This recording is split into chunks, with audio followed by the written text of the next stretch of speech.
You ever wondered how a Hollywood movie is shot? On a Sony. You review it on a Sony. And how do you make that sound epic? You record it on a Sony. Lunch break on a Sony. So why wouldn't you watch it on a Bravia by Sony?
Hello everyone, I'm Impetuous Panda here with Team Vitality for the roundtable. We'll get to know a bit more about you guys, the players, and also about your thoughts on the events, the meta, set 12, etc. Starting things off, Milk, Toronto, Tokyo, Setsuko. This event, the team formation specifically, how did it end up happening? You guys have joined forces to be, I think, one of the powerhouse teams from NA coming in. How did the team actually form? Who reached out to who?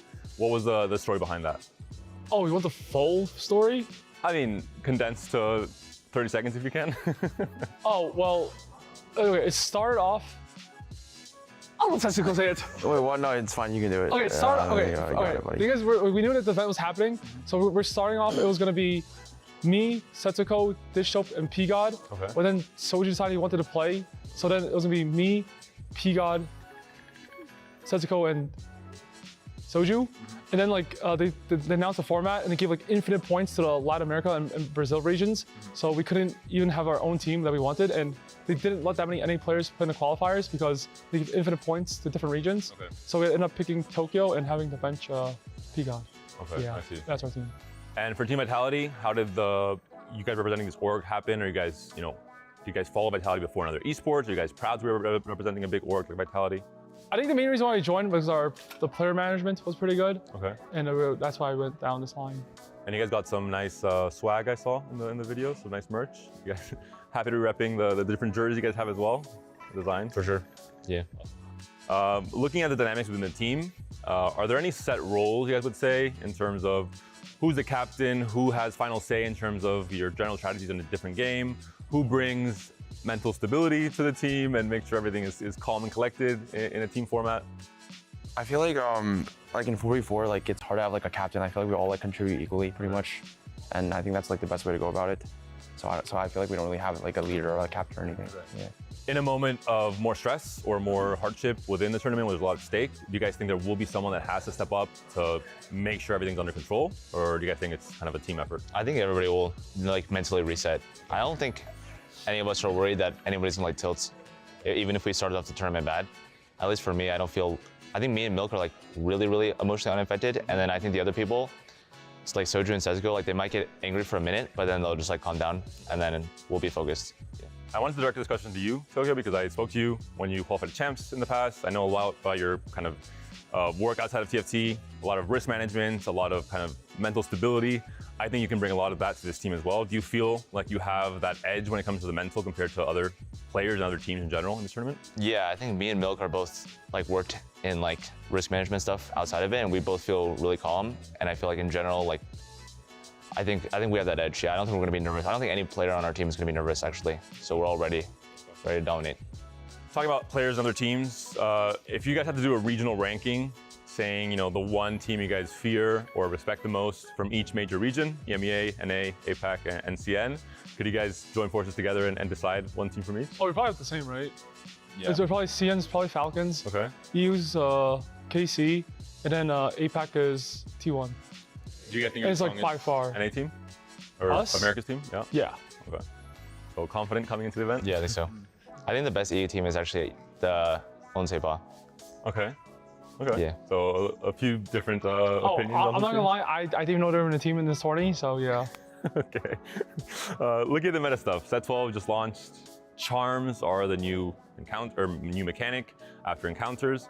Do you guys think this mechanic is less impactful in general in the last few sets? Since set 7, I think they've been very, very impactful from Dragons onwards. Are you guys happy with Charms overall? I am. I think it's really impactful, but I don't think it's like toxic. Okay. I feel like a lot of times the set mechanic is like really toxic to the game. And I think this game, I said, is actually really designed really well. I think the balance team kind of fumbled like right now, but they might be able to pick it up. So like I think I have a lot of hope for the set. I wanted to ask you, Milko, I heard you really like the design tree of the sets and the units and how they flow and kind of, I think forecast flex, if the forecasts were stronger, you could build a lot of different boards with different, you know, an AP range carry, a melee bruiser, and it still could work out. Do you think if the balance gets to a better place in 1 or 2 patches, this could be a very memorable set like we had with, you know, maybe set 6, for example? Yeah, I think this could be one of the most this could be a really good set because like the 1 cost real comps can come alive really easily, the 2 costs, the 3 costs, and the 4 costs. And I feel like this set could flow like really well if they just balance it a little better. Sets ago, there's no econ trait in this set. The first time I heard this, I thought about you as a player. You're kind of what you're labeled as a very risky player who really has these huge win out moments. Do you think it's a worse set for you personally because of this? Do you think it's not that impactful? Do you pick Fortune Favors the Bold anytime you get the chance simply because you can't play it as often? Oh, I mean, I don't think it's that impactful. I feel like I'm good at other stuff as well. I mean, it's just like I usually like the econ tricks is more fun, like especially in solo queue. Like you just like you pick it and you just try to win out. But I personally think the Fortune Augment is I mean, it's still good in 4v4. It's like less good because the other team can just open on you. And I mean, I for sure just insta pick it like in solo queue and stuff. But yeah. Okay. Talking about 44 format, it's very different to playing individually. You mentioned with Fortune, with rerolls as well, you're going to get briefed 4 ways instead of just 1 way, for example. How are you guys approaching this tournament? Are you guys doing anything radically different in terms of your big picture strategy around when to play reroll, when to have like only 1 loose streaking player in the early game and 3 players playing tempo, 1 win out player, for example? What's like kind of big picture strategy? I don't know if you can condense the strategy or anything. I think we just try to play what the 4v4 meta is, try to do what's right from our spot. I mean, I think everybody knows that Syndra and Karma are mandatory, and the rest you kind of have to figure out. I think in terms of our 4v4, I think Milk has been one of our most helpful players in being vocal about what he thinks is good. Okay. And I don't think that part we can disclose, but just in general, I think our 4v4 strategy is pretty solid. Okay. Especially because I think we have an edge because we played in the qualifier, and I think that helped us a lot. Yeah. In EMEA, we've had a lot of tournaments, not maybe official ones with 4v4. We had Super Bowl in the past as well. I've cast a lot of tournaments. There's this extra layer of strategy added on top in terms of even just carousels, hovering over units, waiting for your team to get them, obviously contesting.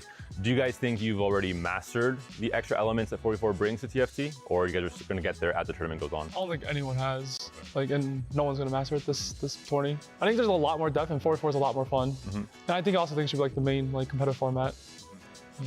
Communication in game, has it been easy enough where no one is yapping too much when you guys should be concentrated? You guys are only giving clear, concise information.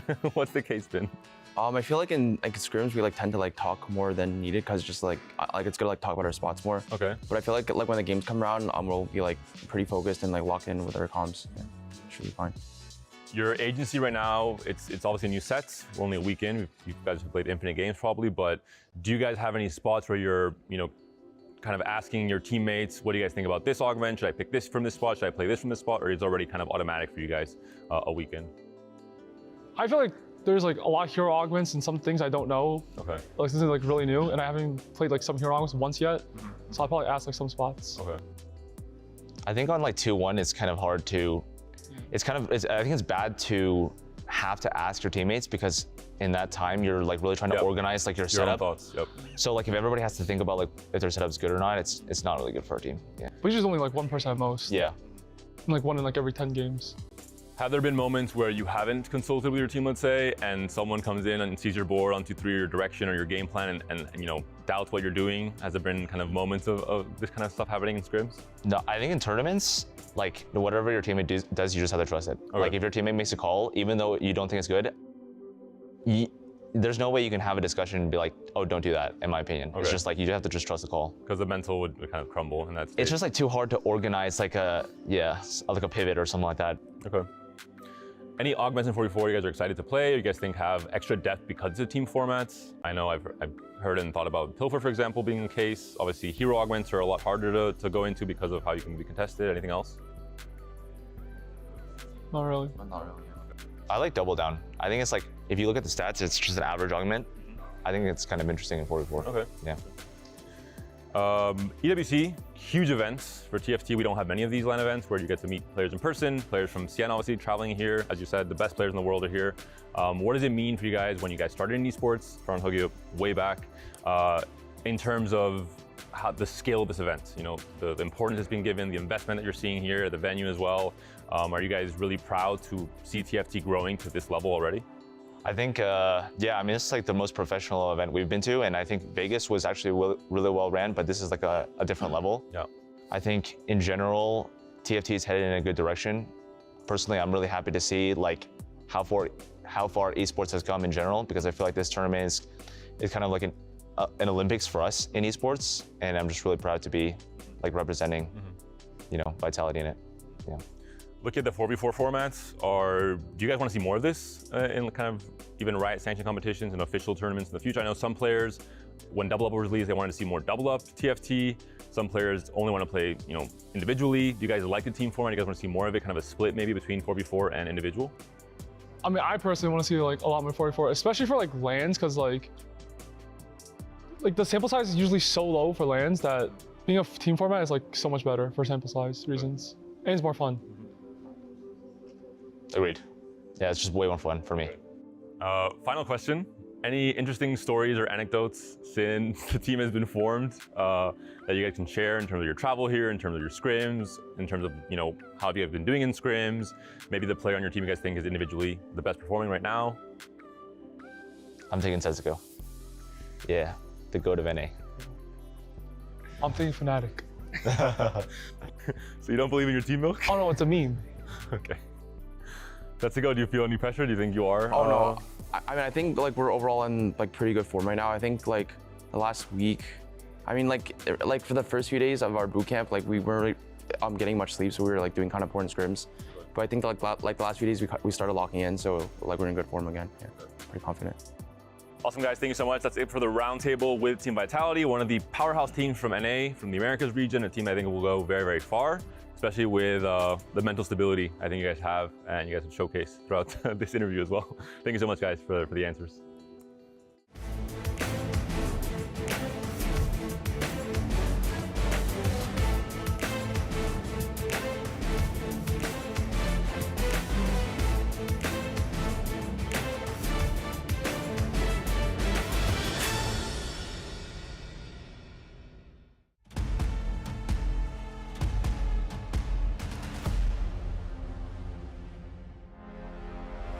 Week 5 of the Esports World Cup has come to an end, and things were just as intense this time around. We're bringing you another update for the Club Championship, where teams compete across multiple games, and the top 16 clubs at the end of the event will take a share of the $20 million prize pool.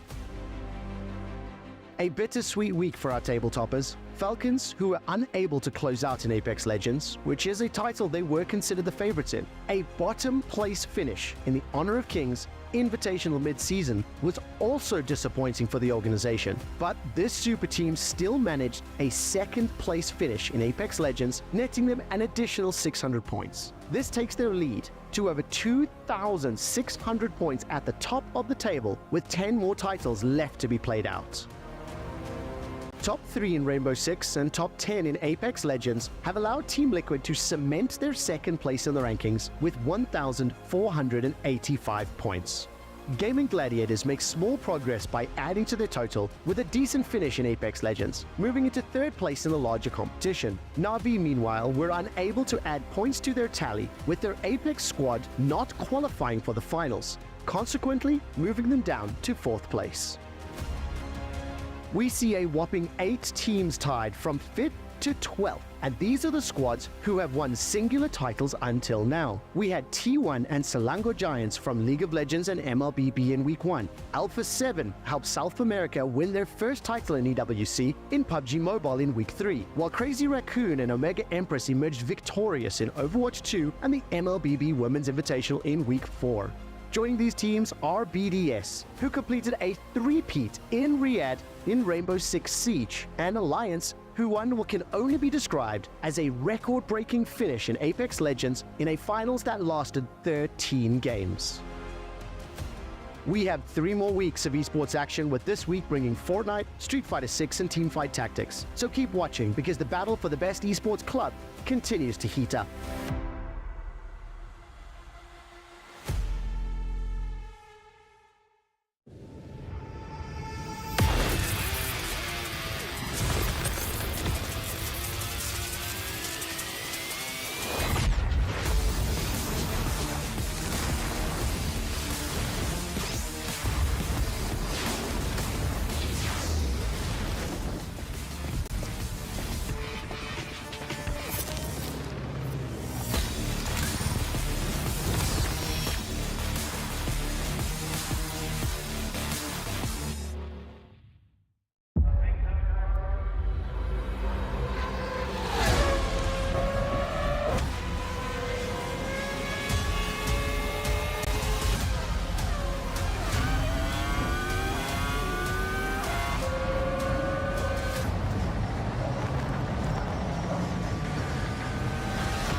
Have you got what it takes to get to the top? It doesn't matter how high you climb. To reach the top, even the biggest champ needs a break. So you can recharge, dive back in, and dominate.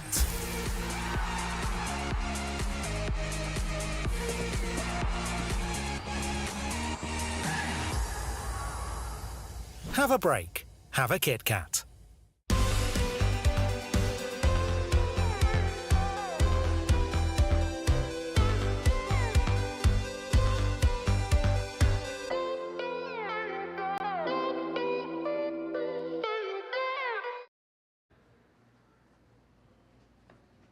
Welcome to Riyadh for the Esports World Cup.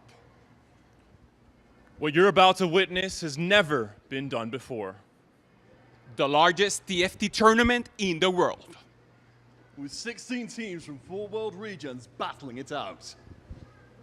For a total prize pool of $500,000. Plus, the winner will receive 1,000 points towards the EWC Club Championship. Today, as the action commences, our teams will enter a daring group stage.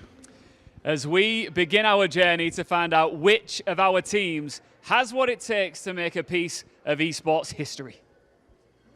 Legacies will be formed and dreams will be shattered. But remember, in the wonderful world that is esports, nothing is granted and everything is earned. This is the Esports World Cup.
bringing magic and mayhem to Riyadh. This is day one of teamfight tactics at the Esports World Cup. Over the next 4 days, teams will battle it out for club points and their share of a life-changing prize pool. And we're doing it all on a brand new set, Magic and Mayhem. Who will have tricks up their sleeves and who will crumble under the pressure? I can't wait to find out. The Esports World Cup is a unique tournament and will have a very unique trophy system, consisting of keys, game trophies, the Club Championship trophy, and the totem. Introducing the key. This symbolizes a participant's right to compete in Riyadh. Each team or player will receive a personalized key consisting of the inner key and the outer frame. Winning a competition earns you a game trophy. A champion's key will be inserted inside. The frame will be placed into the totem. A physical block on display in Riyadh, serving as a progress bar of the Esports World Cup. The totem will remain in Riyadh as a chronicle of the Esports World Cup history.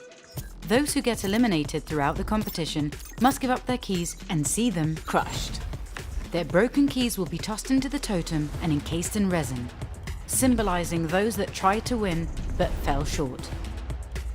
However, as an additional privilege for winning, each game's champion gets to select 3 opponents' keys to be encased in the base of their trophy as an additional, more personal prize. Losers will go home with their keys replaced with a token that marks where they ended their journey.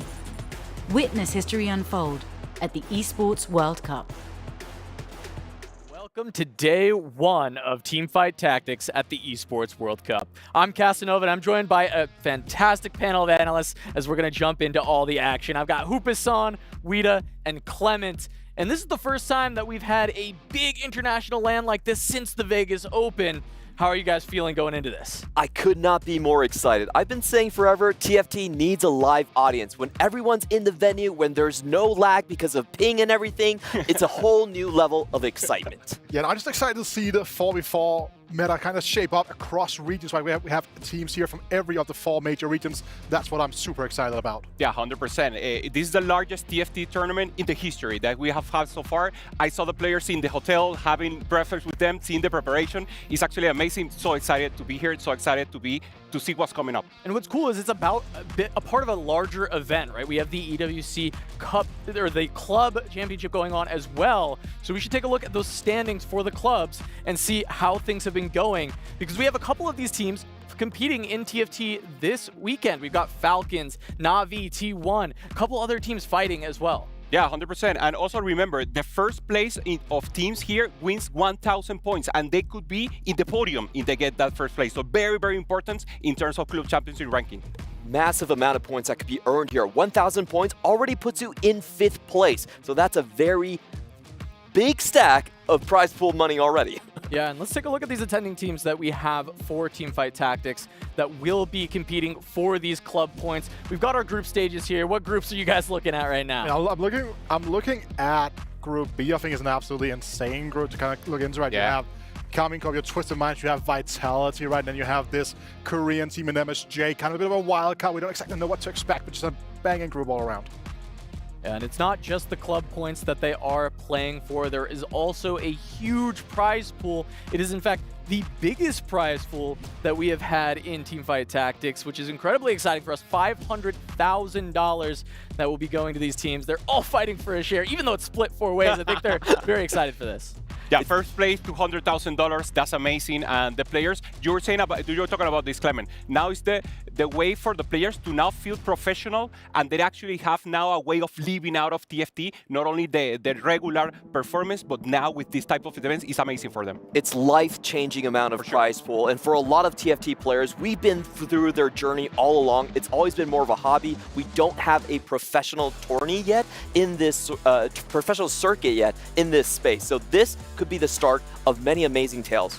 Yeah, and one of the big things is we've got the format as well, which is so exciting, right? The format is going to be 4 versus 4.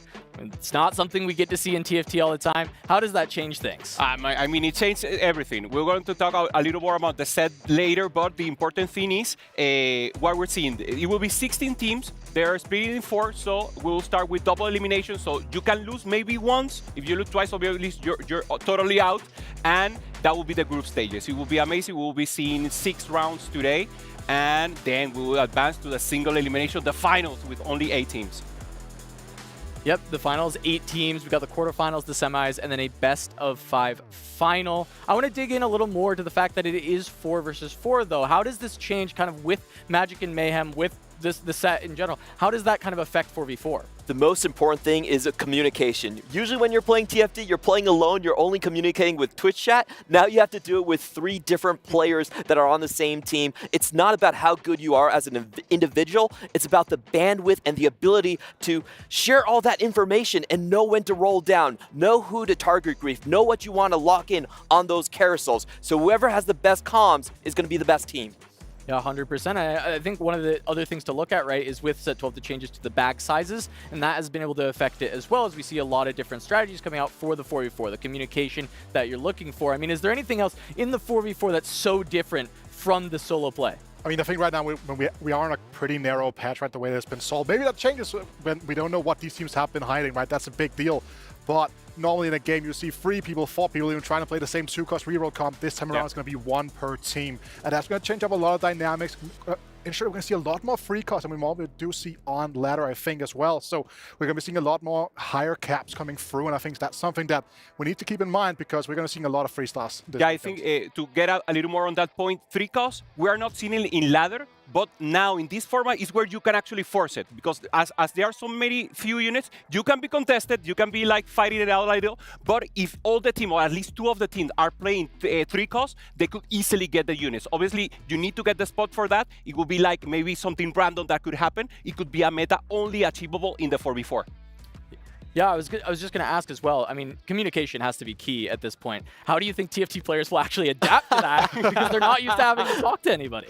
Well, I think some players are really good at backseating others, giving sagely advice and being very calm members of the team. There's been a lot of instances where players were eliminated, but their team still won because they were so good at directing everyone what to take, what to deny, and all of those things coming into it. So, you know, I think the leaders for each team are going to stand out and be very important. Yes, I was talking to some of the teams yesterday, and a lot of teams don't have like a designated IGL that we know from a lot of like other team-based games, right? But some of the players were joking about that the player with the easiest spot kind of has to take the helicopter view, get out and just see what's happening, which basically means the one that's playing Syndra, right? Like that.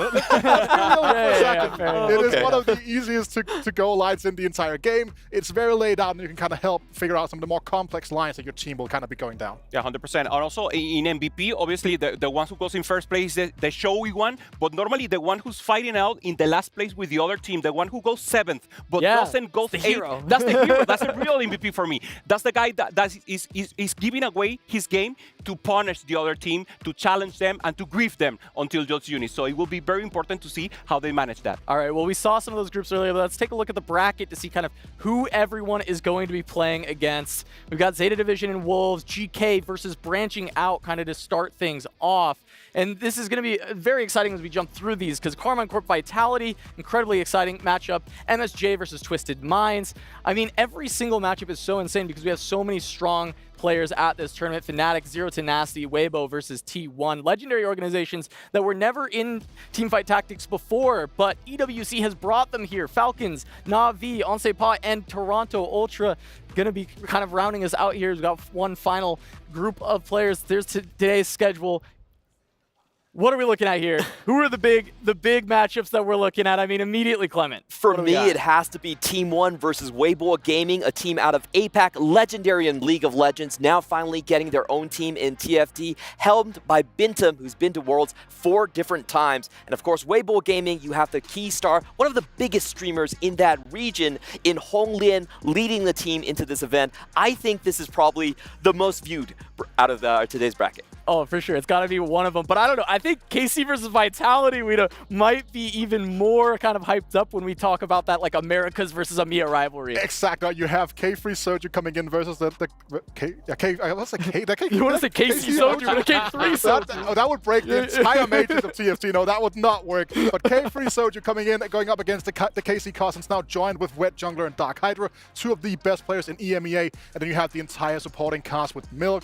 We saw Toronto Tokyo, and we saw Setsuko. So like this is an absolutely firing team here coming out of Vitality that I'm so excited to see, because I think this might be the greatest match we're going to be seeing on day one. Yeah, it's like the best player of North America, Setsuko. Milk, who's just historic results. Toronto, who's like a rising star. I mean, it's an exciting roster for sure, but I want to keep moving with the Americas. Toronto Ultra also going to be playing, and they've kind of got that combination LATAM, North America together. Yeah, 100%. Two languages. They decided to talk English, obviously, and the communication has been amazing for them. You were talking about the person that, no, you were talking about Guida. There's like the sage of the group that will be Robin, and then you have the potential tool talent, pure talent in Michael that's actually recognizing well. And I want to highlight also Onside Pass. This is a team that individually, maybe they haven't had the best performance. They're here by qualifiers, but they actually are playing amazing in groups. So individual performance obviously very important, but how do you perform in group could even be more important. I just want to say like how like on point it is for Robin to be the sage, you know. the old man from Toronto Ultra, and Michael, you know, he's taking care of his grandparents, helping them Don't mess with the sages. 100%. Well, tell me a little bit more about Onside Pop, because this is a team that we haven't been able to kind of see as much of, came through the qualifiers, maybe a little bit less hyped up than some of the other EMEA teams. Yeah, like kind of as you were talking about, right? The fact that like it's a team that in team play has been incredibly solid, right? We have a lot of French 4v4 tournaments. So every single player there has like experience with the format, knows what to do in it. And then you have players that have had incredibly high highs. Experience had a great Vegas land, right? Yeah. Totman, I mean, he's one of the most emotive players on camera ever, but like also had a really strong performance at the most recent Tactician's Crown, right? So like you just have these really strong players. You have someone like Jetusori in there as well, also strong player at a Tactician's Crown level. Like, it's just overall such a fantastic core of players coming in and just friends. Like, they're all so super happy to over each other that the vibes are just good, the comms will be clear, and that's incredibly important that you're talking about Cloud. I'm the APAC caster. I just want to ask the two of you, who's winning out in the end? Because you clearly have your favorites between these two. I mean, I have to go to Toronto. Toronto is so amazing. They're so good. I mean, they have been training. Normally, you will say, okay, I want them to show me that they will get there, and that they're like the blast horses for me. So I really, they're my pick. If I really had to bet, I go with them. And they have the mental, they have good strength, and they have an energy like a vibe that made you believe in them. Yeah, I mean, I'm going to have to go with Onside Power, right? Like, I mean, that makes a lot of sense for me personally, and I have a lot of respect for all the players there. I think it's an amazing team, and I really like the fact that in a world we have like all these huge organization-backed teams. These are teams that are made up of 4 players from different organizations that have come together, qualified, run the gauntlet now here to face the biggest organizations in the world. Hupe-san sold me a little more. I'll go with Toronto. All right, well, real quick, there's just one more matchup there that we didn't really cover too much, right? I want to talk about Zeta Division and Wolves Esports. Just a quick overhead for me, Clement, on kind of what we're expecting out of that matchup, because I know we're going to dig into them a little bit more since they're our first match. Japan actually had the most qualification points out of APAC, and a lot of people don't know this, but they're actually the 3rd best sub-region, only behind China and North America in terms of getting to those final day performances at the Global Championship. How much of that is title? I think like 80% of all of that has to be title. They've been there 4 times in the last 5 years. That's actually not 5 years, 5 sets. Sorry, time flies really fast. And for Wolves, I think they're the biggest underdog, but they are coming out from the strongest region. They actually made it here through the qualification process. They never lost a match, and they actually went above teams like JD Gaming and Ace and Qingtian that were much more well-known names. So I think this is a team you can't count out necessarily. All right, well, we've got our teams, we've got some of our matchups, but now let's talk a little bit about set 12, right? This is brand new. It's only been out for about a week. What are your like initial impressions, Hupe? What's so exciting? You know, we got charms. And yeah, I love it. The charms for me are amazing. There was a little frightened. People were scared at first, but actually they're very flexible. You can use it in the early game for tempo. You can use it for economy. You have possibilities in the late game, and now in the 4v4 format is more important because if you can go for the win streak, if you're going against players, then everyone is biting combat charms. So the amount of complexity that it turns into the game is actually amazing. I'm really looking forward to how this player will use them. And I've had a desperate plea for quite a while as well about like having to be able to like do proper forecast soups. Like think back to set 6. And that's kind of also on the table now. We're going to go into it a little bit later, but that's also something that's going to really shape what we're going to be seeing today here in terms of the meta game, because again, we're going to go into it a little bit later, but you can just like play any forecast in the game together with each other in some roundabout way. I think that's also one of the greatest things about this set in general. All right, well, I want to start talking a little bit about the one cost to kick things off, because we're going to go through all the units here a little. Well, we're not going to go through all the units, but we're going to go through all the tiers of units and talk a little bit about them. And Clement, are there any kind of one cost strategies that are popping up on the set just yet? Currently, the one-cost comp, there's only Bastion Scholars, which you play around Zoe as your main carry, and then you reroll for the Poppy and the Lilia. That's the one that it's very hard to pilot, but if you see the Spellblade Augment, be sure a lot of players will jump on that wagon. All right, and then as far as like early games go, are there any kind of strategies that we'll see from the one cost specifically to help find those early tempo in the win streaks? I think something like Portal, for example, is going to be super relevant. Like Zoe and Jace standalone units are incredibly strong. Jax as well alongside the likes of Diaz for the multi-strike are core. There are just so many ways of kind of just sitting up for a win streak. That's what you want to do. We got to keep an eye out for those 4 units specifically. All right, well, let's move on to the 2 cost. This has kind of been the, I don't know, the elephant in the room is how reroll has been kind of impacting the meta. So, Hoope, why don't you start us off and kind of break down how 2 costs have been shaping this kind of meta game for the early stages of set 12? Yeah, the first we have to talk about is about back sizes. Now the back sizes are bigger, so we see 2 people per lobby at least playing Syndra. This is the queen of the set. It's actually so amazing. She has everything. She has, in the early game, focus damage, then she has late game with additional damage, and then she scales infinite, and she can be played flexibly in the front line. So actually it's totally amazing. Then we have Kog'Maw, then we have Catherine, that is also one of the best, or the best way you can play. And because people are playing so much 2 costs, everyone wants to play 2 costs because it's very easy to get them 3 stars. Can you break down like why that, like why when some people are playing it, why is everybody playing the 2 costs? Well, we have 25 units in the bag, and it used to be 22. So what that means is when you take out of them and someone is contesting you, you can still play them. And if everyone is taking 2 costs from the pool, it makes re-rolling for the other 2 costs much more efficient. So you're going to see things like Kog'Maw compositions that Hoope-san just mentioned. They might not be able to win out against the Syndra, but since there's so many of the pool already taken out, it's going to be very easy to find. The efficiency goes up, and more people will play for that tempo game. Well, that's got to have some relevance on the 3 costs as well. So let's move on to 3 costs, talk about them for a little bit. Because, you know, if you're going to be rerolling 2 costs, there's also 3 cost reroll. And I know they haven't been so relevant, but maybe they could come up here and be something that you want to play for. I mean, we've seen Wukong, right, be like, together with Jinx, like that's like you're talking like the Wu Jinx, so like, again, like, as a composition that kind of needs to be played for, and you can't just go for it out of the game. It's like, I'm going to play Wukong Jinx this game. You have to look during stage 3, do I have enough Wukongs to send it on a 4-1 roll down to get this front line rolling and then get all the other ones here as well. But 2 units personally for myself here as well I want to talk about. Shen and Vex, 2 of the most powerful frontliners for capping out. Shen's ability is absolutely incredible for a free cost. Like so much utility and CC coming through. Right. I'm a big fan of Honeymancer, so Veigar has to be up there for me. It's one of the special units. You buy a lot of charms, it gets a lot stronger.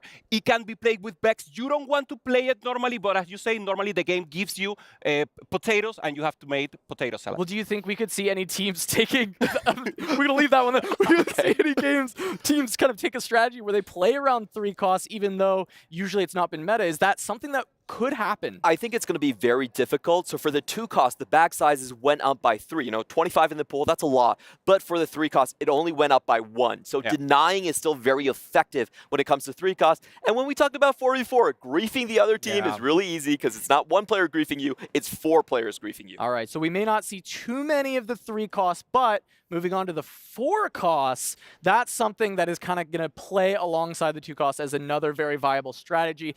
Especially, we've got a very, very strong caster this time around that's going to work out. 100%. Karma is the name of the game here. We will see her so much being played. And even normally when people play tempo, they slam in the blue buff. And even in the same team, 2 people can play Karma. So that's something that we're going to see. We'll probably see 2 Syndras per lobby and 2 Karma per lobby.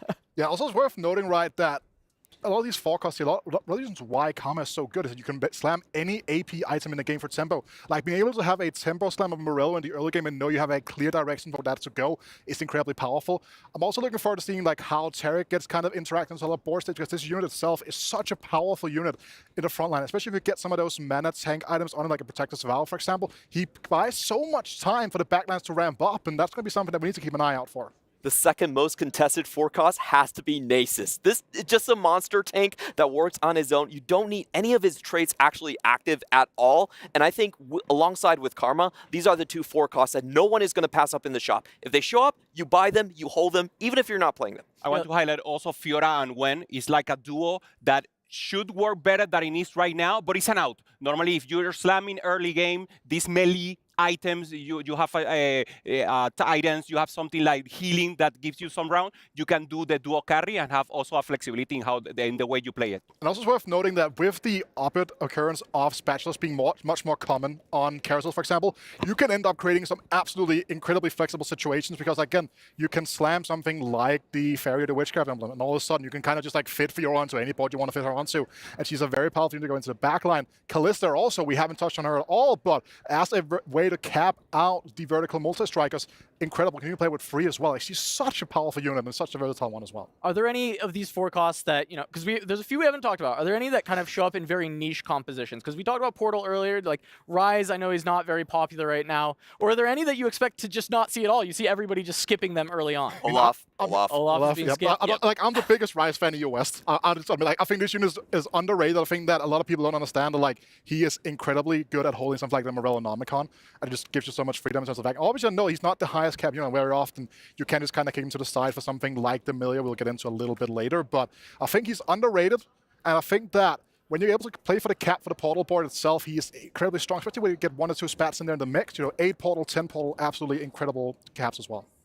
All right, I want to talk a little bit more about the meta, right? We talked about the 4 costs, the 4 and the 2 costs kind of shaping the entire situation. When we have a lobby of 8, you were saying, oh, there's going to be 2 Syndra, there's going to be 2 Karma. What would the rest of the makeup tend to look like? I mean, if we go back to the 2 costs, let's see it approximately, you also have hero augments there in the mix. So you have Nunu, you have other possibilities to get in there, and that will also transfer into the back sizes. It will help everyone to go against that. So again, 2 cost reroll, the possibilities are amazing. You in 1 cost, I want to go back a little. Also, you have the Blitzcrank, the Bass attack is also a great. So the possibilities are great. The meta, even though it's very close, is variable in the possibilities when you cannot play the meta comp. Yep.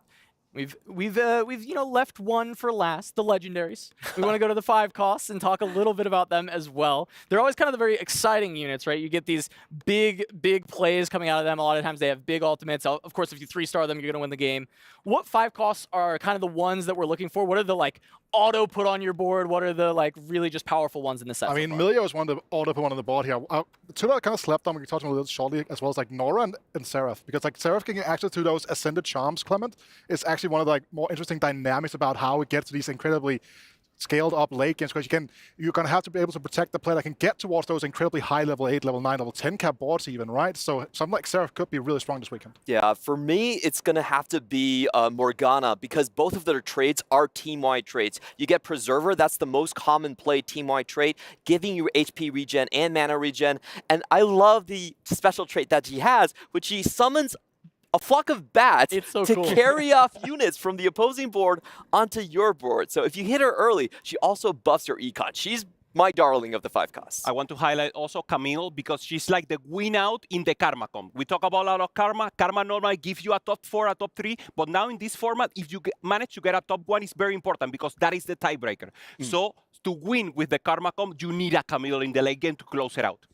All right, well, I want to check in with our casters, Stort and Counterfeit, and kind of see what their thoughts on set 12 have been. So let's go ahead and bring them in and have a quick chat. Stort, Counterfeit, how are you guys doing? How are you feeling about set 12? I think we're very excited to get started here. Absolutely, as you're saying, you know, it's fantastic to be coming into a tournament this early on in the set. Of course, you guys are talking about all of the various units we're going to be seeing.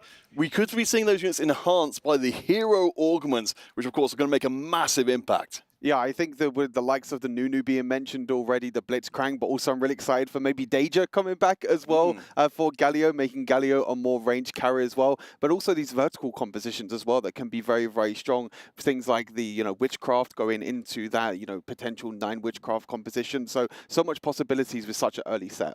Yeah, I mean, I'm hoping we'll get to see, they mentioned, of course, the possibility of seeing the spatulas coming through for the verticals, seeing those trait-specific augments coming as well. The school mascot, for instance, incredibly popular, incredibly powerful. All right, well, thank you guys so much for the quick check-in. We'll take it back to the analyst desk, and we can actually chew on some of those points that they gave us here, because talking about verticals, we hadn't brought it up yet. Historically, playing for a first, verticals are a great way to do that. In checkmate formats, in the solo, solo tournaments, it's very important to be able to play that kind of thing. However, in 4v4, do we see any room for something like verticals? I saw you, Clement, playing Portal. I love Portal. Playing a little. You're the Portal My tag guy. is Portal Enjoyer on the stats websites. Yeah. So this set design, I think it's really encouraging you to go for those big vertical traits. A lot of them traits only require a +2, like Witchcraft, like Portal specifically. Also, Fairy is also +2. You can reach it, gives you Radiant items. And the big one lingering in the background, which I would love to see just once this event, is 10 Eldritch. Yes. You get the gods coming down onto the board and slamming down across everyone. The stun, the damage, and the visuals are amazing. By far my favorite. And I would like to say the fact as well, like, now we are on the topic of Eldritch, I was kind of saving it, and then Peter kind of jumped the gun and talked about school mascot. He knows to see the players here. Absolutely amazing to get them in person. But like, again, the school mascot augment is absolutely incredible. And again, in a situation here where you can kind of just like absolutely get everything towards your liking, I think it's something we're going to be seeing this week and have a lot of success. Now we're seeing the Babsera here from Brazil. The Brazilian Storm now present. The Brazilian Storm is here, baby. We also see BCLF there, so they're happy. I love to see that. They're actually happy. Casey also in the front.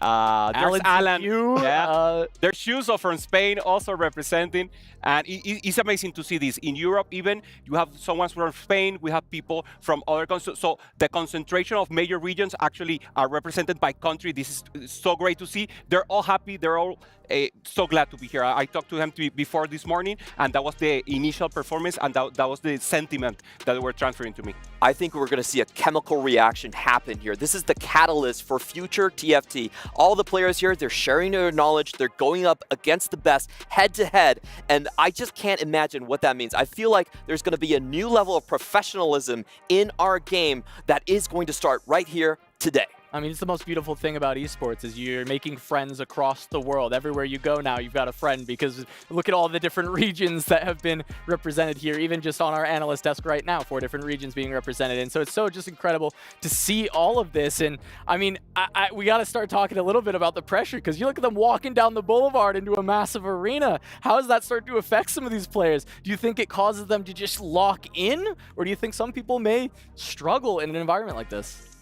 I mean, there are players like SCSC from the likes of T1, for example, that's like had like, a lot of experience in other games at like team environments. Like we've had players like Relic play at the League of Legends World Championships, right? Like there are players here on pretty much every single team that has some sort of like studio experience, LAN experience, whether it's going to be in TFT or it's going to be in like other esports. So I think that overall, every single player here will have a way, their own way of dealing with it. But I do think that we are going to see some people struggle a lot with this, especially being on stage in front of a crowd.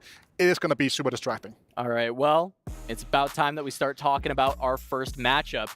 Zeta Division versus Wolves Esports. This is going to be a very exciting one between APAC and CN. We got our Japanese team coming with that Zeta Division. And on the other side, Wolves, maybe, you know, an unlikely story that we hadn't expected. A lot of players that we're unfamiliar with, but a few returning faces that we're very excited to see.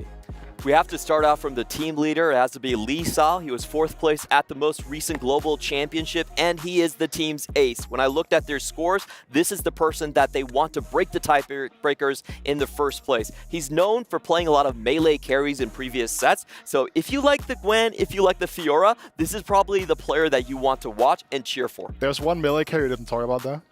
Cassidy? Okay. You think be a melee carry right now, bro. That is true. That is true. That's a big one there. Not AD though. It's AP. That's the difference. The rest of the players. Bloodthirster? I mean, come on. Okay. Yeah, the rest of the players, I do want to give them their due shout-outs right here. We have YGQF, who's been a long-time competitor, was 21st place in Dragonland, so has been to those big title events. And for the other two, we have Sarin and Shelty, which are players that have been around in the TOC, but haven't made it to the global stage just yet. We don't really know what we're going to get from them, but judging by their first seed placement in the open qualifier, this should be very good. All right, well, let's talk a little bit about Zeta Division as well. Obviously being headlined by Runeterra Reforged champion Title. Title, second place first, and then comes back, wins the championship. This is an amazing player. This is the dream of Japan. Actually, so beloved there. We see him there with the trophy. Remember, each of them has this represented trophy, and after, if they lose, they need to give it away. It will be breakdown, and this guy is amazing. The energy he irradiates, he will be for sure the captain of the team. Yes, I kind of want to stick with Title here for a second, right? Because you're talking about this. He was second place at a championship before.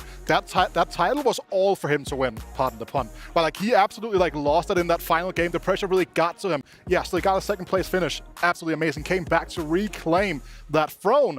And again, having someone that has gone through that heartbreak, has gone through that choke, quote unquote. Like, I won't call it choke, but like having really succumbed to the pressure is going to be super important because he's going to be able to kind of figure out whether or not his teammates are going to be nervous, talk them into him, like get them back up on the horse if they make a mistake.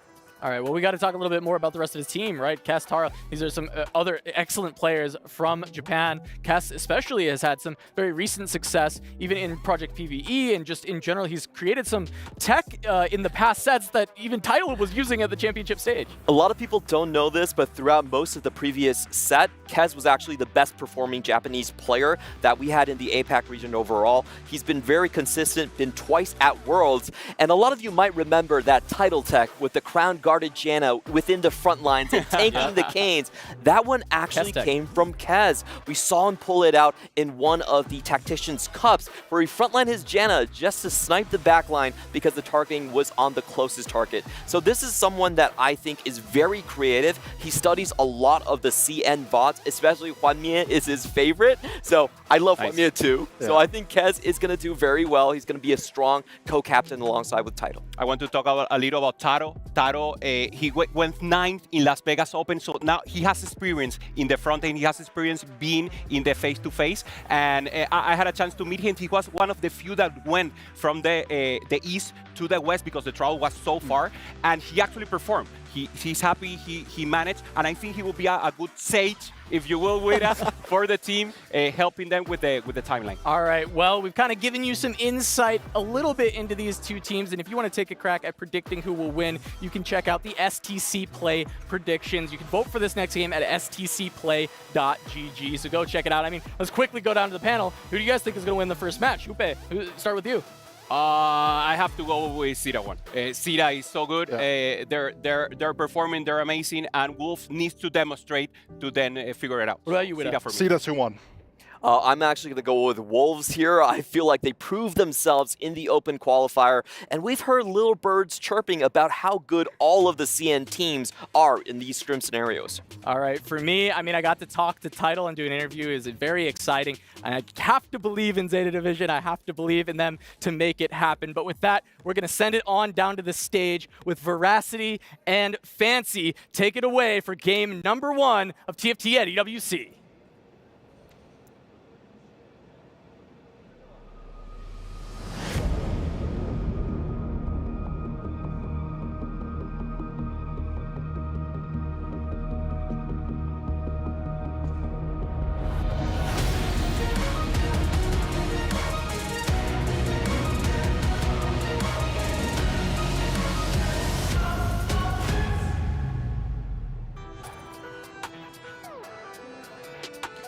Welcome everybody to none other than the Esports World Cup presenting Team Fight Tactics.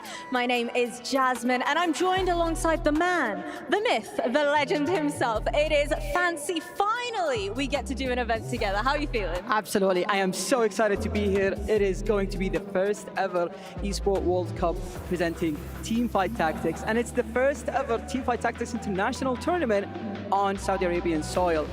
So much history to talk about, so much history to be made tonight because we're going to witness the first ever winner of the Esports World Cup presenting Team Fight Tactics. Obviously, loads of new things are taking place, as well as a brand new set as well, Fancy. $550,000 on the line. But the real question is, who are you rooting for?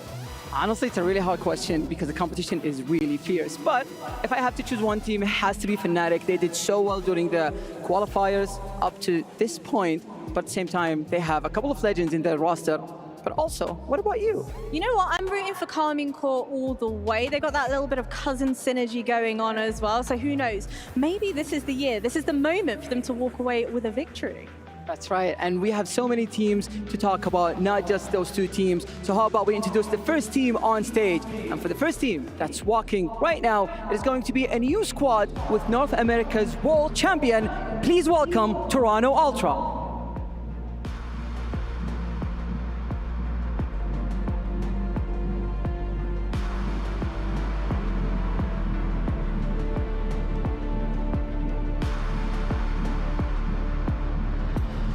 Representing EMEA as the #1 ranked team, please welcome Branching Out.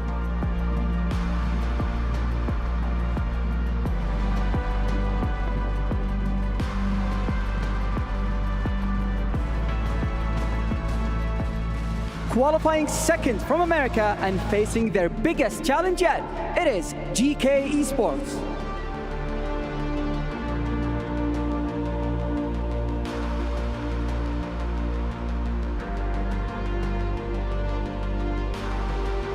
From closed qualifiers to making their debut here on the very big stage, it's Twisted Minds.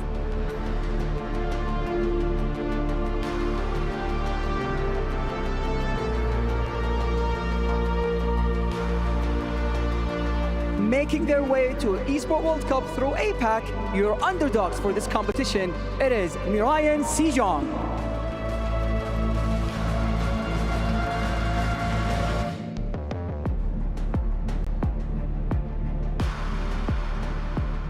For the first time, entering multiple players onto the Convergence and into the fray of TFT, Team Vitality.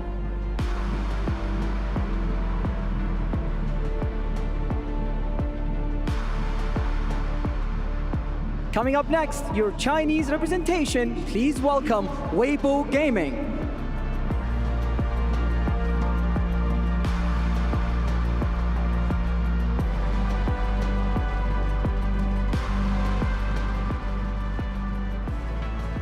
I'm sure hoping these next players can take us from 0 to 100 real quick. It's Zero Tenacity.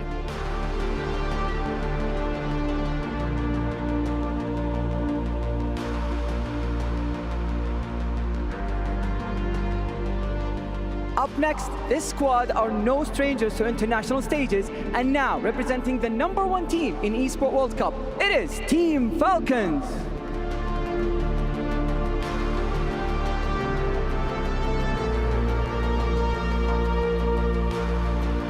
They're born to win, despite this being their first introduction to TFT. Welcome, Na'Vi.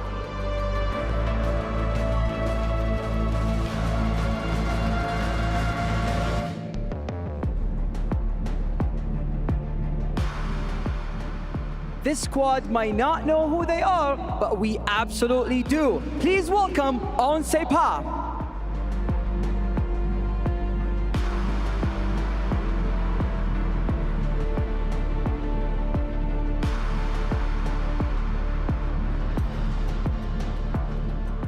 This organization are no stranger to victory, so it's time for this roster to prove that they truly are T1 players.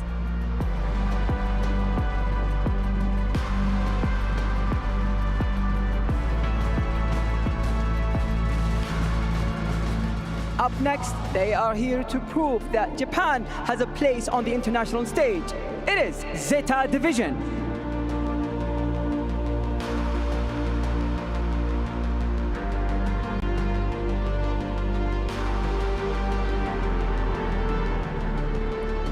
One thing is for certain, the claws are out and it's no holds barred for Wolves Esports.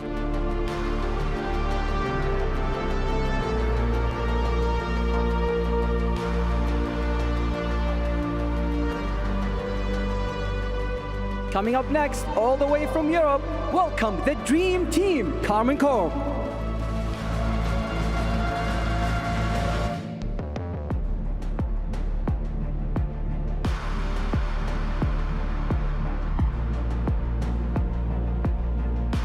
With multiple set champions in the mix, it is the America's #1 ranked team, Fnatic.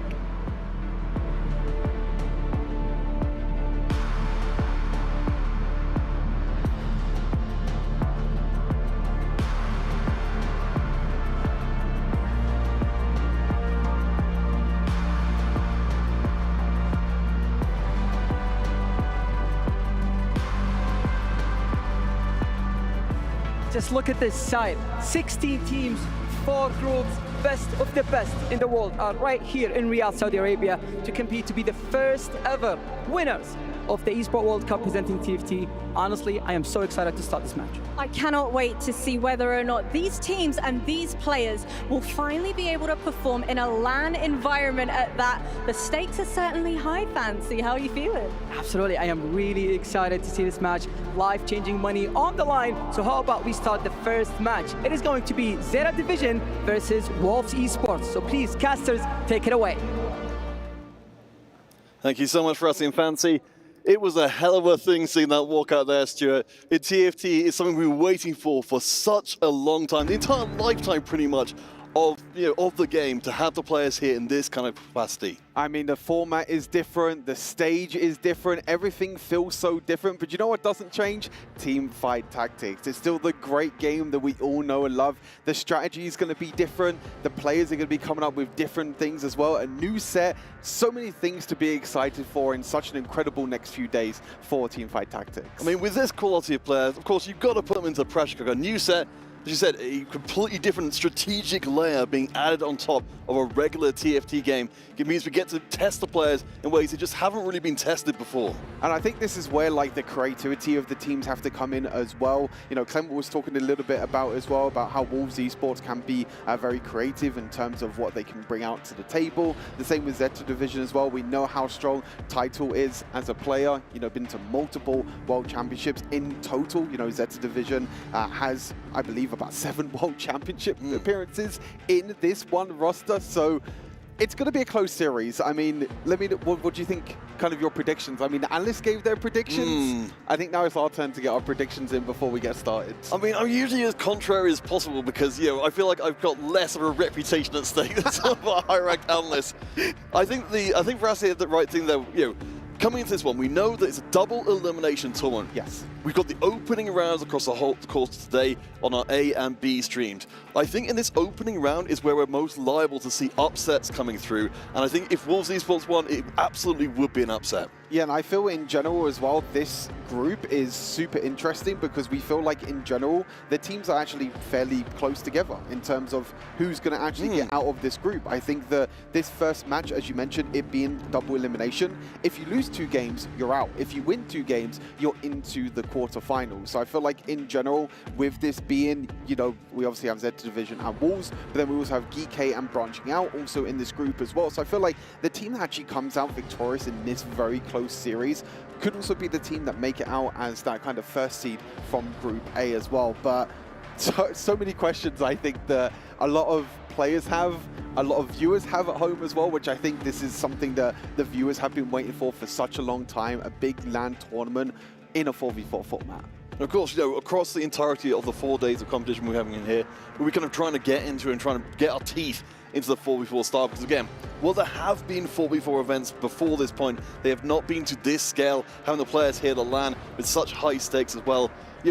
we know that between the teams as well, they've had different approaches to the tournament overall in terms of, some people have been preparing from home, but we've had people going to boot camps and similar to make sure they're on point for the tournament. No, I think that's a big thing that you mentioned. I think in general, being able to be together and get that synergy before the tournament starts is going to be so important. You need to make sure that you get into it as well. But here we go. Oh boy. Game number 1 of the first series of the Esports World Cup presenting Teamfight Tactics. All right, so again, remember, for anyone who's unfamiliar, who maybe came in late, Zeta Division from Japan versus Wolves Esports, with a connection to the UK as well through their founding parties there, but represented entirely by the Chinese players. We just said, Zeta coming in, we're very much expecting to see big things out of Title. Historically, Title has been the head, really, of the country, TFT-wise, that everybody looks up to. Exactly. I think that when you speak about a Title, when you speak about APEC in general as well, you always think of Title as one of the best. Was so close at reaching that double World Championship as well. Was able to win the World Championship in Set 8 in Runeterra Reforged, but now is back here in a 4v4 stage, trying to win the Esports World Cup presenting Teamfight Tactics. Well, of course, as was mentioned before, as well as Title may do and may well be enabled by the team, that won't be enough by himself. You can still absolutely lose a 4v4 match, even if you take first place. No, I think that's totally understandable. I think that in general, when we speak about strategies that players are going to be trying to get in this 4v4 format, we're going to be seeing players maybe looking to try and win streak potentially early on, try and get one player win streak in, and then the rest trying to kind of lose streak in to kind of scout around and see what the other players on the opposite team are doing. But we're already seeing Title already putting that witchcrafting, Cassio being one of them units that works so well with someone like Syndra, which in the pre-show the analysts were talking so highly about. Well, absolutely. I mean, we've got this idea, which I think Yupasan brought up on the desk, of player, generally wanting to have an ace on the team, the person who gets pushed forward, gets the most preferential treatment. But I think you mentioned me before, a really big thing to consider here is, Title, who's the obvious choice here for Zeta Division as the ace, may not be the one with the strongest starting position. No, I think that's where we have to kind of look at when we look at the start of these boards. Who has the strongest position? Who's going to be the person to try and lose streak? Because in a 4v4 format, streaking is the most important thing, getting as much economy as possible. And we haven't even mentioned about like team damage as well. You have to be so careful, because in these early stages, you have multiple players that you can come up against. So you have to try and figure things out. So we are on gold on Prelude, so we know across the board we'll be seeing gold augments coming in. Of course, we did mention hero augments opened up as a distinct possibility here. Hopefully one of our players will be able to find one of them. Of course, we've got powerful options on the deck already here. Support Golem, we know, incredibly popular. Yeah, Support Golem, just the gold and even the prismatic version as well. I feel like just for the support item, but also being able to get that kind of extra unit, quote unquote, I guess you could say, on the board as well, because the Support Golem can do so incredibly well. So it's an augment that we're expecting to see, but not just yet, unfortunately, as we see one of our first charms being picked up as well. Yeah, of course, Charm's going to be another thing to add to the mix alongside those augments, as was mentioned on the pre-show as well. Our players getting a choice of those every couple of rerolls, but only one per round. Of course, that's going to be an extra facet to the team strategy as well, as making sure your charms match up with what your role is at this point on your team. And I think this is such a crazy strategy here by Lishao. I think the big thing is that he did take Flexible as the first augment, which is a very scaling augment that you're going to get a lot of emblems over time. He was able to get the charm to get the Magnetic Remover and the Reforger. He reforges his emblem into Shapeshifters, which can be incredibly strong. If you can find all of these Shapeshifters in the early game, it can be incredible frontline. It can scale incredibly well into late game. Yeah, kind of functionally ending up as Bruiser, just big sacks of HP and getting the job done very well. But we do see a player who set themselves up very well for success. So Shimmers, we've got the Blade along with the Guinsus as well. That's a massive amount of attack speed, generating gold and also raising the interest cap as well, which means YGQF can go really big in this game. And I think this is going to be really surprising. I feel like for some people maybe watching at home, that like, isn't Syndra a caster? Doesn't she want more mana? Doesn't she want more ability power? But actually, people are prioritizing a lot of attack speed on Syndra because of her scaling. The more times that she casts, the more power that she's going to get in her ability. So being able to get a Syndra this early on in the game means that you'll be able to get them cast off more often. As you can see, with so much attack speed that you can get on the Syndra, maybe looking to lose streak early on, trying to get maybe that 1 extra gold, and there you go, the 1 extra gold to try and hit that interest bounty in the end. But getting the extra early Syndra, being able to cast so often because of that attack speed, can get that scaling point on a lot sooner. Yeah, I mean, you're getting almost as much benefit just from drawing out the round as you are from winning it. As we do see Kaito there with slamming, so we're starting to get a little bit of the sense of the pitch of what people are going for here. Zeta going for a more aggressive stance. Of course, the red buff can be very popular around the place. A decently strong front line to start off. As we look on the right-hand side, we can see we've got a couple of Wolves, Zerain and Shelty, who are currently managing to keep their win streaks intact. Yeah, I think the big thing now is that you have to look at like Shelty and Sharon, you know, which one do you want to prioritize as a win streak? Because we have to feel like, hey, these two players on Wolves Esports can actually go up against each other. So which one are you looking to prioritize? We'll have to see if they come up against each other. They're not, so it is going to be Sharon at the moment trying to keep that win streak.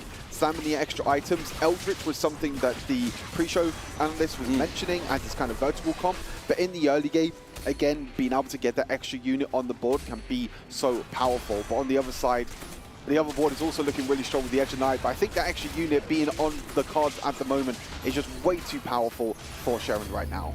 Yeah, managed to keep that streak intact, and it looks like, we'll check in a second, it seems like all of our players, all 3 of the players who are win streak have managed to maintain that win streak into the carousel. Yeah, big things. We have 3 players on a win streak at the moment. We have Title and Lixiao at the bottom as well on a lose streak, and then we have people around the middle of the pack. So the big thing now, as I mentioned, is, you know, we're still looking at Sharon and Shelty in the early game. Which one of these 2 players can keep their win streak on the side of Wolf Esports? And there might be a situation where Title and Lixiao, if they haven't played against each other as well, they're going to try and keep that lose streak, which, as I mentioned at the start, lose streaking in general, win streaking is so important to keep that economy, especially in a reroll meta. And I kind of like this idea from the Japanese side here of having Title taking a more lose streaking position, because you know that all eyes are generally going to be on him in this matchup anyway. So putting him in a more passive spot, at least to start with, seems to make sense to me. Augment here for Shelty is one of the new augments. Oh, the Pilfer. Pilfer, yes. This is actually augment I played yesterday as well when I was playing some games. This augment is actually incredible. You can get so much economy early on, and also in the late game you get that little bit of gold early on, but every single time the first kind of unit that you kill, you're going to get a copy, a 1-star copy of that unit. So you'll be able to get extra economy every single round. As you can see, you know, a little bit of extra gold already for Shelty, already up to 20 gold this early on. And of course, if you do end up in a contested situation and you're going up against the person you're contesting with, it's going to be even better as well. It does look like it's going to be a little tight here on the tail end of this particular round. As yep, there we go, the streak doesn't go up. I think, as you said, with Pilfer, more on the economic side of things, will certainly pay off longer term, but wasn't giving the board strength directly. There's quite a few people at the moment on a bit of a streak, but you're seeing Title at the moment. Look at this, a really, really big loss streak for Title right now. He's only on 81 HP, but has 50 gold in the bank already. Has the 2 lesser champion duplicators as well, which can get that Syndra online sooner. Yeah, I'm really curious to see what he's going to be doing there, because we've got a chance to cash those in early on, but holding far for the time being. We are seeing a pretty even split across the board, with Taro being the only person from Zeta Division able to keep the streak potentially into the first PvE round. And if Zeta at the moment can keep Taro on a win streak and keep Title on a lose streak, they're in a great position at the moment in this game, because Taro is going to have a lot of economy by trying to keep the streak. Title is going to have a lot of economy as well, but Taro might struggle a little bit against this composition, but I feel like that Warwick at the front line with the Warmogs is just way too tanky right now. Yeah, I mean, even with the massive scaling you mentioned before from the Syndra, she's not quite there as of yet, so the plan seems to be coming together pretty well for Zeta Division. Again, do remember, it's best of 3. Title, it looks like, actually won that last round. I feel really? like I actually know he lost, but I think the streak maybe number is a little bit wrong. But yeah, I mean, Title is still going to be on nearly 50 gold, pretty much there at 50 gold at the moment. So going to be incredibly strong, being able to get that extra bit of gold. It's actually Lixiao at the moment on a 5 loss streak going into Wolves. And of course, you mentioned the flexible from before, scaling throughout the game if Lixiao can stay on top of things. Right now, of course, is on the lower end of the HP total, so we'll see what the emblem ends up coming through. No chance to reforge it this time around, but The Shadow has been keeping his cards relatively close to his chest, not slamming very many, well, I think any items at all so far. Perhaps looking to see what this team is going to need to be with the second emblem coming in. It's pretty difficult in terms of the flexibility right now, in terms of you don't really know what emblems you are getting, so it can be a little bit difficult to try and figure out what compositions you're really wanting to play. I believe that's a Arcana emblem, which is maybe not that strong early on, but can be very strong later on when you find some of the higher cost units like the Xerath and the Tom Kench being able to get that extra power online. As you can see at the moment, maybe struggling a little bit in terms of not knowing really what items to slam, but one player that's slamming a lot of items is looking pretty good right now, LGQF. It's a bit of a tongue twister. Oh yes, YGQF. But yes, there's a lot of letters and there's a lot of gold in the bank. I think we've kind of turned the corner from where we were before. We were kind of sitting back more passively and letting the gold trickle in. Now we're actually starting to see a real acceleration of power. That board is looking huge here from Taro, who of course is our win streaker in the lobby. Is still looking incredibly dominant here coming into stage 3. You can see the kind of difference at the moment in terms of Syndra compositions. We did see Title hovering over potentially playing the Wukong as well as the Syndra. That is a composition, a very new one where you build more Preservers on that line, and then you can also go for the Shapeshifters on the front line. You can also go for Vanguard, which is something that maybe this player is doing right here, trying to maybe go for a mixture of the Shapeshifters plus the Vanguards in the front line. But I think that's another great thing about Syndra, is just not only the carry herself, but also what you can play around her. You can play so many different compositions. But as we expect, Counterfeit, level 6 hits, and a lot of players are rolling down to see what units they can hit, and something like the Kassadin 2-star is great to start things off. Yeah, and of course we're keeping our eye out for some of these unique situations that will crop up as a result of the 4v4 format. Teams trying to align themselves very closely on one route or playthrough. Tara, though, for the time being, up against the Shao, I think should have a reasonably good time. Of course, we've got those enhanced gloves coming in by the bucket load. We're committing all of our resources in to make sure we've got gloves across everyone. I think we've got a very straightforward plan from the Zeta division here. We've got Taro moving forward, at least in the early going, as their strongest player, making sure the augments he picks keeps him online for as long as possible.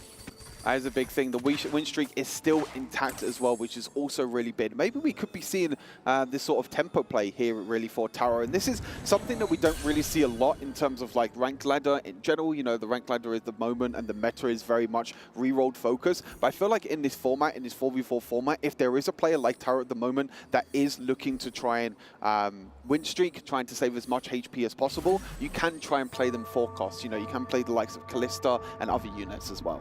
Well, I mean, it's worth bringing to the forefront of the conversation again. When Title was not able to make it to the Global Championship, Taro was one of the players who stepped in to keep Japan at the top of the conversation and managed to make top 8 in Title's stead. So I think, he's been entrusted with Japan's hopes and dreams before. He seems to be worthy still again to shoulder that burden.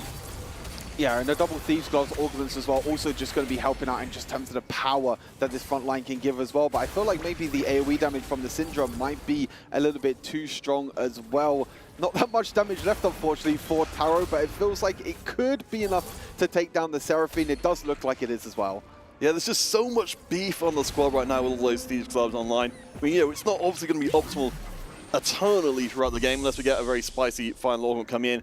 But, of course, we've mentioned we have got the emblems, or the spatulas rather, coming up on the carousel a little bit more often. And Title is circling, not going to be the one to take it. Not this time around. Kaito as well taking the Tiny Titans, trying to save a little bit of HP. We're kind of seeing a bit of a difference at the moment with obviously Title loose streaking quite a lot. Actually, Title's already down to 12 gold. So definitely struggling a little bit on economy. We'll have to see in general like what Title's got in terms of composition. We can see that there's a few 2-stars on his board at the moment. Maybe he's going to be relatively close to the 3-stars because we do know he does have, as we can see there, the 2 lesser champion duplicators, and that's exactly what he's able to do to reach that 3-star Syndra, the queen at the moment in set 12. Yeah, I mean, Title's been quietly brewing away in the corner for quite some time, but this is absolutely huge. I mean, one of the players, of course, who had the most spotlight on him coming in, getting the most mainstream successful composition to lead, I imagine, Zeta's division once Taro starts to drop off. And this is a big thing we were mentioning just at the start. You know, lose streaking early on is definitely a lot more less risk, I guess you can say, in terms of streaking in the early stages before the golems, and it just gives you so much more economy. You go to level 6, you roll down, thanks to 2 lesser champion duplicators as well from his augment, he's able to reach 3-star Syndra before anyone else, and this Syndra is just going to keep scaling and scaling and scaling. Every single time that she uses ability, she's just going to get even stronger. You know, I believe the cutoffs is, you know, after 15 casts you get stronger, you get the AoE damage, and then after 30 casts you create this additional rift which does even more damage. So the later this game goes, the scarier that Syndra's going to get. It's absolutely crazy. I do have to wonder what Syndra's going to end up looking like longer term, but for the time being, she's absolutely a menace at every stage of the game. Checking back in with Shouty right now, more towards the bottom side. In fact, let's, as we're coming to the end of stage 3, let's just take stock of where we are. Taro is still continuing to win streak. He might be able to bring 2 full stages onto the Japanese side. We've got Kaito in 2nd place as well. Right now, if the game was to end immediately, this would be an automatic victory for Japan. I'm glad you brought that up because there's a few win conditions that we have to keep track of in this 4v4 top format. As you mentioned, if the team gets top 1 and top 2, they are guaranteed to win, even if the other 2 members go 7th and 8th because of tiebreakers. And if they get 3 players in that top 4, they're also able to win automatically. I think at the moment, in terms of tempo, the way this game is going, Zeta Division is looking incredible, as you mentioned with Taro with that win streak. But even though Titan was lose streaking early on, getting that 3-star Syndra so early on, we're definitely going to be seeing Title win streaking over the next few stages. Well, Taro will not maintain the streak all the way to the tail end, which is a little bit unfortunate. But as we've mentioned, Title is moving up with a win streak of his own to move into pole position, so it's all making sense right now. Kaito, what was up the top, has cashed in some of that HP being at the top of the table for his own loss streak. So it does seem to be going more or less to plan for Zeta Division so far. Our plan definitely going incredibly well. One thing to mention here, we just saw on Tato's board, the Honey Monster units that he's keeping on his bench is actually to deny Wolves Esports because one of their players is actually trying to play Cogmore reroll. So this is kind of when the strategy comes in. If there is a player that is win streaking that has a lot more economy, instead of putting that extra economy into levels, let's push that extra economy into units that other players need on the other team, which is something that has been used incredibly well here. But we're seeing level 8 already for Lashao at stage 4-1, trying to potentially go for that Karma comp at the moment. There is the Karma pair, nothing else really on top of the Karma pair at the moment, being able to get cooked up here. Yeah, I mean, just trying to put together a composition like this is really fascinating. I mean, Lashao down to 35 HP, has very little room to work with. But we've got some way towards what we're looking for. Fortunately, at least in this set, a lot of the more shallow versions of the traits are still very much splashable in the composition, even if you can't necessarily rely on them fully. You see, the Shapeshifter on the other side there will provide an incredible front line to make sure that our Syndra keeps on casting. Even if she's just a 2-star version, she still will be scaling up throughout the game. Shapeshifters actually do seem to slowly, surely be melting. The Karma item holding right now doing a pretty good job, but the Shapeshifters, I think, just a little bit too much beat. Yeah, it doesn't look like the Lashao wants to go for the Karma, wants to go for the Callista instead of actually selling the Karma pair in the end to get that economy. But Lashao already is in a very, very difficult spot, I feel like, in terms of the composition. We'll have to wait here. Crash Test Dummies is going to be the option, but there might be another roll down here as well. So surprisingly enough, quite a lot more players than what we expected actually playing more tempo, going for level 8 and playing for these forecasts. Yeah, and I think there's some amount of pressure there to try and figure out what the opposing team are going for in the lobby. That if you play too much towards the other game, potentially getting outpaced. Again, as we talked about before, even if everybody else in your team falls away, if you can get those top 2 spots, if you can outscale the opposing team, again, the guaranteed win. Yeah, that is definitely one thing to key in, as well as Xerath is going to be the one that puts on the board. So Arcaner is in at the moment for Sharon. 3 Arcaner is in. Going to be trying to get them upgraded, ascended charms as well, which we know some of them can be incredibly powerful. You got the big, massive tower that you can use. I'm not too sure if players have seen that yet because it's very rare to get, but there was a big, massive tower that you can spawn that kind of your front line to be a tank. So definitely something that could be a win condition for one of these players. All right, it's multi-striker city. WC Cares up against Taro in this round. You see, yeah, we've got the Castleton variety with the Edge of Night there going up against some more Callista focus. Unfortunately, in this time, the Castleton is a little bit away from where he needs to be. If he'd have got onto that Callista, but maybe he still will with a big shield, but not quite enough.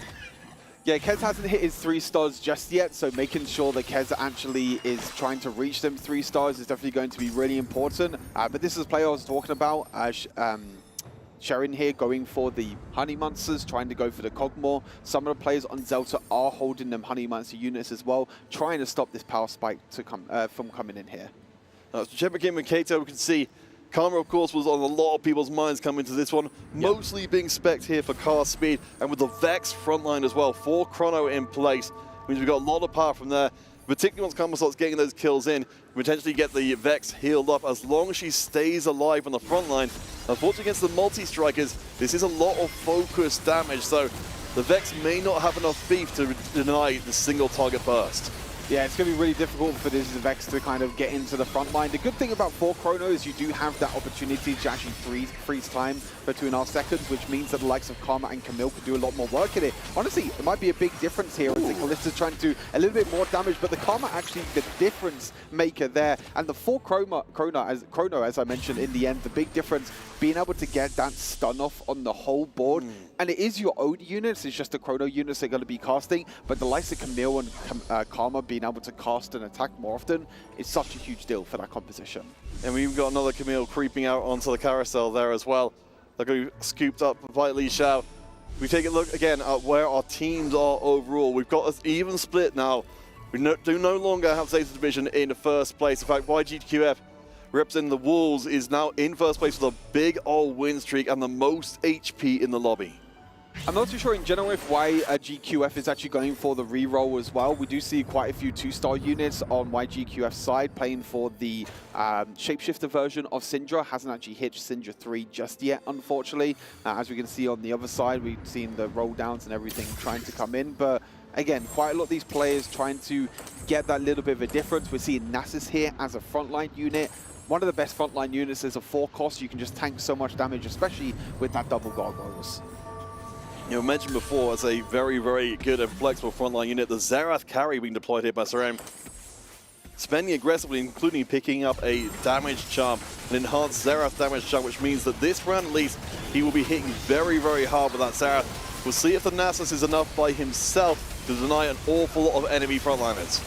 I think Akali is actually dashing into the backline at the moment. The Xerath is trying his best to stay alive. Maybe Xerath gets one more cast in. Oh, there we go. Could be a big difference, but no, it's not. Unfortunately, Sharon going to take another hit here at the moment. And even Taito as well has actually been losing a few rounds. Actually won that last round, but near the bottom at the moment. 3 out of the full Wolves Esports at the moment creeping near the bottom, so it's not looking good for them. But Shelty finally has hit that Cogmore 3.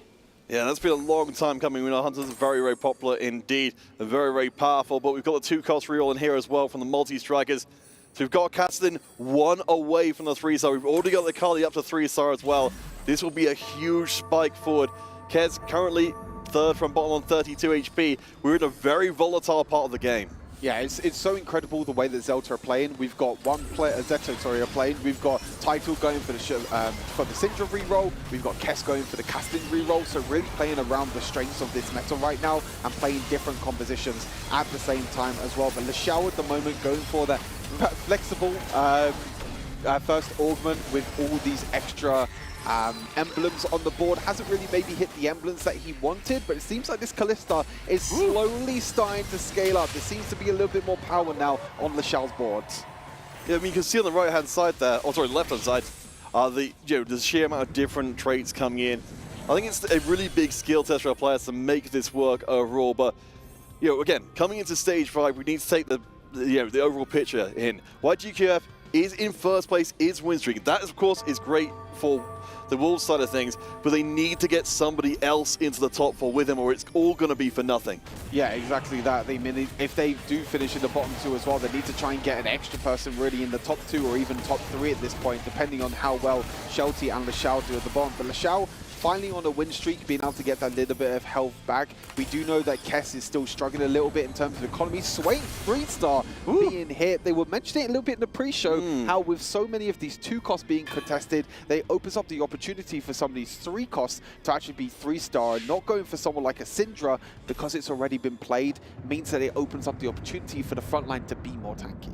Well, particularly, you know, even when you're just looking for that Syndra, you're still maybe going to find some of the uncontested 3 costs. And Swain's certainly up to the task here. Kato, though, the chrono ball we saw from before. We've got a little bit more threat coming in from the full Witchcraft Enhanced Fiora on the far left-hand side. We'll see how it does up against the Xiao.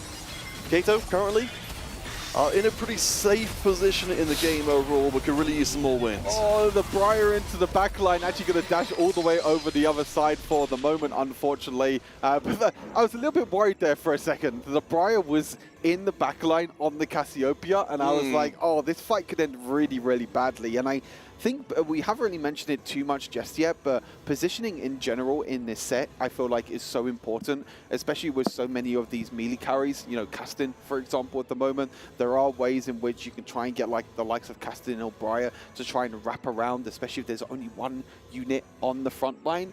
So it's so important to make sure that these melee carriers can access the back line and get into the likes of the Syndra, the Cassiopeia, that can be that big, massive threat.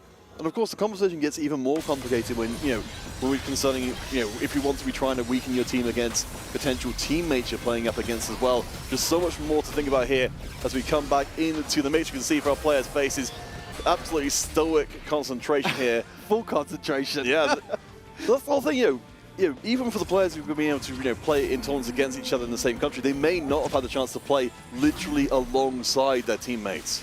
You know, you mentioned right at the top of when we were talking, right, some of these players have been in boot camp, some of these players have been practicing a lot for this 4v4 tournament, maybe some teams maybe not as much as well.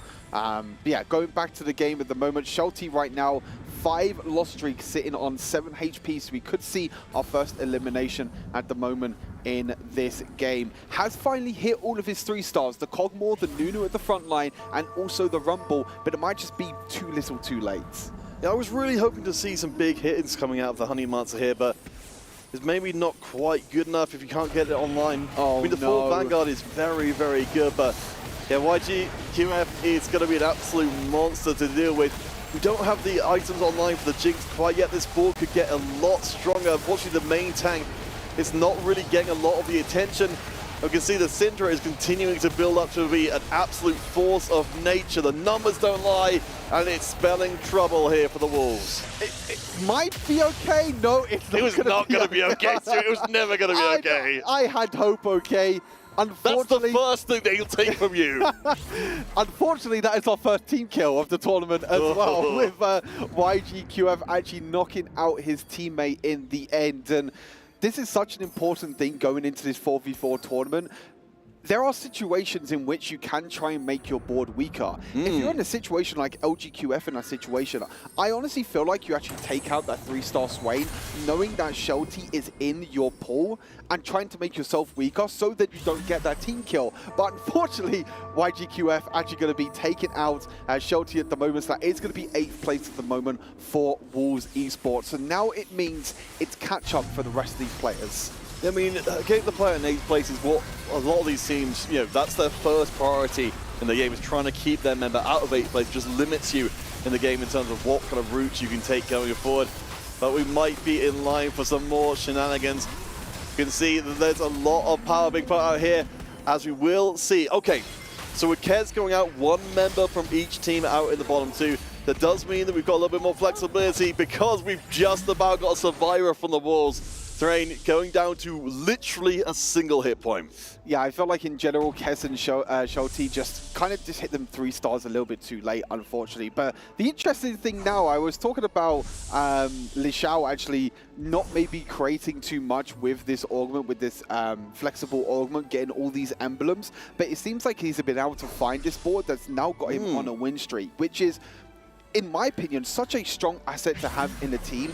A player this early on into a set, we have to remember, this set has only been out for just over a week. I believe it's 8 days, I believe it's been out. And already a player like Li Xiao can pick up an augment like Flexible, get random emblems every single time and still create a composition that could be looked to try and win streak. Yeah, opportunity knocking and very much being taken advantage of. We have got the 3-star Galio coming in on our picture-in-picture there as you see a little bit more power coming across the ball, but Lixiao looking very good. Wolves could be up for execution though. They're the only player on the single HP. We've got against an opponent who's very, very low. The Karma Sport on the other side. Karma versus Karma. Preserver and Chrono being put together. You see the Nasus is managing to hold on for a decent amount of time. The Chrono at least does kick in time to keep things alive. The Nasus is online, but the Fiora sneaking through to the back, and without the Fiora there, you've got no hope whatsoever. Yeah, that's going to be another member of Wolves being taken out here. Really nice kill there for Kaito and Zeta Division. And we're seeing in general the 3-star Swain is doing so much on this front line, but it doesn't seem to be enough for now. Another member is going to be taken pretty low on health there as Title loses another one. So we could be seeing Title again being knocked out. Wow. This is so close. We're seeing Wolves, Zelta, like, anything is possible in this game, and it's really going to go down to the wire. Yeah, certainly Title getting knocked out in bottom 4 with a 3-star Syndra Ball was not on my bingo card, but this game has been pretty wild from the very beginning of the tournament. Do you remember, gentle friends, this is best of 3, but as Stuart mentioned before, even from the very beginning of the tournament, getting that first win in, or first series win in, improves your tournament situation drastically.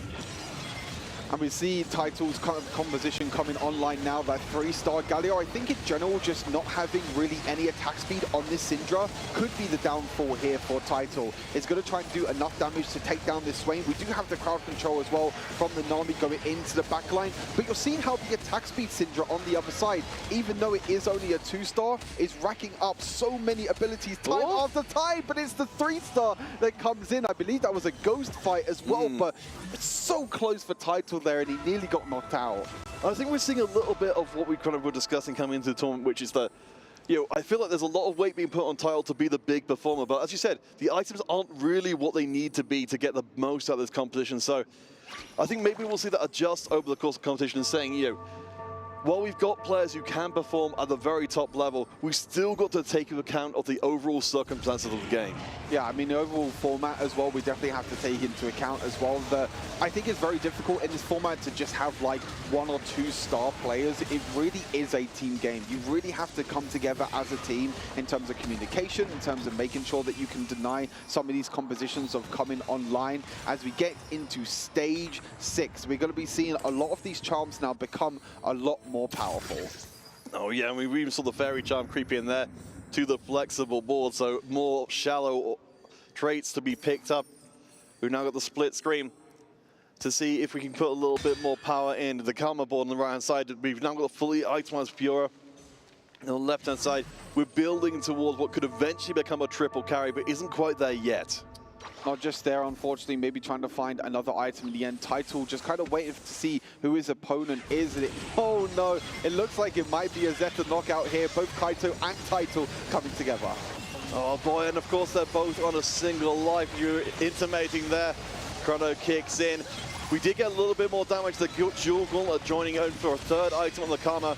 And I think at this point, you know, all of the Japanese players are happy when they see Title succeeding, and he will at least get through to the top 4. Through to the top 4, but at what cost? I feel like Counterfeit at the cost of knocking out his teammate. So at the moment, we have Wolf Esports getting 8th place and 6th place, which means at the moment they're currently on, 4 points. And then we have Zeta at the moment getting knocked out at 7th and 5th place. So going to be on a little bit of extra points at the moment. But the way that this is looking, Lixiao at the moment on that 10 win streak, both Wolves players at the moment are definitely looking incredibly strong, and I think it's really up to Lixiao at the moment. I mean, look at all the traits on that left-hand side. Look at this board that Lixiao's been cooking up this whole time as well. It's been incredible work by Lixiao so far. Oh boy, yeah, I mean, Lixiao's has been on an absolute tear throughout this game. You can see on the other side though, Taro continuing to keep nice and healthy towards the top of the board, 47 HP, YGQF on 39, Title still barely holding on. I think exactly as you said, it may be a short earned victory. And the big thing here, you can see that Taro actually doing incredibly well here, actually putting his 2-star Kalista on the bench, knowing that he was going to face Title. So he wants to try and keep Title alive. He knows that he's on enough HP, and both the Wolves players also going low on health. So this all comes down to who's going to go up against who. Is there a way in which I can make my board weaker, which is exactly what Taro was able to do there. Make his board weaker, allow Title to stay alive, and keep Zeta's dreams alive in game number 1. And I just love this extra layer of decision making. As you were saying before, for the Zeta division, make a decision to keep Title in the game. How much more, kind of axis of communication and decision making there is here. Because, if you sacrifice your round to be able to keep your teammate alive, how much is it going to cost you in terms of streak and HP? Lixiao, though, looking very good as Title goes up again. It's the 3-star Galio versus the 3-star Swain, and I know which one I prefer to have. Which one do you prefer to have? The Swain. Okay, the Swain. I mean, I would say Syndra, but maybe not with these items. That wasn't an option, Stuart. Maybe not with no attack speed, but I mean, Title at the moment trying to keep Zeta Division's dreams alive in this first game. But that frontline tankiness is just way too powerful, and even with a 2-star Syndra, is going to knock out Title in 4th place. So 3 players from Zeta Division out of this game right now. Yeah, that's pretty devastating. We will wait for some confirmation, but certainly for Taro, going to need to try and shoot for the first place with a shout on a 12-round win streak. It's looking very likely we're going to be seeing Wolves come in here strong, take the first 2 spots and cement themselves a very firm Game 1 victory. Incredible performance by Wolves Esports. I mean, the early game maybe looked a little bit rough. I mean, there was the moments that you feel like Zeta Division looked very, very strong with the likes of the Syndra 3 coming in online so quickly. But unfortunately, maybe not going to be enough. But we see here one of the big charms in this set being able to spawn a dragon. This is kind of a frontline tank, but also has a little bit of damage. So you actually want to put it on the second row. It's a 2-hex, gives you that extra unit. I'm not too sure if it's going to be enough, though, for Taro to try and face off against some of these incredible boards that Wolves Esports have been cooking up. I know it's one of those charms that people kind of bemoan for being, incredibly powerful, but I think at this point for Taro, it is just a last-gasp desperation move to stay alive for a little bit longer. I mean, Lixiao is the lower of the 2 Wolves members in terms of HP right now on a massive win streak as they'll go up and see how they do up against each other. I mean, at this point, I imagine they're just hoping for the round to be as close as possible in case Taro is able to hold on. No, I totally agree. I think you just want to make it as close as possible, and I think that's exactly that. Look at that. 1 unit loss, or 2 unit loss, sorry, I didn't see that zillion at the bottom, but only a 2 unit loss for Wolves Esports in that situation, as well as Taro actually wins the ghost fight in the end. So at the moment, it seems like Taro is keeping himself alive, but as you mentioned, I feel like it's extremely difficult for Wolves Esports now to kind of throw this away with both of their top 2 players looking really, really powerful. I mean, Lixiao certainly, I don't imagine he's going to be losing for the rest of this game. 13 rounds in a row is a pretty definitive statement, but yeah, at least with 1 life remaining between Taro and YGQF, it still could go a little bit differently, even if Lixiao himself can't be unseated. We're going to be seeing the next fight here as well. It's going to be Lixiao up against Taro. This is such a big fight in this first round. Can Lixiao, who's been cooking up this board with so many emblems, be able to get through, as a Fiora at the moment is jumping straight into the backline, is going to die to the Kalista, and his Kalista is jumping around on the side of Lixiao at the moment, doing so much work, but maybe, just maybe, Taro has a little bit of a chance here, and broke through that front line pretty damn quickly, and this double Rage Blade Kalista is doing a lot of work, and actually, Taro keeps himself alive and stops the lose streak of Lixiao. Wow, I wasn't expecting that one at all. It leaves all 3 members left with a single life coming in to stage 7. We'll get a little bit more oomph behind these boards, but I wasn't expecting this first game, the opening of the entire tournament, to be quite this tense. I mean, it's tense and it's also close, but I think it just shows the power of these 2 teams as well. I think both these teams coming into this, maybe not on everyone's radar in terms of these super teams that have been coming together, in terms of the rankings that we've been getting in this tournament, but it just shows that it's so incredibly close right now. But Taro being able to stop the win streak there of Lixiao and get that victory means that he's actually the player now on the highest HP. Yes, they're all single digits. It's all going to come down to this next round.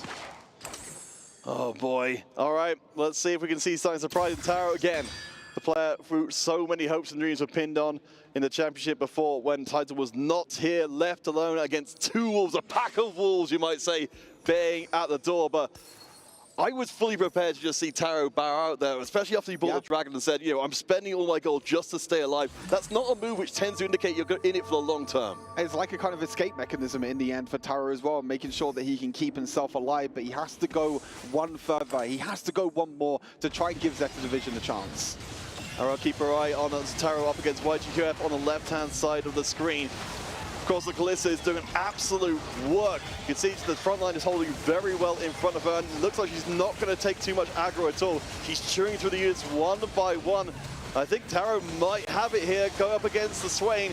We'll be able to tear through, but no, the shape doesn't go through. Taro's going to drop. On the other side, the Ghost Board does not manage to do anything at all. Both Wolves survive the top two, and we know what that means. That means that Wolves Esports is going to close out game number 1 here in our first series of the Esports World Cup presented Team Fight Tactics. Incredible work in general by Leshao, being able to just pilot this board with so many emblems, and even the pivot here as well by YGQF, sorry, I have to try and remember that name. It's a tough name. Yeah, I have to try and remember the wordings and which order they're in. But YGQF doing such incredible work of not actually focusing on that 3-star Syndra, because we know that Title was focusing on it, and instead focusing on that front line, keeping that front line alive, because you have so much attack speed on this Syndra. But now with that 3-star Syndra online, was able to win out in the end against Taro, and it doesn't matter about the result of this one. We know that Wolves Esports are going to be able to finish off this first game. Yeah, very much just a victory lap here to cement their position on top.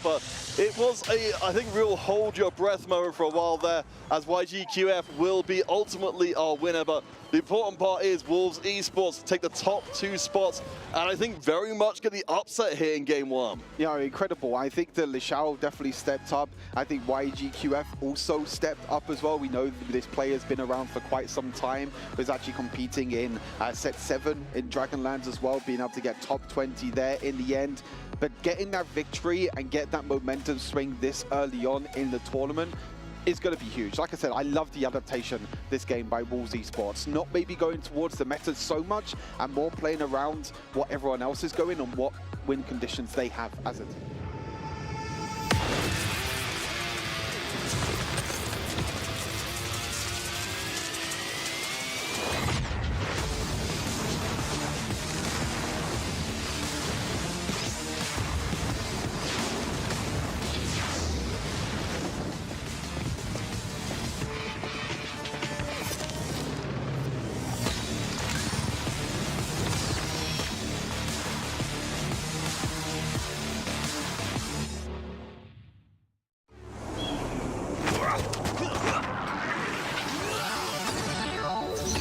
Ready, set, go.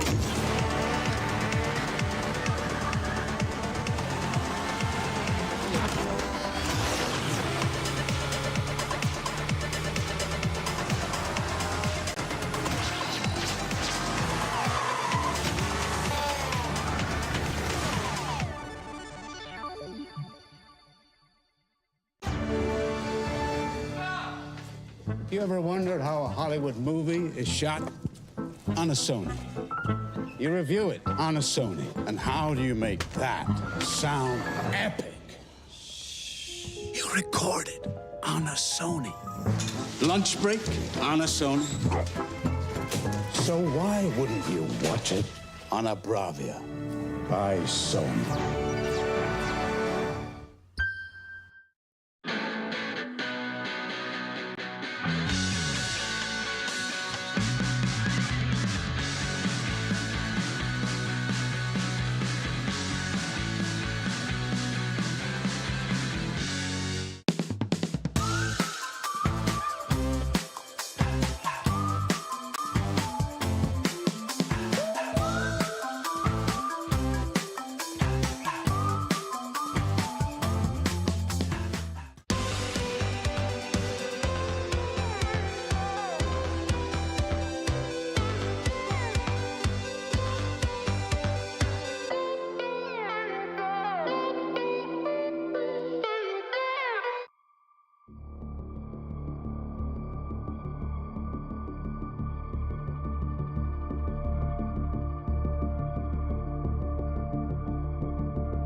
12 tournaments are completed.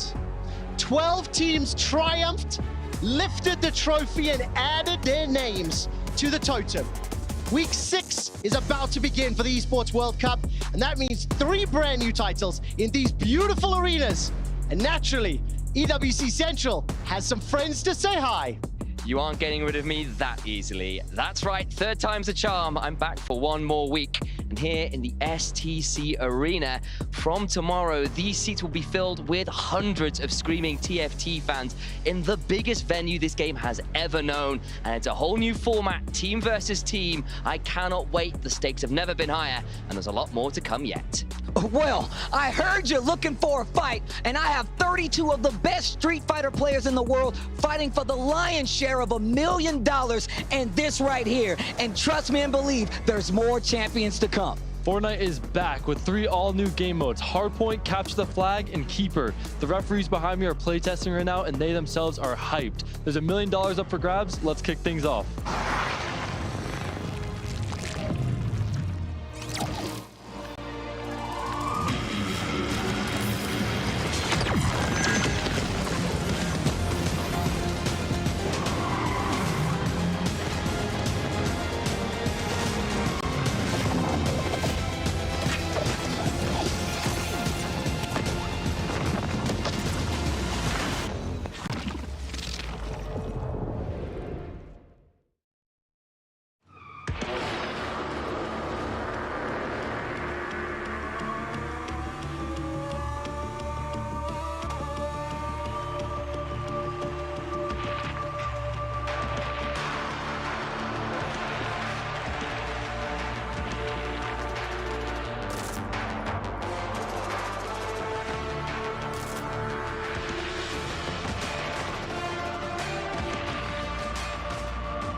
Good afternoon, good evening, or good morning, wherever in the world you are tuning in to the Esports World Cup Week 6. Teamfight Tactics, Street Fighter 6, and Fortnite take to the arenas to make their EWC 2024 tournament debut. We already have games live and underway for Teamfight Tactics. Street Fighter 6 will be starting at 5 p.m. and the Fortnite players are taking to the stages right this second. My name is Quickshot, and I'm once again in the hot seat for EWC Central, where you'll keep seeing my smiling face for the next 3 weeks of competition. It's time for me to introduce my guests, starting with the multi-game master, returning for his 3rd title in as many weeks, Sam, Initialize Hapgood. How you doing, my man? That is by far the best intro you've given me so far. I'm feeling super hyped after that. I am feeling like a master. I'm ready to get into TFT Youth Wall. We've got a new set. We've got a new format. It just couldn't be better to get How many days has the set been out for public play? I think it's been just over a week, so I think 8 days if I've counted correctly. We are going to have a wild TFT tournament. Now, of course, Sam and I have been working together for many weeks throughout the course of EWC, but making his professional broadcast debut. For his first ever live broadcast is current Fortnite Battle Royale Pro, Blake P.S. Thank you. By the way, if I could just let you know, 3rd place at FNCS, followed by 5th place at TwitchCon. We have esteemed royalty in the Fortnite world. Say hi to the groups and tell us a little bit more about your yourself. Majesty. I have to let you know. I'm excited to be here, man. You know, I've competed at Gamers 8 the past 2 years, but this time I'm on the other side of things on the broadcasting team. So I'm super excited. There's an all-new format. We'll get all into that later. Listen to this. You're already teasing broadcast segments. I'm proud of you, Blake. I'm proud of you. The next one is an absolute personal pleasure of mine. Tasty Steve is a absolute legend in the fighting game community. Multiple tournaments, multiple games, multiple stadiums. Hell, his voice is in Street Fighter 6. Steve, welcome to the show. It is a pleasure to work with you. Listen, I'm going to tell you right now, I know he's showing me love, but it's been a long time coming for me to work with this gentleman. I've been a long-time fan of Trevor. He knows this, and I am so honored to be here to give you guys a walkthrough of what's about to be one of the most exciting Street Fighter 6 matches of all time. I'm telling you guys right now. I cannot wait. What was it? Are you ready for a fight? Are you ready for a fight? That's a good lie. Let's take a look at the schedule. All three of our respective games have actually started on the same day as EWC Central. So for the first time in a couple of weeks, we don't have any Wednesday or Tuesday games. So Fortnite groups will be starting momentarily. Teamfight Tactics is already underway, and Street Fighter will be starting a little later this evening. Sam, tell me about some of the games. What's exciting for TFT? So we have just seen a bit of an upset because Zeta Division, who was supposed to be doing really well, just lost a very tight first match here up against Wolves, who are one of the Chinese qualifier teams, and that's already pretty hype. Game 2 will be underway very shortly, so we'll keep our eyes on that one later in the day.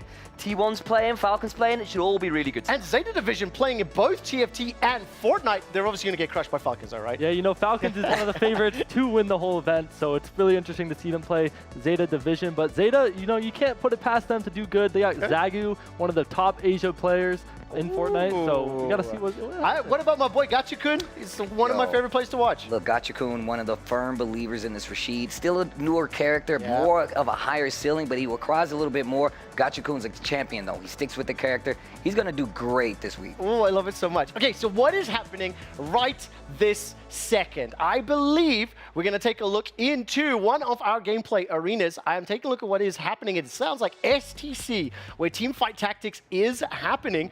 And give me the very quick explanation of what we're looking at. So at the minute, we are very early on here. We're sort of, I shouldn't say very early on, we're into round 2, or stage 2 of the game. So comps are starting to come together.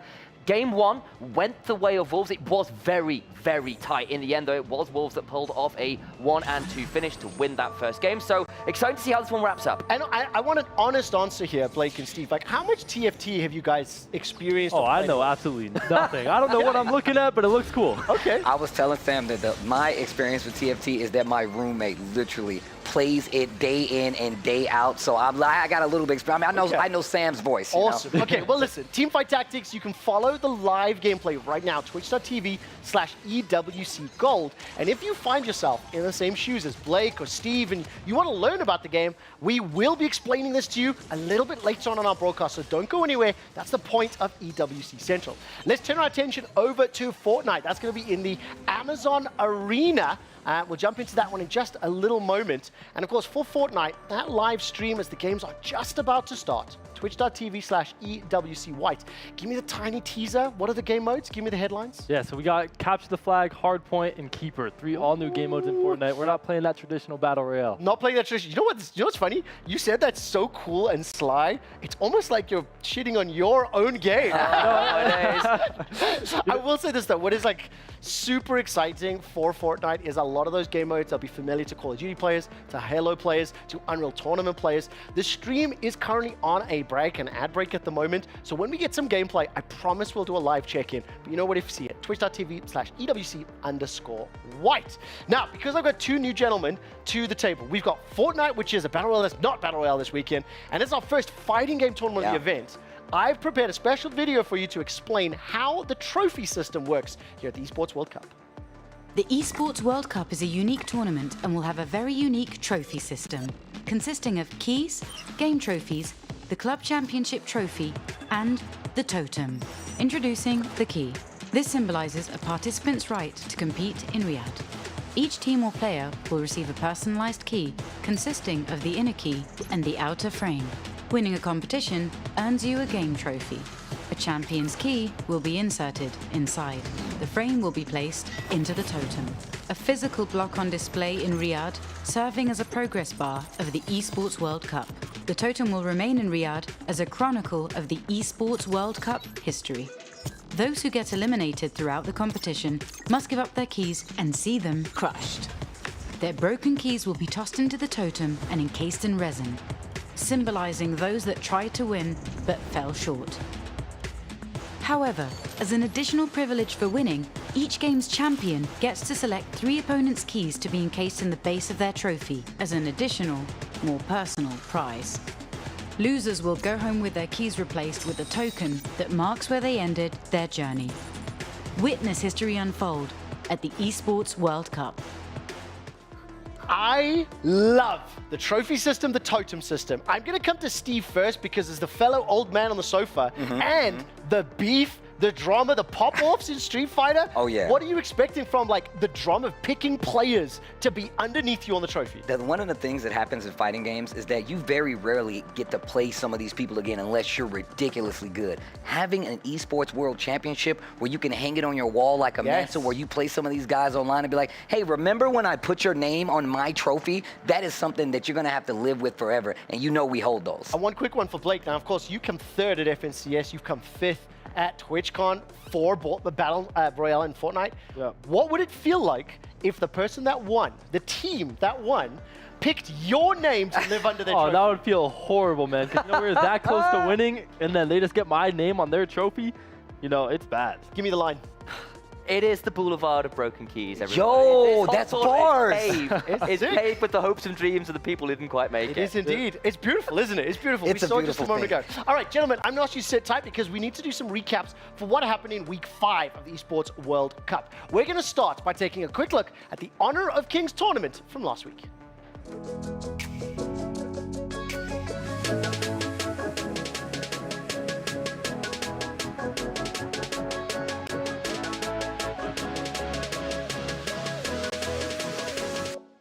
Hello Honor of Kings fans, sit tight while we recap the thrilling battles and unforgettable moments from the tournament. The group stage ignited with a fierce clash of 12 teams around the world, divided into 2 groups. On day 1, we saw LGD Gaming in Group A be an unstoppable force, claiming victory in every match.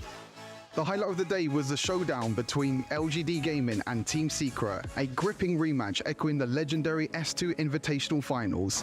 Team Secret started off strong, but LGD Gaming's masterful play secured a thrilling triumph, reminding us why they reign as the champions of S2. Over in Group B, KPL Dream Team and Weibo Gaming obliterated their competition, each match a testament of their extraordinary skills, strategy and game sense. KPL in particular left no survivors, their matching ending in rapid, ruthless victories that left their opponents in the dust. Day 2 delivered a clash of the titans of Group B as KPL and Weibo Gaming went head to head. Weibo Gaming boldly seized 4 of KPL's towers, but their efforts were in vain as it was far too late. KPL wiped them out in their base and seized the victory. Meanwhile, the battle proved too fierce for some. The bottom 2 teams of each group, Team Falcons, Boom Esports, Team Vitality, and Kagendra, saw their hopes shattered and their keys crushed, marking the end to their journey. In the quarterfinals, LGD Gaming and KPL Dream Team continued their dominance, crushing their opponents and eliminating Loops and Impunity Esports from the competition. Their reign showed no sign of slowing down. Weibo Gaming faced off against Vivo Keepstars, who delivered a stunning performance that caught everyone off guard and knocked Weibo Gaming out of the competition. The last match of the day was a nail-biter as Team Secret went head-to-head with AG Global. It was the first one-to-one standoff of the day, and it kept everyone on the edge of their seats. In a thrilling conclusion, AG Global emerged victorious with a 2-1 win, leaving Team Secret heartbroken as their key was crushed. The excitement didn't stop there. In the semi-finals, both LGD Gaming and KPL Dream Team swept their matches 3-0, securing their spots in the grand finals. AG Global put up a tenacious fight against KPL and kept their spirit going until their journey ended. The stage was set for an epic showdown between LGD Gaming and KPL Dream Team, who had not lost a single game yet in the competition. In the grand finals, the KPL Dream Team showcased their dominance, proving why they are among China's elites. Their control of the map was nothing short of spectacular, as they demolished towers one by one, leaving LGD Gaming with no room to breathe, let alone farm. LGD Gaming did make several comebacks in the late games, troubling KPL, but in the end, it was not enough. With relentless precision, KPL Dream Team secured their victory in the first match, dominating the second, and ultimately claiming the championship title and the trophy, cementing their legacy. Everyone demonstrated outstanding gameplay throughout the Honor of Kings Invitational mid-season, generating countless viral highlights spreading across the world. The teams showed great sportsmanship by respecting their opponents, showcasing the spirit of fair play and mutual respect. Thanks for watching, and we hope to see you all next time. So for context for the gentlemen who were not here last week, the KPO Dream Team was so dominant, so fast, they earned $115 per second of in-game time. And what I love so much, by the way, is they're looking at all of the teams who have been eliminated, deciding which 3 they want to select, and then placing the remainder. That is disrespectful. I love it. I think it's the best. You said placing the remainder. I thought you were about to say placing the remains. And I'm like, hold on, man. That is heartbreaking. Isn't that just the soul of a competitor? It's even worse, right? Because not only do you get your key crushed, you have to hand your key over to the people who beat you. You've got to give it away. I'm telling you now, when we get to see, I think it has a bigger impact in 1v1 type games. Oh, yes. And when we see the stage for Street Fighter later, it starts at 5 p.m. today at EWC_fighters, and you see those 1v1s, they're going to have to give keys to each other. It's going to be hard. Anyways, let's quickly wrap up last week before we can dive in with the rest of our show. That means I want to take, I'm hearing we can take a quick look into the Fortnite arena, actually. Oh, exciting. So let's take a quick look at some of the gameplay. We will be explaining to you how this works, but give me the quick things. What are we looking at? Do you know what map it is, what game mode this is, Blake? Yeah, so right now we're on Capture the Flag. This is map number 1. Falcons is up 2-1 against Zeta Division, which, you know, it's not really a big surprise because, you know, we expect Falcons to go far in this tournament. Is it normal that, like, you can't pick any skins? Is everyone just red team, blue team with, you know, them skin suits? So I'm not exactly sure if there's a rule on that at EWC, but I'm assuming, like, normally your team will wear all the same skins, so you don't know who you're fighting. So you don't know, like, if it's like a Juggernaut, a Marksman. And again, if you hear Fortnite and you're expecting Battle Royale and a Battle Bus, that is not what's happening at EWC. We have a breakdown, we have a deep dive, as well as an explain app for those of you that are like, have you played Fortnite ever? Very little, about 10 minutes, that means that, so no. Give me both. Okay, we will come back to Fortnite later on. Let's turn our attention to the second of 3 games that completed last week. And Rainbow Six Siege, let's find out why BDS was so good.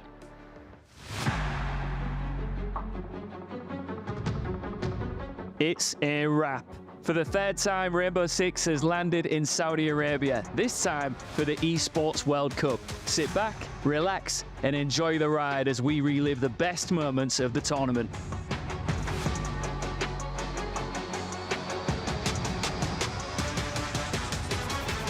The action kicked off in the group stage with no major upsets. Team BDS, Team Liquid, and Furia swiftly secured their spots in the playoffs after just 2 games.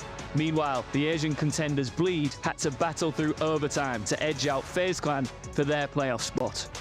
Space Station Gaming faced a tough start against W7M Esports as the Brazilians sent Fultz and his crew to the lower bracket. But the North Americans rallied with 2 dominant 2-0 wins, making it into the top 8 alongside their South American counterparts. Space Station Gaming off of the cap play once again. The final playoff spots were cleared by the resilient FaZe Clan and the dark horse Dark Zero. With 4 Brazilian teams, 2 North American squads, 1 European and 1 Asian team, the gloves came off in the playoffs. Quarterfinals were no different. The South Americans set the pace and made everyone dance to their tune. And since it was Samba time, the only team that could keep up, apart from Liquid, Furia and W7M, were the European representatives, Team BDS. Perseverance and confidence paid off as Lobin triumphed with his squad in the semi-finals, defeating their fellow countrymen in a fashionable 2-0 win. On the other side of the bracket, Felipox and his buddies unfortunately fell short. It was close, but the ticket to the finals and the honour of defending European Rainbow Six went to Team BDS. France 2, Brazil 1. BDS bear down onto the grand final tomorrow, up against W7M. As for the grand final, just like we heard in one of the interviews, BDS has already faced W7M Esports before, and oh boy, did they rise to the occasion once again. Unfortunately, the lack of resistance from W7M could only end one way. Clubhouse was dominated by the French with a crushing 7-2 victory. Next, we moved to Consulate. What can we say? Another flawless map played by Shaiko and his crew. Here's the plant here. Do not have full top control, but now right there, that's a huge pick. They can now go for the plant. Yeah, use the slow one health though in towards Expo. Frag thrown out by League, in fact, and the plan to go down. Still watching the floorboards up above. He's in a good position to find a second kill. And a third one as well. Oh, the young guy gets 4. W7M capitulating. The final nail in the coffin was driven in on Oregon, where the Brazilians managed to win only 1 round. In these rounds, in this grand final, the BDS undefeated throughout this tournament for the 3rd grand final in a row. 3-0, 3-0, 3-0. In such an unparalleled style, Team BDS defended the honor of European Rainbow Six and clinched victory in Saudi Arabia for the 3rd consecutive time. With this triumph, Team BDS has forever etched their name in history here in Riyadh.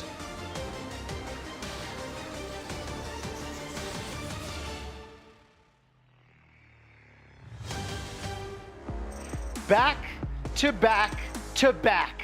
The best damn team in Saudi Arabia, Team BDS, pick up another Rainbow Six Siege title after 2 tournament wins at Gamers 8.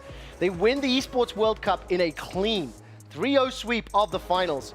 Undoubtedly better than all opponents and crucially better than Brazil. All 3 other semi-final teams, WCHAMA, Team Liquid as well as Furia, eliminated in those semi-finals. And it was for the French, and it was for EMEA that they did it. Yes, let's go BDS. I'm a big fan. Beautiful. The organization knows it. I got the t-shirt to prove it. Kudos to Team BDS. I want to do one more game update as we move on with the broadcast before we turn to week 6 and their games. Apex Legends saw the best, longest, most exhilarating and most exciting LAN finals that the game has ever experienced. Let's take a look.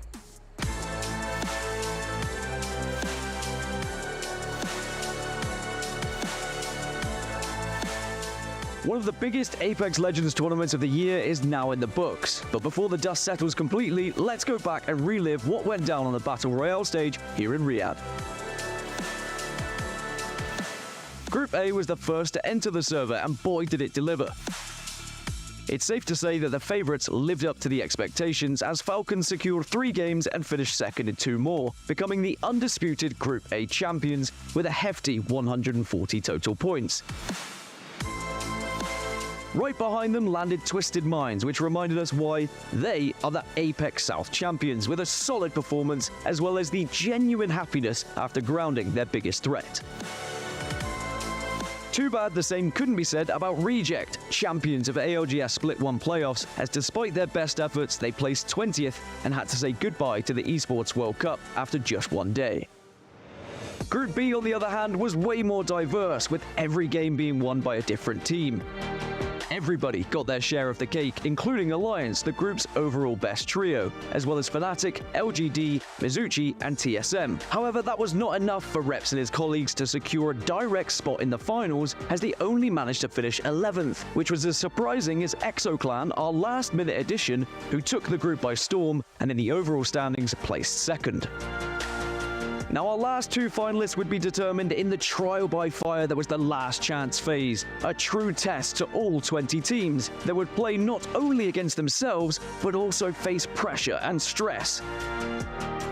Guild Esports passed that test with flying colors, firmly securing their first place after finishing every game in the top 10 and even bagging 2 wins. Space Station Gaming were our runner-up, as they also grabbed 2 victories and a number of high-place finishes. But that meant only one thing: there would be no TSM in the final round, as one of our biggest contenders scored 8 points less than SSG and managed to only finish 3rd place, thus saying goodbye to the Esports World Cup. Only 20 trios remained, but none of them would have predicted what would come next. At first, it was not certain who might claim the throne, but as games progressed, Team Falcons swooped down on their competition and became the first team to earn match point. It all could have ended after 7 games, but Falcons were denied their glory time and time again. More teams became match point eligible, but none of them were able to dot the I, which brought us all the way to Game 13, making EWC's final the longest Apex Legends LAN match to date. until finally, Alliance broke the stalemate, and after taking down Liquid and Luminosity, made this spectacle even greater by becoming the first EMEA team to win at a LAN tournament. That earned them not only a trophy and a spot on the totem, but also a whopping $600,000 prize, and a story worthy of true legends.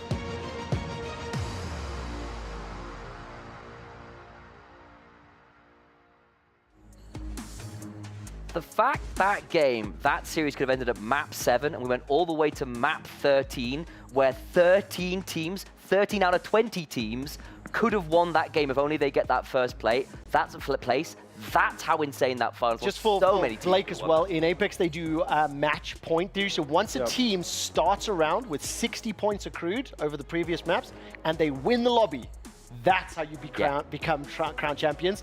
Matches 9, 10, 11, and 12 came down to 4 teams, with one team not being a match point. 4 games in a row, that team won, extending the finals by one more game. That is crazy. It was hype. Now, of course, that was all of the Week 5 champions. 1,000 points accrued for each respective club, and that sets us up for Week 6. And a closer look at our EWC Club Championship update, brought to you by STC.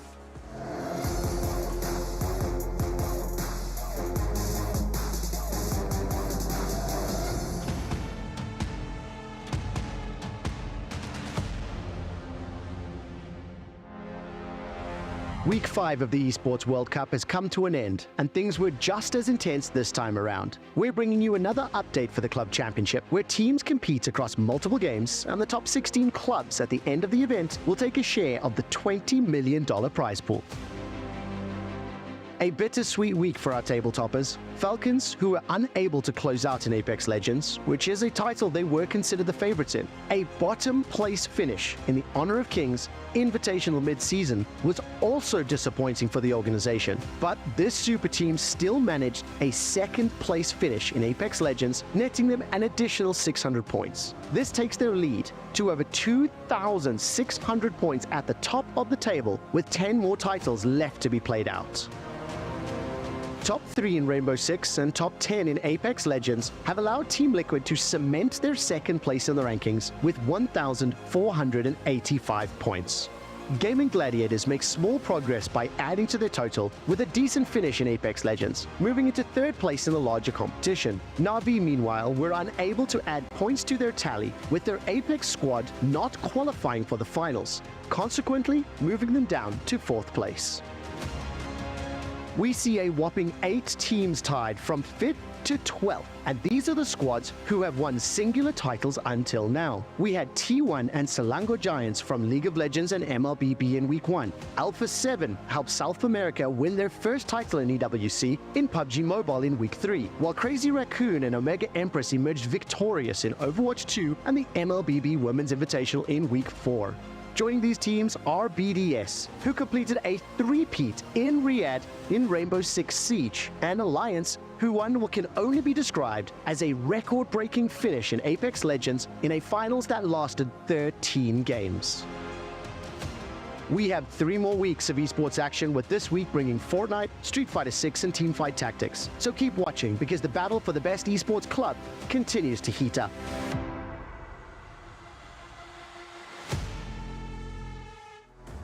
Thank you very much, Past Trevor. Welcome back to Live Trevor.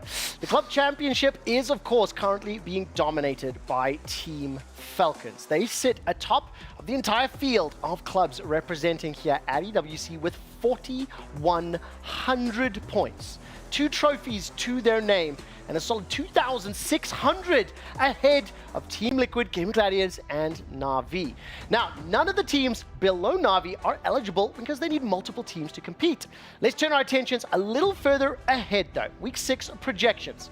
In Street Fighter 6, Punk and FlyQuest will be looking for the club's second top 8 finish, which would make FlyQuest eligible for that club championship as well as the prize money. Over in Fortnite, DreamHack Dallas champions Team Falcons could take a huge steps towards securing mathematically the championship for Team Falcons. And finally, in Teamfight Tactics, Fnatic has 2 former world champions in their lineup, and they're looking to break into the top 10 club and make it onto my top 10 graphic with strong placements in TFT. Can they do it? You'll have to find out, and that means stick with us in EWC Central. That does it. The EWC Club Championship Update, brought to you by STC.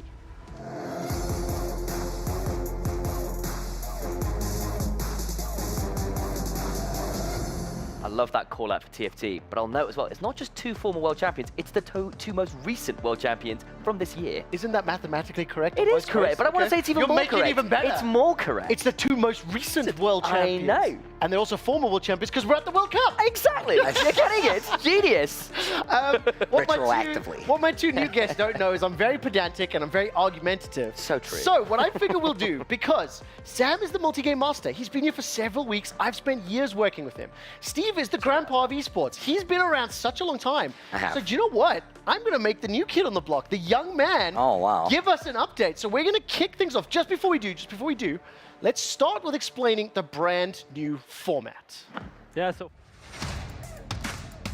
Get ready for the highly anticipated Esports World Cup featuring Fortnite. The top 16 teams from the qualifiers are set to converge in Riyadh, Saudi Arabia for a live showdown from August 8th to August 11th, all vying for their share of a massive $1 million prize pool. Let's dive into how the tournament will unfold. The tournament kicks off with an intense group stage over the first 2 days featuring 20 matches. The 16 teams will be split into 4 groups of 4, battling it out in the double elimination bracket to determine the top 2 teams that will advance to the playoffs. But that's not all. In this completely new and thrilling 4v4 format, players take on specialized roles to contribute to their team's success across various game modes. In Capture the Flag, victory is achieved by securing more flags than the opposing team by bringing them to your base. Hardpoint challenges players to control a moving point on the map, accumulating points until reaching the limit. Meanwhile, in Keeper, the objective is to control the key for as long as possible to claim victory. Each mode demands team's coordination and skill, making every match an intense and strategic experience. The excitement intensifies as we head into the playoffs over the next 2 days, starting with the quarterfinals. The top 8 teams from the group stage will compete in a best-of-7 single elimination format. The winner of each match advances to the semi-finals the following day to face their opponents in the same format until there's 2 teams left that head into the grand finals, where the ultimate victor will be crowned champion, claiming the trophy and eternal glory. Additionally, the champion will have the opportunity to smash 3 of their rivals' keys and add them to their trophy. Mark your calendars and don't miss a moment of the action as your favorite teams go head-to-head in live competition on stage.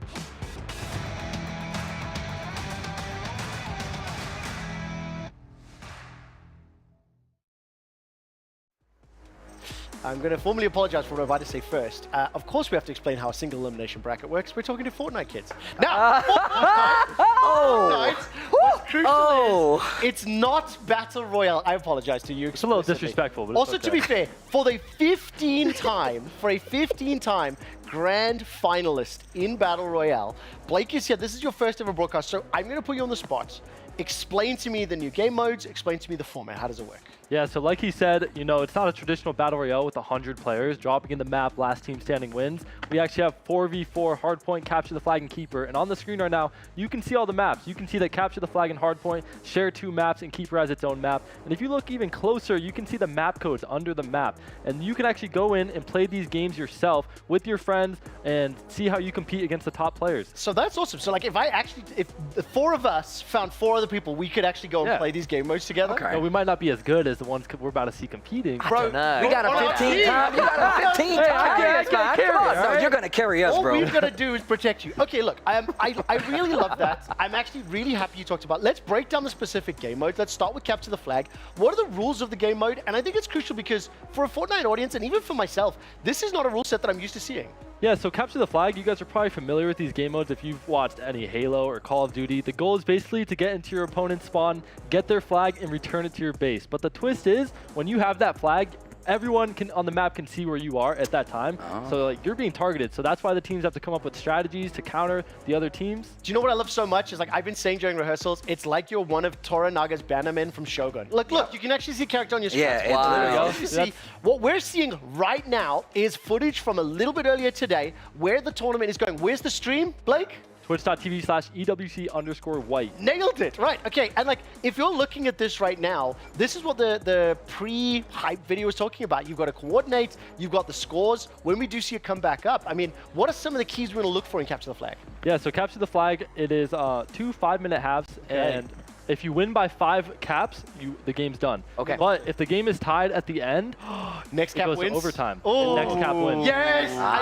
That's I cool. know. We actually haven't prepared that line. It's just as soon as you said overtime, I'm like, I know what this rule is. Overtime is hype. Okay, right. Let's turn our attention to another game mode. This is one that you have seen in Call of Duties a lot. It's called Hardpoint. How does Hardpoint work in Fortnite? Yeah, so Hardpoint has 5 circles around the map that there's one at a time, and you got to capture it. Take strategies, capture the hard point, and every second you're standing on the point, you get a point. And they will circulate around the map, and your goal is to just stay on it longer than the other team, obviously. Can I jump in on that one? So what I think is crucial in game like Call of Duty, which is actually going to be here next week and will feature Hardpoint, Call of Duty has random points for Hardpoints, right? It doesn't follow the same routine. What I find interesting about this, for any viewers who've been to Essential for a while, you can see this point is being held in cap by Team Falcons. When the Hardpoint spawns, it follows a rhythm. So that means there's a flow to the map, like Overwatch in some ways. So that's what a lot of teams do. They have to practice knowing where the next point is. They obviously already know, so they know when to rotate into it. And there's 2 points that you have a spawn advantage. So it will be right by your spawn. Interesting. So do people try and like manipulate which hard points come out when in a map to try and like get better advantage for that? Yeah. I think it falls. Okay, go. Sorry. No, you're good. So yeah, they already know where they are, so you don't really have to manipulate anything. It's the spawn points will follow the same routine. So, Gotcha. So it's Hardpoint 1, Hardpoint 2, I'm with you. Yep. Where I think you're getting confused is for the next game mode will be spawn point. Yeah. So tell me about Keeper. What is this game mode? Yeah, so Keeper is a new game mode to the ESL, Esports World Cup. It came out a couple weeks ago, and it's actually, you load into the map, opposite sides of the map, and you run to the middle, there's a key. You need to hold the key, and you get 1 point per second holding that key. But there's a twist. Whenever you get to 100 points, if the enemy team has 0 and they get the key, they start earning double the points until 75. So there's a lot of opportunity for comebacks and great storylines. Okay, that is awesome. Also, just as a note, if you are a Fortnite player or a Fortnite viewer, you want to try these map modes out, remember similar maps can play, you can have different rule sets on the same maps. So if you scroll back for the last 2 minutes of this VOD, you can get those map codes. We don't have any footage just yet of Keeper, but what I would like to do is take a look into that Amazon Arena at the game that is on screen, and I'm going to ask Blake to set this up for me. So what are we looking at? So right now we're watching Hardpoint. I think this is map number 2 of Falcons versus Zeta. Falcons is dominating. It's 207 to 126. They're about to take map 2. They're going to be up 2-0. And you know, it's a best of 5 series. If they take one more map, they move on. We'll find out if they can. We're going to take a listen into the casters in the Amazon Arena. Such good mid-map control coming in from the side of Falcons that they're going to pick up more kills in the feed as well. Teeny going to just flank around the back of the base and try to continue holding this down. 2:24 on the board for Falcons. Now a 100-point lead once again. Getting close to closing this one out as well. Zagu flies in once more, and you got to say 16 elims for Zagu. He's been a player who certainly hasn't disappointed here for Zeta Division. He's trying to do all that he can. He's going to be playing in around the bubble. Again, the Dynamite's going to go down, but not connect with Yapko as he's got a bubble of his own. And now he's got some support coming in from his teammates. Chicho will pick up 2, but Yapko being the driving force of that push. Worth noting here, 10 points until we move to the new point. So they will not close it out here, but they are getting dangerously close to finishing this round out. 238 on the board, and now moving to our next hard point. Their division have spawns for this one. Falcons trying to push up. Yapko trying to clean up the damage onto Kyoto. Will do so. So now Mini Puro is going to have to stay alive in and around that hard point. But Yapko just deleted him from inside of that hill, and with only a few points required, the question is, do they have the time now as the bubble goes down to just hold off this push and close this out? That will be it. Look at the bubble timing as well. That one really should close it out. It's a Hail Mary effort coming in last second.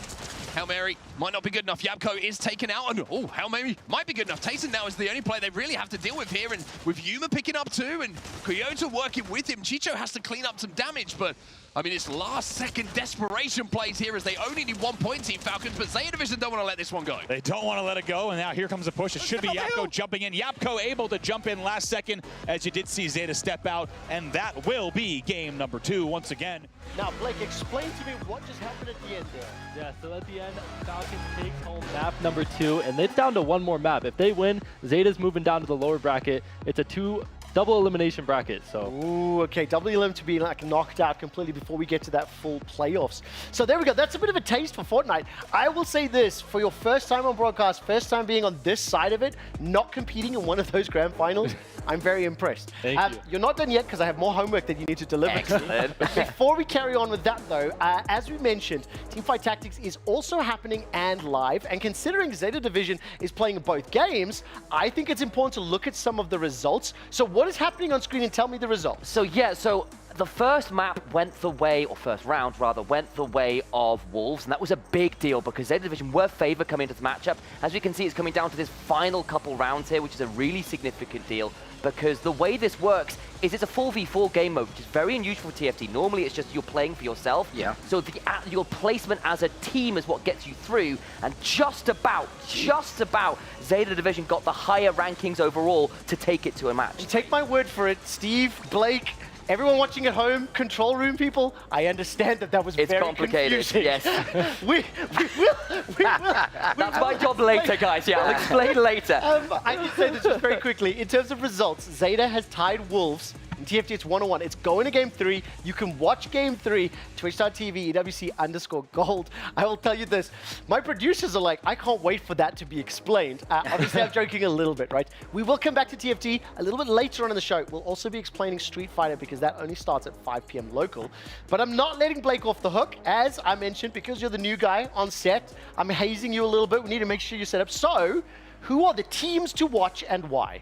Yeah, so right here we're going to take a look at my top 8 teams, right? Here we go. You know, we see Carmine Corp, we got Heroic, Dignitas, but I really want to take a deeper look into Team Falcons. Okay, tell me why. First of all, with these teams on here, what's the breakdown? How many are European? How many are like North American? Yeah. What regions are represented? So on this list, we got 4 NA, 4 EU. 4 NA, 4 EU. We like this. I like that. I'm about this. I'm like this. You know what I love about this? That's an NA so far. It is. This is an EU. Oh, yes, it is. Okay. Now, I know you mentioned you want to dive into Falcons. One of the questions that I asked Blake to answer was who are the teams that could win the tournament? And you want to start with Falcons. Tell me why. Yeah, so Team Falcons obviously has been dominating the whole Esports World Cup like we saw with the club championship standings. This team won DreamHack Dallas to qualify for the EWC, and if you know anything about Fortnite, you take a look and you see Tayson. That is the top online earner on Fortnite, a 5-time FNCS champion. We got Yapko, who won Gamers 8 2023 last year, and then Chico and Teeny. It's just a stacked roster. So just to confirm, Tayson's beaten you in FNCS? Well, Tayson's on EU. He's on EU. So does that mean you're retiring now? You're on the talent side? You know, man, Fortnite has a younger audience. You know, I'm getting kind of old, so I'm kind of making the transition. You're like 18. Wait a minute. I love this. But now, are you telling me that Falcons are the favorite to win the tournament? Is this kind of like university? No. Let's take a look at my favorites to win the tournament. Okay. Right here, Team XSET. Now, tell me about Team XSET. Why are they your favorites? Team XSET is my favorite because 1, they're NA. 2, got a couple boys on the team. And 3, I just think they're the most stacked, most prepared, and most strategic team. But the crazy thing about Team XSET is this was not the roster when they actually qualified for the EWC. Ooh. Okay. They made some roster changes 3 weeks ago after qualifying. They dropped a player named Trashy for Cold. And you might be wondering, like, why is this my favorite? Yes, that's exactly what I'm wondering. A team with a substitute that lost to Falcons at Dallas, and now you're telling me they're the favorites. You guys don't know about Cold, man. Cold, he's a 2-time FNCS champion. He places top 5 in everything he touches. Ooh. He's just a GOAT. So, like, it might seem like a bad decision to drop a player that you already qualified for an international LAN for. Like, you might think you're good enough, but they're here to win. They're not here to get... I need to just ask, before we move on to the next one, is this hopium, or are they legitimately expected to win by everyone in the Fortnite groups, like on the broadcast team? No, I genuinely believe, and I think a lot of people will stand behind it, that they're going to win. On my flight over to Riyadh, I actually met the coach on my layover, and he was talking about their scrim statistics and how much work they put in, and I don't think anyone is more prepared than them. Interesting. Okay, so XSET, that's you going number 1. What you don't know is if you fail at predictions, I kick you off my sofa. We're going to see how good you are. Okay, let's see how this plays out. I know you got one more team prepared. Who else could lift the trophy here? Next, we got Team Exceed. And right here, if you know anything about Fortnite, you see Peterbot. You could ask any of the players on the 16 teams competing today, who is Peterbot, or like who is the best player in Fortnite, and they're gonna say Peterbot. He's won the past 2 FNCSs. He's just insane. He's crazy. I don't know. So, like, to clarify here, you're thinking that XSET with a substitute coming in, however good they are, isn't going to beat the best player in the world on another team that's really good. Yeah, because, you know, this isn't Battle Royale. We're looking at 3 all-new game modes. At that point, if this was Battle Royale, you know, I'd have Peterbot #1 100% in Team Exceed. But this is not Battle Royale. So, like, we got to really make sure, like, we're looking at who's the most prepared. Do you know what I love? What's going to be fascinating about this as well, and I mean this quite sincerely. As somebody with an excessive amount of Battle Royale experience and knowledge and understanding, I come from a Call of Duty background. I understand the rule set of like search and destroy, domination, hardpoint, things like that. I'm going to be fascinated to see how many of these skills are transferable because the communication's different, the coordination's different, the tactics are completely different. One of my most things about this game is how they keep switching into these different styles and these different game modes. So I'm really interested to see how it kind of equals out. Yeah, and I am too. And at the end of the day, it's still Fortnite. So like these skills will transition over because it's the same game and you're using the same gun, same everything. See, this is where, young man, when you grow up, you'll see it's not really the same game. But we'll find out. I'm very, very happy to share with you that Keeper, the game mode that we haven't seen just yet, while Blake was explaining earlier, hadn't started. We're now looking into Keeper.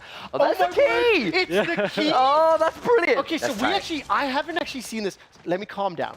Remind everyone, how does Keeper work, Blake? Yeah, so Keeper, right here, we can obviously see the score is 81-23, but we see the red team has the key right now. That's why their score is going up. So every second you hold the key is 1 point that you get. And then how does the comeback mechanic work again? The comeback mechanic works if you have 0 points and the other team has 100. The team with 0 points is going to start receiving double points when they have the key up until 75. So like you're never out of this tournament. Man, that's awesome. Is there a time limit on this game mode as well? Or is it just first to 150, however long it takes? I think it's first to 150, and I think it's 5 minutes. Gotcha. Got it. Is one of the strats actually resetting and like dropping the key? Can you like drop the key? Yeah, you can drop the key to and your then that way, teammates. so they can't get to 100. They don't get those double points. That way you just keep it right under the 100. Got it. You know what I love so much? I didn't even think about that as a strategy. I was coming at it purely from like okay, how do we coordinate? Are we a mobile team? Are we a camping team? Do we try to hold doors and entrance ways? So what most teams will do, they'll drop the key to their burst player, the engineer. Right. Because they'll put out the most damage and everyone else just tries to defend them, you know? Do you know what I love so much is I'm going to do a little tease for you as well, is there are different classes, there are different kits, and there are different roles that are played in Fortnite 4v4. We will be explaining these on later on in the broadcast. I'm not 100% sure exactly where that's coming, but I think as far as like understanding the game, looking at it, Steve, Sam, have we got a bit of a deeper understanding? I'm definitely getting a little deeper into it. And on top of that, I'm getting more and more questions are starting to gear up because after I found out how this works, I'm like, oh, you can reset it. That means they have to play harder, and then that way they don't get access to those double points towards the end. Yeah, and honestly, I'm so glad you called out things like the Call of Duty and the Halo, because I'm definitely seeing some of the analogs in terms of the game modes at the very least. And the more I'm watching this, the more I'm getting some of my prior esports knowledge clicking in. This one just makes me think of King of the Hill in an old tournament. Sure. That's what I think of. If you do want to keep watching this, you can keep watching Fortnite at twitch.tv/EWC_white, as they would say in the United Kingdom. Yes, they add that H on there. For sure. That's exactly how I say it. You're absolutely right. You can see the stream in the bottom left-hand corner of your screen. Blake, what's your immediate reaction like? I mean, we're watching this here. It seems like Team Falcons are kind of just running away with this. Yeah, Zeta Division is automatically going down to the lower bracket to qualify out of their group. Falcons. Just for the record, they're not automatically. They're being beaten by Falcons. I know it's not automatic, but it was kind of a given. It is in your head, because in your head, Falcons are one of the top 3 teams at the tournament. You don't expect Falcons to lose a matchup like this. Yes, exactly. I mean, they are the favorite, and right now they're looking pretty one-sided. I will say, though, 130-95 with just a few seconds on the clock, that actually is a little closer, but they are 20 points away from winning it out. And now at halftime, you swap sides in the map, swap spawn points. How does spawn points work in Keeper? Yeah, so spawn points in Keeper, you can manipulate the spawns to see where, to manipulate where the enemies are going to spawn and kind of spawn trap them in a way. That's what I thought was happening in Capture Strike. Because actually, spoiler, Blake actually gave me a heads up earlier when he was chatting through some of the Fortnite stuff. I got the wrong game modes. That makes a lot more sense. Still learning here. And what I'll say as well is, like, if anybody has played any public team deathmatch or tac shooter type games like Call of Duty, like Deathmatch in Valorant, things like that, or Counter-Strike, depending on where the players are on the map, which you can see on the bottom right-hand corner, it has influences, because as a game like this, with the key moving around, the key will have a central respawn point, or if it gets dropped off the map, the characters will then spawn in various heights, various locations. So you literally want to corral them or importantly, have an understanding of where they're going to spawn so that you can anticipate what are their movements, what are their rotations. It's something that if you really want to pub stomp in online FPS, you really need to know the rhythm of What did you do in online FPS, Trevor? Spawn camper. Look, I'm 37. I played Call of Duty Modern Warfare, the first one on PC, and I won loads of hardware playing online team deathmatch tournaments because I just knew a rhythm of it. I did Akimbo P90s. You are the worst human of all time. And one thing I will say about Keeper is there's no respawn timer. On Capture the Flag and Hardpoint, you have a 7-second respawn timer. Oh, interesting. So that's what makes this one a lot more fast-paced, and that's why you have the ability to manipulate those See, spawns. this is where, like, I hear you, Blake. I hear you saying, like, look, there are transferable skills. I'm saying aim, movement, mobility, engaging with the environment. But then when you start adding the respawn timers, you start adding the comms, you start adding grenades and, like, you know, kind of the flow to it. Yeah. I'm intrigued. I'm really intrigued to see how well these teams perform. Yeah, and that's a big thing about these new ESL game modes that we're going to be watching here is that there is a bunch of new classes, and like everyone has different stuff. They have clingers, grenades, bubbles. Sorry, what's a clinger? A clinger is a grenade. It's like a sticky grenade. So you throw the clinger. Someone who loves to hug. Yeah, you throw the clinger, and then it'll just like explode into like 5 different bombs. Okay, awesome. It's terminology that I didn't know, so I'm glad you said. Yeah, and right here we see Chico standing in a shield bubble. So basically no one can shoot into it, but you can jump into it and then shoot him inside of it. That reminds me exactly of the bubble shield from Halo. I see. The thing is, I'm looking at it and going, I am seeing all the info, because obviously the thing with shooters, right, is there's inevitably going to be some good ideas that are stolen. Like, that's a great idea. I'll use that in my game, and that's really cool to see those kind of things come back. back. I'll tell you this now, I'm such a fan of these color-coded skins. They really work for me, and it's just great to see the teams moving around with the key on their back. Also, the trophies are here as well. Just a reminder, if you are a Fortnite player, you can actually play these custom maps. You can play these game modes. Can you log in and watch from the stands in the stadiums? You cannot watch from the stands, but it's a great addition to the map. Built a stadium. Hold up. Where can you watch? You can watch this at twitch.tv/EWC_white. I'm so proud. Really? We're going all weekend. We got matches all weekend long. Oh, this is awesome. This is super exciting. Okay, well, look, we're keeping an eye on the scoreline here. Obviously, because of the timer ran out, it's clear that the first team to hit 150 or the team that is in the lead at the end of the allotted time will then be in the advantage. But let's go a little bit like shoutcastery mode here, Blake, because Team Falcons are behind in points to Zeta Division, and they're running out of time. So this could even it up at 1-1. Yeah, it looks like it might be evened out, but I would not put it past Team Falcons. And look at that, Tayson, one of the best players in the game. Already has the key. What does the backpack icon mean? Like, why is he asking or saying handbag, backpack? Like that's whenever, okay, that's a visual bug in the replays, but normally when it's not a bug, that means they're in their inventory. I am so sorry, Epic Games. Not aware. We'll not been in the game for years. It's all good. Okay. We'll not bring it up again. Obviously, I haven't played Fortnite. I haven't played since it came out on Switch. But the little map means that they're looking at the map. So that could be accurate because he has the key and he's just looking wherever. Well, what if Tayson was so good he was in his inventory while in a gun? You know, that's very much a possibility. He might be that nice. That's the kind of BM I hate. How much of a flex would that be? Oh, man, he might be that good. The way Blake was talking about him, he might be that good. I mean, look at the Zeta again. In terms of score, it's 102 to 99. 55 seconds on the clock. This is a close round. Right, where on the market? Can we see who's carrying the key? Is it held by Zeta Division? Yeah, Zeta has it right now. We can see it at the top right next to the 5 seconds. I want to make, okay, Epic Games, this is my audition. 109 points for Zeta. 40 seconds on the clock. They're holding on to the key. The key that goes into the trophy that unlocks 1,000 points. 116, 17, 18, I think it's going to be game 3. Keep it going. Wow. Look at that. The point scores keeps going up. They've got no knockdown, but look, Zeta Division's still in a really good position. They just need to hold on. 10 more seconds. Oh my the key's been swapped over. Team Falcons have picked this one up. Again. Is it possible? Is it possible? Can we go to the castle for the last 15 seconds?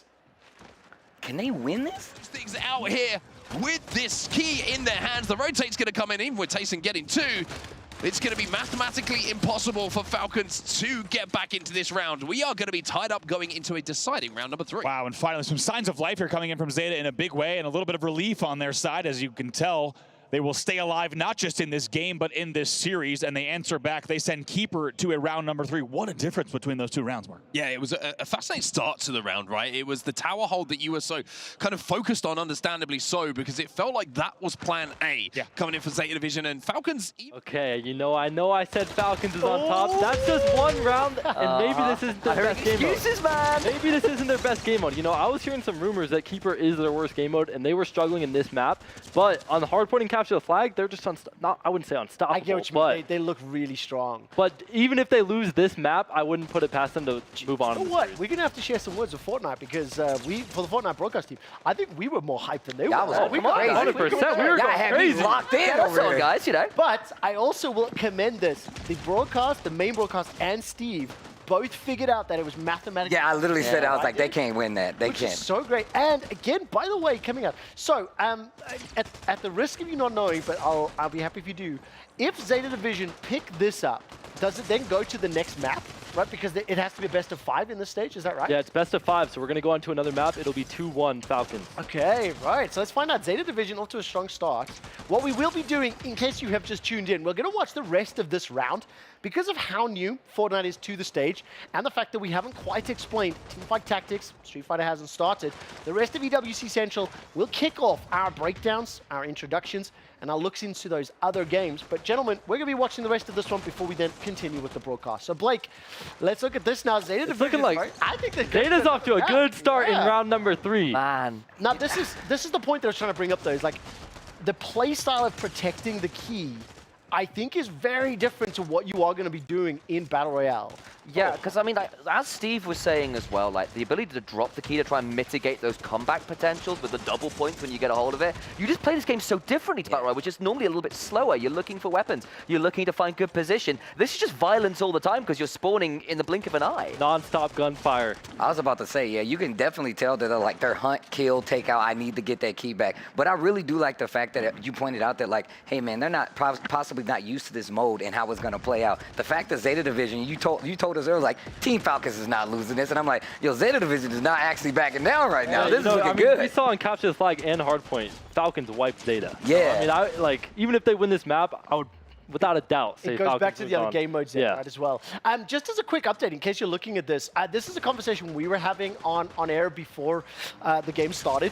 But as far as the skins are concerned for Fortnite, and remember, there are a plethora of skins. And you can imagine there are some challenges that may face at an Esports World Cup. So only hero skins are permitted for the event. Depending on the sides, each team must apply a full blue or red recolor to the skin. And this is my favorite part from the rulebook. If a player doesn't own the hero skin, he'll be asked to use a skin that is a similar color of the side of the skin. Wow. The hero skin is these skin suits that we're looking at right now. Yeah, so these are like the superhero skins. You can use any color, but obviously for this event, it's a red and blue side, so they're being asked to use the red and blue I'm colors. telling you, I'm a fan of the blue skin. He's definitely been talking about it the entire time, guys, just for the record. He's let us know how much he loves this superhero skin. I think I'm becoming a fan by proxy. It's just, you know what I mean? I think I've got a little bit like a color blindness to it, so it's just easier for me to see and to enjoy. I enjoy it. I also just like the idea, right, of like, turning up to school as like everyone's in uniform. It's the one guy's like, sorry sir, I didn't have the uniform. And there's like your team manager like, I hate this. It feels a little bit, because like modern day Marvel films are shot on blue screen, not green screen anymore. It's actually easier to key out and whatnot. So I just keep thinking that they're like, this is like the Nightman from It's Always Sunny in Philadelphia, or extras that are doing cool things. It's just kind of funny. Right, Falcons are regaining control of this map. Assuming they win this one, it'll be 3-0, and Zeta Division will be dropped to lower bracket. Is that correct, Blake? Yeah, Zeta Division will be dropped to lower bracket, because how the format actually works, we're in Group A right now. So if Falcons wins this, they move on to their next matchup, which is the winner of Xset and Dragon Esports, and whoever wins that matchup is going to move on to the playoffs tomorrow. Got it. So it's actually it's a style of format that a lot of people call GSL across others. Win 2 and you advance to playoffs, lose 2 and you're eliminated. Yeah. So it tends to play out really nicely. But it looks like Falcons actually just won. Do you know what? I'm almost disappointed because I really wanted to give you more trouble, really. No, I would have loved it. I would have loved it. Oh, okay, Steve, Sam, what's our key takeaways from watching this first match and like learning more about Fortnite? I'm gonna tell you right now, it is crazy hectic. I'm definitely, like you were pointing out, I have a little bit of experience, more Unreal Tournament, play a little bit of Call of Duty. This looks really interesting. When you said like, hey, they have to have these different game modes, and I used to play like some of these older games where you swap the map and this back and forth kind of style, I really like this, especially the team aspect of it, but even more so on this hard point where it's like, hey, drop the key, reset the timer, knock them out. I love that kind of strategy when it comes to the video games. Final thought, very quick before we move on. I am very excited to see this pace in Fortnite. It's normally a lot slower. This is exactly what I'm here for. Yes, me too. I'm excited to see the skins a little bit more. As we head to a break, let's hear from Team Falcons, Tayson and XZ's Muzz on what they had to say prior to the tournament.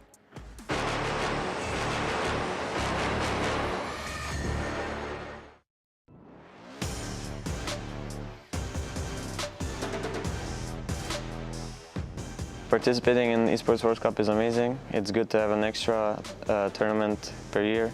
This is my third time here, so I'm looking forward to it.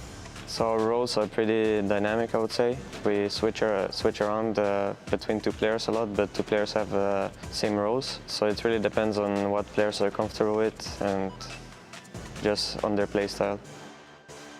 Tyson plays Juggernaut, Chicho plays Engineer, Yapko plays Marksman, and Tenny plays Assault. Playing against Thomas is going to be interesting. I always love competing against him. He's a really good player, and I'm looking forward to it. Going from Battle Royale to this mode it's been pretty fun. It's something new to the game that just brings enjoyment to me when I play it.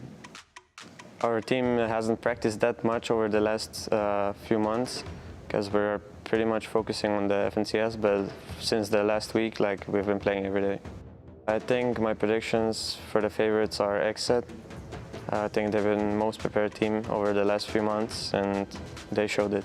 To our Saudi fans, I would like for you to come to support us in the arena. 3, 2, 1, Falcons.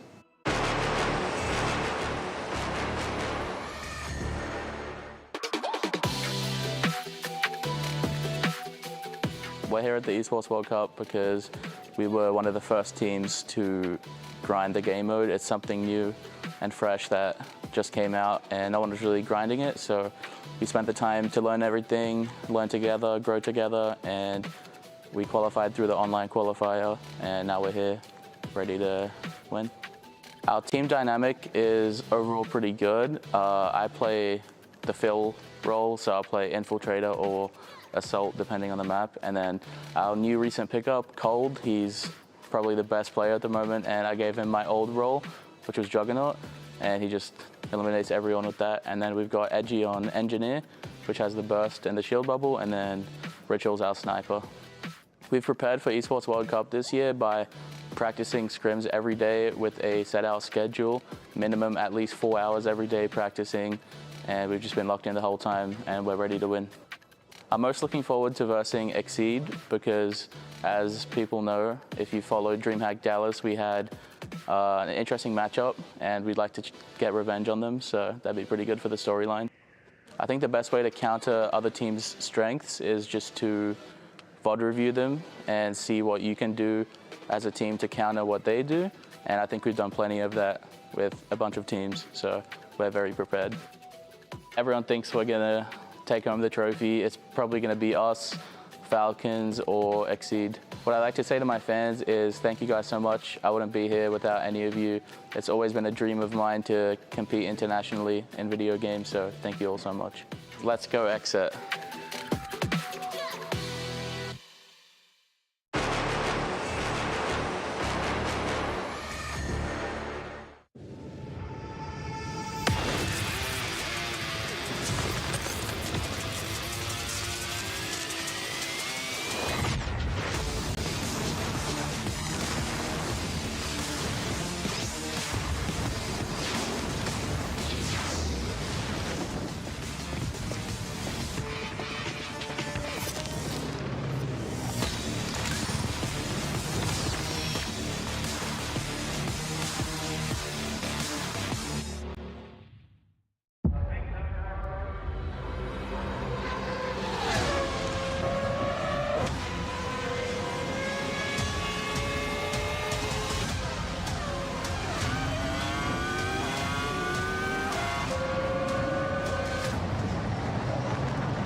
be getting next as well, because it's at the start of every single stage. He's going to get another emblem. If you get another Sugarcraft, if you get another Honey Monster, this could be something that Taro is cooking. Well, notice the 3 Sugarcraft in place, which seems like it's telling for... Okay, for a second I was about to believe, is it going to be the same one again? Okay. No. So, you know, we're still, though, it feels like we've at least got 2 emblems which fit together pretty naturally, and we can maybe move up to 4 Sugarcraft in the near future. No, definitely. I feel like you can have that little bit of scaling. You can see the Jinx on the board as well with maybe a few items. We see in YGQF here trying to play towards this Kassadin. As expected, 5 multi-striker with keepers as well. Is going for the Bloodthirster. Interesting enough, no QSS on this Kassadin, which is normally a very prior item for some players. Being able to get that Quicksilver and allow you to get immune to CC is so important, but maybe looking to try and save as much HP as possible. It's really interesting because normally we have, you know, the scaling item as well alongside the Quicksilver to give you some inevitability. But in this case, it's up front damage with the Nash's Tooth and the Rabadons. We can see if the Kassadin does walk up to the backline and find Squishy targets, he can go through them. But if he gets blocked, I wonder if he's going to be anywhere near as effective. I totally agree. I feel like the burst damage is there for Kassadin, but I feel like at the same time, if there's any sort of crowd control that comes in, you know, like the likes of the Nami, the Shen on the front line as well, even someone like Elise, you know, someone as simple as Elise, it can be a bit of a struggle here to try and get things going. But the multi-strikers is going to be online here. Team building is an option here as well. It's only the silver version, so you do only get 1 now. You get 1 after 7-player combats. Maybe thinking of taking Silver Veil as well as an opportunity to give Kassadin the extra crowd control immunity, and that is going to be the option here for I mean, YGQF. that's going to be absolutely huge. Yeah. I mean, it kind of reminds me a little bit of what we saw from Ashe in the previous set, that some players would, you know, while traditionally you build her as a scaling unit, you can build her as a burst in this case. It feels like a high-risk proposition, but with the keepers in place, which we were talking about before, and that CC immunity in hand, all you've got to worry about is getting perhaps burst out by a Syndra before you can get through.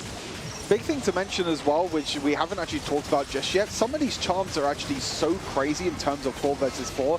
We saw YGQF there actually pick up the revealing your next opponent, which if you're able to communicate that with your team, you're actually able to kind of figure out who's going to be up against who. Because if you know that you're going up against someone from Zeta, then maybe someone else on your team might be able to pick that up as well. So in general, you know, it's been very difficult to kind of track charms, but I think in general, there are a lot of charms in this 4v4 meta, which could be very, very powerful.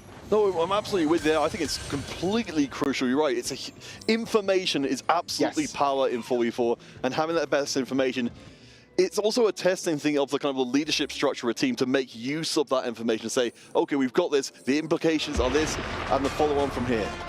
It's that branching out.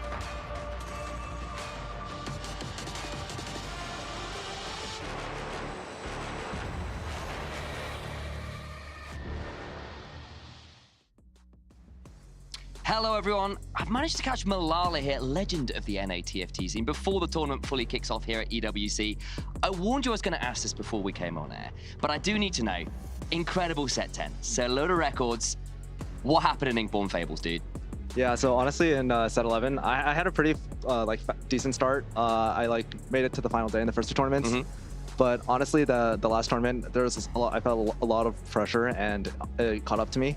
And, you know, that I guess it happens to everyone, and I just want to bounce back. That's completely fair. I suppose with that in mind, really great opportunity to bounce back, because the new set has been, what, less than a week old? So you're coming in incredibly fresh. Thoughts on set 12 so far? Yeah, honestly, I don't know how good solo queue is right now, but the 4v4 format has been a lot of fun to play. Just something new and something refreshing, sort of makes it feel like a different game, so it's been fun. I'm glad you touched on that, because that's what we're going to ask next anyway, because obviously very different format for this tournament. It's not 8v8, free-for-all kind of thing. It's a 4v4 team format. You're on Fnatic, you're alongside some absolutely insane NA legends, Dish Soap, who just won the last championship as well, incredibly stacked roster. What's it been prepping for a 4v4 tournament with some of these incredible players alongside you? Yeah, honestly, it just feels really fun. And I'm really confident in our team. We have Dish Soap, who just won Worlds, and he's been a really good NA player for a really long time. Wage and Iverson's made it to Worlds, I think 3 times. And Kyun's been playing since basically the start of TFT. I think we all meshed really well together, and yeah, I think we're gonna do a good job. Is there anything in particular in this format that kind of caught you off guard? Because obviously you can team kill, you're playing to win as a team, not as an individual. Anything in particular for the viewers to look out for? Yeah, I definitely think it's kind of important to look at how each player is sort of playing. Like, obviously, each player has his individual playstyle, but for their playstyles to mesh on a team is really important, and I think we figured out something good. Okay, last question then before I let you go. Is NA staying on top? Yeah, they are. Hell yeah. Thank you so much. Let's get back to the studio. Welcome back to EWC Central with Alice the Camel hanging out in the desert here in Riyadh, Saudi Arabia, home of the Esports World Cup. That was a phenomenal interview from Initialize, talking to, of course, TFT experts and pros, but I think crucially, I love the sassiness. Is NA staying on top? And while you're going, I'm sorry, former European bro, you're part of the UK and Brexit. Your opinion doesn't matter anymore. Welcome back. You will notice that Initialize not with me on the sofa. It's going to be me, Blake, and Steve sitting and receiving a lesson on how teamfight tactics is going to work. Now, this is a segment that's for everybody at home. Everyone hasn't played the game. This is an introduction to the game, and we'll do a deeper dive on the set, Magic and Mayhem, later on throughout the course of the week. But Initialize, I wish you all the luck in the world explaining the TFT basics. Thank you so much, Trevor. I appreciate you setting me up there. Yep, this is going to take a little bit, guys. Steve, Blake, feel free to ask questions. TFT makes a lot more sense once you understand what the hell is happening on screen. So before we get rolling, let me define what TFT is. So it's called an auto battler or auto chess, and we'll kind of get in what that actually means as we get looking on through. But normally, it's an 8-player free-for-all, and the last player standing wins the game. That's not the case here at EWC, but we'll touch on that more later. You play the game by building a board with champions or units, as you can sort of see here. Got a Blitzcranks, a Warwick here, and each of those champions or units has kind of a trait attached to them, or traits attached to them, and it's kind of like a suit in a deck of cards. And those traits synergize together to create a bit of a team comp. They give you abilities, and the more of champions, unique champions you have with a trait, the stronger that trait gets. Yes, Trevor. Teacher, where do I see the traits, and where do I see the origins? Oh, yes. How do I look at it? Bear with me, because at the minute, we can't see them. You will be looking at them over here, and a little later on, when we start rolling the clip, you'll be able to spot them out, and there they are. In this case, we've got 3 Eldritch, and that will give you the ability to summon an evil monster that will give you a bit of a front line. And at the risk of interjecting, I play a lot of TFT. If you look at the shop, I know I'm cutting ahead, but you can actually see the measurements. Like if you point out, that's a Serpent, Sugarcraft, Honeymancer. So those are the different things you look at, and you figure out how to build the math to get the bonus. Exactly. So before we get rolling, I'm going to walk through the UI a little bit here, because there's a lot to pay attention to. Thank you. So againstly, over here, these are your augments. The color up here tells you how strong the trait is. Sorry, not augments. We'll get onto that a little later. But basically, says Eldritch 3, 5, 7, 10. That's telling you how many unique characters with that trait you need to have to activate the higher level abilities. Generally speaking, the more characters you have on a trait, the stronger it is, the better your composition is. So that's the higher the resource bar, the bigger your combo damage. Bingo. That's exactly it. So do keep your eye on that. That'll tell you a lot about what's going on. Then, of course, you've got your various characters, which are providing those. The other bit, which is going to be really key to keep your eye on, is down here.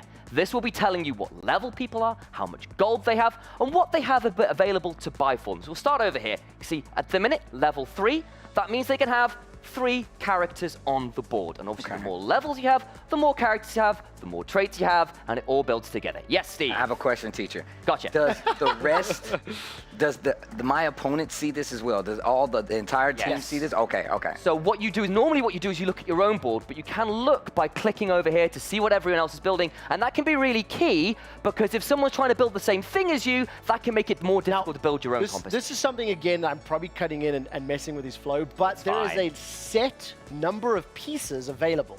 So if you and I want to build the same composition, whoever gets lucky gets in their shop first, or if Blake wants to ruin both of our chances, he can hold those pieces. Yeah. So there's a limited number of like checkers pieces or chess pieces available for you to build your comp.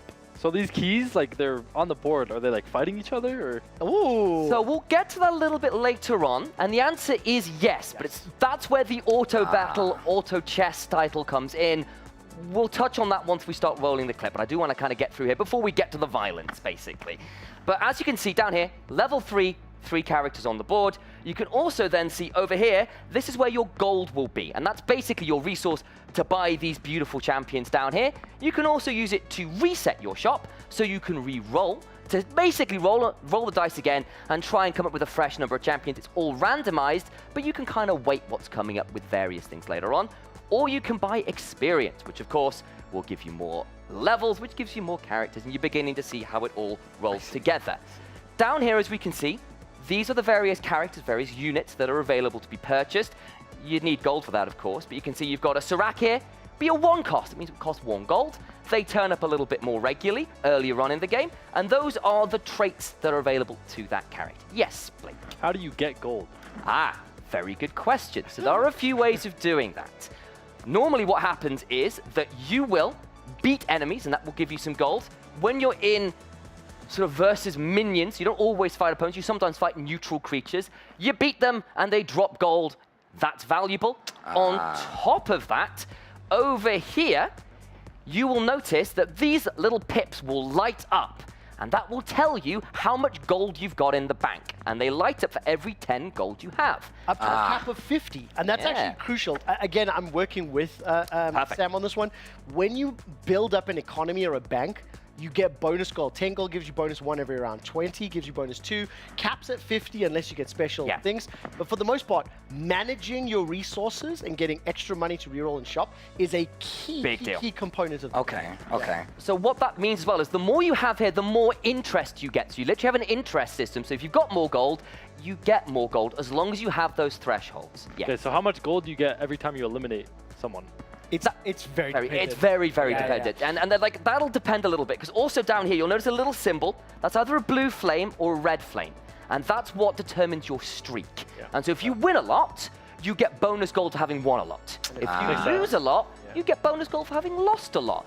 So the key is to keep a streak going, whether it's a win streak or a lose streak. So champions, XP, gold, traits, that's most of it. We'll roll on now to see a little bit of a battle, because the important thing is you don't do anything now. The boards fight for you. And this is really key, because all you do is set up. You are a coach in football. You are letting your pieces fight your ball. I got a better one.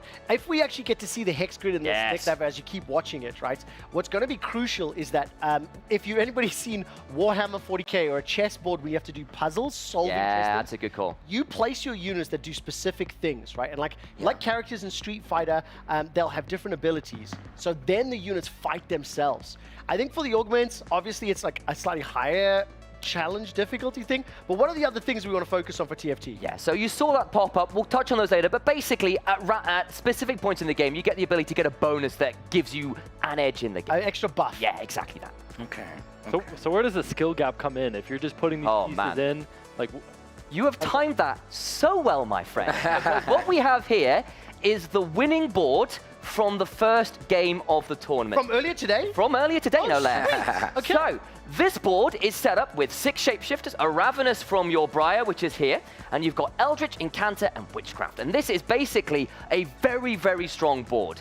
And part of the art of TFT is being able to look around what everyone else is building and saying, well, because we are looking at a huge deal here in terms of who else is playing this comp? Well, nobody, so my units aren't being contested. I'll get more of them.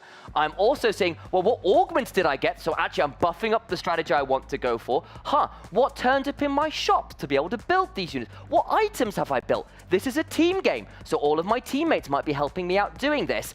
And then once you get all of these beautiful synergies together, you get a composition like this, which we're going to be seeing a lot of this tournament.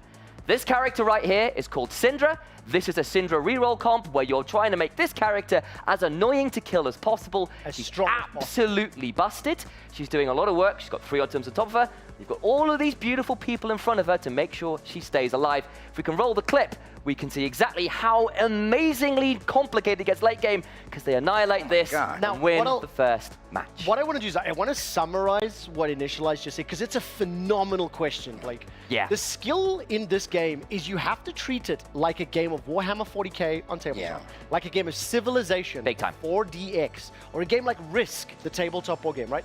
This is a strategy game. Like an RTS. So you it feels place like an the units RTS. down. You have to manage your economy. You have to understand there's a limited amount of resources, a limited amount of viable compositions. So you have to be looking at what other people are building. You have to deny resources, steal resources, and then you need to know, if I put an archer in front of a swordsman, how do I keep my archer alive? Well, I need somebody on a horseback with a shield. Exactly that. Right. So obviously we're at the Esports World Cup, and these are the best team fight tactic players in the world. What is the difference between them compared to just a casual player? So brains and IQ. Yeah. so a lot of it is basically being able to, one of the things you'll notice for players who just play casually, they will know one team composition and they'll try to play it every single time. The best players in the world will be able to spot, I can't play what's brilliant right now, but I can play what's good. Here's how I'm going to change what I've got on my board to make this work. And it's being able to figure out the various opportunities. Obviously, the teams that you just mentioned, Blake, they're on your screen. I know I'm moving us along because we have some live gameplay that we'll actually be able to jump into in just a second from the STC Arena. And I think the question of how do the best players in the world get determined from the others, we're going to need to watch some gameplay to be able to really demonstratively explain it. Because I think one of the big ways that you'll be able to differentiate, if you go and play TFT right now, you're a professional gamer. You have sharp reflexes, hand-eye coordination. You're probably very good at aim. You probably understand how to play a Battle Royale map. Yeah. I guarantee you don't know how to balance 45. Yeah, that's a lot. I would be awful at this game. Yeah. Like he just explained all of it, and I'm still a little bit confused. Have you ever played like Command & Conquer or Warcraft? Oh, you're so... I haven't played any of those types of games. What's a Warcraft? Yeah. Okay, so here you go. Here's some numbers for you. This is a new set. This set has been out for a week, and that basically means what champions are in the game, what augments are in the game, what traits are in the game. There's a unique mechanic with it. Don't worry too much. We'll explain it later. But some numbers for you. There are 27 unique traits, 60 unique champions, and 262 unique augments, 125 plus of which are new to this set. That's not including items, that's not including things like charms. Can you imagine the number of combinations? What the hell is a charm? How many? I don't want to think about it. I'm not the maths on that. Can you imagine it was more of a hypothetical fact? Well, then prepare it. Can I tell you as well? If you've ever seen...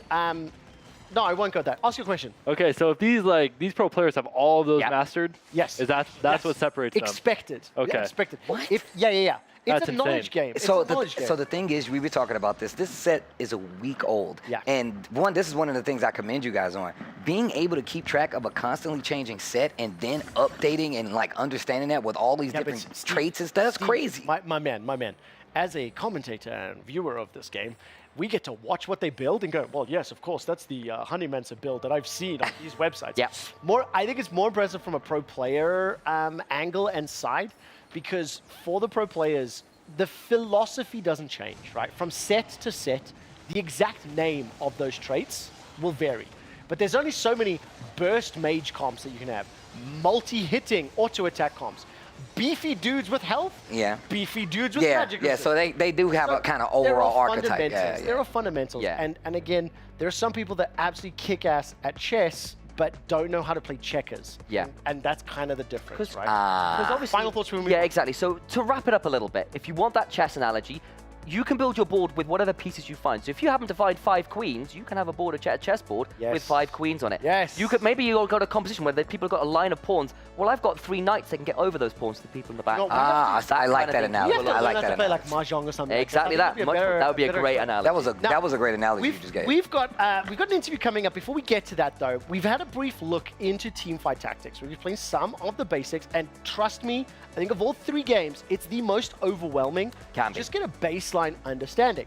So I think what'll be good then is which teams are good. How about TFT power rankings? And explain to me how you decide to rank these teams. So this was quite a challenge because, as we said, the set is new, the format is very new. We'll talk about that a little bit later because we're playing as teams, not as individuals. And as a result, the power rankings are based on prior performance and how well they've done there. A little bit of expectation in terms of what we know of the players and how good they are earlier on in the sets, and just chatting with the casters and people to get a read on what's going on. So we'll chat about the S-rank teams just after. I do want to note Twisted Minds because a couple of the casters, namely Clement and Hupe, really rate Twisted Minds. Juan Mie from China's in there, and he's a fabulous innovator early on in the set. They reckon they could win it. This is so fun. You're telling me that you may actually have egg on your face. I might if do. Clement's right and you're wrong. I could well be that. You've got Falcons and Fnatic. Let's start with Falcons. Why they're on your list? Yeah, so Falcons are the best ranked team coming out of China. Their players are all phenomenal players, have been very, very consistent. I'll know Ice here, for a game that normally doesn't require like the fastest hands,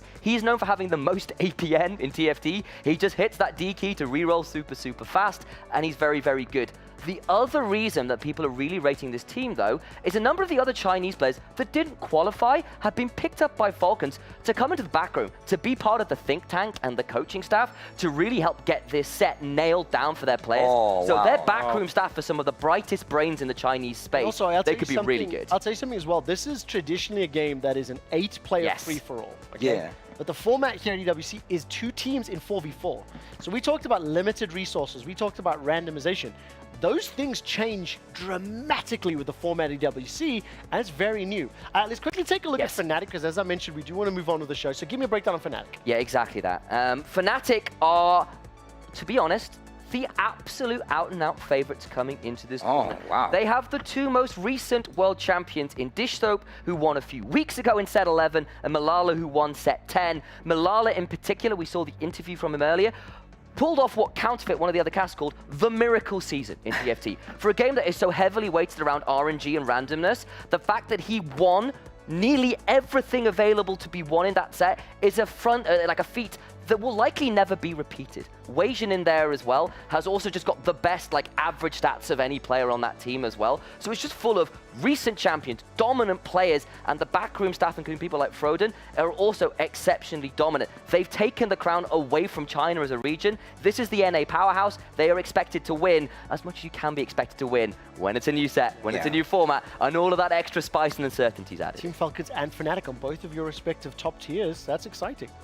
Yeah. Yeah. And I had one question. So you said that, in the game, you're the coach of your chess pieces, basically. Yeah. Yes. But then you just said there's more coaches behind the scenes. Because they're the coaches of the players. Yeah. So how many of those do we have? 1 per player or 1 for the whole team? It very much depends on the squad. So another team that was on that quite high up is T1, who have got a solid enough squad. They've got Bintom in particular, who's a bit of a star player, but their backroom support staff is on another level. T1 are a very famous org in esports in general, but their support staff for this tournament is pretty nuts from what I've Very final thought before I need to move on. So just to be clear, that means they basically have a producer's room of coaches telling them how to actually make a set, optimize a set and make it perfect. Exactly. Oh, that's tight. I can't wait to actually break it down and look at some of the roles of those teams. That will come later on in our broadcast and throughout the course of the week. Remember, we're here every Thursday through Sunday, 3 till 7. Now, let's hear what the KC Cousins, Cambiz, and Double 61 had to say yesterday with Sam in the ALJ interview. I've managed to find the KC Cousins, Double 61 and Cambiz. Am I correct? You guys are actually real-life cousins. Yeah, of course, you are correct. Yeah, that's true. How long have you guys been playing games together?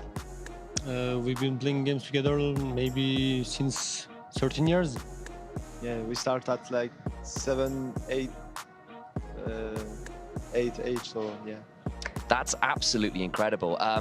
Coming into a team game now for TFT, not individual, how has it been to actually be on the same side for once in TFT rather than as rivals? I mean, yeah, it feels really exciting. It's gonna be the first time, and we will see how it goes. But yeah, we are really excited. It's a good dream come true. Normally we face each other, and right now we play together. So we will try to win and make it for supporters. I suppose with that in mind, it would be great to get your thoughts on a 4v4, because I'm assuming the synergy between the two of you is pretty good coming into this. But what's it like playing with 2 other players, playing as a team with this kind of wild format for the tournament? I think it's great. We have an excellent team. Dark Hydra and White Jungler are a really good duo. So yeah, we're really happy to team with them, and I think we will do great, and I think we have a really good synergy. Yeah, we have a good synergy because we have a good team. They are a good teammates. We don't have a miscommunication or something like that. We always talk about the game, and we do it perfectly. So we will try to win, and that's it. Okay, I'll try and start a fight between the cousins here. So you both want to play Cogmore reroll. Which one's getting priority? Who actually gets to play it in the team? I think we both have golden ticket, and we both can play it. We start with 2 champion duplicator, and we just force Cogmo. Okay, I'm Cogmo. They cheated, but I'll take it. Thanks, guys. I appreciate you talking to me. Thank you. Thanks to you. Thank you.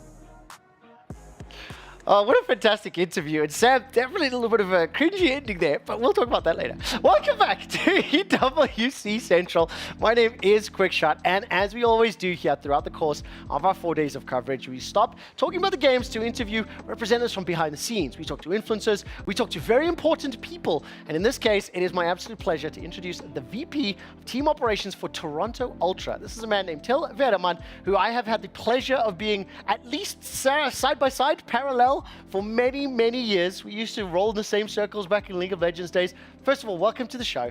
Please, if you could take a second, talk to our camera, introduce yourself, and tell us exactly what is a VP of Team Operations? Sure. Well, thank you very much for having me. So in my role for Overactive Media, I generally run all of our teams, meaning I hire our coaches, our managers, our performance staff, and generally make sure that our players have what they need to perform. This could be kind of our office environment, this could be kind of any logistical support that we offer, travel, kind of coming to events like this. And that's kind of generally my role at Overactive, where we currently represent Toronto Ultra here, but we have multiple brands, some Mad Lions Koi in the LEC, or Movistar Koi in Valorant, and then Toronto Defiant as well in Overwatch. Do you know what's, it's really exciting for me because I think a lot of fans, and especially younger fans depending on the game and the community, don't quite realize that Toronto Ultra is connected to these other franchises. What is it like from your side? Because I imagine there's a lot of adaptation, transition from like a single team to then a holding group and all these different squads. And I know your personal scope has grown over the many years. So what's that journey been like? It's been quite fun. I mean, we have 13 teams now, so that's been quite the journey from, initially I was a League of Legends team manager and kind of moved through that. And EWC has actually been an interesting opportunity there because, for example, we have Sergio Ferro normally co-streams our Valorant matches, co-stream our Overwatch matches, and kind of bring the Koi fan base into our Overwatch team. And the great viewership was really kind of supportive there. He's going to also co-stream our Call of Duty matches. So it's really interesting for us to kind of bring all of these people together that normally, like maybe some of our Spanish fans don't know about Toronto Ultra. So that's been interesting. Kind of my journey into it, I actually started on the content side. So I was doing kind of videography work. I joined Splice back in 2016. Wow, that's a blast from the past. Yeah, early 2016, it was basically a Skype group with Marty and a few other people, and it was very small at the time. And I joined the content team, worked a bit in branding, and eventually moved to Berlin to help the content team there. And kind of found myself in the team manager role, I think partly because I spoke German, and that was very useful in Berlin. And then was never quite removed of the team manager role, so kind of that means you were doing well. You were doing well. I hope so. Out of interest, let's talk then a little bit about the multi-games, because I'm somebody that has been passionate and borderline insane at watching every esports under the sun. I have the pleasure of being here for 8 weeks. I've covered every single title. What's the journey been like for Overactive Media and thinking about which titles to pick up? Because something that I love to ask clubs that are here, with all the titles, with the incentive of the club championship, how do you decide and prioritize what direction you go, especially with such a varied multinational set of teams? It's a very interesting challenge. I mean, when you look at the club championship points, obviously top results are very favored. So it's interesting now looking at a lot of teams just picked up a lot of kind of teams, but if they're just kind of performing average, you're not really getting much in the club championship. And we're seeing our second place finish in Overwatch instantly put us kind of in interesting rankings. So clearly looking at it for next year as well, the priority is going to be, where can I have top teams? Where can I have guys that consistently kind of get us to the top scorers instead of just being kind of in every game? Yes. And otherwise for us, it's always important, how do we pick up a team that also kind of does something else for us? So for example, TFT, we're playing later today. Part of our players are from Latin America, which kind of in the Koi brand, there's kind of a lot of reach there. So there was an interest to kind of venture into that market, and why not do it through TFT? It's a game we know well through our League of Legends career as well. So that's been a really interesting to pick up, and the guys have been lovely to work with. I love that so much. I will say this as well, as somebody who's been an avid viewer and just a fan of competition in general, I love the different approach to tournament formats here. The fact that TFT is team-based, 4v4. It also makes it a lot more appealing to me as a viewer, I would imagine, to Overactive Media and looking at teams. Definitely does. I am going to make you a little uncomfortable, and I will apologize in advance, because I do have the club championship standings, which I want to bring up. Now, you do have 600 points. The Toronto Ultra run in Overwatch 2 was phenomenal. First ever best of series, making it to the finals. It was phenomenal. I will say, unfortunately, because because it's 1,000 points for a trophy win. You're not on my top 10 list. Okay. So I'm going to ask you, how do you make it onto my top 10 list and actually make it to the standings here? Which game is going to be more likely to do it? Come on, Till, give me a spicy take. I think Call of Duty is a good one for us this year. And we were quite kind of disappointed finishing where we did in the Call of Duty Championship this year. But we won the first event. I think we have world champions on our team. So I think this is kind of the time for them to clutch up and kind of almost make up for kind of less good chance finish. Top 3 is, high kind of regards there, and I think that's their standard as well. But if we can finish off the season with a win here, then that's a good Call of Duty season. That will get us the points. I'm very appreciative because that was a very earnest and very fair statement, and also shows you the expectations that Overactive Media has for the organizations, for the teams, for Toronto Ultra and its individuals. Look, I've only just got a few more questions before I let you get on with your day and get back to the TFT tournament.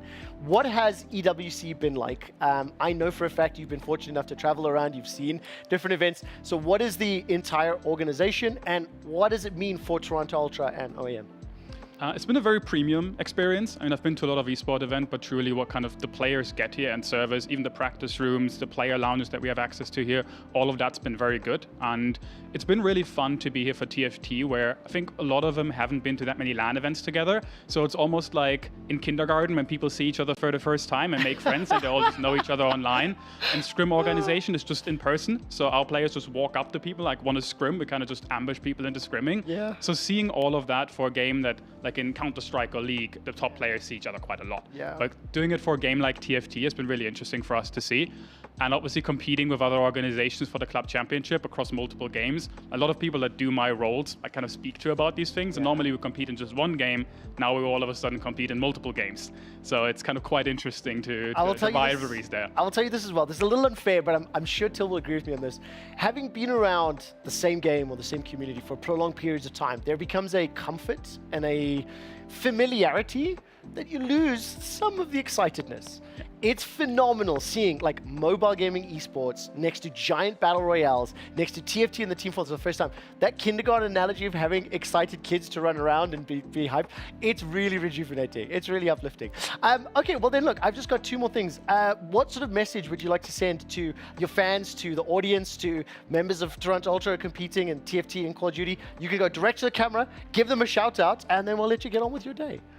It's mostly a thank you to all fans, especially the fans from our different brands. Especially the Koi fans have been super active in supporting Ultra during their Overwatch run. I'm sure they will do so in TFT and Call of Duty through our co-streamers. And it's been just very excited to see seeing a lot of kind of fan groups that are previously disconnected come together through EWC. And yeah, excited to see what we can do today in our match in TFT. Till, it has been an absolute pleasure to interview you. For people at home, people to know that we're both fans of Timo, have been around together for a very long time. I'm gonna let you get on your day. Before you go though, we're gonna transition to Street Fighter 6. Steve, Tasty Steve himself, went out yesterday to catch up with Duel Kevin from Furia in the ALJ interview. EWC 2024. Steve here with Duel Kevin, a city of 2 Kevins, a duel of 2 Kevins. You have been on a world campaign trying to get qualified here, and you made it through the LCQ. How are you feeling right now? Oh man, see, I've been feeling tired, but in the best way possible, because like I mentioned before on my Twitter, like I've been going everywhere, France, Sweden, Dallas, all of that, but it made the qualification that much sweeter. You hear how many places this guy has traveled, but I want to take us back to a tournament in the Midwest of the United States where I talk to you in the lobby, and you tell me this a lot of times. Yes. And he tells me, he says, Steve, when I start playing Street Fighter 6, I am going to make a name for myself. I am going to pave the road. I'm here to tell you, you have exceeded these expectations. I'm talking to you in another country, and you're about to go up in a group with some of the heaviest hitters out there. What is your mindset now going in, knowing you got to fight some heavy hitters even more? So you've taken out Daigo. You had a crazy run to get here. What are your thoughts? I mean, like I've done it once, I could do it again. Like the craziest players in the world, I've already beaten. Some players I've done well in casuals. I gotta rinse and repeat it. I gotta look into my strategies once again, define some things, see what things worked, and then just go from there.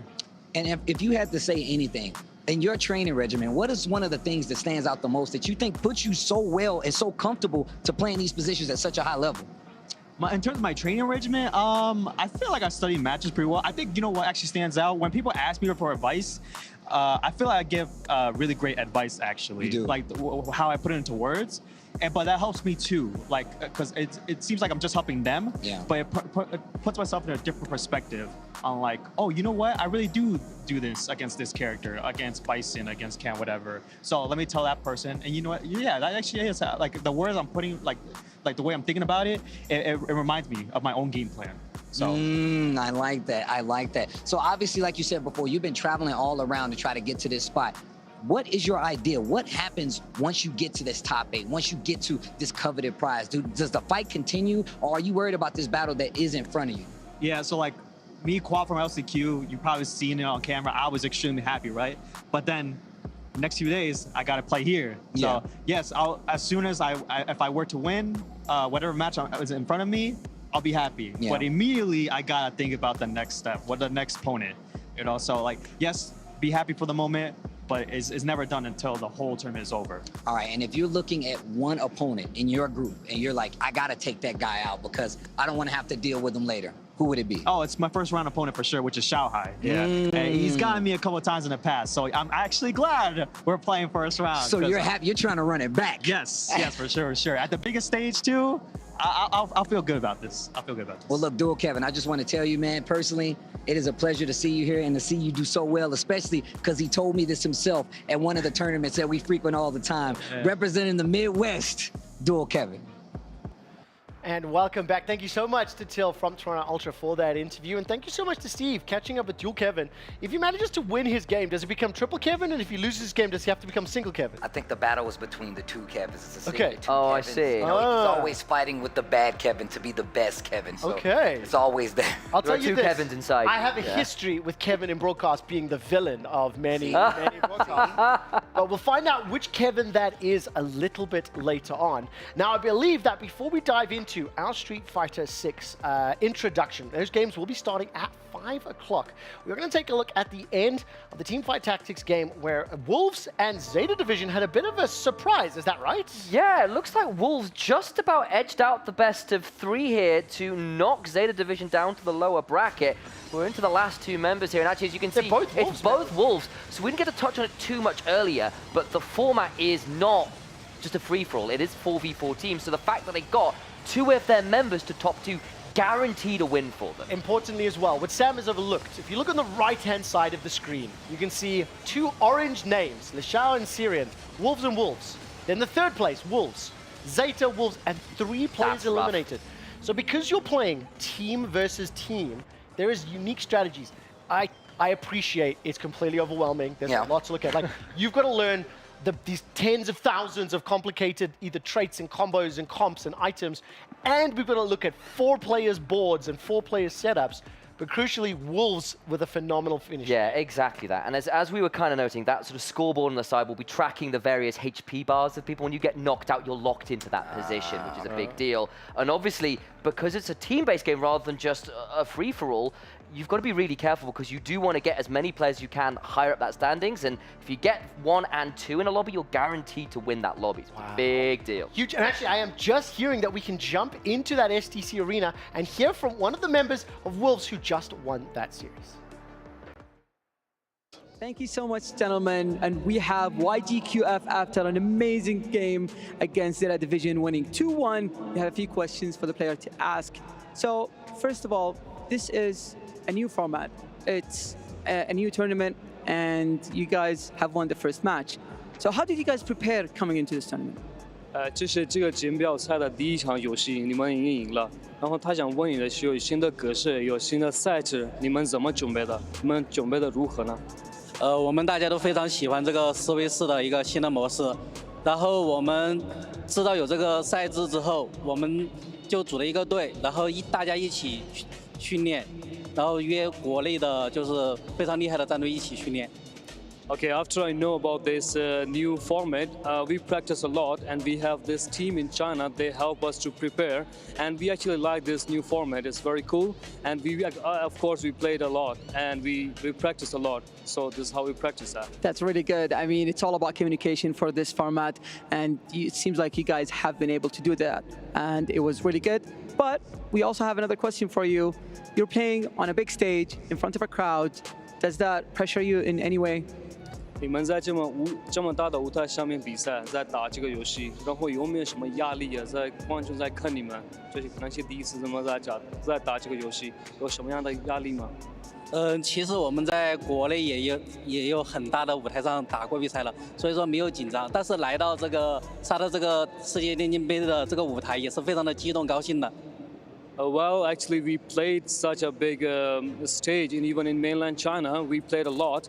But after coming to Riyadh and Saudi Arabia for this tournament, we are very happy. We are very pleased to play here. We are very happy and delighted to play here. Yeah, we are also glad to have you here. So congratulations on winning the first match, but it's time for us to go back to the studio to continue analyzing the game. Thank you so much. Fantastic breakout game there by Wolves. Just a quick update for everyone watching. Similar to what we have from Fortnite, for example, win 2 and you qualify for playoffs, lose 2 and you're eliminated. It's this Swiss-style GSL format. I just want to mention, for people who maybe don't know, that says Wolves Esports. Wolves Esports are owned by the Wolverhampton football team that's in the English Premier League. Okay? Wow. So I heard Blake talking a little bit earlier about some of the players that were borrowed from Man City, right? Yeah. You mentioned Cole from Exa was given on loan to Exa. Exactly. So that's Premier League football teams here representing team fight tactics, which blows my mind. Unfortunately, we're not going to talk about the bracket right now. I want to get to explaining Street Fighter 6 before those games start at 5 o'clock. So that means when we start to explain Street Fighter 6, the premise is simple. 2 characters are on screen and they beat each other up. The first character to be knocked out loses. Everyone's played a fighting game, right? Everyone's experienced it a little bit. But I think what I would like to do, Steve, is I'm going to bring up some footage from the last chance qualifiers for the Street Fighter 6 tournament. And I want you to start with like the user interface. How do we understand the game? And then we'll talk a little bit more in depth about it. So let's pull that Street Fighter footage onto your screen and then Steve, give me a breakdown. All right, I'm going to hit you guys. I'm going to start off at the top of the UI, right? If you look at the top left and the top right, you see the names of both characters, Ed and Bison respectively. But you see those C's up there. That's classic and modern mode. Classic mode, classic 6-button format, and you have to do all these input manually, whether it's throw, drive, parry. We'll get into the rest of that later. And then, of course, you see the 2 players' names, Pugetta going up against Lashar. Now, let's get into the meat of it. The new to the Street Fighter 6 format is that drive bar down there. That drive bar, depending on Which one's the drive bar? Is it below the HP or is it below the HP? Right. Got it. Right. So there's like segmented green lines. Okay, and the bar above is the HP. I'm with you. Now, each attack, whether it be drive bar, drive rush, drive parry, or drive impact, will take away from that. But also, if you want to use enhanced versions of your character's special moves, will also affect that. However, this is why the drive bar is important. If you run out of drive meter, your character moves slower, they're taking block damage, and they can actually get chipped out. So one of the main resource managements of Street Fighter 6 is making sure that if you go to burnout and where you're in this slow mode, you are about to win. Because if not, they can come back stun you, kill you, and that can be a round. So then question, what's then on the bottom left? Is that your special meter and bottom right? That's your special meter, right? So the more you attack, the more you are in advance, you will get moves where you can get super moves. They all have, this is a level 3 super move right here from Ed. Calling it out. I like that. And this is going to be your most damaging situation. You see that drive parry right there? How he took his turn back? That's a drive rush. Crucially, the guy with the cape, he captured the attack and spun it around. So he used some of that drive gauge to parry and block and get control. And now you see Ed now. You see how he's in a little faded color? That's him in burnout. And now he's taking chip damage, and he's going to go for the chip kill because now he's actually used all of his drive bar, and you see it slowly recover up there. And that's why I say it's a manageable resource that you really need. It's a give and go kind of like, I don't want to use it here, I want to use it there.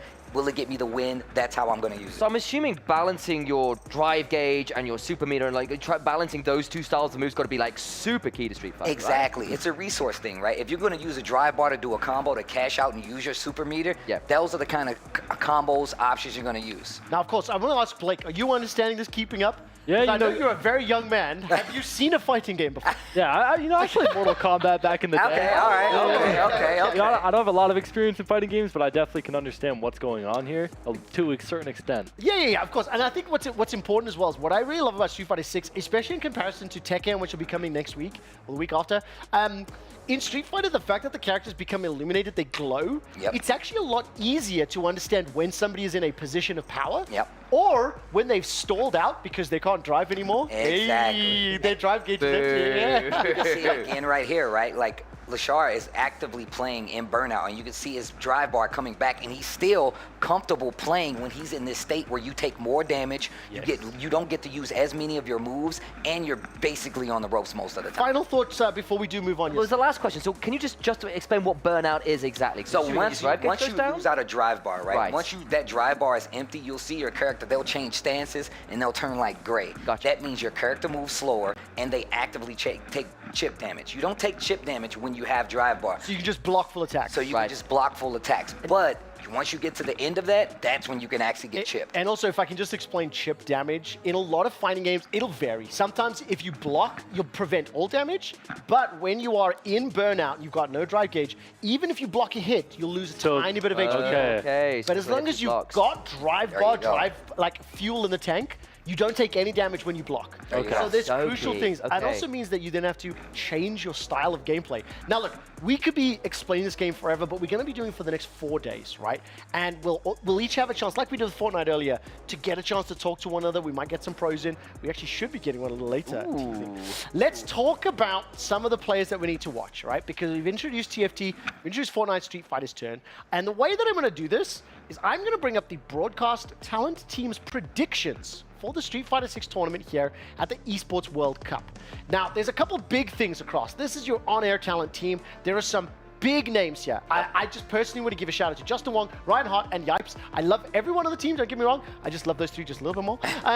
And there are some trends between the three of us. Before we dive into those three, what's your big takeaway, Steve? My biggest takeaway from this is the fact that James Chen, the sweetheart of the community, does not have Punk in his 3 to win this tournament or just to do well. That's ridiculous, and we're going to talk about that later. But if you can see Big Bird, Punk, all names consistently that you're going to see throughout this, and this is for good reason, man. Punk is just an EVO winner, so of course he's going to be one of the favorites. And then 2, you have the fact that Big Bird is there, which came in 2nd at EVO. Once again, one of the largest fighting game tournaments in the world, and he is the person that lost to Punk. Okay, so let's actually break these down then, because when you look across, the entirety of the predictions, Punk, Big Bird, and Mena RD are the 3 names that come out on top. You're seeing them on your screens right now.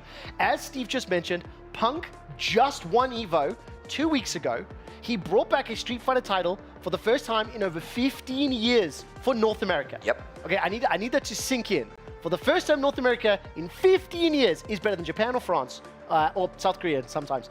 Let's talk about Punk. Why else is he hyped? One of the reasons that Punk is the god, he is a neutral control person that I feel like that's one of the things you need to do best in Street Fighter 6. He does that better than almost anybody, as well as just being able to take advantage of what his opponent likes to do on an advantage side. It's like, you want to tease here? I'm going to get in, take my offense back, and typically keeps you on the ropes most of the rounds. Now I'll step down from my podium. Teacher Steve, what is a neutral game for someone who's not that much of a fighting player? Okay.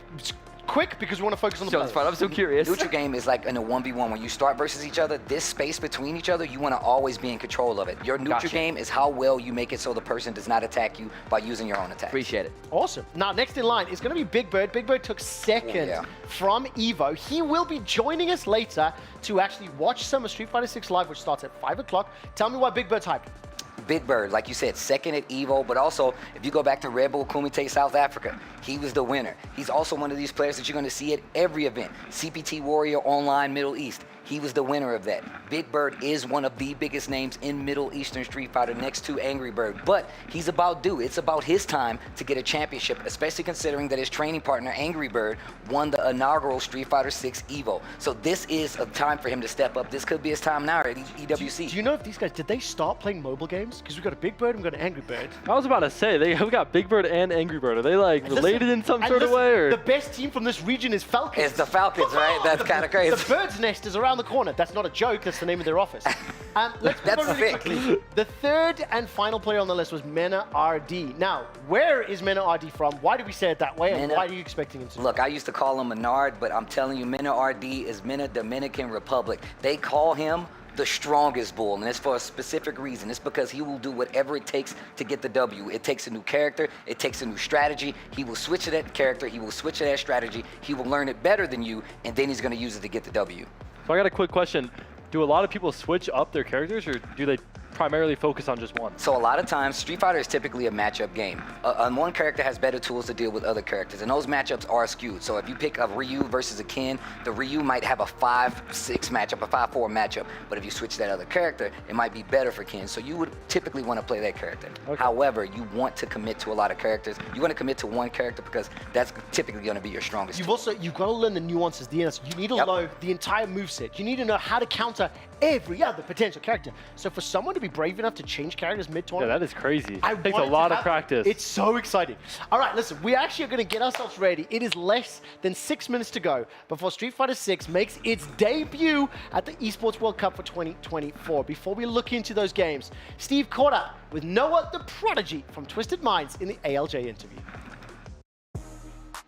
EWC Street Fighter 6 is about to kick off, and I have the pleasure, the honor, the privilege of talking to a young gunner, a prodigy, Noah the Prodigy, coming all the way from the United States. I gotta say, man, one, I'm a big fan of yours, man, and I've been watching you grind for so long, and this is one of the reasons I wanted to interview you. So one of my first questions is, what is your mindset going into some of these big matches against some of the best players in the world? Because you've had some of the craziest upsets in the past few months. What is your mindset going into some of these games? To kill everyone.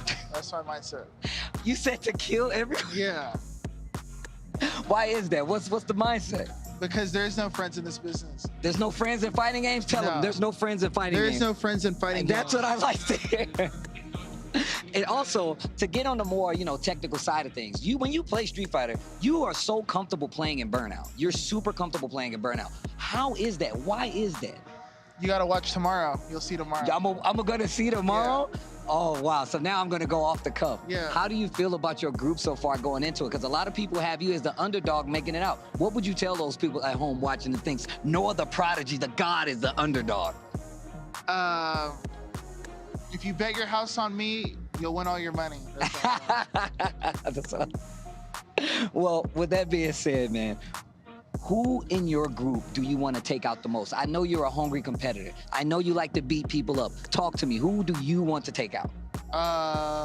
One game at a time. The person who's in front of me, that's who I want to take out.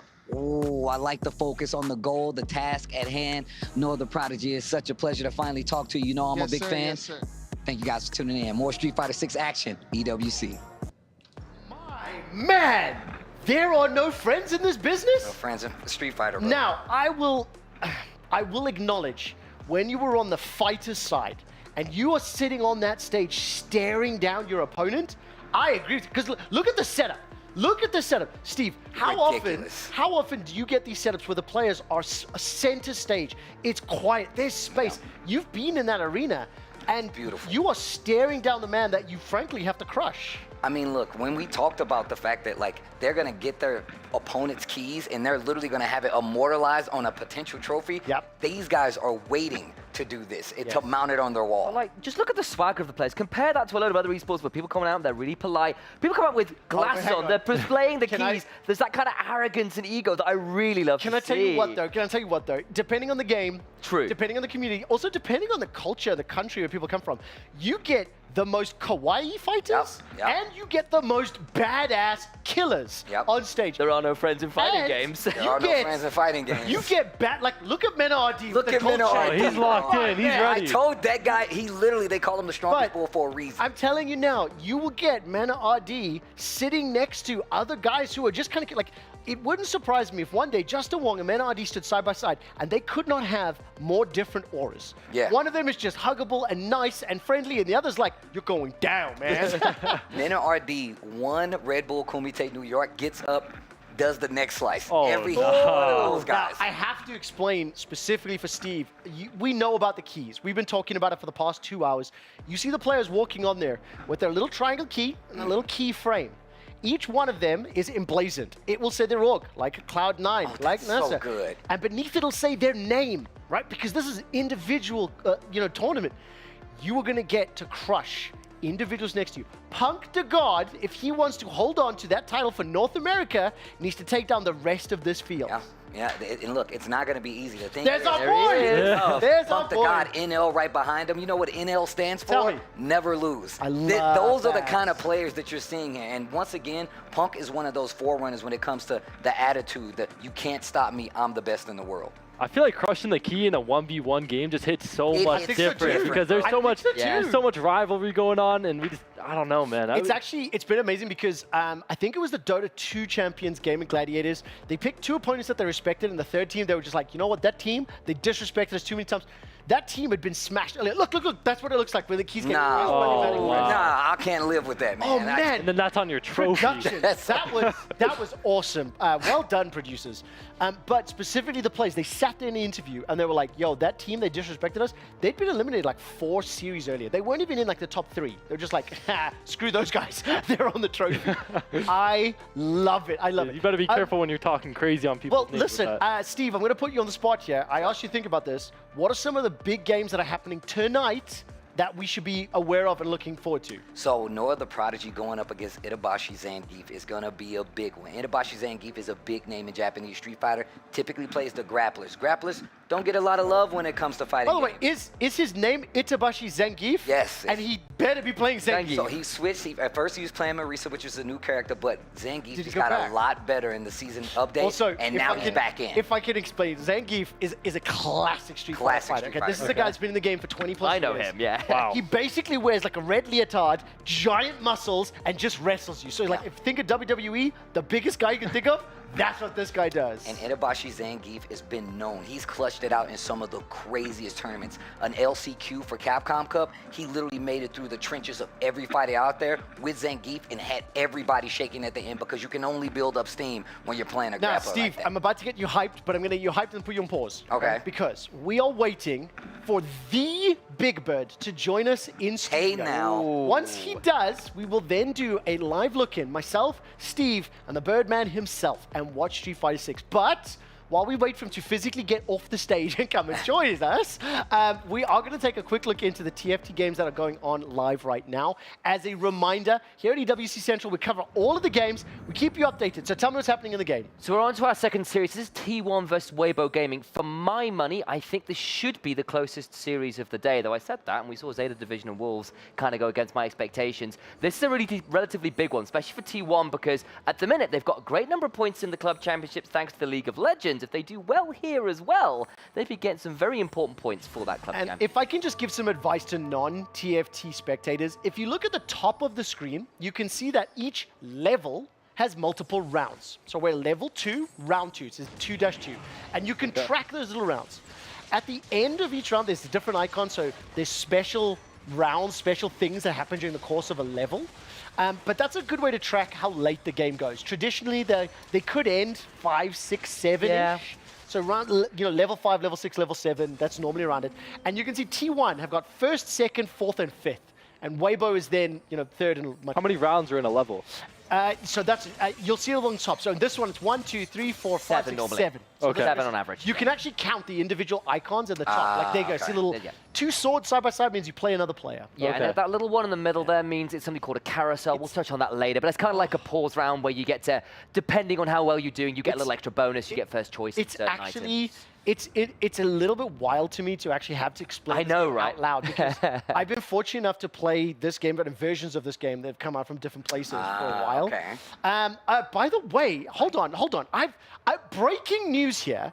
In the TFT World Cup, Fnatic lost game 1 versus Zero Tenacity. Hey now. You were telling me they are S tier. We're looking at Wow. You said this. As an update, while I let Sam sink this in, you can see at the top, it's level 6, round 3. So you can see it. So this is quite late into the game, and it is 1v1 between Zero Tenacity and Fnatic. This is just madness, because Zero Tenacity, for my money, was supposed to be a non-entity. They weren't supposed to be doing it. Stop putting your getting money a on the line. game, it's going wrong, and that's crazy. Of course, this is TFT. It's a new set. There's always a certain amount of randomness. There's a reason it's a double elimination bracket, but that and a best of 3. But this is still madness. And also, what you just saw there, one of these characters you see, they're called Little Legends. I was about to say, what the hell is that? Steve, you know the when you're in a fighting game, you're in a lobby and fighting game, or in Fortnite, before you hit the battle bus, you stand that loading screen.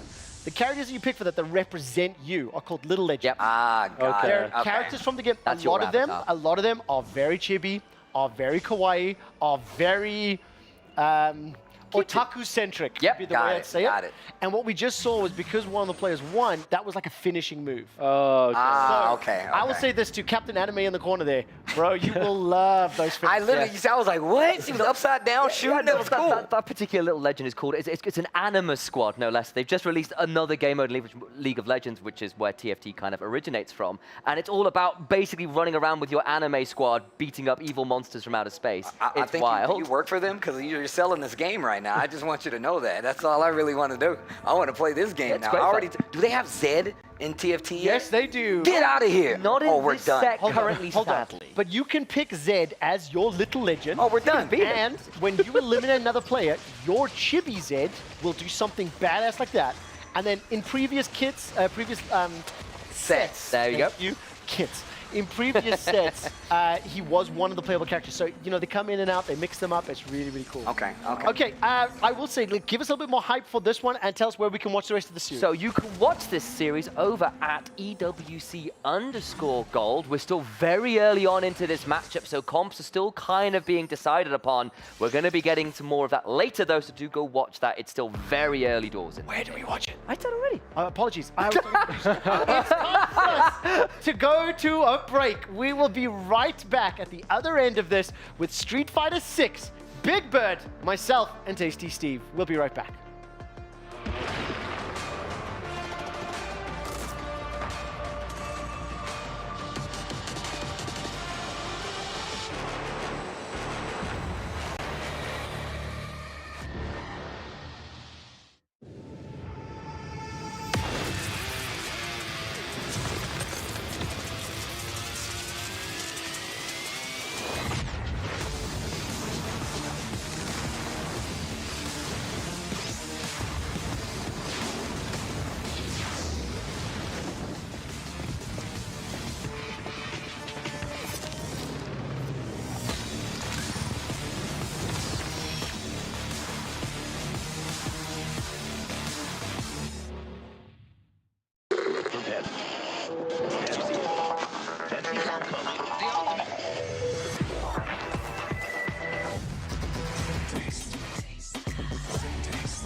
Ready, set, go.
Quick start over here. Remember, he qualified via DreamHack Dallas. He also won one of the offline Street Fighter 6 events for last year's Capcom Cup.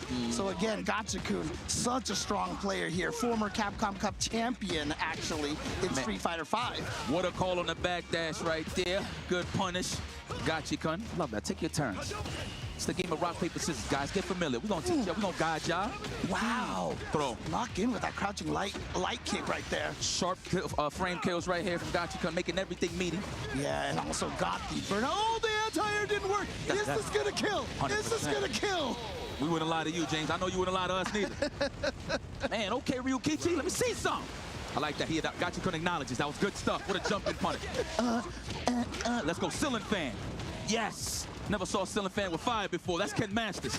I like how he's backing up. He's trying to anticipate the jump or the wall jump here from Rashid. Ooh, actually just using the wind to use a towards medium punch, just to move forward over there. But nice confirm from Ryuki into the corner here. We're trading. Stock exchange. See, oh, he doesn't go for the OD Eagle Spike to side switch, but that's because he would have burned himself out if he did that. So good awareness on that drive gauge reading. Love the spacing on that stand fierce. Yes. Good confirm from Ryuki. Trades again. How many trades have we seen this round? I don't know. Ooh, the check. Oh, this is big here. He's going to get the SR. He did have the level 3. Didn't want to go for that. Wanted to save the meter, perhaps, and see if he could get something going with the level 2. But there's the perfect parry. You know what? All right, this is simple. He should have swagged out for the stage. But you know what? There's a lot of money on the line. Let's not play with our food. Ryuki ties it up. Man, I want to see the loot. You know, he was dunking, hit him with the Dragon Lash. Why not? We'll take it, though. Here we go, 2-2. So right away, from the get-go, we got ourselves a best of 1 here in the very first match that we're seeing here in Group A. Yeah, put your token up. This is it. The old arcade ways. 1 game, 1 and done. How many people even know what that means? Put your token up. I don't know, but hey, man, show not age. I'll tell you that. Regular throw, no. Trying to look for the technical. Honestly, for me, that's the whole philosophy of the FGC, man. You put your quarter up, you can play. That's how it works. Yeah, that's how we welcome the random scrub like me. Are we gonna get the combos? No, we're gonna keep it nice and simple. I love it. Corner carry, and you know, didn't want to let go of the drive gauge right from swag, so I respect that. Didn't have to go for any of those swag Tatsu combos. Oh no, that was execution error, and that is a huge execution error. However, Gachikun does manage to get his drive gauge back thanks to that. And Ryukichi's just trying to back off to let that drive gauge heal on his side.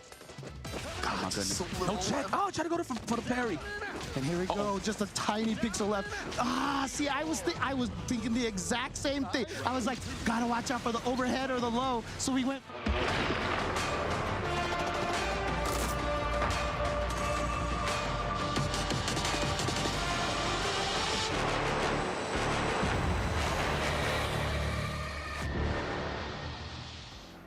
And welcome back to EWC Central. We're into the second half of our broadcast, and for the next 2 hours, it is finally time to talk about Street Fighter 6. You can see on your screens Teamfight Tactics happening at EWC Gold, Fortnite happening at EWC White, and Street Fighter 6 has just begun at EWC_Fighters with an S. Not a Z for those fans of Dragon Ball Fighters, one of which I know is in the room with me right now. Before I introduce my guest, I want to publicly embarrass myself and apologize, because not more than 48 hours ago, I stood outside the hotel waiting for the shuttle. I congratulated Punk on his EVO win. So it was great watching, well done. And a gentleman said to me, what did you think of the guy who placed second? And I went, I'm so sorry. And he went, it was me. I'm Big Bird. So I publicly and humbly request your forgiveness. No, you're all good. And I will say, I think I prefer the hair without the hat, if I am going to be quite blunt. Yeah, I think you look sick Gotta with let the hair rock, man. I'm a believer, too. Welcome to the show. Just so that you're aware, we have Fortnite, we have Teamfight Tactics, we have Street Fighter 6 viewers. Could you briefly explain who you are, a little bit about your competitive history for our viewers that don't know Street Fighter? So, my name is Adel Anoush, but I'm known as Big Bird in the fighting game community. I'm from Algeria, but I live in the UAE, which is basically an hour away from here. So I've been playing fighting games since 2012. 2012? How do you know? How do you know? No, professionally 2017. 2017. Okay, got it. So that's when I signed with Nasser Esports. Okay. And in 2018, I signed with Red Bull. Got it. And ever since then, I've been traveling, competing, and all of that. Over 10 years, multiple top 8 finishes across the globe. I have just one specific tournament I want to ask about. Some of the viewers that may know me, I've been involved in esports for 25 years, but I've been on broadcast, mostly League of Legends, for 12. I grew up in Johannesburg, South Africa. I was born in Pretoria, South Africa. Why the hell is he talking about that? Because I think maybe your biggest tournament win, maybe the most impressive, I think it's debatable. Red Bull Kumite, as a Red Bull athlete, being won in Pretoria, South Africa, with some of the best fighters in the world. Tell me quickly about that win. It was just last year and what it meant to you. I think being that was literally my first tournament in Street Fighter 6. Yep. It released last year, I think in June, and that tournament happened 1st of July. So literally a month after. So I think that tournament was very important for me, for it being the first ever big tournament for Street Fighter 6. Me being a Red Bull player, winning a Red Bull committee, which actually hasn't been done before, by the way. Wow, okay, I didn't actually know that. Well done. Yeah, so Red Bull committee has been going since 2015. They've been doing it since 2015 and has never been won by a Red Bull player before. That is awesome. Yeah. That brings me so much joy to hear that. So for me to have that achievement was I'm very proud of it. And on top of that, it's in South Africa. I'm from Algeria. Algeria's in Africa. Yeah. So it's something that, I'm sorry to cut you off, that I think you and I will be able to appreciate coming from an African country where the esports scene and the competitive scene is just smaller. Yeah. Financially, there's fewer people who can afford to compete. Infrastructure for internet, for technology is much lower. So being able to move to be a professional athlete, in my position, be a broadcaster, I think there's a certain level of appreciation that many people won't really understand. I just want to commend you. And I will once again fall humbly and say, I did my research. After I put egg on my face, I did my research. Very quickly, one last question as we look at the bracket. Jabi Mabuza taking down Tokido. South African fighter taking down Tokido. What was that like watching? Because for me, I was screaming my guts out. Oh no, the arena went, the whole place went on fire when Jabi won. I mean, for him to do that, to beat one of the goats, he's one of the gods, one of the gods of fighting games, is a big achievement, not only for him, but only for the people he's representing. Yes. Whether it's South Africa, whether it's the whole nation of Africa, whether it's people who haven't really gotten a chance to travel and is dreaming of that one day to do it. Jabi showed that if you dedicate enough time, yes, you'll be able to do it. It is possible. And also, if some resources are available, it's hard to dedicate the time if you can't financially support yourself. I will say this: if you haven't watched Red Bull Committee, it's fantastic. Zulu Warriors and the smile of like Shaka Zulu himself with shields and everything else. It's beautiful. It was right. so dope. Let's come back to this tournament. I've had enough celebrating my childhood and your fantastic tournament win. This is the bracket we're looking at from Group A. Gachiku managed to pick up the 3-2 over Ryukichi, and of course, next up we got Punk taking on Never Lose. Immediate reaction to the result, and then we're going to watch Punk and L. Gachiku beating Ryukichi. I'm not actually surprised about it. Same, I'm not. It could, even I asked Gachiku himself, he said 50-50. Steve, I thought they're playing Street Fighter 6. Why are we playing rock, paper, scissors? Oh yeah, you got to do this for the size right now. They're doing this for the size. This is the battle before the battle. Listen, who went nearly undefeated at Evo? Was it Justin? It was Justin on the main stage. It was literally on the main stage, and he was beating a whole crowd of people at one time. It was right before our match. Yes. Oh, it was. Yeah. It was. Honestly, it was one of the things that was both cringe and fun at the same time. So let's take a look here. Who won? So rock beats scissors. Punk is figuring out. Then they're playing best of 3? Looks like it. Paper beats scissors, so he loses 0-2. How big of an influence does it have on your mindset, getting side selection? For me, it doesn't matter. I feel like for Street Fighter 6, for example, it does not matter as much compared to Tekken. It definitely does not. You're right. Yeah, Tekken is a lot more. It could be dependent on the player. Okay. But for Street Fighter, it only comes down to individual preferences. Some players are actually better on one side than the other. I have a question real quick. When you play like RPS for sides, if you know your opponent likes prefers a side, will you RPS to get that side to counter him? No, I don't do that. But I was literally talking with Punk. He said, I don't care which side I'm on, but if Punk's opponent is choosing one side, he will choose that side. Yep, that's exactly what I wanted to hear. Yeah. I love that so much. Something that's great is like we've got 2 guys on the sofas with us that don't watch as much FGCE, and talking about some of the personalities, some of the pop-offs, the emotion that comes out in a 1v1 game. Just quickly before we explain a little bit between Punk and NL, have you thought about the trophy system? Have you thought about the keys? Have you thought about the fact you get to pick 3 opponents to be immortalized? What does that do for your mental? Like, how does it feel thinking about that? Well, to be fair, let's say I lose, right? Yes. And someone picks my trophy to burn it or whatever, I'll take that as a compliment. Okay. Because you won the tournament and you're still thinking about me. Yeah, but then from the other side, you win EWC. how do you decide whether you pick? Are you being petty? I'll pick my friends. You pick your friend. So that means you. I was going to ask, and I know it's just. I was going to ask, are you going to put Punk on that? Of course. 100%. Yeah, that is awesome. That man stole my Evo.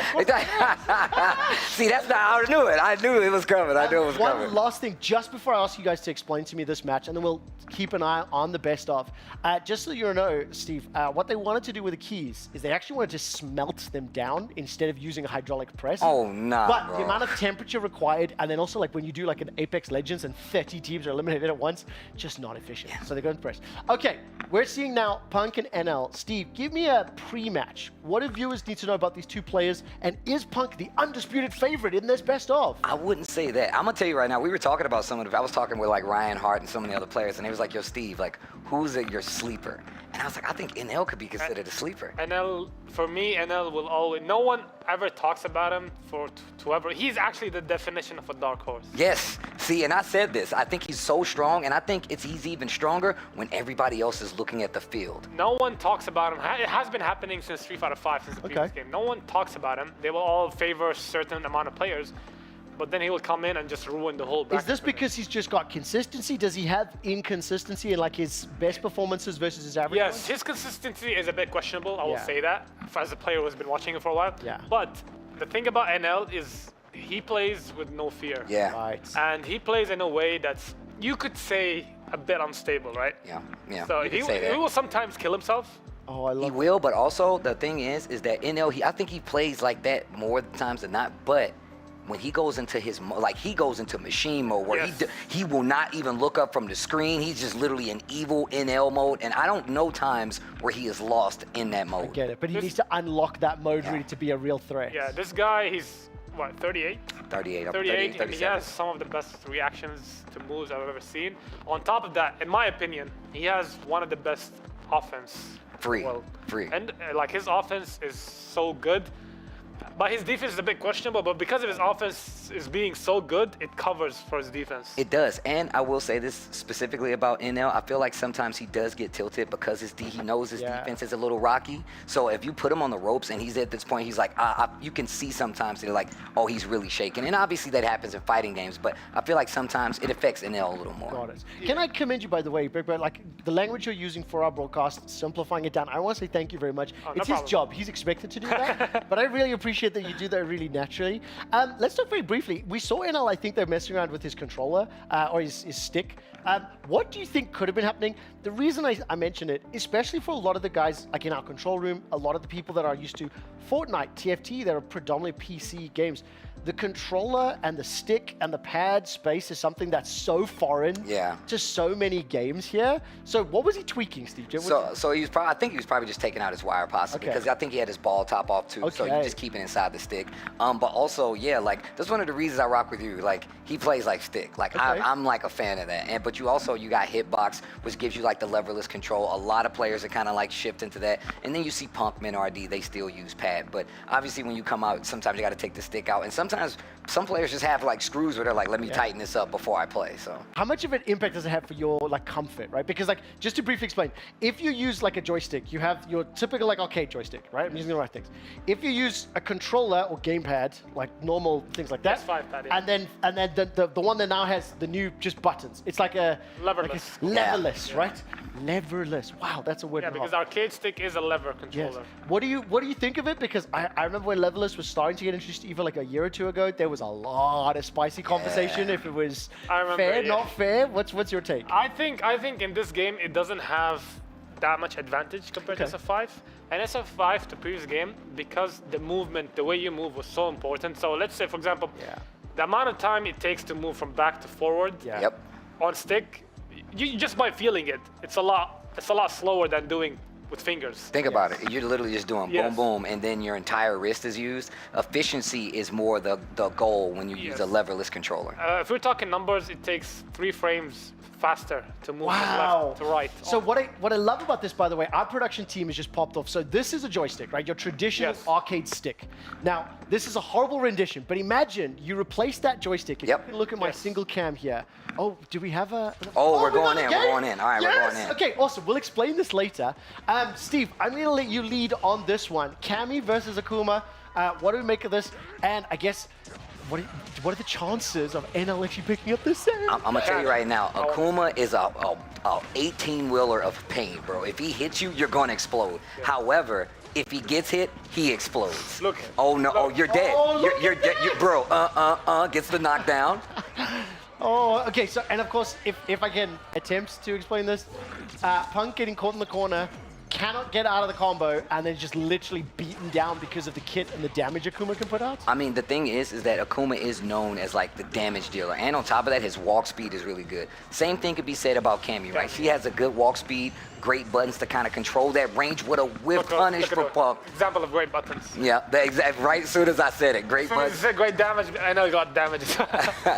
But no, and that's what you have to look for. If Akuma gets you to the corner, oh yeah, you're super dead. Level 3.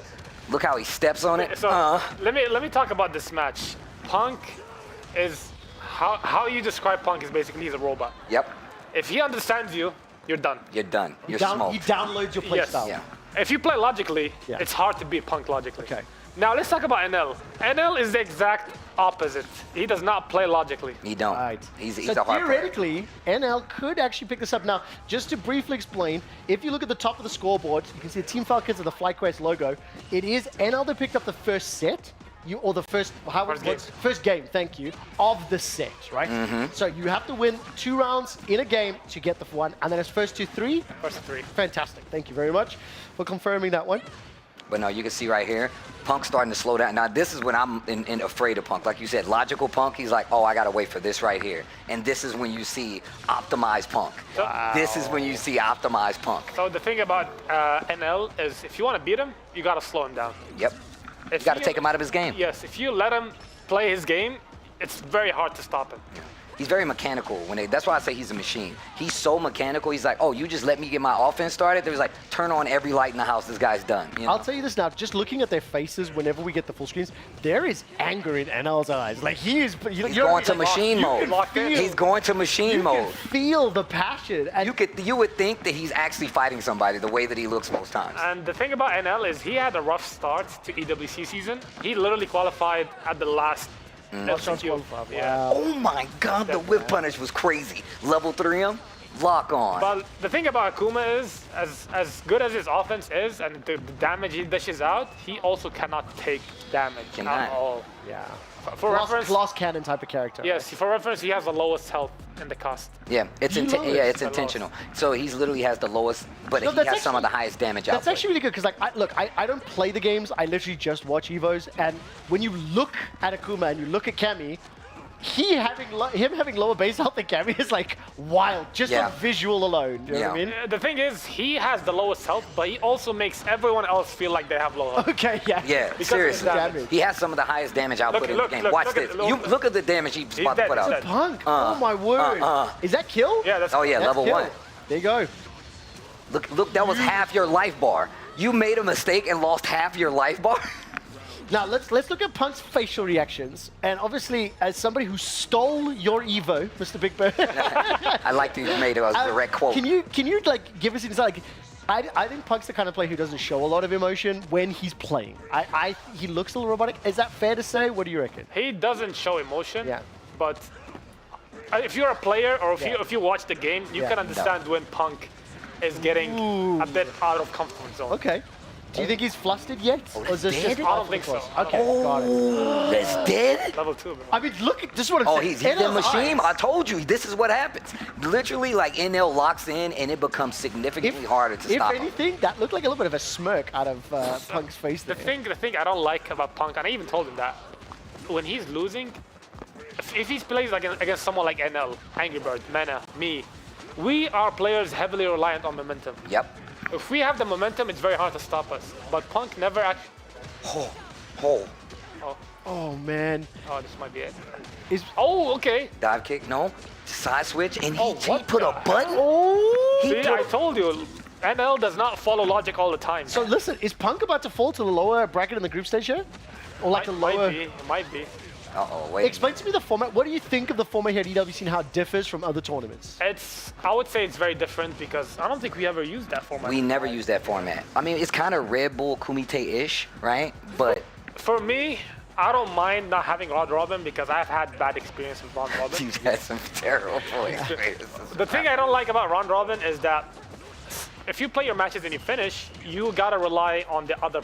Correct. Yeah. But at this format, at the very least, you're in charge of your own fate. You control your fate. Yeah. Right. It's your gameplay solely that can If affect you whether lose, you have no one else to blame. You don't have to rely on someone keeping guard. Okay, so also for the viewers at home, you can see NL has just dropped out of that drive gauge, so he's burnt out at the moment. This is something we were trying to explain to you specifically for Sam and for Blake. Oh my God, he canceled it at level 3. That's crazy. Okay, wait. That's crazy. Explain that. What happened? What happened? So what happens is once you go into like drive impact, you do have armor. But if you scout that armor, you can literally call it out with a super move because super moves break armor. He went for level 3, the most damaging. So of course, even if he calls out the drive impact, that level 3 is gonna kill him. Punk already on the lower side of the bracket. Are you killing? If Punk loses the next series, he's out. Remember when I quoted yesterday when I saw how many people mentioned me? Yep. Punk was the most that got mentioned, and I'm gonna say that's the caster curse. See, you know what? I saw you say so yesterday he saw the talent predictions. Big Bird saw the talent predictions and he quote tweeted it and said, "I'm not gonna do well tomorrow." I was like, what? Wow. And Punk got mentioned the most. Okay, so I tell you what, I actually know that we actually did a specific intro for you at the beginning of the show as somebody who has high expectations. Look, the curse is going to him. Steve, can you try to break down that level 3 for me right at the end? Because I was busy waffling about really basic stuff. So you can see right here where it was a burnout situation where NL was like, hey, he spent all his resources to try to get the kill and put Punk on the ropes. And Punk was like, well, look, I'll go for DI. And this DI is DI drive impact. It absorbs a hit and it gives you armor. But the thing is, if you don't have enough life, that drive impact won't work. If the opponent does a super move to counter that drive impact, it will not work. He had him in a burnout situation in the corner. NL says, I know that you're going to go for this drive impact. I'm going to use my level 3 because it's one of the few things that breaks armor, and that got him the set versus Punk, putting him in the lower bracket already. Yeah, so the thing Steve forgot to explain is Punk went for that drive impact because that is the only way to stun an opponent. Right. Before, in previous Street Fighter games, when you beat them up senselessly, they get stunned, and you get to beat them up again. In this game, the only way to stun someone is in the corner, and they're in burnout, no resources, and you make them block, not even hit, block the drive impact. Wow. So NL knew that Dump Punk was a bit desperate to get that. So almost conversely, NL kind of reading or playing it like punishing what Punk was doing, right? So that was a counter. As far as the bracket's concerned now, is the elimination match. Whoever loses between Ryukichi and Punk is eliminated from the tournament already. Then in the next round, whoever loses between Gacha-kun and NL will drop down, play the winner of Ryukichi and Punk, right? And that's it. How wild would it be if Punk were to be eliminated in 2 series, like in group play? So it's funny because I just asked him. So before we came live, I said, "Hey, who do you want to win?" He was like, "Well, Ryukichi, because he has a better. It would seemingly seem like he would do better versus a player like Punk, because Gacha-kun doesn't typically do well versus Punk. And Ryukichi is a player who he plays a little crazy as well, but that would have been a little more entries. But now I feel like Ryukichi could possibly. That's definitely a matchup right there. But there's also a chance. So the reason that this format is, I would say it's not very likable in our FGC events is because there's a big chance of a double jeopardy happening. And there's a chance of a double jeopardy here. Like if NL loses and Punk wins, they gotta fight again. We can see Punk is setting up to play right now. Play again? Oh, that's crazy. I will give you the opportunity. Would you like to sit with us? Do you have time for that? It's 5:30. You're welcome to excuse yourself if you have to.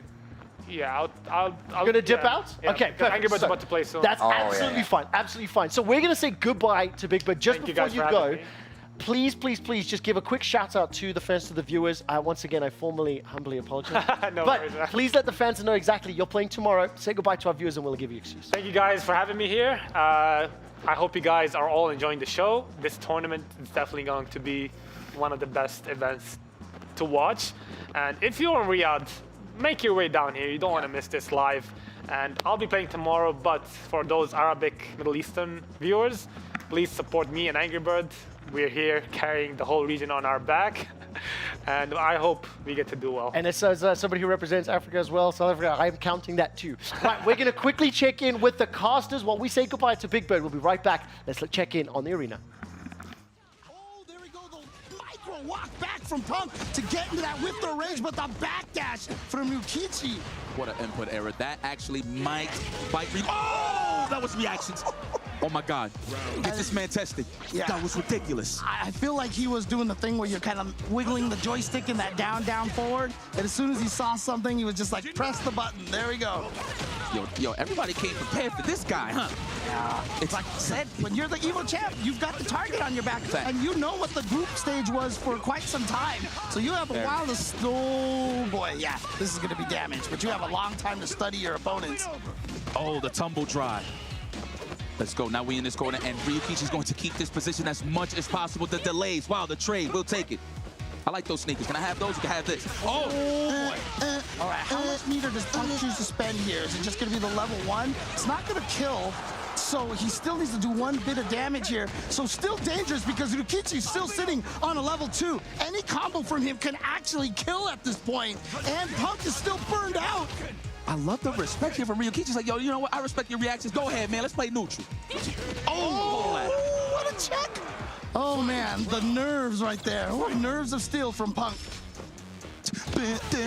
Whoa, walk right into the crouch throw. Now we in the corner. Now it's time to guess. Yeah. Oh, yeah. That setup right there is not a true safe jump. Yo, his cross cuts has been ridiculous. I just want to highlight that. Let's go, Karate Man. There he is. He's in, and he's going to go for the level 3 here. Going to go for the big damage. Look at this, and drains all of that drive gauge as well. Actually, drive gauge is not going to be much of a factor here, but the corner position and the life lead is going to be really tough for Punk to deal with here. Yeah, don't even overextend. Ryukichi's good. However, Punk does have resources. Never mind. He ain't even going to get to use it. Dude, I feel like they've had a study session here on Punk or something, because you see how Ryukichi was able to get just to the right range to get Punk to whiff a button and to whiff punish Punk. Safe jump setup? No, he just goes for the DP instead. Ooh! You know, maybe they don't watch movies on their flights. Maybe they study their opponents. Yep. Yeah? I mean... Yo, welcome back to EWC Central. We are not leaving this game. My producers and I are in 100% agreement. We need to keep track of Punk. This is the winner of EVO from 2 weeks ago.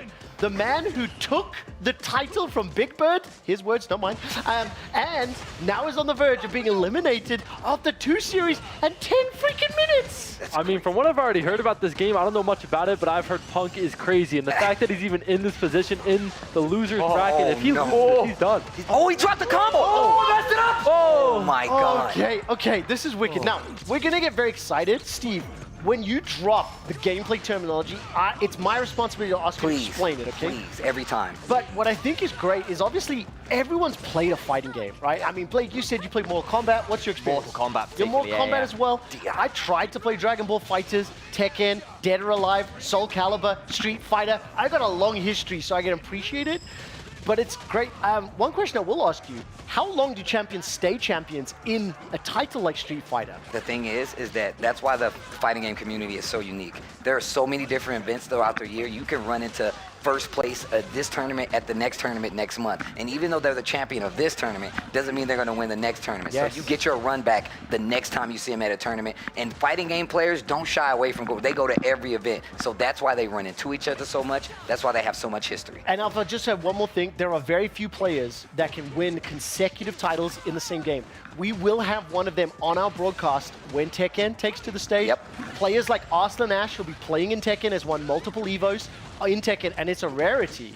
Yeah, I mean, I'm looking at that as well. I just saw the drive gauge went for Punk, and he got knocked out, right? That's a huge one. It goes to the even last game in this round. If he loses this, he's done, right? Yes. No. He has one more. So just to confirm, so just to confirm, if Ryukichi gets to 3 on the scoreboard, the top, then that'll be eliminating Punk.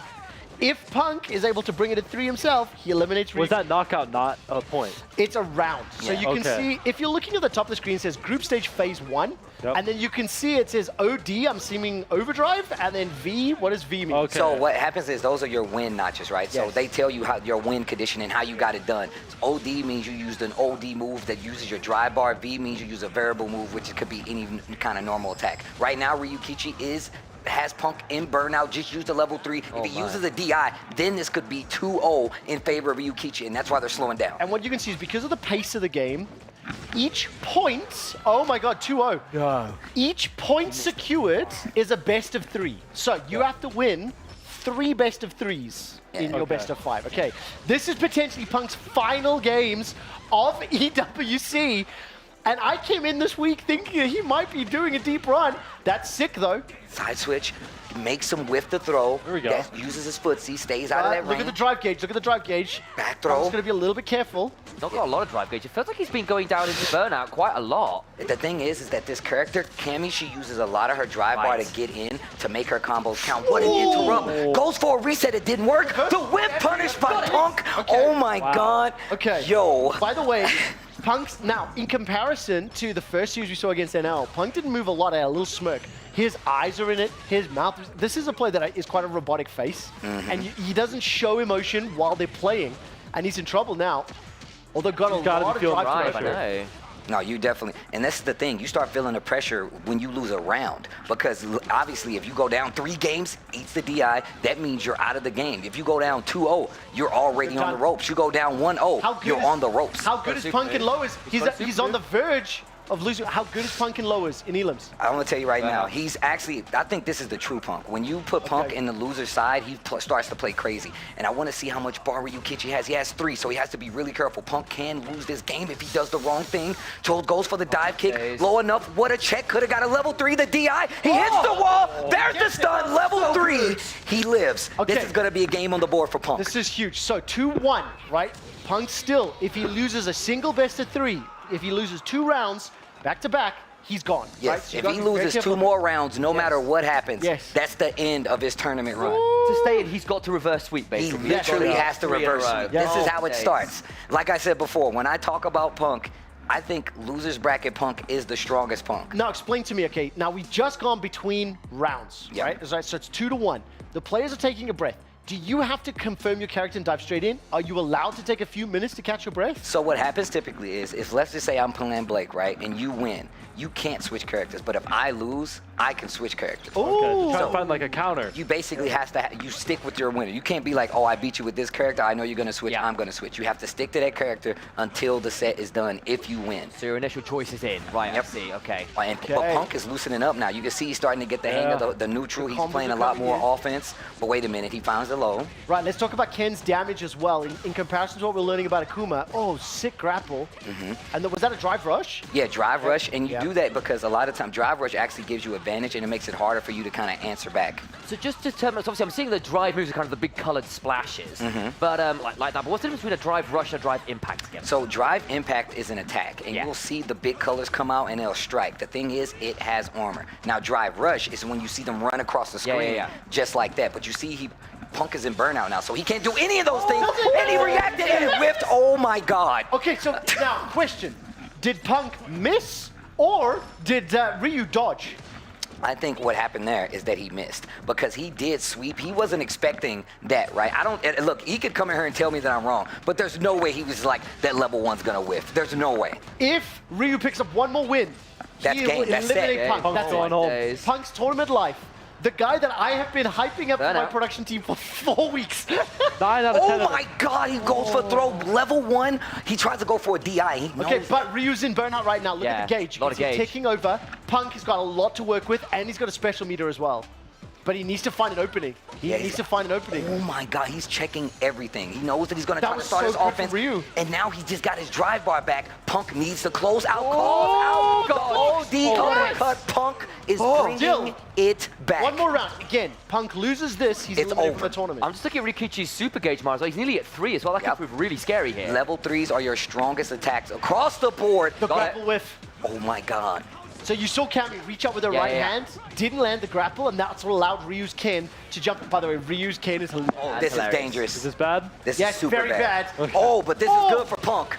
Bad for Ryukichi right now. Oh my god, he tried to hit a button on wake up. How's Cammy in the corner? Cammy's really strong. She has long range, normal buttons. She has a great way to keep you out. He's definitely going to spin level 3. This is it. Punk is out of the tournament. Punk is eliminated from EWC. Day number 1. Ryukichi takes out Punk. The end of the game. I'm not being funny. but those grapple whiffs, what was he doing? So I can tell you exactly what was happening. He noticed that Ryuki was doing lots of pokes at the small range. He wanted him to stop reacting. He was like, I'm gonna stay up close with my normals to make you stop. And he was like, I'm never gonna stop because I know if you get closer, you're going to win that exchange. So I'm never gonna let you do it. So even if it cost him a combo, even when he dropped it, he still committed to it. Punk said, you're not gonna do it when the game is on the line. He was like, I am going to do it when the game is on the line. Wow. And he called them out for it, and that's it. Final thoughts before we move on. I mean, we heard Big Bad earlier saying, look, I think this is a good matchup for Ryuki. It's supposed to be in the upper bracket. It's in the lower bracket. He was right, but Punk's home after 10 minutes. I'll tell you what, Evo champion, don't give a damn. That's true.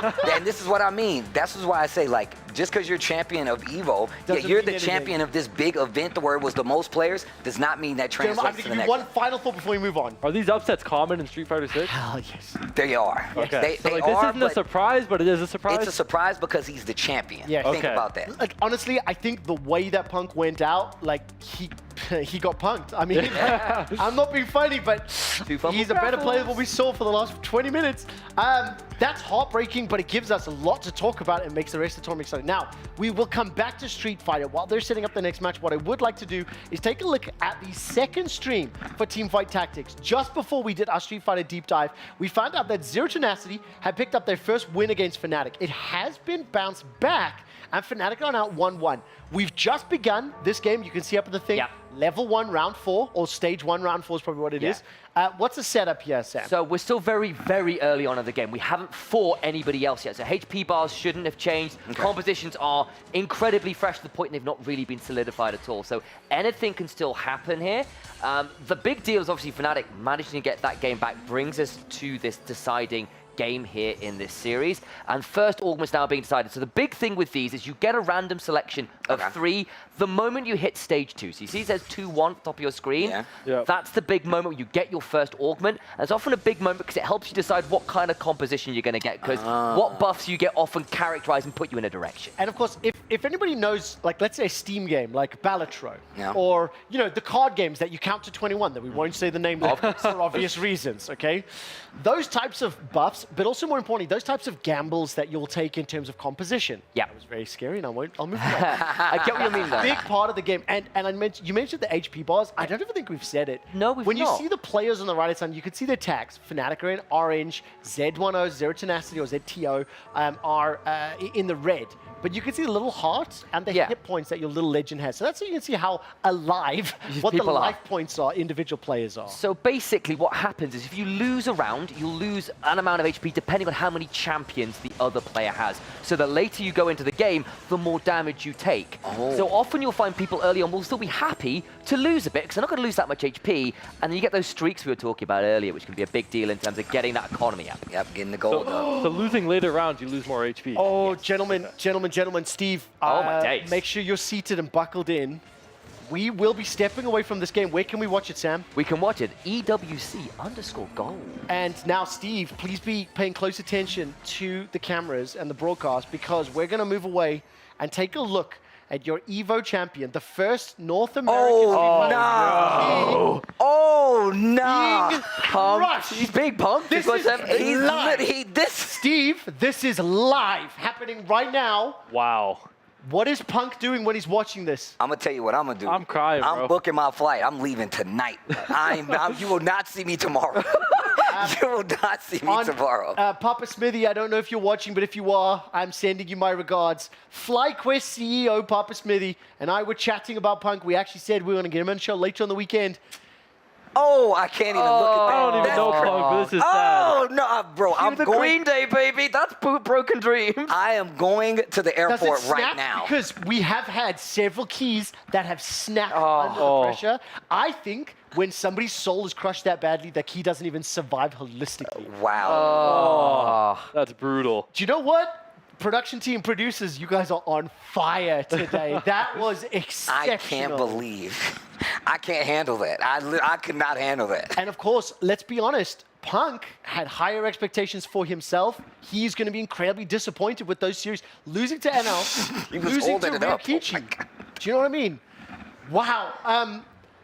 How do you recover from that? We're sitting here. I gotta talk about TFT now. But I'm gonna tell you right now, when they see each other at next month at whatever tournament, Punk is gonna try to destroy him. It's gonna be. Now that's a rivalry. And now it's a rivalry. It's personal. Okay, Blake, I'm gonna ask you because you're the closest thing we have to a professional player. You still are a professional player. Yeah. That sounded way more rude than I wanted to.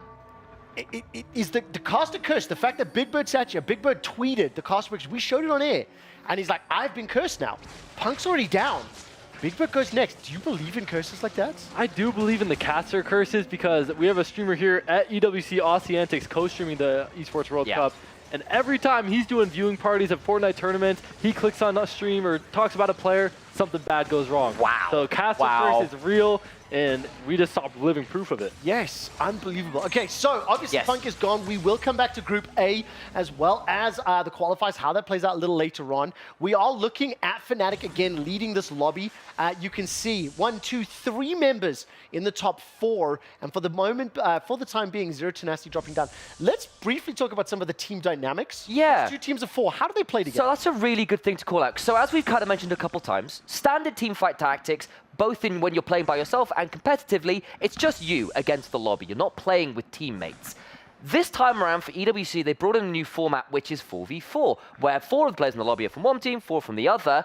The big deal here, however, is you can still fight your teammates. You can still kill your teammates. Oh, wait, what? So one of the things we've been actually asking for is to hopefully get some team damage stats in terms of who's been doing the most damage to their team. So there'll be a whole strategy thing around, well, how do I manage playing against my teammates? Do I want to knock them out? Do I want to make my board weaker so I don't hurt them? That kind of thing. Yeah, so I'm kind of wondering, like, how hard is that for the players to adapt from going from a solo to a team of 4? That huge, is huge. Yeah, I mean, look, it's something that we should actually do because we will be able to get to speak to the players tonight. And like, I'll bounce that question right back to you. How do Fortnite players go from going Battle Royale to these teammates?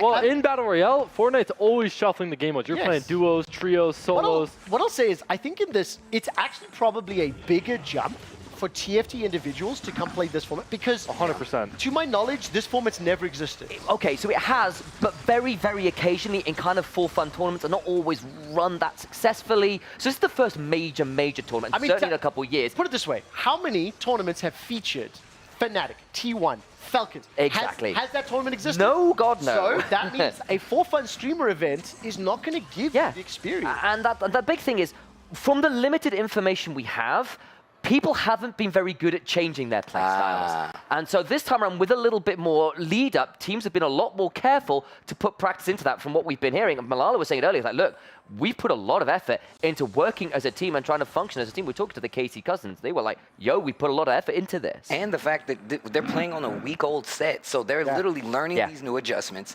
and they're still doing it how to this 4v4. What I will say is this, is these pro players will have had exposure to the set for a little longer because it is available on what's called the public beta environment.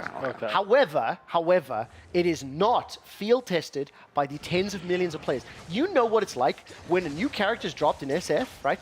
They announce it at EVO, but the play testers and you have been allowed to play it because you are Steve. I hate that. Right? That's annoying. More importantly, until it gets into the labs for the wider player base, the true combos, the true power doesn't get unlocked, right? Yeah. So this is a very new set. I also think what's fascinating is when you look on the left, you can see Mila and Kiyun, the type of comps they have. Something that we will need to do when we get a pro player sit with us and we get to co-stream is like, talk about who are the players farming? What units are they doing? We are gonna jump to another game in a second. So Sam, you have one final thought. For sure. Last thing, 'cause we didn't touch on it, and it's really important we're talking about the format. Keep an eye on what position each of those colored team names finishes. Yes. Finishing first earns you 8 points. Finishing last earns you 1. That's where these kind of things get very key, because knocking your team out in a bad point could be really bad. And of course, Mr. Lelouch of the Rebellion from Zero Tenacity, you've really got to step up if you want to help your squad. I got a bunch of anime people with me, so that's why I'm dropping that one.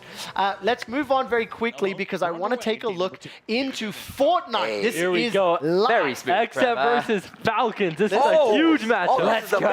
This is a big one. Now, the reason it's big, I'll set this up while you look at the score for me, Blake, is that this is Falcons versus XZ. These are 2 of the 3 teams that our boy Blake thinks could win the tournament. He's banking on beat XZ, and this is for a spot in the top 8. Yeah, so talk to me about what's been happening. So XZ won map 1, which was capture the flag, which is huge for them, because Falcons is not an easy team to beat, but that just shows the caliber that this team is at and their potential. Yeah, yeah, and of course, I think for Blake, I mean, you called it, right? You said very boldly and very confidently, XSET we're going to win, but also that Falcons were in your top. So what I think I'm looking for, how competitive is this, right? I think this is a very competitive matchup, but at the end of the day, I think these will be the two teams to make it out of Group A. In what order, though? Because, I mean, I was about to say, I don't know. It's real tight. I mean, right now, XSET's winning 30-10, and they have control of the point.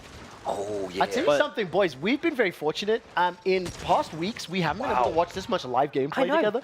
And the four of us, like, I'm loving this. Like, Yo, I'm like locked. My mouth is ajar watching this. You pumped it up so much. I'm like, I gotta see how this plays out. What a shot. So right now we're watching Yapko. He's the marksman. So he has the sniper rifle. So that's the only gun in this game mode that can one-shot the head. I'm going to put you on the spot here, Blake. I know we are planning to do this at some point, but what are the classes? And just give me kind of the overview of what they are. Yeah, so the main classes for each team, you have a Juggernaut, which has 200 health over the standard 150. You have a Marksman, who has a Sniper. You have an Engineer, who has the Burst, which we're watching right now, Edgy has. And then there's a Fill teammate, which will either play the Infiltrator or the Medic. And the Medic has a Chug Splash, which can heal your team, and you guys sprint faster for like 20 seconds. But did you say Chug Flask? Chug Splash. Chug Splash? That's so still wild. Actually called the slap. Chug means drink, and Splash means throw. So how do you drink and throw? So it's actually called a Slap Splash, which is the Sorry, same thing as a Chug Splash. You throw it down at the ground. Okay. So you throw it down at the ground. It'll either affect anyone in like a 5-meter radius or whatever. It'll give you 20 HP every single time you throw one. But the slap one will make you be able to sprint longer for like a 20-second duration. Okay, so it's like an extra buff, basically. Yeah, gotcha. That's sort of setup, right? Okay, got it. Yeah, so look. I mean, and also, if I understand this correctly, when you look at the top screen, you can see Team Falcons and XSET, their logos. Because XSET has got one of those blocks grayed out, it means they have won a game. They won map 1, which map 1 is always capture the flag, map 2 is always hardpoint, and map 3 is always keeper. And then what happens for map 4, map 5? Does it just cycle? Yeah, from there, I'm pretty sure the team that loses gets to pick. Oh, I'll have to double check on that. Loser's choice. But also, you were talking about how capture of the flag is like they lost that first set, which was like capture the flag, right? Yeah. Is that a big thing for like?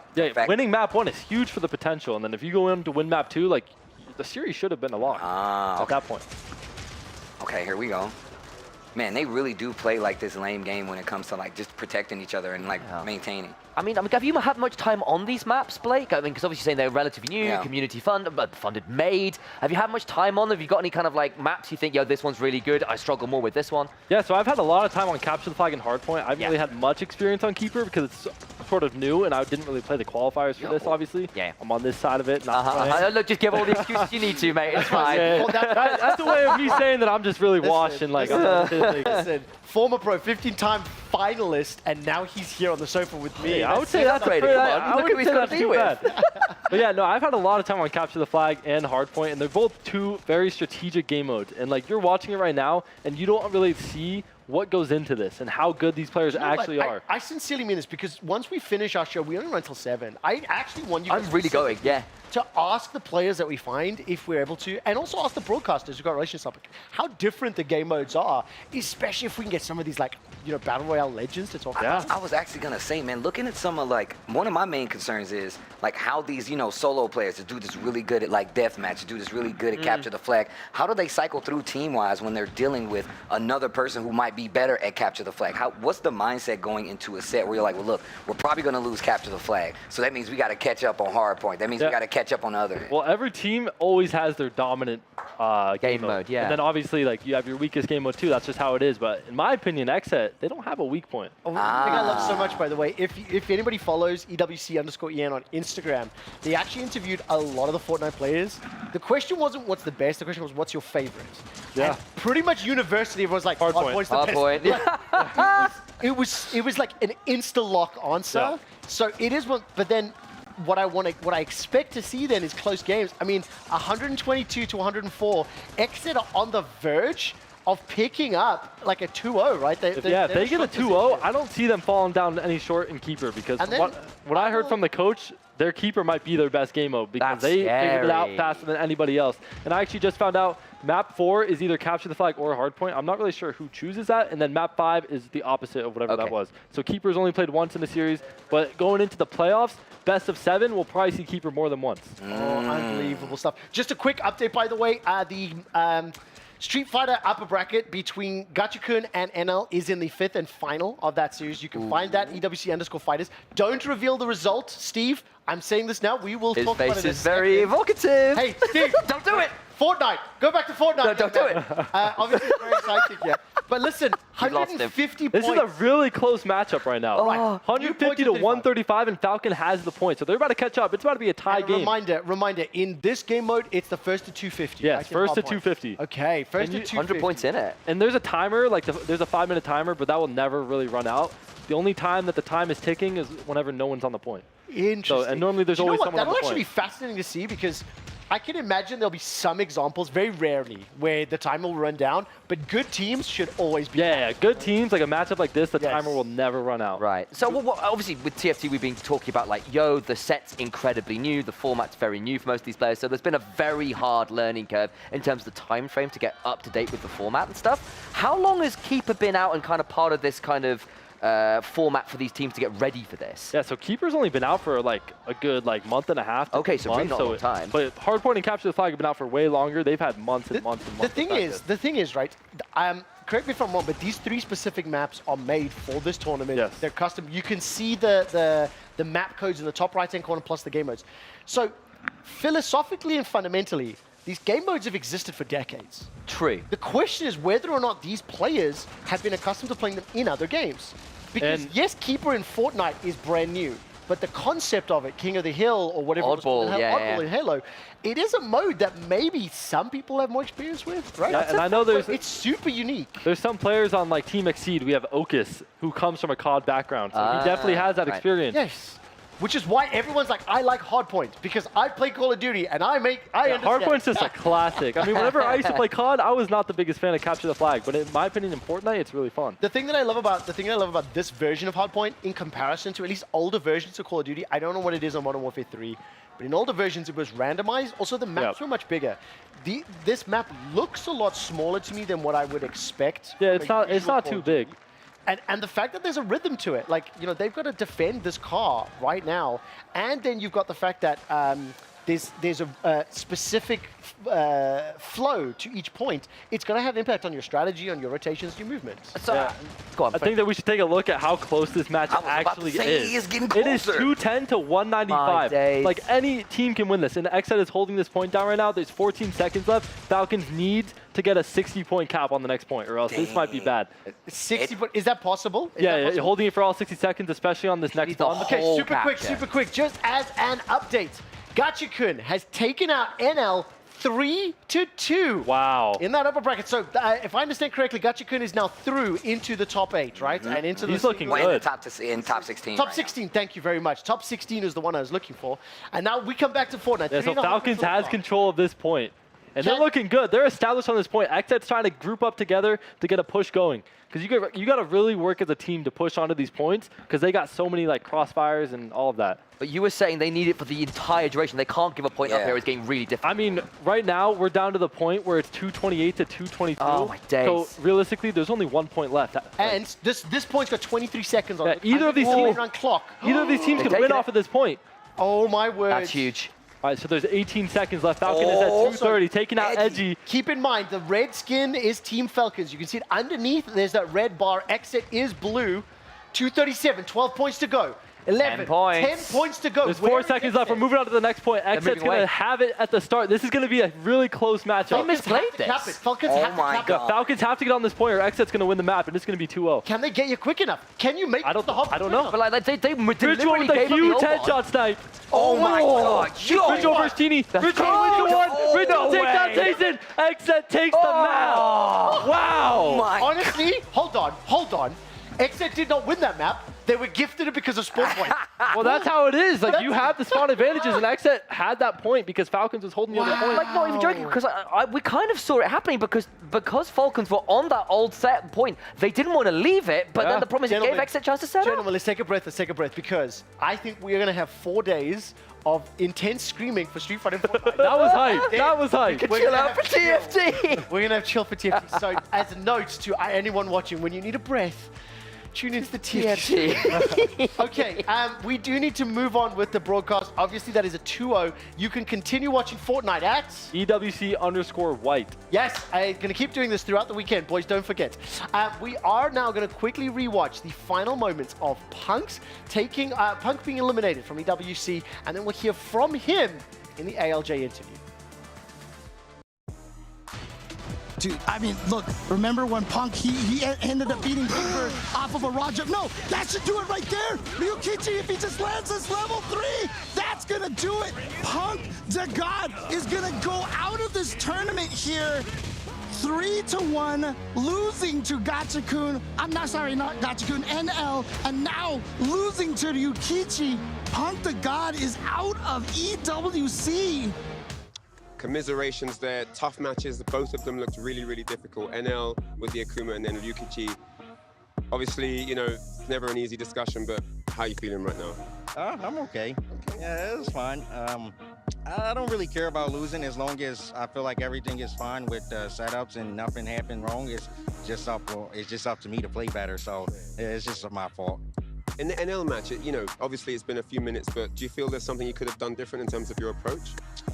Not really. I just felt like I was playing very slow today. Like I didn't feel like I had any like movement to myself. I was very stiff. So I feel like I just had to play better, honestly. I just felt so stiff playing today. Do you think maybe like a few warm-up games might have changed that a bit? Well, I played against Angry Bird earlier. He destroyed me, so maybe that was... that in your head already conditioned from the earlier matches? Yeah, maybe that got to me, but nah, I don't think so. But yeah, I played a few matches today before I played on the stage. Yeah. All right, well, man, and then Ryukichi, you know, you're no stranger to the Ken matchup, obviously, playing Angry Bird and so on, but does he have anything you kind of didn't expect, or you did say you hadn't had much hands-on experience versus him as a player? Do you think that maybe factored in at all?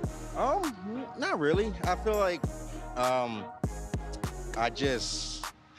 don't know, I just feel like I played really bad. I just played stiff, honestly. It's just like, that's the best way I can describe how I feel like I played today. I feel like I fight Ken so much, like there's nothing a Ken player can really do that I'm not used to or ready for. Yeah. It's just that if I'm playing good that day or if I'm not gonna play so good. Fair enough. Yeah, I mean, what can I say? You're still the world champion, you know? Can't take that away from you. It's always a pleasure to have you on board for any kind of big tournament. You're one of the most interesting players to watch, and I'm sure we'll see you back in fighting form very, very soon. Thank you. That's it for us, guys. We'll see you for the next one.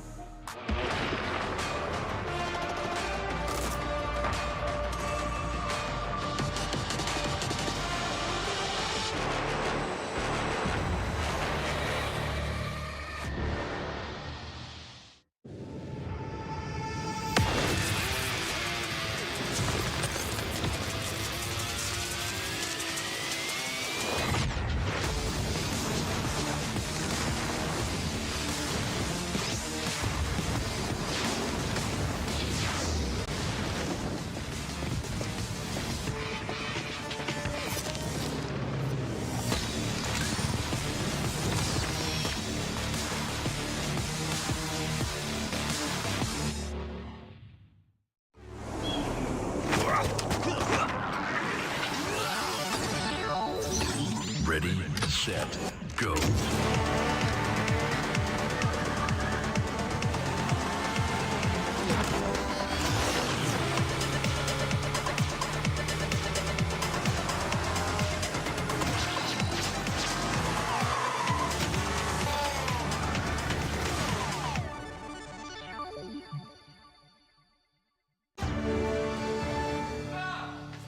You ever wondered how a Hollywood movie is shot? On a Sony. You review it on a Sony. And how do you make that sound epic? You record it on a Sony. Lunch break on a Sony. So why wouldn't you watch it on a Bravia by Sony?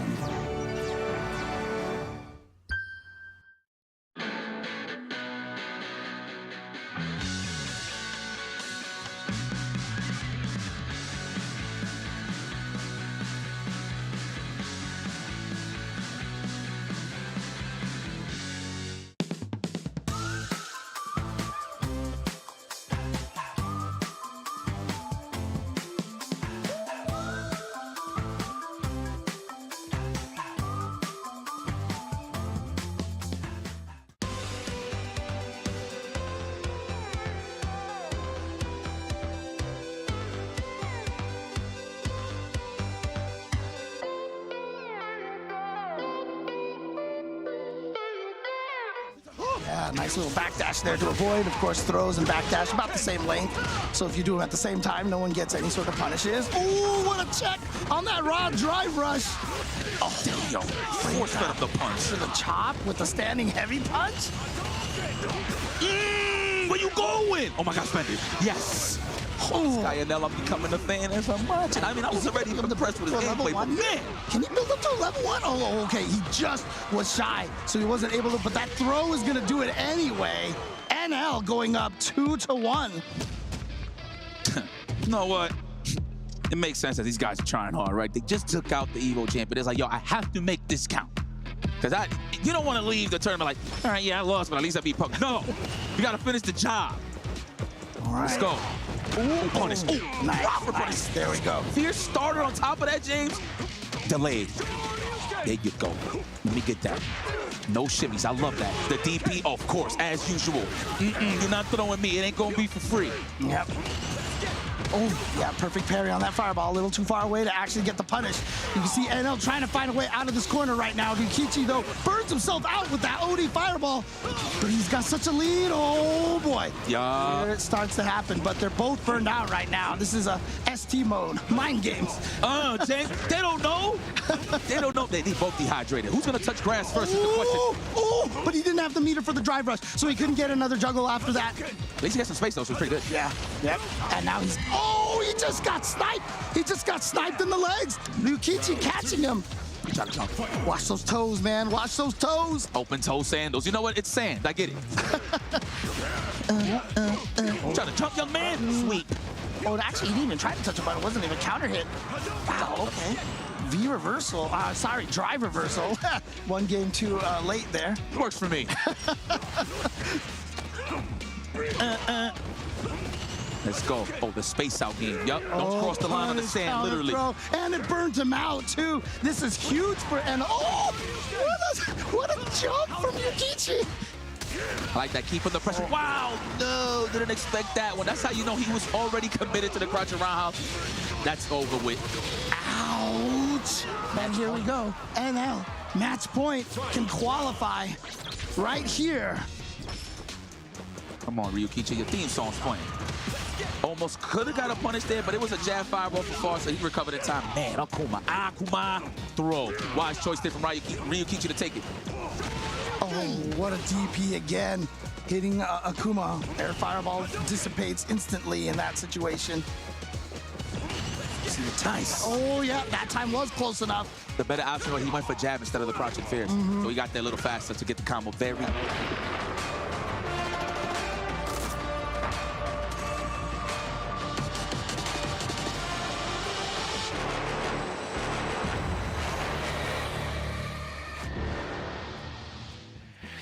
Good afternoon, good evening, good night, good morning, wherever you are watching in the world. Welcome back to EWC Central. As you can see at the bottom of your screen, Teamfight Tactics, Street Fighter 6, as well as Fortnite are live and ongoing. You know where to find the streams. You can see which games are happening. As we like to do at EWC is get special guests to come join me on the sofa. And it is an absolute pleasure of mine to introduce one of the biggest Fortnite co-streamer, party viewer, one of the worst rugby countries in the world, just coming from South Africa, but also more importantly, a content creator for Dignitas, somebody who you won't know, but I have a very deep and long history with. Michael Odell, shout out, got a long history with Dignitas, especially they come from Call of Duty. My origins, my backup. Cool. Please tell our viewers who you are, where you're from. My name's Aussie Antics. I'm from Australia. Again, no points for guessing that one as well. First time traveling here. I'm super excited. Again, I watch a bunch of Fortnite. I'm now the Fortnite watcher, so couldn't miss a tournament like this. The Fortnite watcher. Okay, That's well, me. look, I know that your live stream is happening right now. Yeah. And your manager is babysitting the viewers? Pretty much, yeah. Pretty much? They've got a very good game to be babysat by as well. Okay, They keep maintain this XF Falcons matchup. Well, then listen, I know that I want to let you get back to broadcasting.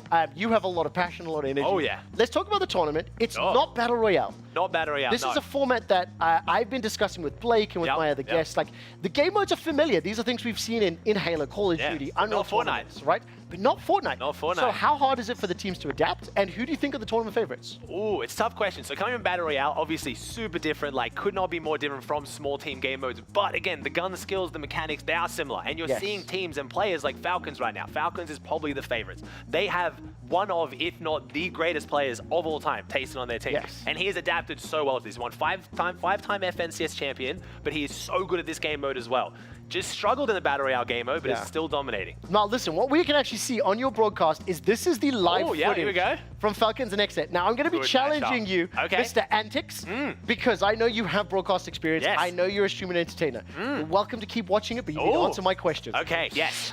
So I mentioned, give me your top 3. Who's going to pick up first, second, and third for the entire tournament? Ooh, okay, so I had Falcons as the pick to win it. They dominated Dallas, didn't even lose a single series in the qualifier to get here. They absolutely dominated. I had Xset in second, but now, based on watching this, I don't know. Xset switched up one of their players. They dropped Trashy and picked up Cold. That was after the qualifiers, and Cold is absolutely dominating. So right now, after seeing this matchup, I might have to swing it to Xset, which is saying a lot. I was defending to everyone today that everyone's getting too much on the Cold hype train. He's good, but he's not that good. Falcons have actually, they bet their match. Kudos to you, like eating your words a little bit. Who was your number 3 and why does it exceed? Yeah, I mean, Xseed's really good, and they've been looking extremely strong. I just watched them 3-0 as well. Peterbot's looking as good as Peterbot always is, but I think it might actually potentially be Team Heroic or Team GG. A lot of people sleeping on the Europeans. GG obviously didn't qual through Dallas. They did the online qual, so we haven't seen them on LAN. So unless they struggle on LAN, but Heroic, the Danes, you can't count them out. They're really good. And listen, how long are you here in EWC? What are you doing? The fact that you're co-streaming from the event. Tell me about that. Yeah, so it's really cool. So I'm here for the whole Fortnite event. I think I fly out the next day afterwards. It's been super fun. I've been watching all the qualifiers. I went to Dallas. I was even in Melbourne when they first started announcing the game mode, where all the news broke about what's happening with EWC. So I'm here every day. I wouldn't miss it. Like I said, I'm the Fortnite watcher. I watch it at home, but I'd much rather watch it. Well, yeah, no doubt, obviously. It's so cool. Listen, I'm going to do something that's very uncouth. Okay. You have taken time from your stream to come join us on our show. Hypothetically, if I were to send young Blake and a cameraman to your stream, would you be willing to entertain an interview with us on your stream? Yeah, we can probably do that, Can you think about it? Yeah, for sure. We'll see if we can line up that there's no gameplay or stuff like that. Yeah. Well, I mean, I'm going to be live all day for the next, like, 3 And or by 4 the way, days, so I just want to make it clear, I'm not promising that this will happen. I have no power to make these decisions, but producers, I'm recommending. I will do something, sure. Let's talk a little bit more about EWC. How many live events have you been able to travel to? I know you're the esports watcher, right? But like in contrast to FNCS's, I know I was watching one that was when it was in New York a few years ago, right? That's the last one I really watched really closely. Okay. How does this event and scale measure up? I mean, it's massive. So I've gone to a lot of the DreamHacks. I'm the DreamHack guy. I've been to pretty much every DreamHack for the last like 3 years. I've been to Sweden. I went to Dallas multiple times. Went to Anaheim. I've traveled around the world. From Australia, that's a lot of traveling. Congratulations, by the way. Kudos. As an Australian streamer, content creator, to be that guy, honestly, well done. But coming here, this has been amazing. I don't get to go to a lot of the big major events. Like whenever FNCS does their LAN and a lot of the Fortnite stuff, I am usually at home for these ones. So being able to go and actually watch the finals in person, it's been pretty cool. And I haven't been able to see the Boulevard too much yet. I'm excited. Well, listen, I believe there's about 35 seconds left on this game. We're going to bring this up on screen. Yes. I want you to break down for me now. Again, you've already thought about it. Xset. If I'm looking at the score, they're 123 to 9. I mean, 133 right now to I think it's 80 and or also so. and they're already 1 up as well. They won the first half, so that's it. They're pretty much celebrating. They know they've won. There's 10 seconds left. Falcon can't come back. Is this the score at the top is saying 3-1, but that's wrong, right? What's that? No, it's 2. But the series score. So series score is the 2 golden blocks underneath Xset. Yeah. Yes. Am I not seeing this? Probably. Oh, it's the golden blocks. They just won. Did Xset just win? I believe so. Now, Xset just beat well, Falcons. you've got to remember, the 1-0 I believe is the round score. score. No, it is. Yes, No, exactly. I couldn't see the square. Yes. Xset just won it, and you see Ritual getting so excited. That is very unexpected, I'm not going to lie. I'll tell you this, those of us with slightly older eyes have had a harder time understanding the cubes. Oh, yeah. The younger boys are there on that one. Listen, I need to get your take on this because I'm told that this Blake PS guy, first of all, he has PlayStation in his nickname. I know. Wait, is that what it actually stands for? That's what it stands for. How do I not know that? I've learned something from you. I've been watching him for literally years. You're here as the Fortnite expert. I just got to know who my guests are. Yep, okay. I'm told he's pretty good, right? He's all right. 15 times final. I don't think he's ever placed higher than 3rd, right? At least in that's good. In meaningful tournaments. But I mean, like, I feel like as soon as you start describing someone based on how many finals they've made, means they're not doing too well. Oh, see, that's what I thought too. You can't. So, As soon as in Fortnite, as soon as people start calling you a finalist, yes, that means you're washed. I mean, Either listen, you're washed or you're new because what you need a happens place if- in the finals. What then they happens mention if, it. okay, hear this before you give me an answer. What if the player, the way they brand themselves is saying how many finals they've made? Yeah. What does that tell you about them? Then I think it's usually a player who's had their moment, Okay. they've had their spot in the sunlight, and then now they're kind of on the other end For of it. everyone watching at home, the young man that we're discussing is standing right behind the camera. What I will ask you is this. Could you look into camera number 1 for me and give me an honest review of Blake as a professional player? Okay, if we're doing a special, I love Blake. Blake is amazing. He's one of the coolest dudes in the scene. Extremely good, and he's been carrying the old man Macwood himself. I cheer them on. Okay, as much as I'm making fun of him here, any player who's over the age of 20 and still competing in this game has it out for my heart because we have very few boomers in this. But I love Blake. He's washed though. Yes, okay, that's what I wanted. Now, I know that you've got a stream. I promised I keep this less than 10 minutes. Could I ask you just for one last shout out? Let's talk a little bit about your next. Yes, we got that. He doesn't know he's on camera. He has no idea. This is awesome. Oh, this is great. Production team, thank you. Also, Aussie Antics. Yes. You made this a reality. Oh, yeah, no, yes, of course, yeah. Could I please ask you to give a shout out not only to your own stream, to your viewers, to Dig, to EWC, whatever it is, camera number 1, this is your chance to say goodbye. Sure. I mean, yeah, thank you so much for having me. It's been a fantastic event. I'm going to be live for the next few days, checking it all out. I can't wait for the IRL stuff later. If you haven't been able to come and see how awesome this event is, I'll be showing it off on my stream later today and tomorrow. It's been a really fun time. Thanks for having me. Yeah, and on behalf of the number 1 best rugby country in the world, South Africa, back-to-back world champions. Not only are we better than them at rugby, we are better than them at cricket as well. We're going to move on, and right now, Blake went out to talk to his fellow Fortnite experts, and we're starting with Costa. Bravo. Thank you so much. Bravo. Yo. Bravo, I know you're big in the Halo scene, 4v4. They added that to Fortnite now, and you're here. What's your thoughts? Yeah, man, really excited. Very, very lucky to be here. Welcome inside the Fortnite casting booth. Yeah, I think the past few months of kind of EWC featuring Fortnite has been really exciting, really interesting. You're seeing obviously some of the best Fortnite players in the world here, not only because of their kind of skill within the game, but a lot of them I got to talk to this week. A lot of them have kind of Call of Duty, Halo, Overwatch backgrounds as well, so they understand the pacing of this. And yeah, excited to see the 3 modes that we have on display. Nice. So you said you got to talk to some of them. What are some of your predictions going into this weekend? Man, let's see. I think the big one that everyone's talking about is, of course, XSET coming in kind of, some people say throwing. You could definitely just say at the DreamHack qualifier, not qualifying in the way that they expected to. They have to qualify, of course, through online. So I think XSET being in the seed that they are in, they kind of make things really interesting. They find themselves in Group A with Falcons. I think everyone's kind of calling them the favorites. And beyond that, there's a few groups that I think are a little bit trickier. Group C and D are going to be a little bit dicey, but there's a lot to fight for. And with the prize pool that we have and only a few months of competition on these game modes, it's going to be spicy. And even Keeper, for example, you know, essentially has not been played in qualifying gameplay yet. It's kind of coming in right for these finals. So there's a lot of questions to be asked. And luckily, at the end of 4 days, we're going to have some answers. So XSET is your favorite going into this weekend. What would you say? So XSET is your favorite going into this weekend. Who would you say are the dark horses or the one team that you think is very underrated that has the potential to pop off and potentially win? Man, let's see. If people aren't looking at XSET, I think a lot of people are looking at Carmine Corp. I think a lot of people are looking certainly at Falcons as well. They're going to have a lot of kind of home team advantage as well. And let's not forget Heroic. I think the Heroic guys, I got to talk to them. Not only are they some of the best to ever play the game, but also they feel really confident. And they're one of the few teams that told me straight up anything less than first place will be a disappointment. So going to keep my eyes on the Heroic boys for sure as well. Definitely. Thank you so much for your time. You bet. And of course, welcome back to EWC. A huge thank you to Aussie Antics for a fantastic interview, as well as being playful with me and making fun of Blake. As I mentioned, this is Blake's first ever professional broadcast on this side of the camera. And what you just saw there as well was his first ever interview, being the interviewer, right? This is a tough job, it is a tough task, and I want to applaud the fantastic questions. I know it's uncomfortable watching yourself back and some of those little stutters, but I'm telling you now, you're doing fantastic, man. Thank you. I mean, that was a little bit bad, but let's talk about the Aussie interview for a second.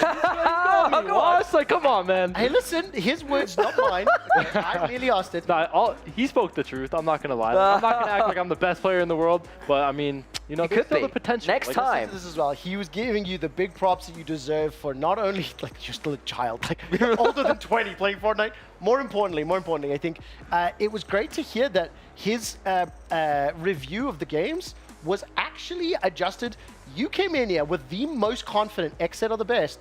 He had to formally apologize to Xset and go, yeah, they're obviously better than Falcons. I mean, well done. Xset 3-0ing Falcons in that last matchup is insane. Yeah. So, I mean, it kind of proved it, like, his prediction of And Falcons. we just heard that as well, just sorry to add on, but Heroic coming from Aussie Antics, Heroic coming from their previous interview as well. So a lot of alignment in terms of like who's on the top 8, they're on your top 8 as well. Yeah. Well, what I'm saying is you got the predictions right. Aussie's washed analyst. That's all I'm saying. You've taken his role. Hey, I'm taking his job. Like, he can watch Fortnite all he wants, but I'm going to take that role. There's a chance we might get Aussie back on the broadcast. We'll see if we can hook that up later on, but I shouldn't be planning tomorrow's show now. Let's move on with the broadcast because Blake has a couple other interviews. We'll give him some critical feedback and thoughts after his next chat with Levin2K. We're here with my boy Levin. Levin, how are you enjoying Riyadh? I'm loving it. It's been fun, very fun. Now, I know you've been on a lot of Fortnite broadcasts before, so I have a question. EWC this year is not traditional Fortnite Battle Royale. It has new game modes. What are your thoughts on these? It's been interesting. I feel like at first it was very new for everyone. Everyone sort of didn't know what to expect, but the players took to it really well. They've been trying really hard, putting a lot of effort and time into it. And I think we see that in the actual games, right? Like the games are really high quality, really fun, fast paced. So it's different from the typical Fortnite, but it's been good. I've enjoyed it. Definitely. What's your personal favorite that you're ready to watch this weekend? Oh, I mean, there's a lot of teams who have looked good, but I think the team that's been by far and away the best, Xset. They've been on top of the world, and in particular, Cold, that guy's different level, man. So good. Do you think that Xset's decision to drop Trashy for Cold was a good business decision? I mean, when you see how Cold plays, it's hard to say no, right? I know it was a tough situation for sure, but I think when you see how Cold plays, it's clear why they made that decision. The guy is best player in the world. 100%. And last question, who is your dark horse? Underrated team. Dark horse team. It's interesting. I feel like it's hard because like how far is this, you know, if I'm gonna make this call here, how far do they go? I feel like from Group C, RA Esports, right? The team in Bloomy, XWeeze, Vox, and Vortexes. I feel like a lot of people expect them to probably go out of that group. I think they could do a lot better than people expect. 100%. Levin, thank you so much for your time. I'm excited to watch this weekend. Been a pleasure. And welcome back. I'll tell you this right now, Blake. Significant improvement, obviously, from interview 1 to interview 2. Levin was number 3. Was that number 3 as well? Yeah, that was number 3. Oh, we've got the third one coming up now. But Levin, I think fantastic responses. I think as well echoing a lot of the sentiment. I really like the conversation about the game modes and specifically how players have to adapt to it. I think it's going to be an ongoing conversation for the entirety of EWC. 100%. I mean, these game modes obviously are a huge change. Like, we've talked about it a ton already, so it'll be very interesting to see. Very interesting to find out. And we got one more interview that Blake went out and recorded yesterday. This time it's with Onset. Just found Onset here backstage at the Esports World Cup, and you come from a Halo background, so you're familiar with these 4v4 game modes. What are you most excited to see? I'm super excited to watch them capture the flag. I got to say, it's fascinating to watch some of the Fortnite pros come in and be tested with these new game modes. Obviously, we know they have a huge amount of individual skill when it comes to, you know, the shooting aspect of the game, the movement aspect of the game. But this is a completely different challenge. So to see how players are approaching, you know, keeping track of numbers on the map, how many kills they've picked up, where last players alive are before they start moving that objective has been really fun to watch when we've been kind of preparing for this event. And we've certainly seen progress from week to week, game to game. So for me, CTF is something I'm certainly got my eyes on. It's really cool to see these Fortnite players transitioning their Battle Royale skills into these game modes that you're familiar with. So obviously there's a lot of strategy that goes into these. What are some strategies that you're expecting to see? I think one thing that I'm looking for, especially with Keeper, you know, we do a lot of oddball in Halo. It's a very similar kind of feel to it, is how you're rotating that key away from spawners. It's fast. Oddball is a game type that has so many layers to it. Keeper obviously has that as well. So to see players having to manipulate the map away from spawns, keeping that objective away and kind of, you know, consistently moving as almost like a swarm pack around the map is something I'm excited to see if teams implement, or if it's going to be more of a game of kind of keep away almost. So yeah, I think there's a lot to be built upon, I think, for the teams at the moment, and there's certainly a few teams at the top I'm watching like, you get your strats down. Yeah, and you're talking about manipulation with the spawns and keeper. Do you think that these teams had enough time to adapt to this with the game mode being so new? I mean, it's tough, right? It is tough, but it's one of the biggest challenges, I think, of this event, right? It's being able to adapt and learn as quickly as possible. And I think day by day, scrim by scrim, game by game, we're not only going to see teams developing their own techniques, but of course, when you're playing another team, it's like you might pick up something from them and you're like, that worked really well against us. We need to start implementing that, go back and watch the VODs and see exactly what they did. So there's a lot of learning to be done during the tournament, which I think is super exciting for the viewers, because it's not just what we expect, it's, hey, what can we expect? We're not quite sure. Nice. Thank you so much for your time. Sending it back to the studio. Once again, another exceptional interview from Blake. And a reminder, those are his first 3 interviews ever. And thrown into the deep end. Exceptionally well done. Now, I want to get your reaction. What's your key takeaways? You've spoken to the on-air talent. We just heard Aussie Antics. Like, have you changed any of your perspectives based on their predictions or their understanding of the game modes? Yeah, I mean, one way I'm going to look at this job is a lot harder than it looks. Like, being the other side of the interview, asking the questions, like, I didn't expect it to be that difficult, but it's something I'm very interested in getting better with. But yeah, no, 100%. Honestly, I thought you got great answers. And Onset was obviously a guy I know really well from Halo, listening to his voice on there, and actually him offering a lot of insight from a very different perspective in on things like the keep versus oddball kind of thing. Keep, exactly. Just as a quick reminder, let's take a look at that bracket before we move on with the broadcast. Take a look at how things are shaping up. I believe that should be 3-0 in favor of Exit over Falcons, as Exit have qualified. Zeta Division versus Dragons, that's going to be an elimination match. And then Falcons versus whoever wins. I mean, is this your bracket that you kind of expected? Yeah, I think what I'm expecting right here is Zeta Division to beat Dragons Esports, and then Falcons to beat Zeta Division. Okay, awesome. Listen, we've only got about half an hour left of the broadcast. Just before we get set up for an interview that is going to make me very happy, it's time to check in at the STC Arena. It is Teamfight Tactics Game 3 between Weibo and T1. Highest win rate augments in this Magic and Mayhem set 12. It does seem like T1's strategy has been more focused around just playing tempo, holding hands together, and filtering the card pool. 2 high-stakes augments being shown here. It is very tempting to go into Scoreboard Scrapper. This is mainly a warrior augments that we've seen in the meta. Very good for Cassidy as well. Oh, true. You get both of the 80 and the... Oh, this is even better. Even better for Cassidy. Pressing attack. And Bintum said, you know, I was trying to play flexible. I was trying to be a flex creative player, but maybe I am committed to this multi-striker line for the entire tournament. And you looks like that's the case. The flexible roll, I think, guarantees it. Press the attack is online. You have half QSS, you have half a Rage Blade, maybe a BT as well, and you have half an Edge of Night potentially, or a Crown Guard on Jax if you're looking for that little bit of extra tankiness, or a Crown Guard on Kassadin. We saw it already before in Game 2. We're seeing it now again for that tempo slam, and maybe the chance of an early Kassadin 2 to propel you into a win streak in Stage 2. Meanwhile, Holian's already found the Syndra and the Eldritch, one of the strongest starts you could possibly get into the game. So he's already very locked into his line, a very powerful one.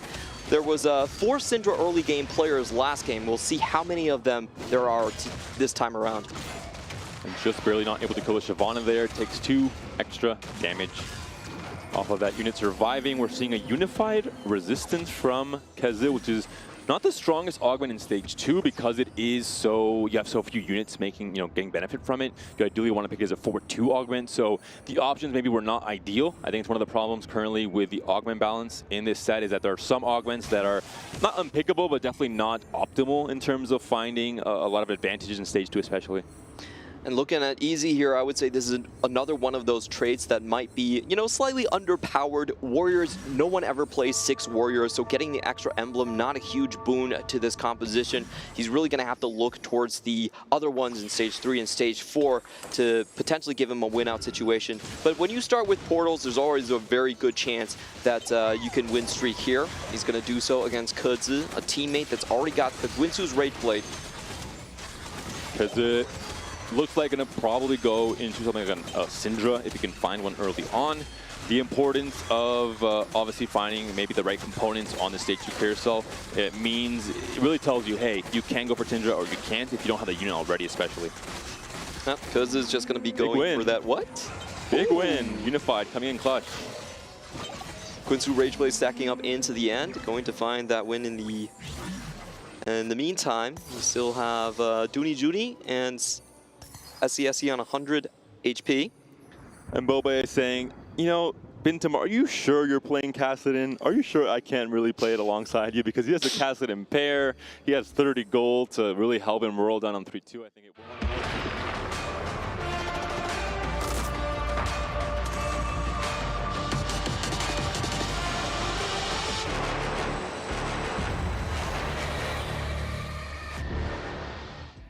Good evening, ladies and gentlemen, and everybody else. Welcome back to EWC Central. We're entering the final portion of our broadcast for the evening.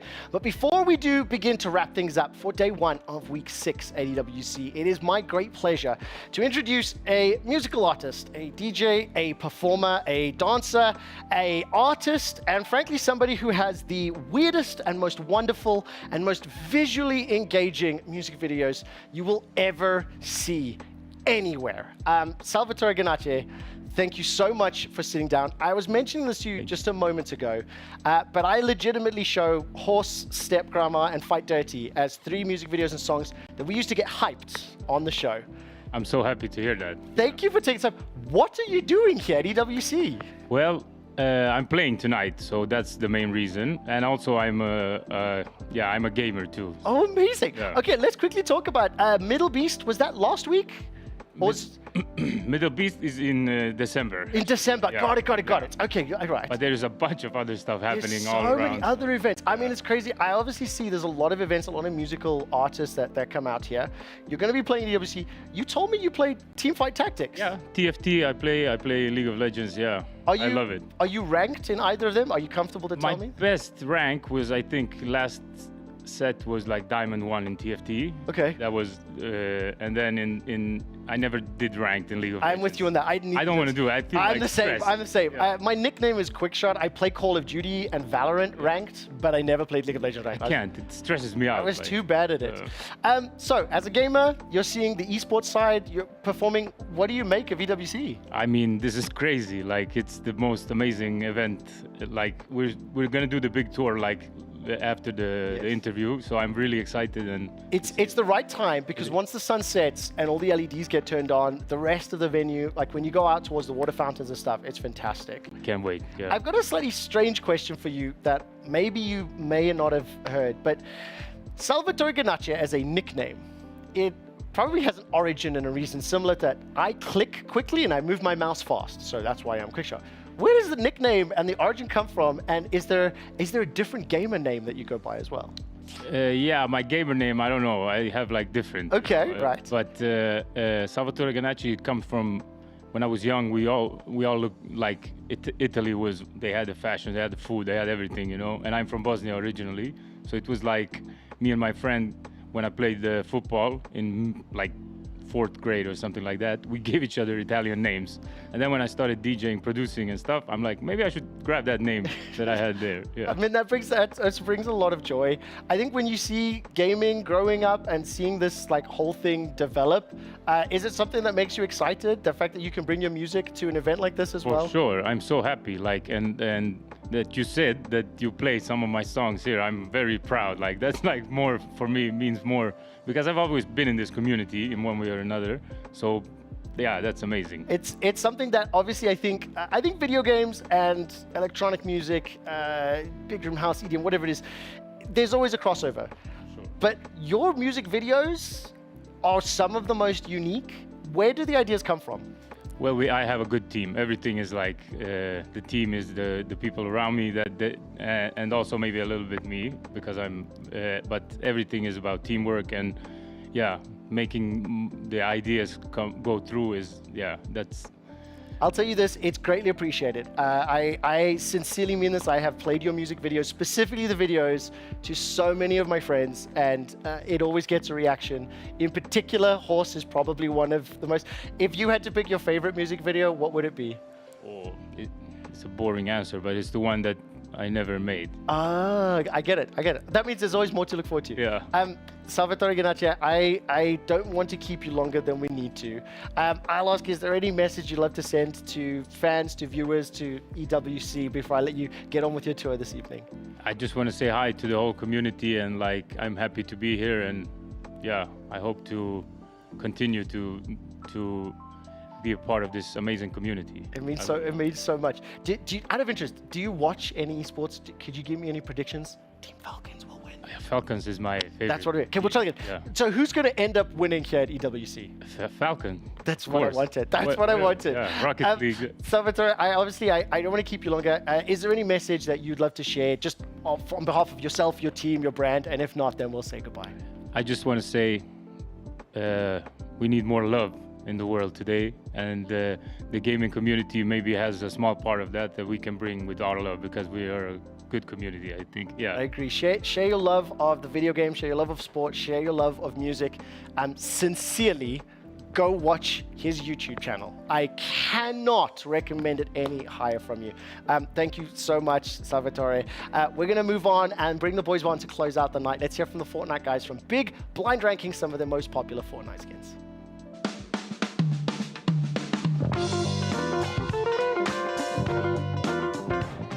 I mean, I think John Cena's a pretty cool skin. I wouldn't really wear him that much in-game because he's too big, but I'll put him at like a 3. I think John Cena is not that good of a skin because it's like way too big, and most of the competitive players are playing small skins, so I would say it's a 4 out of 5. I think Neymar is already definitely better than John Cena. The skin, I think the colors are cleaner. I like Neymar as a player. I'm a fan of him. And yeah, I'll put him at a 2 out of 5. I would say it's a good skin as well. I'm a big football fan as well, so I would say 2 out of 5 as well. All right, I've never used this skin. Not a big fan of it.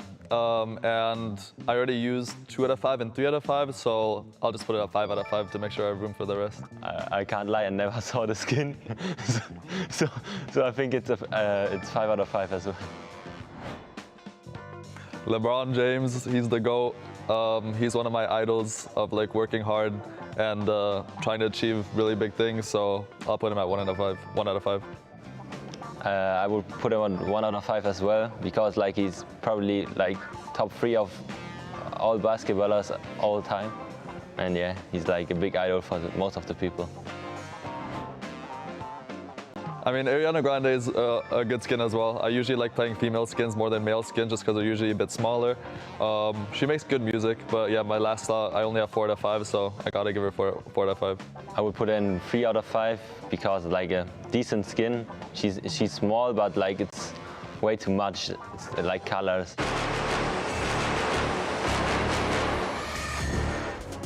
Yeah, I can't believe that just happened. Welcome back to the broadcast. I'm going to take a very quick moment. I sincerely mean this, that Salvatore Ganacci is one of my favorite DJs of all time, and I really, really mean it. I have shown you his cursed videos. Yeah, you have. They're incredible. Right. I need to get professional, and that means for the last 20 minutes of the show, we're going to do a little bit of learning, right? As we like to do is make sure all of our viewers and everybody on the sofas understand the games. So, considering I've made fun of Blake a lot today, I want to give you a chance to flex on us and explain to us some of the maps and also some of the game modes. So where are we going to be starting? What's going to be the first map you want to look at? Yeah, let's do it. So we're going to be starting with Shallot, which is the hardpoint and capture the flag map, one of the maps. So right off the bat, we see it's a 3-lane map. We got tunnel, mid, and rocks. So we're flying down here. In the center of the map, we see the pool, which is a huge ground to make pushes. This is down the middle of the map. Right here to the left is the pool I was talking about. Taking control of this pool makes for a lot of pushes and like getting those impact frags and stuff. So it's a big control point for the map.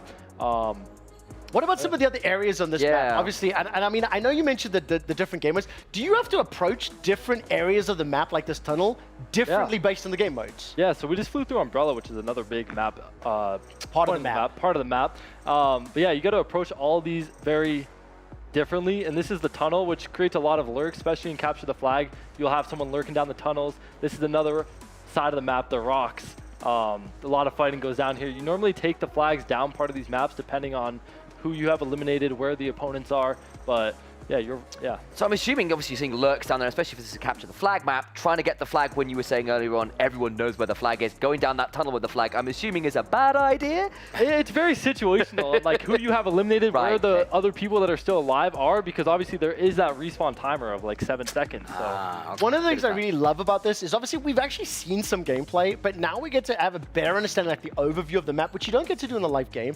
I want to move on to the next map, Panther. As a reminder for everybody as well, if you do go back earlier in the VOD, you can actually see the map codes. You can play these yourself, right?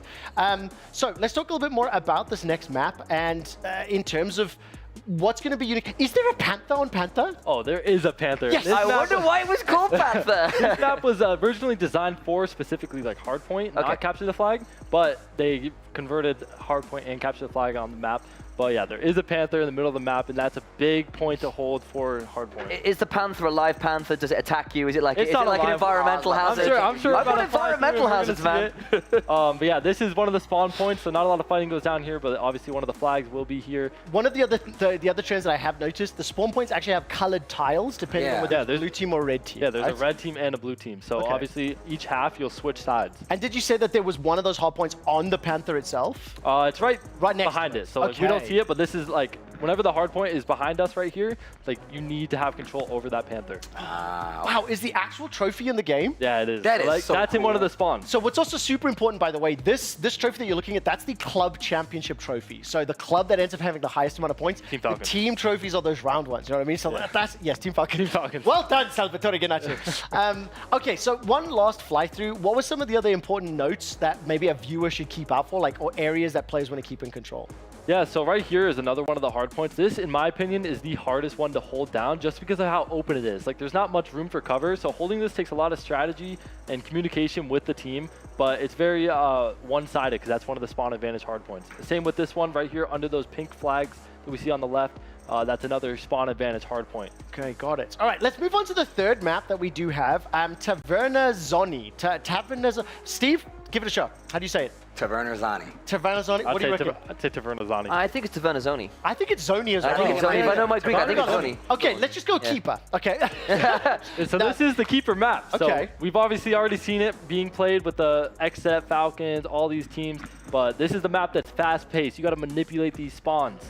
It feels a little bit like those Greek islands on the mountain coast. Like in Overwatch, it would have been Ilios or something like that. Yeah, it looks a lot like that one Overwatch map. Well, what would be interesting for me is that obviously, do we see where the key spawns on this fly-through? I hope that we do. Yeah, we definitely will. It's like right in the middle of the map. We'll 100% see where it spawns. And regardless, like let's say somebody drops it, if it's on the ground for a certain amount of time, does it go back to the spawn point? Well, normally with the no respawn timer, the key will be picked up. Okay, there will always be someone there. Like whoever eliminates the person holding the key will grab the key.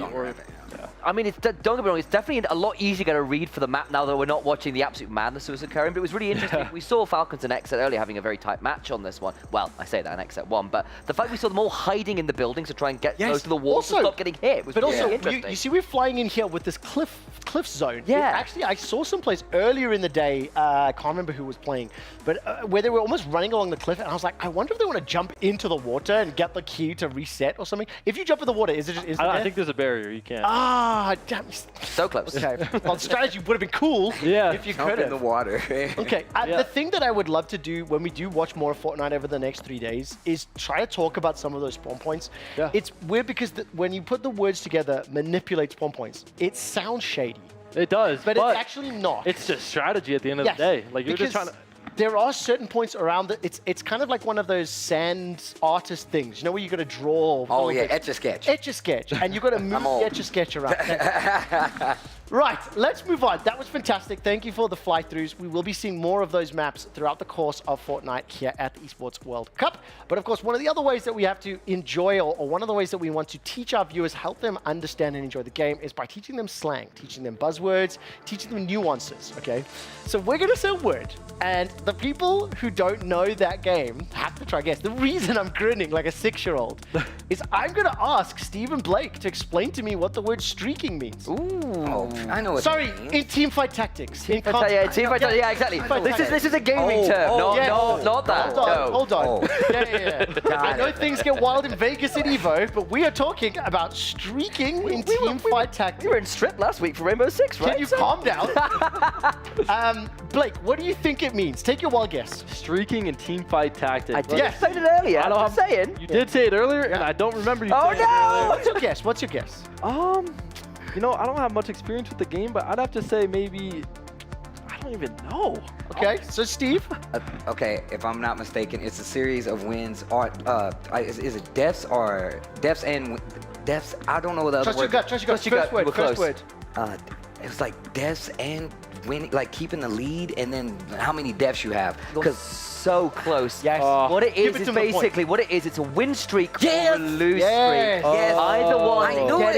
Getting a big streak is very important in TFT because it adds gold. That's why I remember it. Listen, whenever anybody goes streaking, you earn more money for it. That's how that works.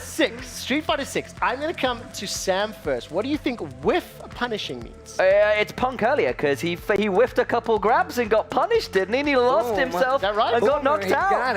I was about to say the same thing. We already heard the word whiff whenever Punk tried to do that. There we go. Do you know what? Well done. I'm nice, of that one. So yes, what's the exact terminology? Taking advantage of an opponent who misses an attack and scoring a hit to capitalize on that mistake.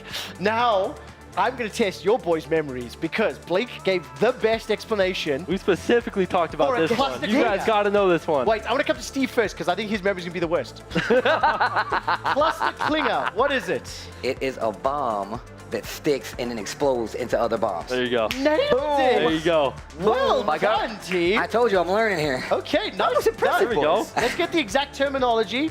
A throwable explosive releases 4 smaller explosives rapidly around itself, didn't damage. So nicely done. That's one of the best rounds that we've had. I think there we go. Pretty much. I told you. Yeah, that was clean. Listen, you guys are great at your jobs. Okay, now I'm going to come to the Americans. In a game, so we'll come to Steve.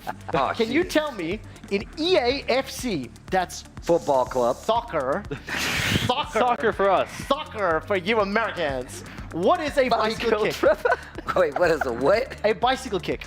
Oh, that's when you do the upside down. Boom. Yeah. Boom. Come on, man. Yes. I play a Nailed little it. soccer. I love EAFC. How did you know that? Do you actually play? Yeah, I play. That's like I love sports games, so I don't play any other games other than Fortnite. But you play like Madden and NBA? Yeah, Madden. I don't play NBA. I just play Madden and FIFA FC. Wow, AFC. so you play hand egg and football. I like it. Football. So, hand egg. What is he talking about? I don't understand that terminology. What the hell is that? In which a player jumps backwards into the air and kicks the ball when it's above their head. Actually, there was a phenomenal goal coming out of the Latin American football scene. Similarly, literally just like a week ago. EAFC will be coming next week here to the Esports World Cup, and we'll be able to bring on. Actually, we're gonna have all you guys. You guys will be with me next week. I'll be sad. I'll be tuning in from home. Let's turn our attention to what is happening over in Street Fighter right now. We are entering the last 10 minutes of broadcast. So, Steve, tell me about this matchup. It is Big Bird's training partner. Yes, Angry Bird versus Rain Pro. Angry Bird, the first inaugural EVO champion for Street Fighter 6 ever, and probably one of the more aggressive. I call him the little snowball of hate because he's literally been in tournaments and he's like, all right, I'm angry now. And he plays so that he's literally like, I'm angry. So then at what point does he fly away? After the win, he's like, you know, and he's mad the entire time. But also Rain Pro, I got to see firsthand when I took a trip to EU. I was in London and I went to one of those Street Fighter tournaments and I saw him for the first time and I was like, man, this guy's actually kind of ridiculous. And he plays Guile, a character that doesn't have much representation, even though we got a few of them here. But he's a very strong player. And on top of that, as you can see, he does a great job of countering the movement of Ken. And he plays the game Street Fighter 6 as a system. He's like, you need the drive rush here. I know you want to jump here. And he plays to counter that. I will say this, personally, this is my least favorite skin or look of Guile. As somebody that's seen Guile for many, many years, I don't know, it feels like it lost his soul a little. It's because the high top, it's the high tops. The high top's good, but also I don't know if I dig the no jacket. Do you know what I mean? Like he had that vibe. Yeah, I feel you. Steve, we are going to stick with the rest of this game for just a moment or two. Angry Bird is up in the set 2-0. You kind of have to feel that he's got a strong advantage here, especially with the HP advantage right now. That's almost, he's working on a perfect. Oh, this is actually pretty good. So you have to be, nice. Drive reversal. My word. Now you use your drive to actually stop any attack out of block. You can do it on wake up, but you see he actually put him in burnout. Gal, once he puts you in burnout, he literally can just make you do some of the dumbest things. I was like, you want to jump? Well, you have to block these booms. And like I told you before, when you're in burnout, you actually take chip damage. He survives the entire series and actually takes his turn back. Angry Bird gonna steal it away from Rain Pro here. Honestly, I saw as well because he had that 3-bar on the super move, but because the drive bar was against him, he wasn't using it. Yep. So I was kind of wondering whether we'd see that reversal because that Punk got done in by that earlier, right? And that's the thing. See, once he was in burnout, he puts you to the corner. Gal gives you the opportunity. He's like, hey, are you going to do something? The fact that you go to the defensive side means you have a lot more collectedness about you, you know? Man, beautiful play there from Angry Bird. I also say this, Angry Bird has got one of the most intimidating looks out of anyone on the FGC. Genuinely terrifying to stare down. I don't want to use that word too much. He is a sweetheart. Really? He is the nicest person ever. Not when playing games, though. He don't look like it. Don't play the game with him. Let's finish up the day. We've got a few important pieces of business to conclude, and we will start the final proceedings with the EWC catch-up powered by SDC.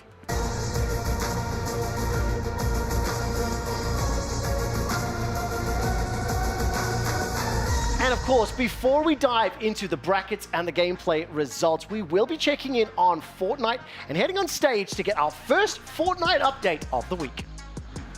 Welcome to the Amazon Arena for day one of the Esports World Cup featuring Fortnite. My name is Bonnie Banks and it is the group stage. So I'm going to inform you of what we've got through so far. We've had Falcons going up against Zeta Division, and we also had Exceed taking on Power, both of which were a dominant 3-0s from both Falcons and Exceed. So we've had strong starts today so far, but there is still plenty more action to come your way as things start to heat up here at the Amazon Arena. We'll see you soon.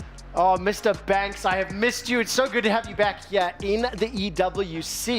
XSET still in charge, right? They have qualified over the Falcons 3-0. Let's get some quick, immediate results. And how many of the games have been played this evening? I mean, seeing that XSET... XSET 1, yeah, you can. The graphic does say Falcons 3 over. Okay, now you confused me for a second. I was going to say, seeing the XSET 3-0 Falcons just shows how dominant they are, because Falcons is not an easy team. Yeah. Like, I was expecting a little bit of a closer score, but they dominated them. Give me some predictions. Zeta Division over Dragons. Who's going to win? Zeta Division. Then Falcons over Zeta. Falcons. Falcons, there we go. We're seeing Falcons and XSET coming out of Group A. All right, that was what you said. That's what I said. They were both in my top 3. Let's take a look at Group B and the results that have come in. And of course, very similar system. Win 2 series and you are qualified. Lose T and you are out. Exceed over Power. Then Al-Ula eliminates it, or drops down, I should say, by Gaming Gladiators. But Exceed, they've lost a map, brother. Yeah, Exceed is down 1-0 right now, which is kind of crazy. I mean, these are 2 great teams. We got an NA team versus an EU team with a bunch of talented players. So I'm excited to see how the rest of this matchup plays out. And of course, for the bracket, do or die. It's brutal. I mean, just like earlier, we had a shock result coming from Street Fighter 6. We're going to turn our attention to the fighters and find out exactly what's been happening. Let's head to the floor for our first update. What a great group we just watched. Enthralling matches all the way through. The first match, of course, with Ryuki versus Gachiken, 2 of Hiroshima's finest Street Fighter players, went head-to-head and ended in a 3-2 score going Gachiken's favor. And then the second match did not disappoint either. It was Punk, the overall favorite, going up against South Korea's hero NL, and NL with the Akuma, delivering strong, taking out Punk in that set. And then after that, it was elimination match for Punk going up against Ryuki, the Ken, and he was actually able to take him out 3-1, eliminating the favorite here, the world champion from EVO, here in the first group. And then to seal the absolute group, Ryuki defeated NL in a very close set, 3-2. So close, went down to the wire. Literally could have gone either way, but that is how it looks here today. Gachiken in the winner's side qualifies first, and then Ryuki in second place. I don't know what's going to happen after that, but those two are absolutely over the moon about getting through the groups here at the Esports World Cup. More to come very soon.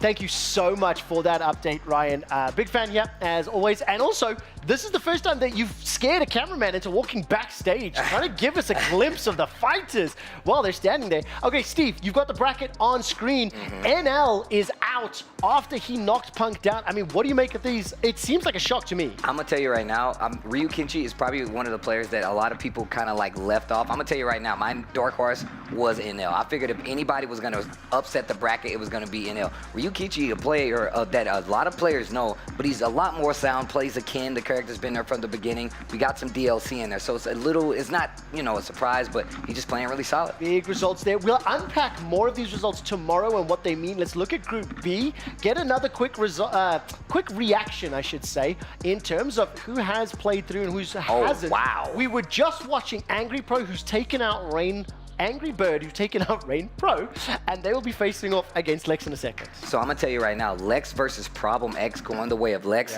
that's an upset. Problem X has just recently switched back to Bison, and Bison one of the newer characters DLC-wise, but Problem X is the Evo champion. The fact that Lex, who has been on the rise in this past year, he's the brother of another player here named JB, that says a lot about what's happening in Street Fighter. We watched. Being an Evo champion don't mean nothing. It don't mean anything. In this arena. You're right. If You're anything, definitely right. Evo champions have been eliminated. Right, that does it for Street Fighter 6. I do have one last game to get an update to before we move on with the show, and it's time to check in with Team Fight Tactics. Hello there, Central Broadcast. Ian Chambers here on the ground for all things TFT here at the Esports World Cup. I knew the moment the players started to arrive here on the Boulevard that we were in for something special. And we've got some big talking points after 4 series played out here on both the A and B stream. T1 are looking to replicate the success of their league roster. They've started strong with a win. GK, they were smashed by branching out 2-0. That was a blink and you miss it type series on our B stream. Zeta Division, they came in favourites against Wolves. It wasn't to be. That was a bit of a shock loss for them. Plenty more to come across the board with 4 more series to play. Falcons gearing up for action right now. Do not miss it. Back to you guys in the studio. Mr. Chambers, I wish to formally apologize for the joke that I made at your expense last week. That was phenomenal. Thank you so much. Give me a quick update on what you're seeing here on the group breakdown. So, big deal here. Wolves getting that shock upset against Zeta Division, includes Title, one of the greatest players in TFT. It's a bit of a shock. GK going down, less surprising. They weren't expected to do that well, but it being 2-0 in the fashion it was a bit of a surprise. I still expect Zeta Division to bounce back. They should have a pretty solid matchup there, but that's largely a fairly solid bracket. It is indeed. Very quickly, how many more games are playing tonight, or how much longer? We've still got 2 more groups to go. Tonight? Tonight, it's keeping going, baby. And we're still mid-series. Last game between T1 and Weibo. It's very tight right now. That's what I like to hear.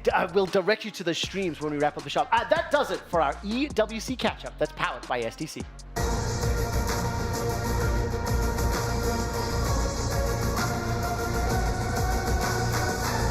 I will be honest, this is one of the fastest 4 hours of broadcast that I've had in 6 weeks. It has been a pleasure. One of the best parts of the end of the show is we get to look at the best plays, the best moments in our Kidia play of the day, and 3 of them have been selected for us. The third one comes from Team Fight Tactics. Zero Tenacity taking down the world champions from Fnatic. This was such a big deal. We didn't touch on it earlier because we're touching on it now. Fnatic were expected to beat everyone. They have the best players, and Zero Tenacity were nobodies. They weren't supposed to do anything, and 2-1ing Fnatic like this with a 1-2 finish is huge because the average placement of the team was tied. But because they got number 1, because they got number 2 in the lobby, they got more points. They get the Killer Misfortune finish. It is a photo finish win for Zero Tenacity. For the record as well, after Misfortune blew the kiss, Steve caught it. I did. I don't blame him. You know, like he's playing TFT after this. Surely for that. That's it. Into that. I mean, fantastic result. Very, very big for TFT, and reminded there are hours of games still to be played this evening. Let's turn our attention to the number 2 play. This comes from Fortnite, and it is Xset dominating Team Falcons to advance to the top 8. Blake, what do you make of this? Now, I'd like to say I'm surprised, but I'm honestly not. Like X said, that's my number 1 pick, and I'm gassing them up so hard this weekend, saying how confident I am and telling you how prepared they were coming into this tournament. And this just shows with a 3-0 to qualify for the playoffs on Saturday. I mean, fantastic stuff. Look, you called it. From the moment we started preparing for this week, you've had Xset as your number 1. You gave me a stronger prediction at like the beginning of the show that made me nervous because I was like, bro, if you're wrong, this is going to come back to He's off the sofa. You told him he was off the sofa, bro. I'm sorry for doubting you. Hey, we're only top 8 right now. We still got a lot of games to play. I wouldn't, don't get too ahead of yourself. I got to stay humble with the prediction. Exactly. 15-time finalist, you know the experience.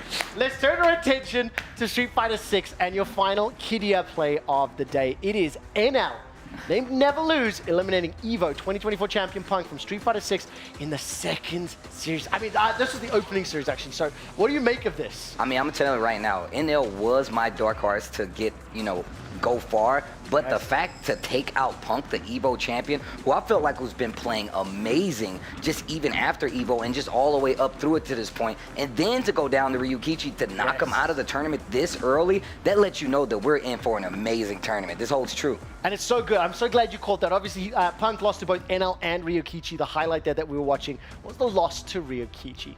Now let's move on. EWC Club Championship update that is brought to you by STC.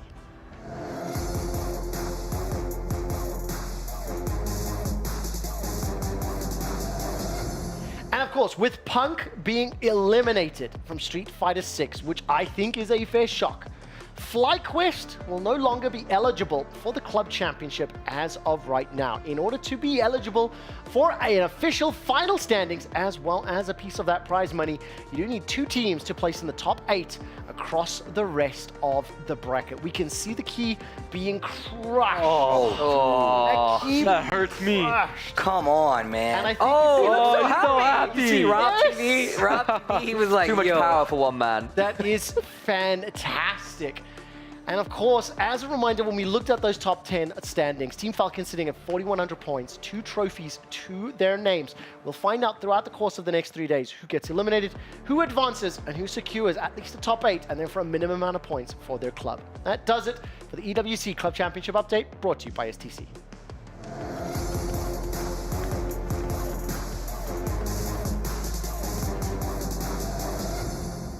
We are done with our show, but before we go, it is important to let you know what is still happening. So let's take a look at the STC Arena, where, as Sam mentioned just a moment ago, Teamfight Tactics Weibo versus T1. We're in the final round? We are in the final rounds. There's 2 players remaining. It's very, very tight indeed. We could be watching this final fight here. Looking like T1 on the slightly better edges right now. Second. Did they just win? Oh, I think it is. I think we've just caught it. Production. No. Oh, man. We don't know who's won yet. We caught it till give me the logo. Who won? Show me who won. We are literally on the edge of our seat. Because the thing is... Is that T1? Is that Bobe? It's Top Bobe. left? Yeah, Bobe. And they've got you versus Easy, who's been playing really well. Yes, they've done it. T1 Smile. Oh. That's okay. So I think we need to get that confirmed. I hope that we can. Yes. Important to note then, how I deciphered that on the player cameras, you can see the little legend sprite. Yeah. And it was that same. That's what it was. Get a better sprite, Bobe. We're going to turn our attention very quickly to the Kidia Arena. Street Fighter 6 is live. And it is Fortnite that we're going to be moving over to. Let's find out what's happening over in Fortnite in just a second. Blake, give me a brief rundown. Yeah, so we're in the Amazon Arena right now. We got Fnatic versus R8 Esports starting off their series. It is currently 1-0 R8 Esports, which is kind of crazy to me because Fnatic, they're one of 2 NA teams to qualify out of DreamHack Dallas. So I'm expecting big things out of them. I know before this event, they were boot camping in Europe for like a week or 2. So they definitely put a lot of effort into this. Well, we're going to find out how that's going to play out throughout the evening. And the reason that we didn't jump to the Kidia Arena's gameplay literally just finished and then went to casters. So Street Fighter will be continuing on throughout the rest of the broadcast, throughout the rest of the evening. One last time, where can I watch Street Fighter 6? Twitch.tv/_EWC Fighters with an S. That's it, EWC_Fighters. You're good enough. There it is on the bottom. I'll make you say it anyway. Twitch.tv/EWC_white. That's it? Twitch TV /EWC we all three messed up. gold. Like those 3 stories. I've been here 3 weeks and I fumble it. Let's stop. Obviously, I put them on the spot for fun. It is on your screen at the bottom. It's been a long night. Over time, it's past 7 p.m. On behalf of myself, on behalf of everyone on the show, on behalf of everyone in the control room, I think we had another banger of a broadcast. We'll be back tomorrow, 3 p.m. local, twitch.tv/EWC. Good night. Watch the games. We'll see you tomorrow.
reach the same level of success coming into EWC?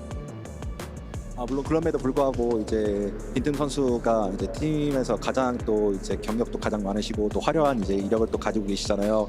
그렇기 때문에 이제 다른 팀원들에게 또 어떻게 이제 또 같이 이제 실력을 또 끌어올릴 수 있을지 좀 그런 부분에서 어떤 노력을 하셨는지 좀 궁금합니다.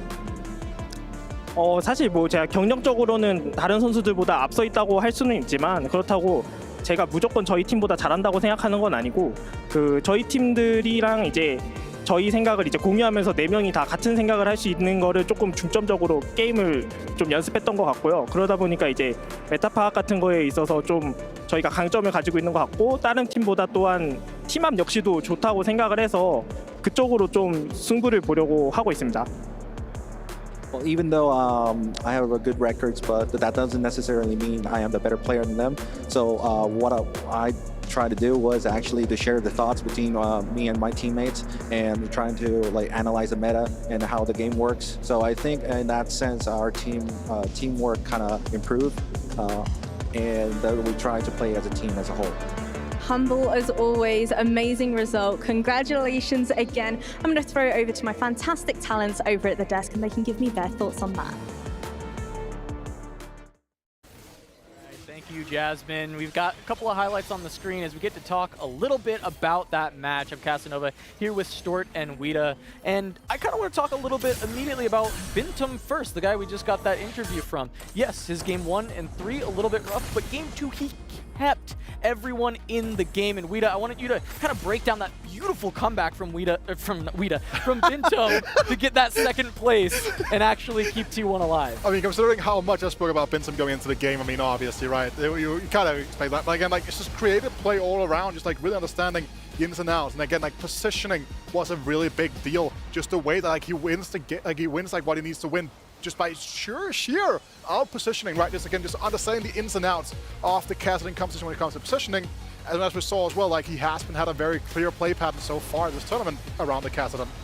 Yeah, we even saw it bringing it out in game 3 once again. Yes, it didn't work out. He didn't hit early enough, but you brought up the positioning and we just saw it in the highlight package of Bobe in the final game, out positioning with the Syndra time and time again to find the win when they needed it most. No, they needed first place in that game to bring things back. And Stort, we just saw that beautiful play out of Bobe. Oh yeah, it was insane. I think that both games, you know, game number 2 and game number 3 was really huge in terms of positioning that T1 were able to make. You know, in game number 3, it was about the Wukong, the 3-star Wukong with the Garble Stoneplate, the double Gargoyle, and then the Syndra on the back line as well, making sure that you put them on the opposite side. You try and put the Wukong in front of the damage dealers on the side of Weibo. Yeah, I mean, I think a lot of times the CN teams have been praised a lot for their macro gameplay, and once again, they kind of proved that. It felt like the macro game from CN looked really good, but T1 found those little outplays here and there with the positioning, which was huge. But I want to kind of bring it back a little bit and talk a bit about some of the augments that we saw, some of the items as well.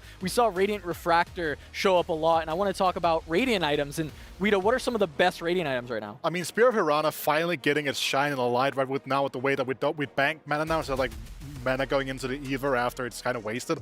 It means like it's one of the best ones. We saw multiple players kind of angle for it as well. One of them had to go for the Radiant Rage Blade instead, right? Well, we know they tried to get it both from an Anvil as well as from the carousel itself, but we just see like how powerful these Radiant items can be, and especially when you have so many players in lobby being able to control the tempo, you can ensure that you're just going to get maximum value out of the Radiant items. And I was really surprised we saw like the Infinity Edge as well. You know, Radiant Infinity Edge is probably something that we didn't expect to see as well. Yeah, and one of the players that we saw being able to use the Radiant items in some of the games to get early first, I believe that was Easy, who is our MVP of this series. Now, of course, Weibo did not find the win, but Easy was incredibly strong throughout, and you can see that Spear of Hirana making great use with the Syndra. Not to worry from the right, we didn't know what to expect fully from Easy because this is technically like his first time at a global stage if we disregard that double up tournament. So in like original TFT sense, this is the first time we get to see him at this level, and so far he's delivered. Yeah, I think the placements in general, you know, in game number 1 and game number 2, he did incredible placements. And if it wasn't for the positioning from T1, they actually would have won 2-0 in the end Weibo game. And with how well Easy was playing with so many different compositions he was playing throughout the series. Yeah, for sure. I mean, they were keeping a very good AVP throughout, giving a really good chance for the team to win. I mean, Easy overall, maybe one of the players we didn't expect to do as well, but his individual play shining over and over again. Playing around the 2 costs, doing the Syndra, You know, we've got a lot of too healthy being picked up, a lot of mentorship, and I want to talk a little bit more about those augments that we're doing a lot of work. And Wida, can you tell me a bit about, you know, too healthy mentorship, why they're so good right now? It's like what was on one of the games where we saw a complete open fought with a 2 healthy, just like go for one of those bigger 3-1, 3-2 roll downs. And the big thing is like a lot of the 2-cost reroll compositions have a lot of 2 costs in them, right? You know, like the Syndrome composition, you can send that around like to the Cassiopeia, but even if you start pushing some of those higher like level 8 comps like the Poles, etc., all of a sudden like really good units you just pull on your board are also 2 costs to it. No, definitely. I feel like even with like the 2 healthy, you know, you can go for different compositions as well. We didn't really see it in this series. You know, you can still go for the likes of Kog'Maw as well, but mentorship, just being able to wrap around them of the higher tier cost champions, being able to wrap it around them 2 costs and give them more damage. All right, well, while all these games have been going on, we still have a B stream happening and other games off stream. So I want to send it down to our reporter, Ian, to let us know what's been happening. Now, you've, of course, been enjoying all of the action for TFT on our A stream, but there's plenty going on over here, too, on our secondary stream. This is over the B stream. As you can see right now, Falcons getting set for their next best of 3 up against Na'Vi. But taking a look in the rearview mirror, here's what's happened here so far. Branching out, smashed GK 2-0. That was a blink and you miss it style series. Fnatic, the self-proclaimed super team, were beaten by Zero Tenacity. That was much tighter. 2-1 was the scoreline there. And as I said, Falcons and Na'Vi getting set. Once these guys are finished, we move on to our final game here on the B stream of the day. Twisted Minds versus MSJ. Basically, what I'm telling you is we've got a TFT buffet. Don't miss it. All right, the TFT buffet coming through, and we've got the bracket coming up. Thanks so much, Ian. Oh. As we see T1 and Zero Tenacity with the upset over Fnatic. Zero Tenacity, Wida, tell me about Zero Tenacity. I want to talk about something very important here, right? So Alan CQ is one of the best players in EMEA before he went to Legends of Runeterra, became a world champion over there. And when he made his return back to TFT, the entire Polish scene put so much time and effort into making Alan back, getting him back into shape. And it's been paying out in tenfolds right now. Like, he's been one of the best players now. And again, having on a team like Zero Tenacity, it's really been paying off in that way, which I think is a huge thing to keep in mind. Yeah, and Stuart, now Fnatic dropping to the lower bracket. We have Fnatic versus Weibo. That's going to be crazy. I mean, one of them are going to be knocked out, which I think is the crazy thing, right? We never expected Fnatic and even Weibo as well, with the stacked lineup that they have, being knocked out. All right, now we've got Toronto Ultra walking up. It's going to be our next match coming up, Toronto Ultra versus Onsepa. And so you can see Michael, Relic, replay, Robin Songs getting ready to go. We've said it's, you know, the old men and Michael, you know, helping the grandpas cross the road here, but still incredible talent on that roster. No, definitely. I mean, we can't talk about Toronto Ultra, without talking about replay, right? You know, being able to be a world champion as well over in set 8, I believe. Even Michael as well, even though he struggled a little bit during set 11 during the World Championship, is still an incredible player to look out for. All right, we'll get to talk more about them in a second as we get these players set. We are going to head to a break, but it will be Toronto Ultra versus Onsepa when we return.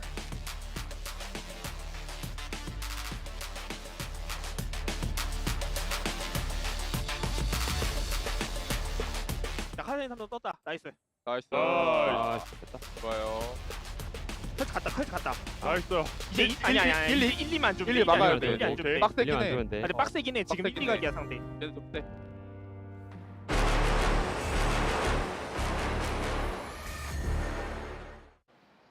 Hello everybody, quick shot here from EWC Central. Today we're kicking off the Esports World Cup, presenting Teamfight Tactics tournament here in Riyadh, Saudi Arabia. So let's check out all the notable teams and their potential impact on the EWC Club Championship with this update brought to you by STC.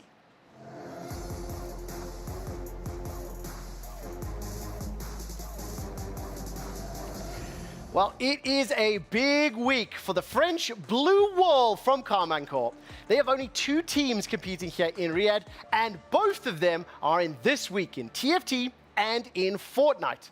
2 top 8 finishes are required in order to be eligible for the club championship.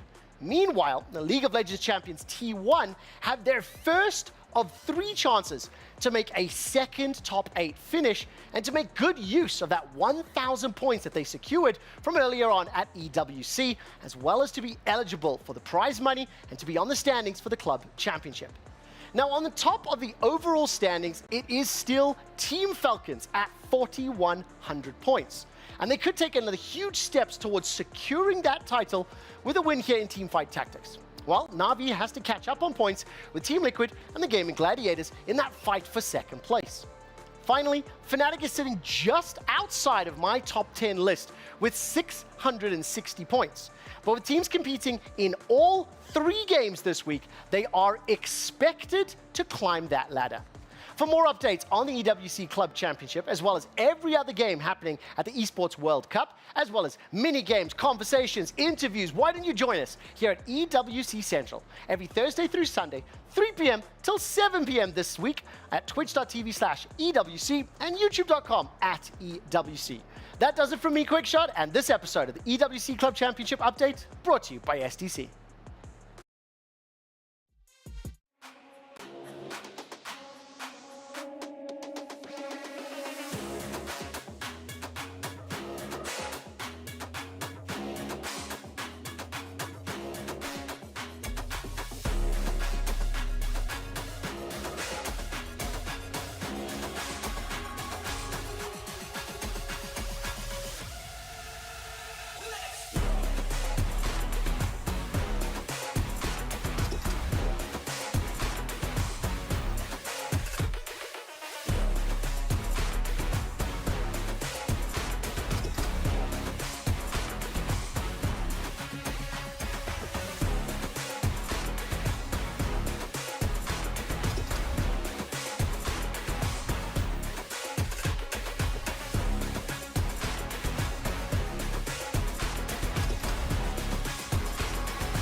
Because I guess he's going to have to physically come in here. I'm Casanova, joined by It's Stort and Wida, and we're going to talk a bit about our upcoming matchup. We have Toronto Ultra versus Onse Pa, and I want to start out with Toronto Ultra. I want to start out in the Americas. And Stuart, I want you to break it down a little bit for me. What's so exciting about this team? Yeah, for sure. I mean, I spoke about it a little bit before the break, but I feel like with a world champion on your side, it's very difficult to kind of put Toronto Ultra really low on your list. Also, being Michael on the team as well, even though Robin Songs has maybe not been the best player as of recently, I think he's still a player to, you know, that can still perform. The big thing with this team, though, I feel like is kind of that mixture of like LATAM players and also North American players. So it's going to be interesting to see what the communication is like, because we know it's so important. Yeah, it's cool because Robin Songs, you know, you mentioned his recent performance hasn't been so good, but he had the longest unbroken streak of qualifying into regionals and actually making final lobby of regionals in Americas. And so we know that this guy can continue to have those high peaks. And so this team is very, very hyped coming out of the Americas, especially that combination, right, Michael and Relic. And I want to continue on, though, and talk about the other side of things. Wida, tell me about Onse Pa. Yeah, I don't know what the name means. I asked the players yesterday, like, we don't know. But they mean business themselves, right? The players here, they are absolutely incredible talent themselves. You're looking at a core of some of the strongest French players that are kind of like on that newer wave of players, where the likes of something like branching out is all the older wave of players. You're looking at Opal has a long history of being a good ladder player, kind of like hovering around the French spaces. Then you have Jejusaur, right? Like we all know Jejusaur has a strong season in Remix Rumble, one of the best players in the world. You're looking at Experian, one of the first ever Golden Spatula Cup champions, and also had a great Vegas Open. And then you're looking at the likes of Todman. Everyone came to know and love him at the Vegas Open for his immense reactions, but also had an incredible run at the most recent Tactician's Crown in the Inkborn Fables. He truly did. I mean, the facial reactions, you could immediately see it just there. I mean, Tardman keeping to his namesake, or keeping to his fame when it comes to these media day photos and everything. But as we're looking at how these teams match up, Toronto Ultra, Onse Pa, I mean, Story, who are you kind of initially giving an edge to, and like, why are you looking at that certain team? I think it's difficult. I think it's pretty evenly matched in terms of individual quality. I think with these teams, I think the big thing is that players on Onse Pa has played together already in this type of format. You know, in EMEA, we used to have a 4v4 format called Super Brawl, which both Jejusaur and Todman played together as a team over in France. Whereas Toronto Ultra is like, what's the communication going to be like, and what's the synergy going to be like? Whereas on the French team, it could be a lot better. So I'm going to give a little bit of an edge to Onsepa this time. I mean, like, you're speaking music to my ears, right? I think that OSP is one of the more stepped-on teams here in general, but also, again, I am one of the biggest fans of Michael on the planet, and for a long time I believed him to be the best player in the Americas, period. He did have a very strong season in terms of like picking up tournament points over in the most recent season after the like conglomeration of the region's last set, right? So really it's a team that I think that's going to be like a 55-45 to OSP. Well, we've got, their predictions, but if you at home want to join in on the fun and predict yourself, you can check out STC Play. You can vote for the next game over on stcplay.gg. For me, I'm going to stand strong with my my America's brother, Hoope Son.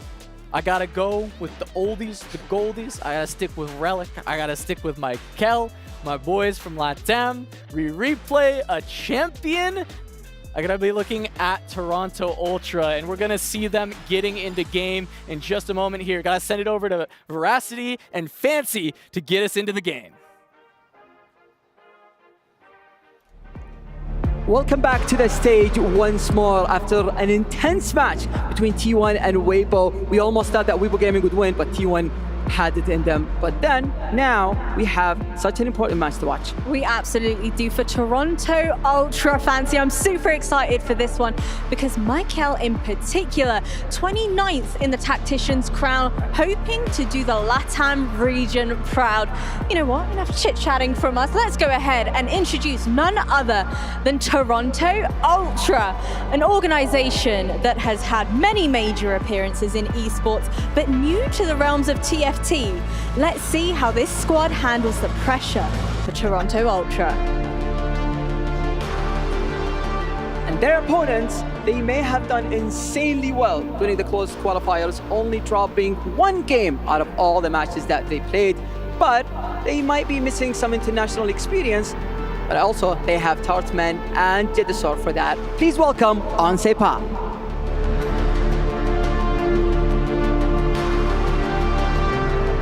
Things are certainly spicing up a little bit over here, Fancy Pants. So tell me, who do you reckon is going to walk away with a victory in this one? Is it going to be another full best-of-3 series? I mean, so far we've only had full best-of-3 series, and honestly, I think this one is going to be the same. So how about we throw it to the casters so we can start the game?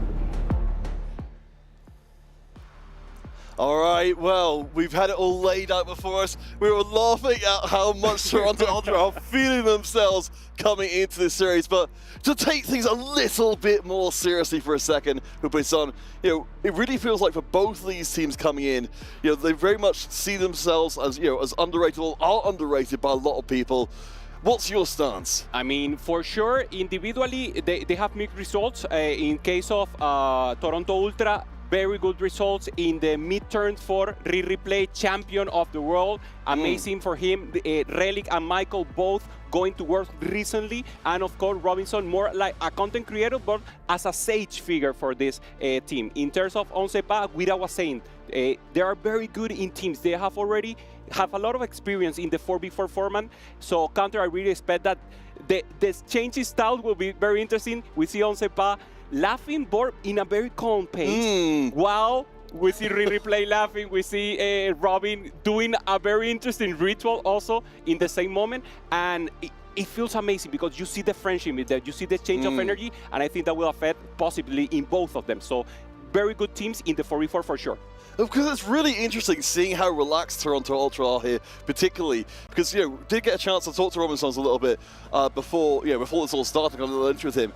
He was deadly serious when he was talking about the idea of them being an underrated team. There was fire and steel in his eyes about feeling the need to prove themselves here.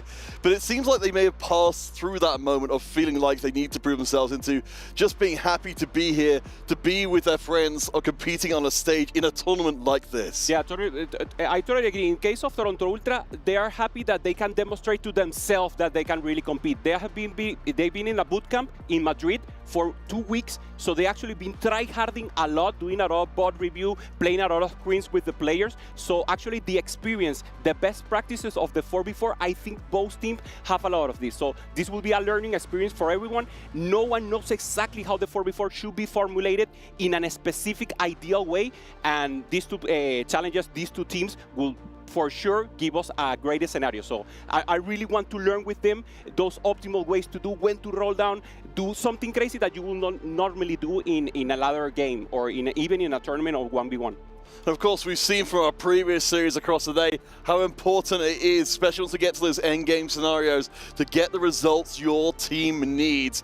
But it all starts from the beginning of the game when you come in and say, you know, how are we going to approach this game? Are we going to try and play for the strong early game, give ourselves a favorable top 4 to fight for, or are we going to try to pitch for the very biggest results that guarantee the wins? 100%, and there will be the roles, right? I think we will see in Robinson. Robinson is like the sage of the Toronto Ultra. Now we're starting for the game, so he doesn't care if he's the one who needs to sacrifice. And as Wita was saying in the analysis desk, Michael is the one who normally is the hero, the ace that wants to go for the win out, that wants to get that first place to even make the breakout impossible or very difficult to accomplish. So first place, very important again for the tiebreaker. And now we're starting, everyone going for the Tricos champion. So good direction for this. Obviously, we're looking for a Wukong here. We're looking for something that gives us a little direction. Jinx also, we see the Wu Jinx. More play than I thought, Counterfeit. Normally, I thought there would be away from Tricos, but actually, they're using it a lot for now. Well, just before we get into the series, I want to take a little bit more time before we kind of bathe in the consequences of these other units coming in. Just talk a little bit about Michael, because I know, you know, he's a player you're very passionate about. You already kind of touched on him already. You know, I know that certainly in the LATAM scene, people have got some big expectations and hopes for him going forward specifically. I mean, he's 100% in terms of potential. Michael, when people internationally have played with him, he plays different. So people can know the meta, they can analyze stats, but Michael has like a different feeling. He has like an instinct for the game, and that's the reason why so much people say that he has infinite potential. So maybe he hasn't demonstrated amazing in the Tactician Crown, not getting into the finals, but always everyone who plays with, even in Vegas, Deep Rom in Vegas, he always performs and he always plays amazing. So he's a player always that we need to watch him. Now see him here, very calm, still working on mental. That's maybe the thing that he's very young, but in pure talent, in raw talent, he's amazing. Again, that's kind of interesting because, again, with us having the privilege of being able to be here with the players, was able to talk to him briefly at breakfast. He just seemed very, very calm, very within himself. Certainly not what you'd expect from a player who you're talking up in this kind of way, but we'll see how it works out long term, of course, this one. So coming back to the game then, as we said, 3-cost champion in the mix here from the very beginning. Of course, that could be hugely varied. You know, in terms of the overall game, how should this affect things? I mean, for example, normally it's economy. If you don't have something specific that you need, everyone wants economy in the early game, so most of them sell the unit unless it's actually something that makes sense with the rest. And now we're starting small, starting easy with this silver almond, going for possibilities. We see Pandora being played to get that possibility, but now he goes simply for an anvil and getting the chance of going for a win seed. He has the possibility of a Ginso. We saw that slam so much during this series so far, Counter, because it can enable either Syndra or it can enable even a late game with Kalista or something else. So we've got some interesting elements creeping there with an incredible display here, reflecting the arena itself. I think the one that kind of stands out for me today is the AFK coming in. You know, we knew coming into today's event, of course, that finding an augment that let you kind of determine your path immediately is very important. We've also got a branching out coming in as well, so a kind of passive move on one part and potentially a very active move on the other. Yeah, and both of them with possibility of being the win-out player. Both AFK, maybe lose streak full in the early game and then try to go for a win-out and know which composition you can play and maybe uncontested. And obviously, the branching out giving you one emblem that will give you direction and will actually tell you what to play. And the rest of the player could respect that, obviously, because of the chance he has to get it sooner. So the one that the Experian got was the multi-striker emblem, so we know that can be very, very good long-term. And he already has the casting, so it's perfect. Yeah, no, absolutely amazing. So that's going to be a big step in power, especially if you can hop, skip, and jump your way through the multi-striker breakpoints and start getting towards the 7 multi-striker, which of course will be, I mean, absolutely huge in terms of moving forward as a composition. So across the rest of the field, of course, we mentioned already, we've got the AFK in place to try and make sure some of our players get the most financial benefit from just There's hanging the around? Syndra. There's the Syndra for Relic. We've been talking about this unit so much, counterfeit throughout all the series. And now Ginso is normally you don't see Ginso in an AP champion in any meta, but now Syndra's in its scales with that velocity, with that attack speed so much. This early game will give Relic the possibility of playing for the win out or playing a tempo. We have seen it also. Everyone has Syndra too, and maybe no one has a possibility to reroll. So actually, getting this now early has a chance for Relic to be the one who go for the win streak. No frontline for him, so far no good. We still don't know who will go for the win streak, who will go for the lose streak, so they're still testing some waters. So, I mean, since we've got, well, actually, no, we'll come back to it in a second as we move on to Robin's song. So, we've seen Keeper, of course, do very well, or Keeper's been, as an all doing very now well. It's flexible, Keeper. Yeah, it's amazing. Before, we only see it in duelists. Now, in any comp, you can do it because you can wait and get a lot of shields and go for something more scaling. Well, Robinson's Ivory replays we saw briefly on the right-hand side there. You know, both win streak. In fact, we're going to see them side by side here. Fantastic. Thank you very much, observers. So, you know, we're seeing right now for Toronto Ultra, they've got two potential paths forward into the game. If we're talking about the hero players, of course, like we said in all the games before, really striking out in the other game to see who can get and keep that success. Yeah, who has the best direction, right? As you were saying, Kassadin in the left, and in the right, we have more of a Tristana early, maybe going for the comp, reroll comp. So now, as we were expecting, 2-cost reroll being in the meta, being so strong, we already have a Syndra, we already have the Kassadin, we already have the Kog'Maw, and now the question is, who in the other team will contest the Syndra for Relic, who in the other team will try to go simply por tempo, and that's what we want to see. We want to see how it builds out and who will be that actual hero. So far, good. And multi-striker, I think the emblem, that will be the possibility of the hero. Guira was saying this so much, counter, getting the Kassadin and then going for the Kalista is so much strong possibilities, and the scaling is absolutely absurd. All right, well, coming into the first carousel, we can see Robinson's replay. They both maintained their win streaks. Nobody from Onsepar is able to do the same. So far, so good for Toronto Ultra. Looking down the other end of the table, Jedisaw and Michael are going to be the players who are taking the loss streaks for the initial part of things. So, you know, from this point, we know the Robinson's replay, they're going to run head-to-head at some point into each other. They can't both keep their streaks going. They could keep it in the early game. There's a chance that they do it until rocks. But if they don't face off, it will be perfect. But then there is a chance for that. But probably they will meet, as you just said. And in the other way, Michael and Jedosor, that's the competition. That is where only one can face off. But there is a chance. The chance is small, but there is a possibility that both of them can maintain both win streak and lose streak. Let's see how it goes. Now Jedosor maybe planning to sell in the last moment. No, he doesn't. No. So he maintains units here. Let's see if he faces against Michael. And no, he goes against Relic, so he will maintain the lose streak. Good news for Onsepar. Yeah, and of course we do know, you know, this is something that kind of came up from one of the previous games as well. You're talking about, you know, whether or not we're going to be seeing the kind of responses to the 2-cost rerolls. So we saw games where that wasn't being played by either side, but I think you're absolutely right here that now we've got the pieces in place for a 2-cost reroll on, you know, on one side of things. We've got to see the reaction. Yeah, 100%. I think when we didn't see it, it's because they had to play a tempo, because everyone was playing it. So if 5 people are playing Syndra, no one can play Syndra because no one can get a 3-star. So they go for tempo, they go for karma, they go to itemize maybe something else and avoid the other to get the tier 1 comp.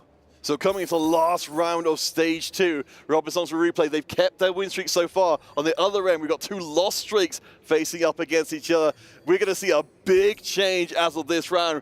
Will the RNG favor one team or the other, do you think, Hubei? I don't know. I want to see it. I want to see it. There's a chance where, again, they both maintain the win streak, and now we're seeing the possibility of placement. Let's see if the portal makes the chance. And now, yeah, they both maintain in their scenario, so Relic is coming up against Robinson. Robinson will maintain the win streak, and Replay also maintain the win streak. So both of them with a great win streak. This is amazing for Toronto Ultra for the start. And in case of Michael, we're seeing it now, he also maintains the lose streak. So this is perfect scenario. We see in the face of Relic, he's laughing right now. This is a great early game. Let's see if they can convert to the late game, but this is a perfect start for them. Yeah, and of course, Jedusor completely opened his board up to the 10, and there was no chance of breaking the streak at all. At least we do see, as we come into the Krug round, that we've got a little bit of hope here for, you know, at least the early game hero for Onsepar. Tartman on the 4-round win streak. Not quite as impressive as Robinson's replay, but not so far behind either. Yeah, we see Michael here going for the setup of the Kog'Maw. So I like it. They already have a plan, and that's what you want to see. Early game, good win streak, good lose streak, and already know what you're actually playing. Actually, perfect planning for them. So now we see the teamwork. We see a perfect plan for them. But obviously, now we need the cards to fall off, and this will be an important round. Counter. Will they roll on 3-1 to get some value rolling? Will they wait for 3-2 and get the additional goal? So these rounds are very important. These are pivotal to know what will be the actual direction and who will maintain or not the win streak, because both of them cannot do it.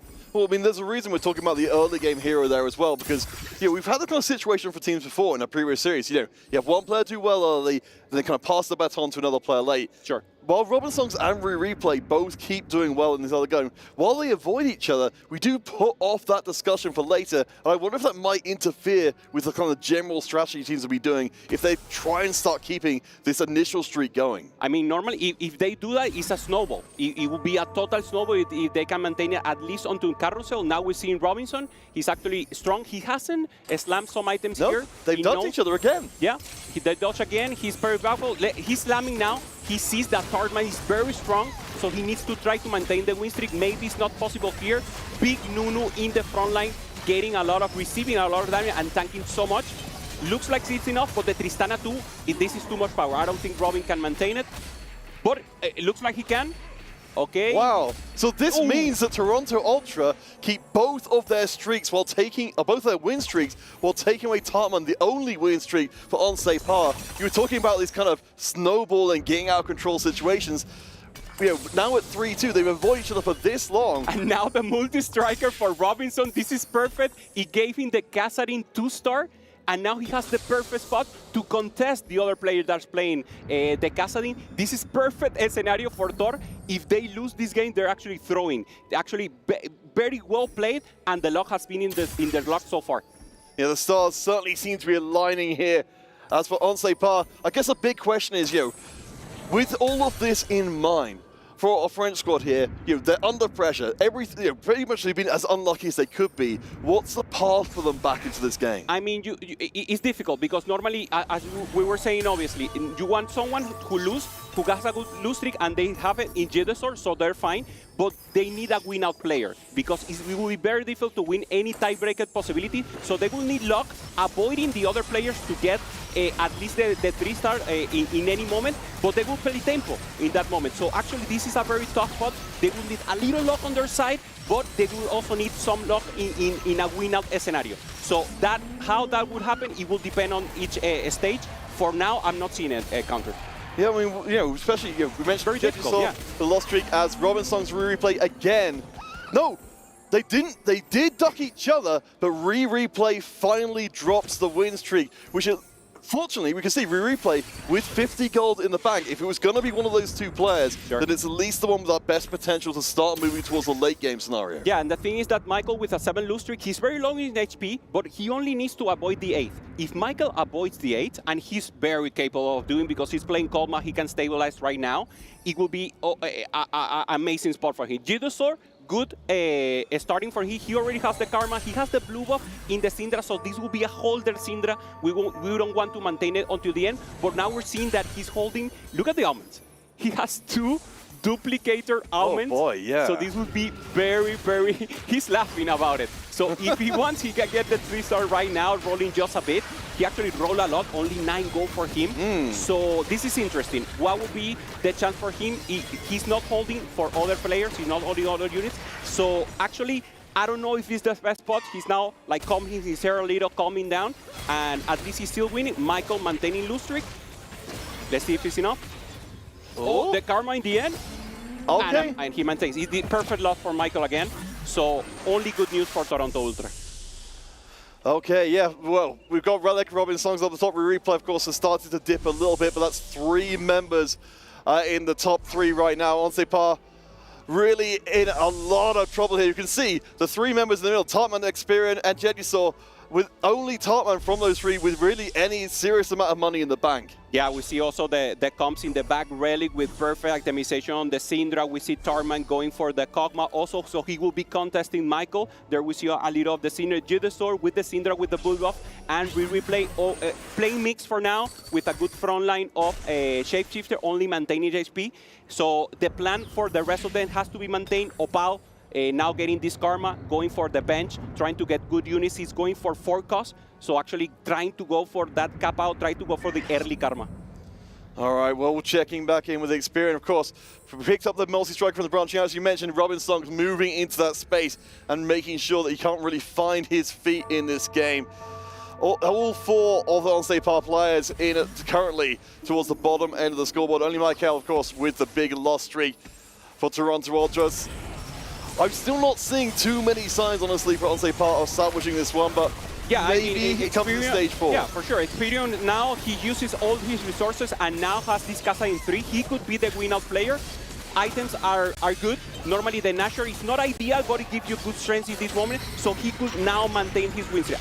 We need experience in the case of Sepal to face against Robinson and break his win streak. If that happens, there's a chance. If not, Robin could go for a full perfect win in this moment. I mean, we've moved from the previous win with replay. Now Relic is rising up to join Robin Songs in the heavy win streak area. Wow. I think we're exactly getting to where we were talking about before. The worst case scenario for Onsei Par. Relentless pressure all game long. We talked about locking doors on the kind of strategy you can approach the game with. When they're taking this much damage, they're not going to be able to take losses for each other anymore. Yeah, they will need to fight the mid game into late game. I think Experion with the Casa in 3 is capable to be the hero, the ace. You like to call it the ace, I like to call it the hero. Potato, potato. Yeah, for sure. But well, the one player, the one who wants to go for the one. So actually, they already have that plan, but the problem is the mid game.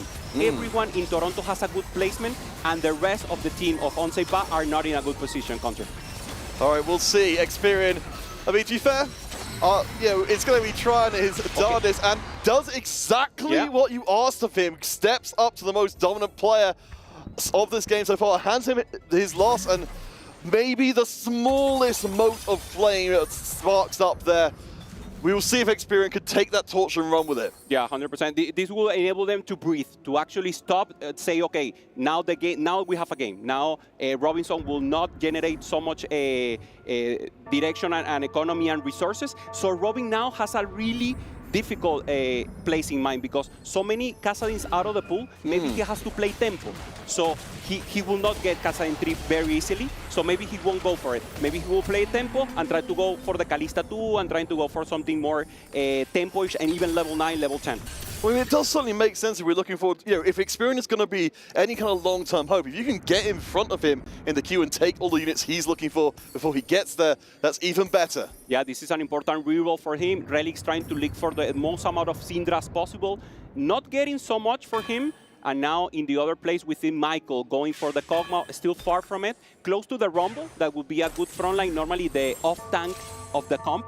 And Relic so far, he rolled a bit, he didn't break the economy so much, but he didn't find so many Syndras. And now Jidestor, now he has the Syndra. So all the resources have been utilized by Onsei Par to get those 3 stars. So even though Toronto had the greatest early game, now Jidestor and Tarman are actually very, very experienced with the Cassidy and Tarman with the Syndra T. They already eliminated the win condition for Toronto. So now it will be who gets in the middle versus who goes for the win out. All right, so you're seeing this more as a slow burn kind of strategy from Onsei Par. Losing a lot and now capping out. So I think 2 players from Onsei Par are very good, 2 players are very bad, but all the players in Toronto are in the middle ground.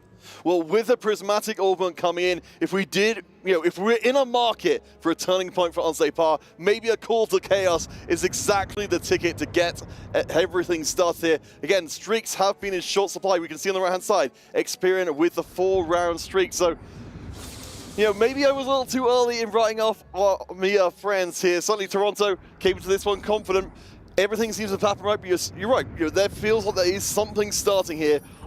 My only worry is it might be too late. Yeah, we see the augments now getting an additional carry with the golem in terms of Robin, and replay now going for more HP to the whole team. And again, this is a tempo play for both of them. He also has the golem, probably the best out there, is my favorite in particular, getting that additional unit that gives so much support. And now with the possibility of shredding all the mana in the enemy, is actually very good with him because he can position. Maybe if he goes against the team, he will make sure to tell him where the Shroud will be, and that will be very good for them to manage HP in a better way. Oh, absolutely. Of course, there's so many subtle things that are going on here in the game, which are very hard to keep track of. Tartman in a little bit of trouble. The Preserver board actually doesn't look like it's going to be, well, to the very end. The carries stay up for a remarkably long time, but you talked about the extra health on the board, synergizing very well the Preserver, making just an absolute block of a front line. 100%, making time for the Karma to make so much damage, and now we were seeing that Nunu in good place for Michael, so that's a good front lane for him. And now we see Relic with the Galio. This is the version that Relic most liked about the Syndra. We have seen it with Wukong, we have seen it with Shapeshifter, but I think the Vanguard comp is the strongest. It's very versatile, you have good units, and you have the natural direction of getting a Galio 3 that is a great tank counter together with the Syndra. So Syndra 3 appearing now for Relic. Great news for him, and now we see Opal in a difficult spot, going still for the Karma, but the Augment didn't work out for him. He didn't get the Karma additional with the bench. Yeah, I mean, at least we got the blue blessing to allow Karma to be a little bit more punching power, but we seem to be moving into a similar kind of Preserver kind of direction. We've got Nico as the front line for the time being, but in terms of Opal's position in here, he's got no money, he's got no streak, he's down to 35 HP. Looking between him, Michael, Jedusor, as the first potential eliminations, maybe in early stage 5. Yeah, for sure. Let's see now. Now he's winning. So actually not in the worst spot. Jedusor in a bad position here, losing against Replay. Replay very strong. Now again with the Karma. Karma 1 for everyone, and there's the Morgana. Everyone loves this legendary unit. It has great synergies. You have the Witchcraft, you have the Preserver that you've been highlighting so much, and also as a unit it's perfect. It gives you so much resources. It can give you an additional unit in the bench, and gold, as we know, everyone is using it so much. It's such a good resource that everyone wants. They want to have the Karma 2 as soon as possible. And Michael going to be the one to scoop that up. As we can see at the bottom of the screen, that's not for Michael, that's just for taking it away from other people. Unfortunately, unlike pros like Dull Up, you're not sending units to your teammates. All you can do is make sure the other team don't get hold of such a powerful asset. Yeah, splitting the comp a little. We see Tarman already getting a good Tristana 3, and we saw Michael now on the board getting the Nunu 3. Good items for him, a little spread so far. So he has the treasure in the Rumble, so Rumble needs to die at first to get items to the rest of the units, and he's only one Kog'Maw away. He's very close. Tarman is a little farther. For Tarman, once again, finds the Nunu. So Michael really needs that Kog'Maw, only one, so maybe a timid charm, for example, that gives a duplicate or something that would be amazing for him. Great gamble for him. Tarman going up against Relic, and this is very important. This is very important for both of them. They both need to win, and the damage now accumulates a lot. Tarman with a small lose streak for now. Yeah, Relic's still up at the top of the table, even though money has been spent aggressively. You can see Experian, the only player in the game with any real amount of money left in his coffers. It's all coming from the fights right now, but that Syndra's been scaling, not apparently quite far enough. Tarman, even though very little money, very little everything here, still able to fight back from the brink. Yeah, it's very important what will happen to Jedusor and Michael. Either of them, whoever got ace, actually predispose the lobby or the team to go one to cancel that ace. So the losing part will be very important. Michael, I think he stabilized a lot with that one Kog'Maw that he needs, but obviously he's being contested. No goal for him. Being at level 6, this is the win condition. He will not move, so we will see Donkey rolling from now until the end. Let's see if it's enough. Now, good position here, and going off against Opal. It's unfortunate, though, for Michael to be out of cash, of course, with the Gambler's Blade in place there. There's a lot of potential power and extra gold generation he's missing out on, but needs must, I suppose. Michael down on 22 HP. Jedusor on 15 up against Opal in this round for Michael.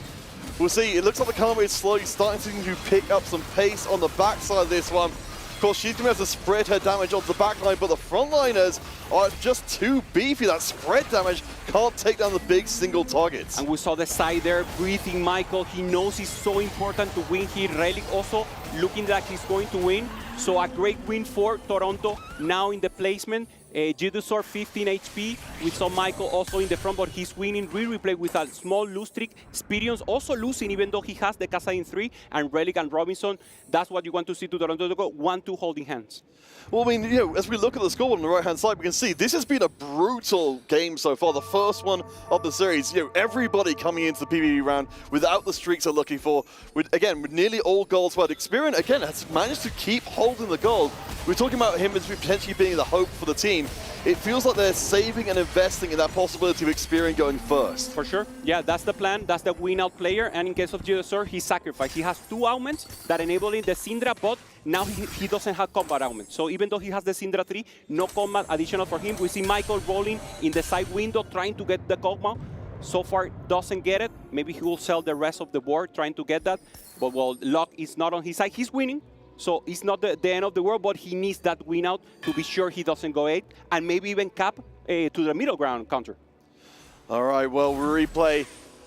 Currently second from bottom, tied with Michael in HP. This is still very volatile. You can see the HP difference between Jedisaur and Tartman in 5th place is very minimal, so we're in a volatile situation here. The Syndra from Relic, though, is going to still continue to hit like a truck. We've got a Nami in play as well for even more disruption and more time earned. As you see the Nami wave hitting into the back, such a huge cut in DPS, having a Syndra out even for a brief moment. Yeah, now holding up the Galio, let's see if it's enough. He's tanking so much. Nora giving a lot of utility, also the Yumi giving additional support to the rest of the comp, and a victory, great victory here for Relic. He celebrates on the top, and Jidusor is now nervous. He knows his spot is not good. And this is not good news for him. Let's see if he can avoid it. And Michael, once again, he has it. Oh, so there it is, boy. the charm, we call it out. And now Michael in a great position. He still has 2 lives with 22 HP. So we see the rest, we replay in a decent spot in terms of comp, but only 10 HP, that's only 1 life. Yeah, but it's terrible news for Jedisaur and Onse Power as well, to know there's a lot more power on the other side. I mean, these teams have been leaving nothing out here. Again, spending everything they have to try and bring a little bit more power in. Unfortunately with Jedisaur, he's going to be a little short of being able to bring that Nico 3 online, so may not get another chance. Robin Songs is very, very aggressive. You can see the multi-striker, exactly as you predicted, moving into the more vertical multi-striker rather than the reroll. It's not fully online as of yet, so maybe, just maybe, Jedisaur holds on. Okay, Jedisaur and replay with the possibility of being eliminated in this round. Doesn't look good for Jedisaur. The Cassidy is making good damage. And it looks good. Syndra alone against the Golem. He follows the carry, and Jedisaur is out. So it's 8th place for him. Replay seems like he wins. So this is a great win so far for Toronto. Jedisaur confirmed in the next place. And we see in the expression he's not happy at all. No, and he has very good reason not to be. Also, Tartman taking the loss there against Replay. I mean, that's further bad news. We've got 3 Onse Power players potentially going out in the bottom 3, and we know that's immediately the team losing the game. Yeah, now we see Replay playing flexibly. He knew the 2-cost reroll was contested. He went for a fast 8, rolling a lot, not looking for fast 9. In any case, you want to achieve that epic in the possibility. Tartman now with the Tristana, going for the combat to give additional speed, attack speed to the Tristana. And let's see now going off against Opal. He didn't, both of them cannot put weaker, so one of them will eliminate, they will eliminate themselves. Let's see who gets the short stick in the end. Yeah, I mean, something looks like Opal's in a decent spot. We've got we've got the 3 stars in place already. I think the Radiant Blue buff is too big of a question. Without an answer, the casts are on fire, and it will be damage of the Karma in the end. Yeah. Yeah, Opal, the one to carry things forward. Let's just see how the rest of the rounds play out. Robin Songs will take the L there against another Karma board. Wait for the update results in. I'll say Par, they now have had 2 players hit the bottom 2. Opal, Experian, with almost no gold in the bank and almost no XP, they have to go first and second. Yeah, such a clean play from everyone. Everyone has actually using the resources they have, and they need to go for that. For now, with the 1, with the 8 and 7, they need a 1 and a 2 to be able to come back. So Experian and Opal needs a 1 and a 2. That's the only chance for Once Opal to win this match, or at least this first round. And remember, of course, this is only the first match of the series. Another concern here, I don't want to kind of raise the specter here, but there is a possibility Onsepar may not get a single member into top 4, which would be the most devastating way to lose a game. Yeah, I mean, it doesn't matter. It's devastating maybe in the mental. As we were saying, their mental is fine, but it's a point. So if you lose aggressively or if you lose only by maybe one member, it will be the same in the point, but you're sure. What you're saying is totally true. Maybe the mental will affect. They totally obliterated us in this first game, and now we see experience. 7 multicaster for him. He was the one who was supposed to be the win-out player going on up against ryuki with the tempo comp with the karma. Yeah, and he was supposed to be holding onto the goal as well, but he's had to spend that just to try and stay alive. You see the Kalista getting pressured in the corner, and the board's just getting completely run through. At least Castellan is an absolute unit by himself. I'm starting to wonder, even without the scaling items, he does scale up with his kit inherently. I think actually there's not enough single target damage left over. Experience, you can see, looking a little a little blank at the screen. I don't know if this matters ultimately, but Michael will be taken down and a replay as well. Okay, so now real possibilities for Experience and Opal to do the comeback. Once again, they need 1 and 2 to make sure they win this first round because of the 7th and 8th that they achieved with Torment and Judisor. Now Experience, we've seen he has a good Kalista. Items, utilizing the speed, so the static shift gives a little additional damage, obviously reducing the magic resist of the opponent so that the casting is able to eliminate quickly the tank and access the backline like he did in the previous round. All right, we'll see. The Cassin definitely feels like he's where everything pivots around on the left-hand side. Won't be running directly into Robin Song's Kalista. There's a little bit of time being bought by the Hecarim, but of course, the Castellan will need to punch through as fast as possible. Crown Guard will keep him up and fighting for as long as he can. He's going to have to kill everything else on the board, though, to get to the Kalista. And it's starting to stack up. He doesn't have the same Archangels or Goons as Rage Blade. Kalista does survive in the corner. Castellan takes one big hit, drops down. It's Kalista versus Kalista. The Edge of Night's already been brought, but no, it's not good enough. Opal is gone as well. And with that, the dreams of a miracle comeback. Onsepar have officially lost game 1 of the series. Amazing for Toronto Ultra. We have to say the early game was so good for them. They actually got a great plan, and the units favored them. So they're laughing now. They're very, very happy. They know they high roll a little in the early game, but that's part of the game. If you high roll, you need to convert, and they actually play it perfectly also in the mid game. Also, I want to highlight Onsepar, even though the early game didn't favor them, they had a plan. They tried to go for Xperia with the win out. They got the Casa in 3 early. They got the Syndra T trying to avoid the other players to it, but the increase in back sizes counter enabled for both of them to get the 3-star. I mean, that's the whole thing here in the 44, is that when you get into a situation as unlikely as it is like this, you're going to have to take increasingly desperate measures, and those aren't always going to work out. But I think the legacy we have of the early game, Relic on 48 HP, Robin Songs on 41 HP, that's ludicrous to have 2 members who, almost on half health towards the tail end of the game, just enjoying their victory lap here after a moment where we thought Onsepar might come back. Yeah, and you were talking about mental. The negative mental when you go wrong, when you don't have any respect, but the positive mental now also for Toronto. Things going well, getting that tempo, getting that traction to actually perform. It will be very, very good for them. So, do you have a favorite here? Do you go for Robinson or Relic now that nothing is actually in important? Obviously, we have the MVP, so it's very important who wins here, because that will average for them in the later stages and see who's the MVP of the match. Remember, there's also prize money, additional prize money to the $500,000 that we have for TFT. For also the MVP is the player who gets the best average placement in the finals round. Oh, for sure. I mean, they're certainly free to battle it out with all of their strength for now. Sure. One thing I kind of want to bring up for, looking forward to this is, we talked about again, the mental. I think Experian and Opal getting to the top 4, again, it's a massively better situation for being, it's within reach. My concern for Onsepar in game 2, looking a bit further forward in the field here, is it did feel like you were kind of fighting an uphill battle the whole way through the game. And I think that's a hard way to go into a second game and thinking, is it going to be just like game 1? Are we going to have to tooth and nail for every single place? No, I think they can recognize that it was a low roll for them. It was a high roll for Toronto. Toronto converted. It's a strong team. So it's actually go reset. I think the mental is the strong part of Onsepar as they know they have been playing 4v4 so much, even in the internal EMEA circuit. so this will be good for him. They're already talking about the rest of the game. They're doing bot review of what happened before, and now with the possibility Relic going up against Robinson, now winning again. So only a matter of time, maybe one more round, and we'll see who's the first place. Winning the first round. Let me raise an opposite spectre with you, because I'm here to try and throw every problem away. So we talked on Par. You're confident their experience is going to let them shrug off a loss, because you know, they've obviously been in situations like and this. The peace. When I see them, I see peace. I see energy. They're like so good mentally. It's a team that can really come back. But on the opposite side, let's talk about Toronto Ultra.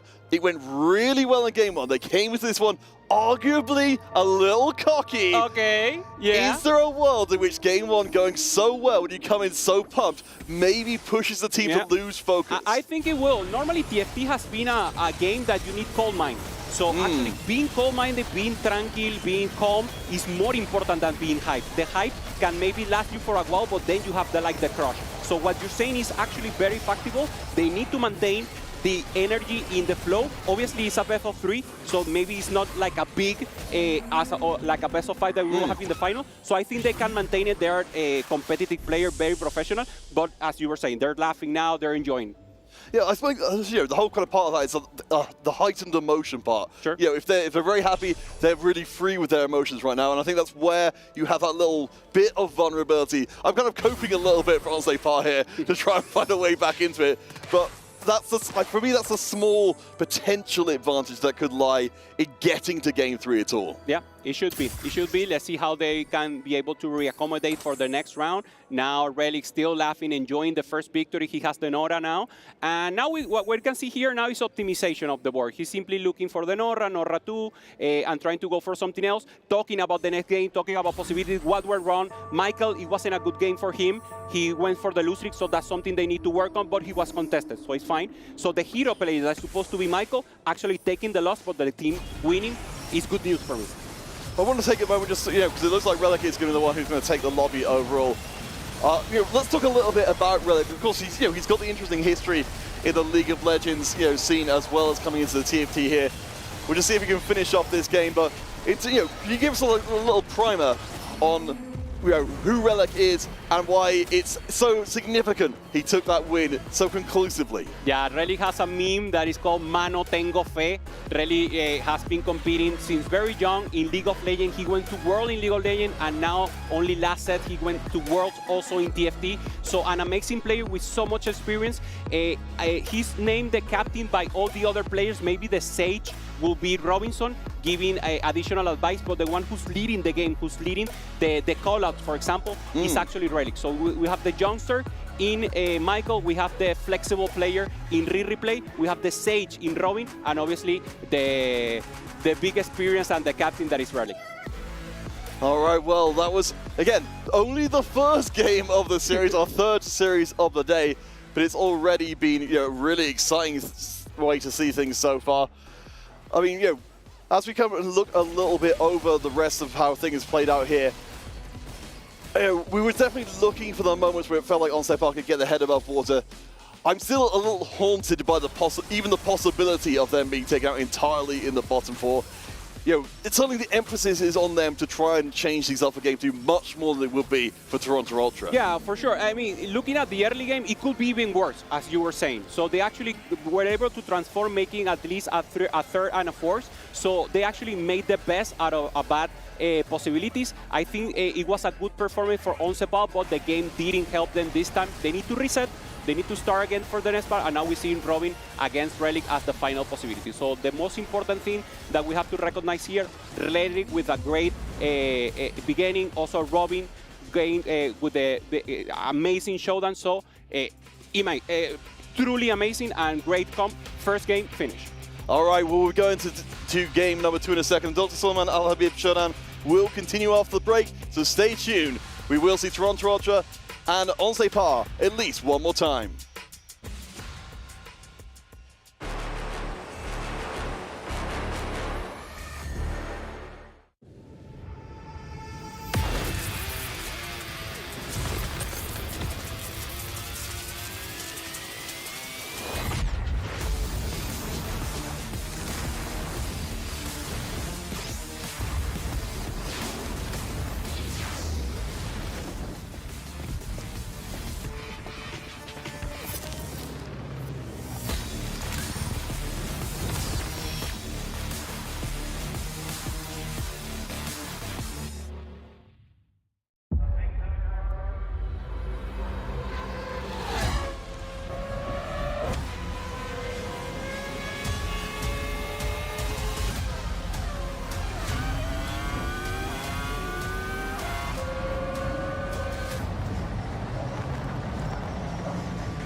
Ready, set, go.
All right, welcome back, everybody. We're about to get into it with game number 2 of the Esports World Cup presented by Team Fight Tactics. We're going to take a little glance through our previous game of the series. Again, a 3-game series. Toronto Ultra taking the first game pretty definitively. On Sepa need to make the recovery. Great plan, great early game. They're doing what they needed. Good win streak for both of them. Win streak and lose streak for the both players. Ryuki playing tempo, the other playing squirrel. So actually, perfect gameplay, masterpiece in teamwork in 4v4. So, you know, I think at the most basic level, the biggest thing here was Toronto Ultra dominating for a huge portion of the game. For on Sepa's side of things, if you were in their locker room preparing for game 2, what would you be saying to try and at least make sure we don't see a duplication of game 1? No, I think it's reset. It's reset, it's knowing that this will be a particular game. Normally this wouldn't happen. Normally it would be a little closer, especially in the early game. That was the pivotal point. And now we see the laugh of Toronto. They're actually enjoying so much. And the preparation. Peace on side of Onsepa and pure emotion and laughter in case of Toronto Ultra. So here's the prediction.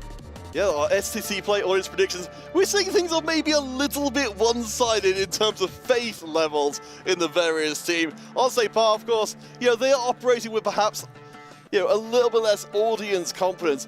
But, I mean, based on what we saw from the first game, do you think that level of confidence in Toronto Ultra is merited? I mean, we have to talk about regions. In the case of Toronto Ultra, it's total America. We have LATAM and we have America. In the case of Onsepa, obviously, they're very big. France is very important in TFT.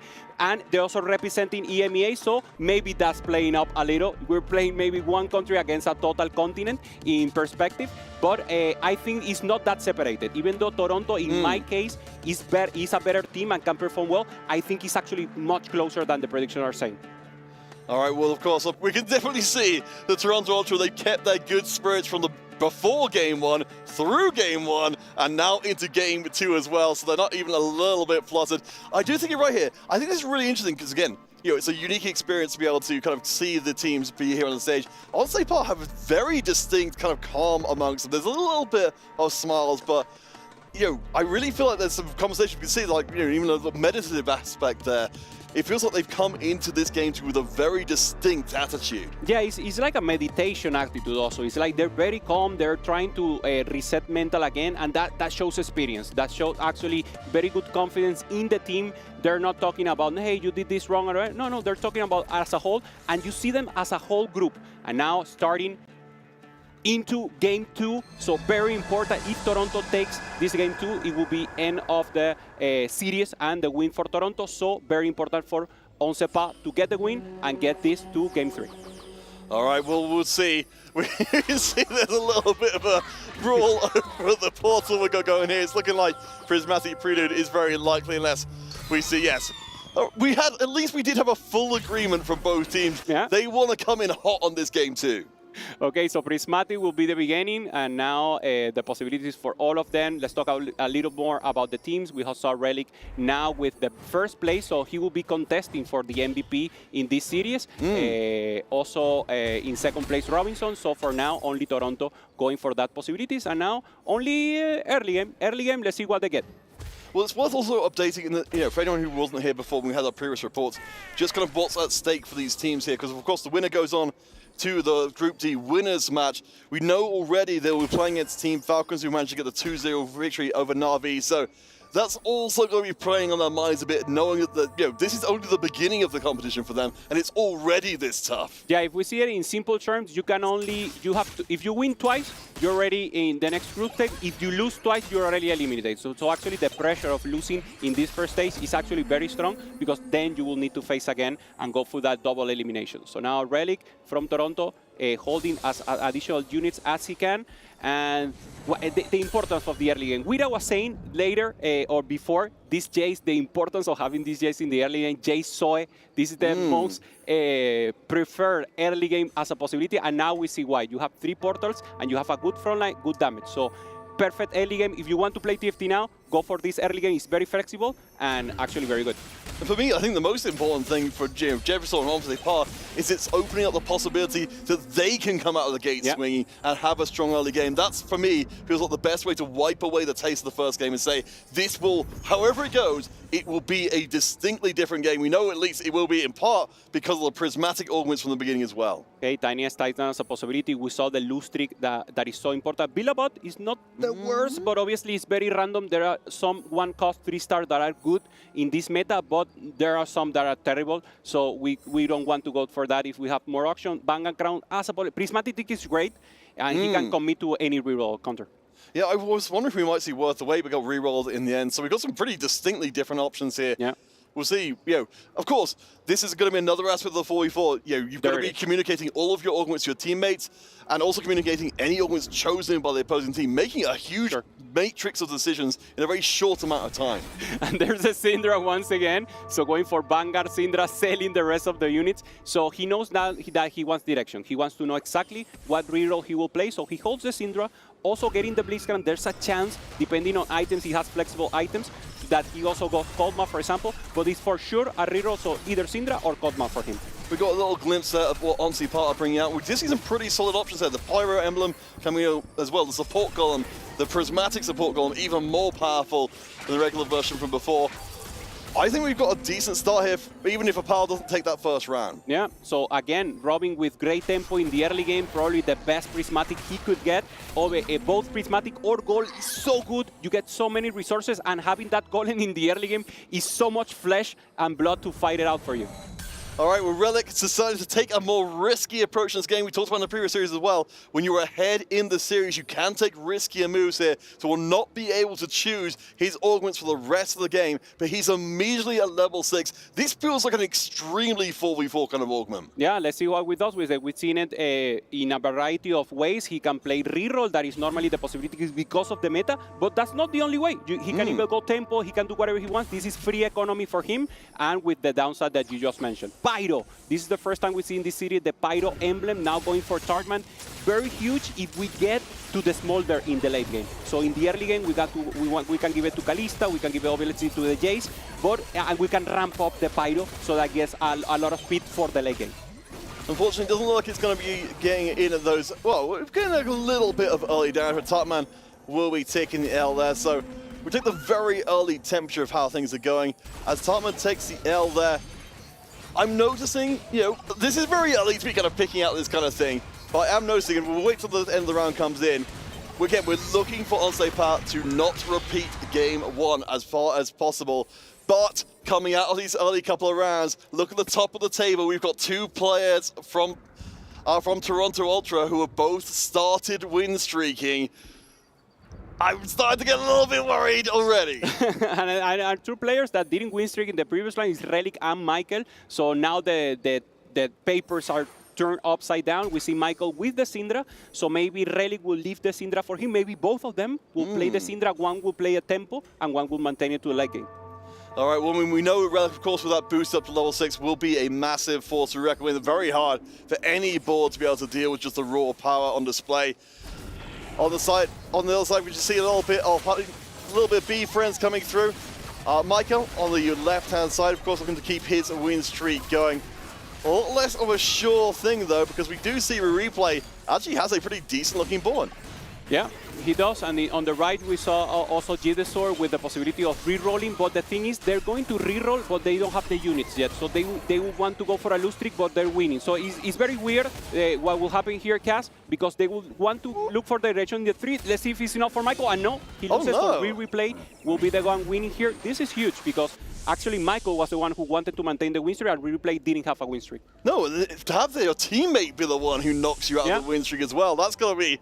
Again, we're looking for things that can maybe throw off the game, so we have at least now had our first departure from how things looked. Relic at least does manage to maintain the streak up towards the top. On Zeta, though, no win streaks at all. Jedesor down towards the bottom on 84. At least a loss streak is in place, which, to be fair, isn't the case for Toronto Ultra right now. Yeah, for sure. I love the mind games in the carousel. Like, Xperia didn't want the Swain, but then Robin went for the Swain. If you want it now, I want it. So then Xperia just took it away in his face, and that's amazing. I love to see it. I mean, generally, that's another aspect of 4v4, Sure. the ability to park items in the unit. If you walk up to something, you can threaten to take it if someone else comes near it, and if they don't, you then leave it for your teammate later on the carousel. Yeah, for Tarman now, we're seeing the emblem once again, now in the Ash, so multi-striker going off for him. This is great because you will cast so much more, and you'll be able to kill more, get more assistance for the Pyro. Remember, Pyro scales throughout all the games, so we really want Pyro early,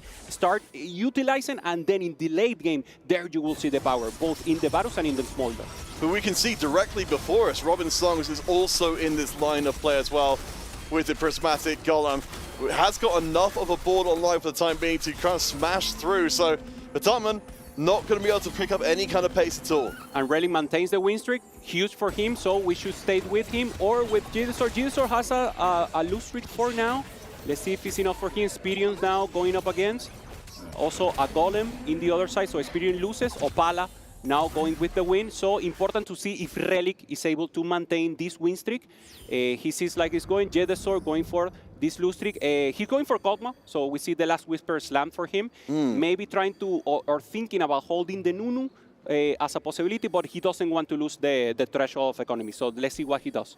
Of course, we've got to remember Jedesor with a Prismatic ticket in pocket there, is going to be able to accelerate up this full board version a ton later on, but of course, as you're intimating, the win streaks and loss streaks, we'll see if, of course, if they go up against each other, they're both very happy to have that loss come in. It's a little bit of board weakening from Jedesor, just trying to make sure, because he was not certain his opponent was going to quite be weak enough to guarantee the loss streak. Yeah, it's a good decision. He sells, he buys the Nunu, so he knows he doesn't need the back lane for now. He decides to lose to ensure the loss, as you're saying. And now in the left, we see Relic maintaining also the win streak, so good news for Toronto. And now Jedesor with the possibility of a comeback with the lose streak.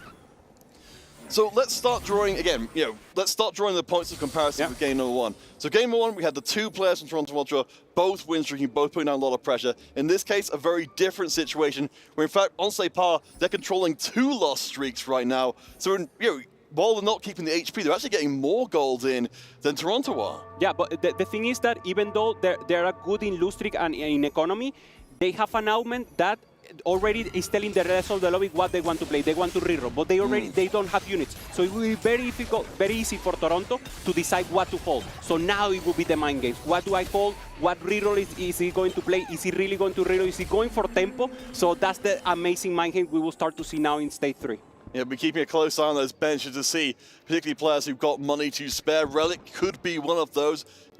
Especially if you take a little bit of time out from, because we know there's a time limit here. You spend your Prismatic Ornament to get up to level 6. It's not going to help you beyond. In fact, it's going to hurt you beyond a certain point. So we get into the same sort of grooves we saw before. The early game, kind of carry for the team in Relic. Who's got a very distinct timer on how long he can keep doing that for. Yeah, for sure. Now we're seeing Replay. He decides to roll. He's rolling 3-1. So he's rolling early, value rolling here for Replay to get as much units as he can. He wants the Kog'Maw too. He wants the Nunu through to get a good front line. He doesn't get it. So his comp didn't come by perfectly. He actually, with this roll line 3-1, he wanted to stabilize a little more and start using this win streak in his advantage. All right, checking in on a replay side of things. The march of progress, we haven't really talked about that as of yet. You know, if we're talking about some investments, try and get yourself up to level 7 and eventually be creeping through the game with further XP while preserving your economy, it's going to do a pretty darn good job. Unfortunately for replay, it's not quite strong enough right now, so we are starting to see Onsei Park, you know, while they've still got the lost streaks, and we'll check at the end of the round if they remain in place, I think we are starting to see a pile posturing more in this lobby. Okay, now once again, combat bandage here. Remember, Relic cannot pick augment, so that's why we see the same augments in the 3 places. Good, it's tempo augment, so it works out for him. And now mentorship here for Judasor, getting a possibility of getting more additional resources and strength to the comp. And has managed to keep that lost streak going. We can see the clashing of the 2 compositions here as they're both trying to do pretty much exactly the same thing as each other, just hoping to be able to hit on. Note, we have got Sweet Tooth on the right-hand side there. We know that's a massively powerful hero augment, which will mean we are going to stay in Honeymancy for the rest of the game. Yeah, it helps you so much because you get a free Nunu 2, so you get so much closer to the Nunu 3-star. And now replay with this has a great win condition for me and for the stats. Is the best hero augment now called champion augment, so let's call it down for now. I don't think so. I think I'll just keep calling it hero augment. It'll always be a hero at least to for me. the series, yeah, for sure. And once again, great space, great space and great position for replay to play from now on, even though he's contested. Yeah, well, I mean, I suppose at least, you can imagine a lot of scenarios where Sweet Tooth is being taken. It's not in a scenario where you are going to be contested. So it will be a little slower coming on with a 3-star version that is admittedly completely monstrous. But there's a little bit more breathing room to try and put some pressure down and slow that ascent. Yeah, now for Relic, it's interesting because Relic is playing pure tempo. He has the Karma, so he can play Karma. There's a world, he talked to me a little about the strategy. There's a world where he plays Rise. Rise is pure tempo, it's not a win-out comp, but it's a comp that because of the win streak that he has, there's a world that he gets like Rise 2 and he only plays it to eliminate the rest of the lobby. But obviously you want to go for the Karma, he wants to transform that bow into a Nashor Tooth. Oh, for sure. One thing that is drawing my eye here, and I'm just going to say, no, okay, it won't happen this round. Relic, of course, has all this early power, has been win streaking. We have to note, though, from Onsei, Opal has been working his way up the scoreboard. He's got his own strong win streak as well. So if Opal particularly can, like we saw in the previous game, go headhunting for Relic and take that streak away from him, again, that's a completely different world than game 1. Yeah, now going up against Jedasor, winning once again. Jedasor still not rolling deep, even though he has the prismatic ticket, and now Robin good with winning all over the place, Toronto, so also looking good for them. Only one with a lose streak is replay and Jedasor. Jedasor with 8 lose streak, he needs to start winning now. He generated a lot of economy. He already used it, only 13, and now appearing the epics, they need to cancel out the Karma. And who got it? Oh, Jedasor got it. That's not good news. They wanted to leave it for Relic, but Jedasor got it, so no possibilities there.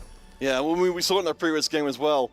The levels of strategic thought on here, just making sure that there's no unpleasant surprises. It's definitely not leaving a core unit for one of your opponents in the game. Still though, looking forward to this one.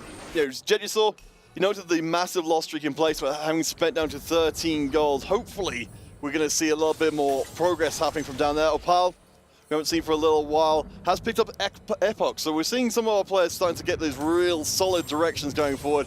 We've even seen more of a Preserver line being pursued by Opal. Yeah, for now Preserver, trying to go for the Karma, mana generation for her. He doesn't have one, so it's not a good spot for him. Preserving a lot of HP, so it's fine thanks to the Golem. That's so amazing, the Golem. It doesn't matter what you have, the Golem helps you, but now he needs the real carry. Zoe, in this term of the game, is now falling up and not scaling. Yeah, I mean, it's always going to be a multiplier on the power of your team, isn't it? Sure. But if your team isn't that strong in of itself, it's going to be tough to get going. Still though, Opal has got a 5-round win streak. We said this is the player from Onsei trying to pick things up. On the right-hand side of the screen, we can see the fighting is continuing to build up even more fiercely. Yeah, the Nunu 3 already in place for a replay. Only one item for him going up against pure damage. So let's see if it's enough. So great spot now for replay and even punishing more. Now he loses against Relic, so this is perfect. Perfect loss for replay, and Relic maintains his 9 win streak. It's all going according to plan. Opal is still looking through.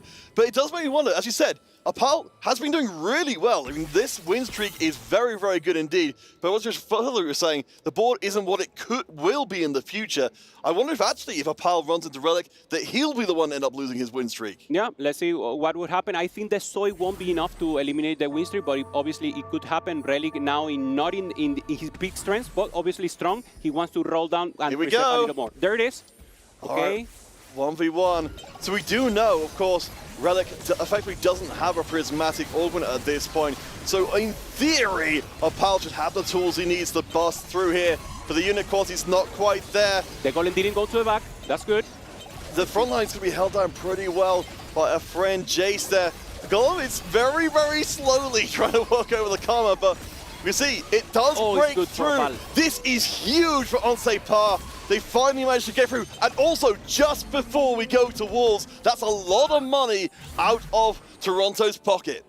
Totally, that's great news for Onsepar. We saw Relic shaking his head a little, normally happy, and now he knows this is huge, because if he wins that, it will be amazing for Toronto, but now it's actually very parity, both teams, so we will have an amazing series on the stage 4. So everyone needs to roll down, no one has to maintain goal, so I really expect in 4-1 everyone will be rolling, and let's see who hits.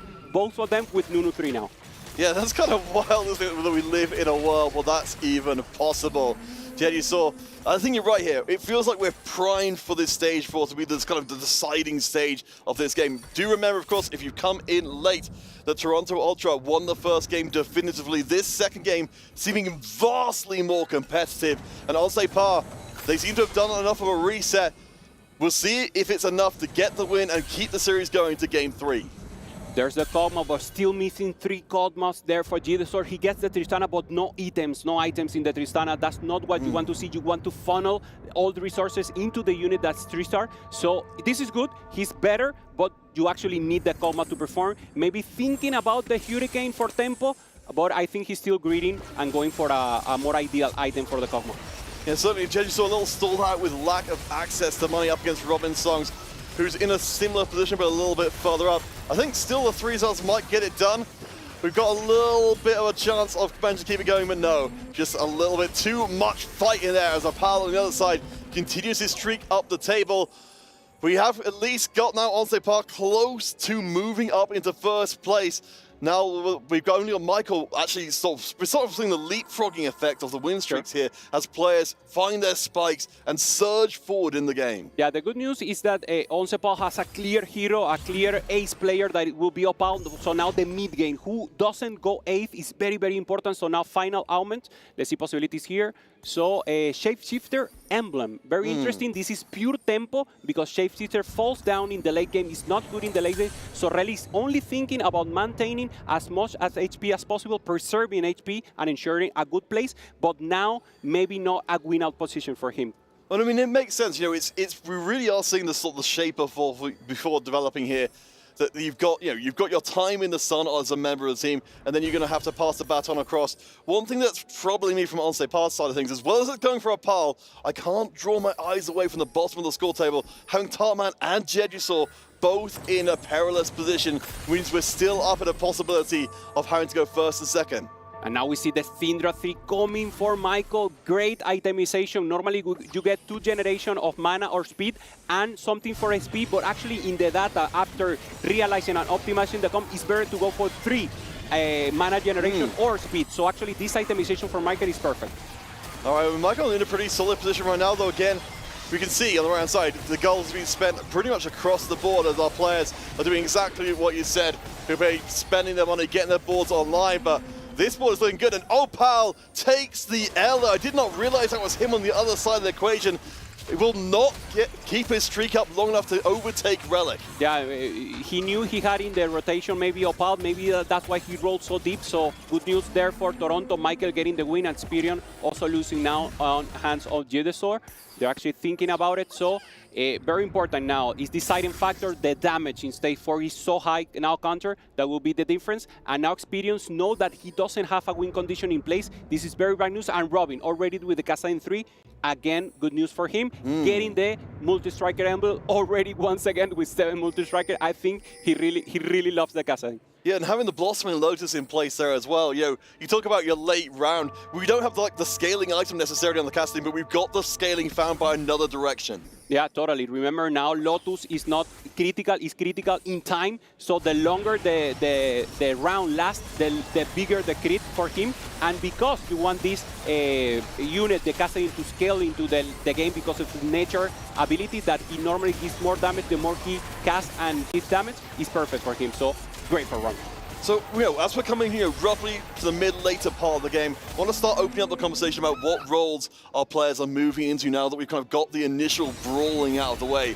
We certainly had our Power 4 stepping forward as a potential hero, kind of ace of the team. Sure. Has been a little cut down after losing his win streak, but he's still seemingly in the best position for it. Yeah, he's also the hero will be Michael in terms of not Relic. Relic is the one who's much HP, so Relic could even sacrifice now because he has so much HP. He can take the loss when he knows he's facing his team because he knows he will not win the game. So for him, getting a fourth, getting a fifth is totally fine.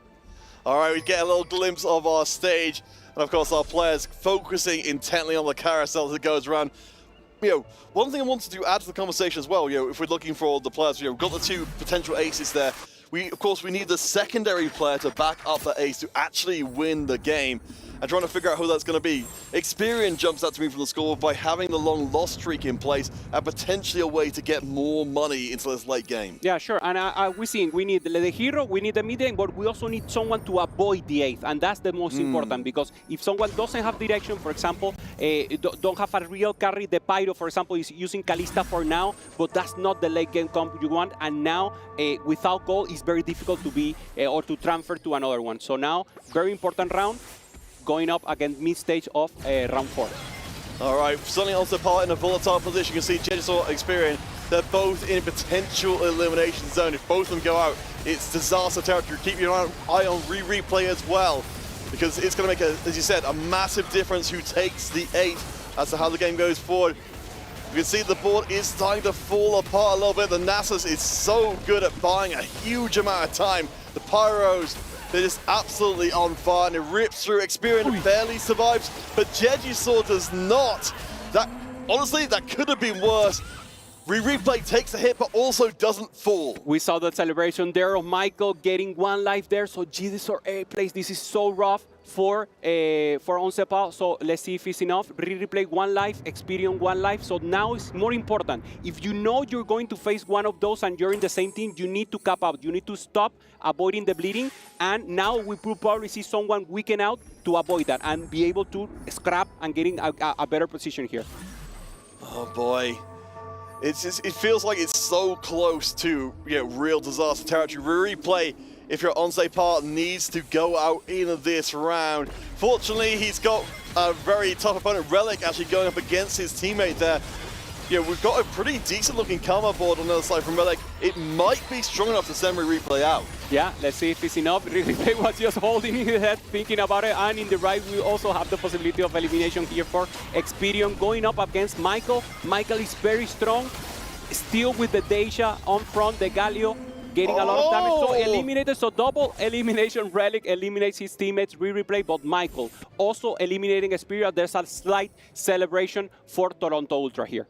Okay, well, I mean, it's not worst case scenario for Once Part, but it's not a million miles away from it as well. They really need to make sure they they have to keep Tartman from going out in the bottom 4, or it's all going to be over. Apal can win every round from this point forward, and Once Part will still lose the series. Yeah, 100%. They will need a 1 and a 3 for the possibility on Sepa. So that's what we will be looking for from now on. As you were saying, if they get 1 more, that's it. Because you cannot get 3 players of the same team in the bottom. That's end of the series. So very important to recognize this. Tartman is the one in danger. So very important for him to preserve HP and be the one who ramps up so far. So there it is. Varus 2, secondary carry. Obviously, the Kalista is the most important. Ramping up the speed and getting good damage in.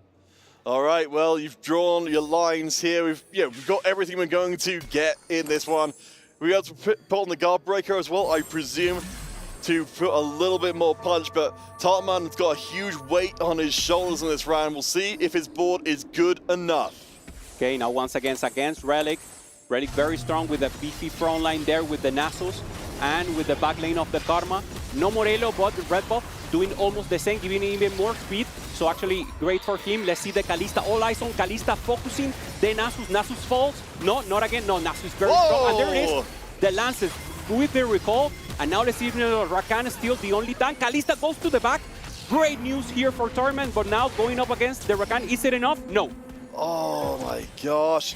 There's only a few rounds left in the tank. As we look on the scoreboard on the right-hand side, we can see Relic, Opal, Michael, they're all on heavy win streaks.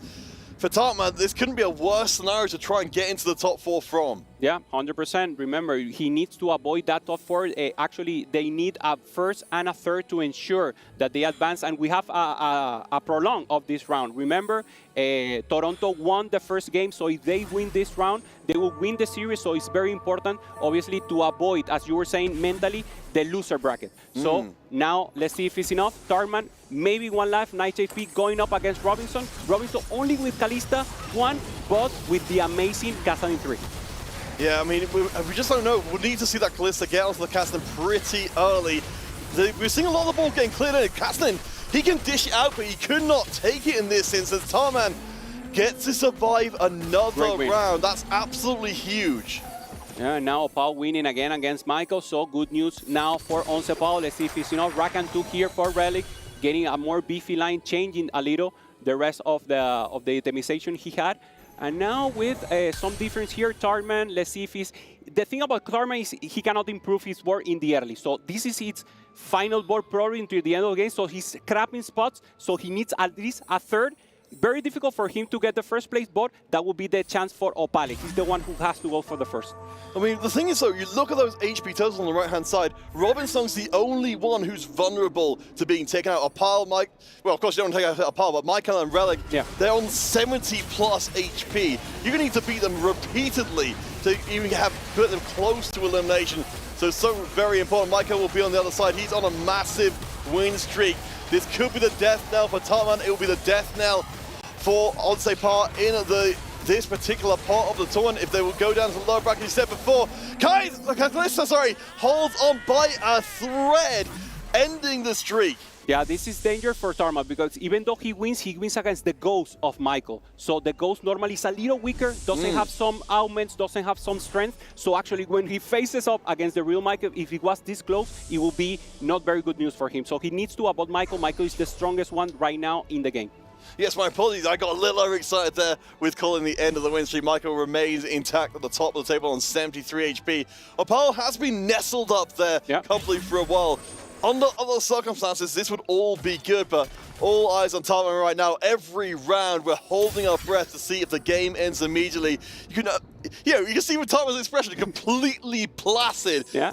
He is in the zone. Yeah, that's the cold look we want to see. We want to see him calm. Maybe he only needs to focus on positioning, getting both carries in the same side, but obviously protecting them from zone CC. So positioning is so important now, counter. And now we have the double screen with the possibility of Tarman in the left.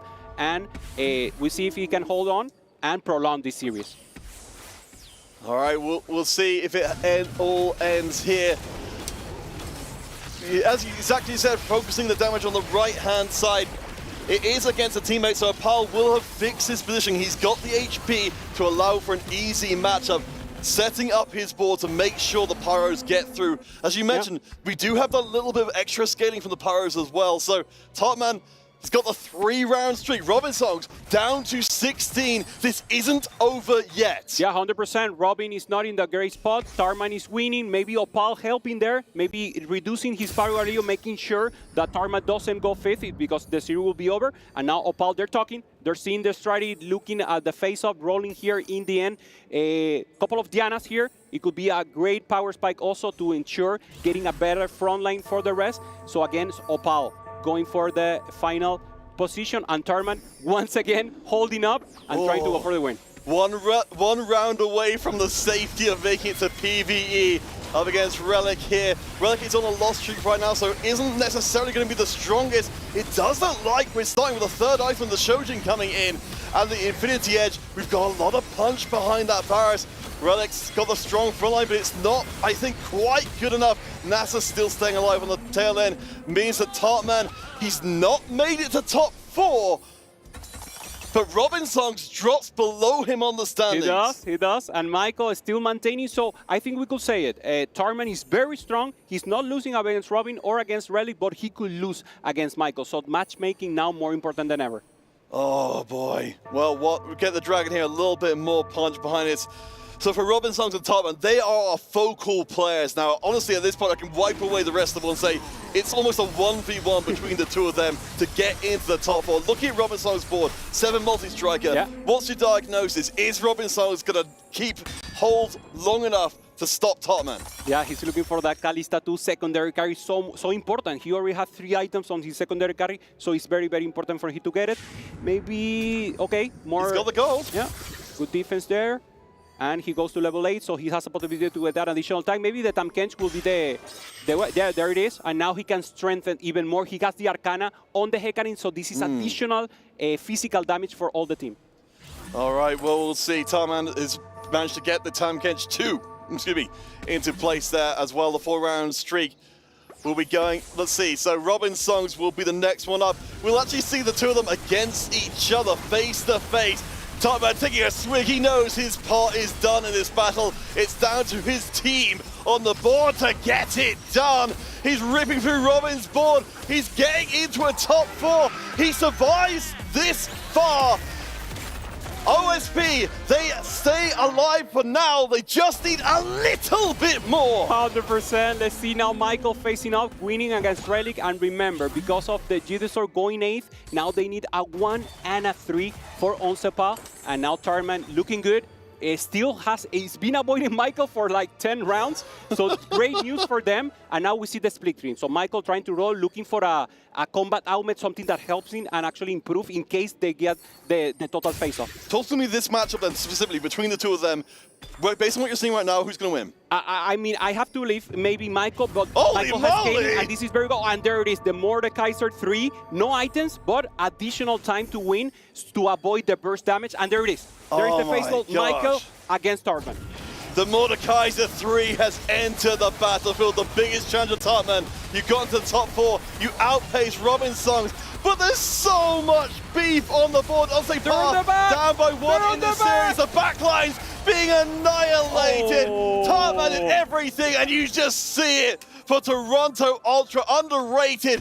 They will be the first team to 2-0 a series. So happy for them, even for Onsepa. Even though it's a 2-0, Onsepa play amazing. They actually perform well, but they clutch it out. We see a lot of team play here. So actually the importance of actual communication, seeing how the game, and actually improving, as you were saying, who is the one with the win-offs? It's Michael. So he's responsible for eliminating the rest of the competition, and he did it for Tarman, now ensuring the pass to the winner phase for Toronto Ultra.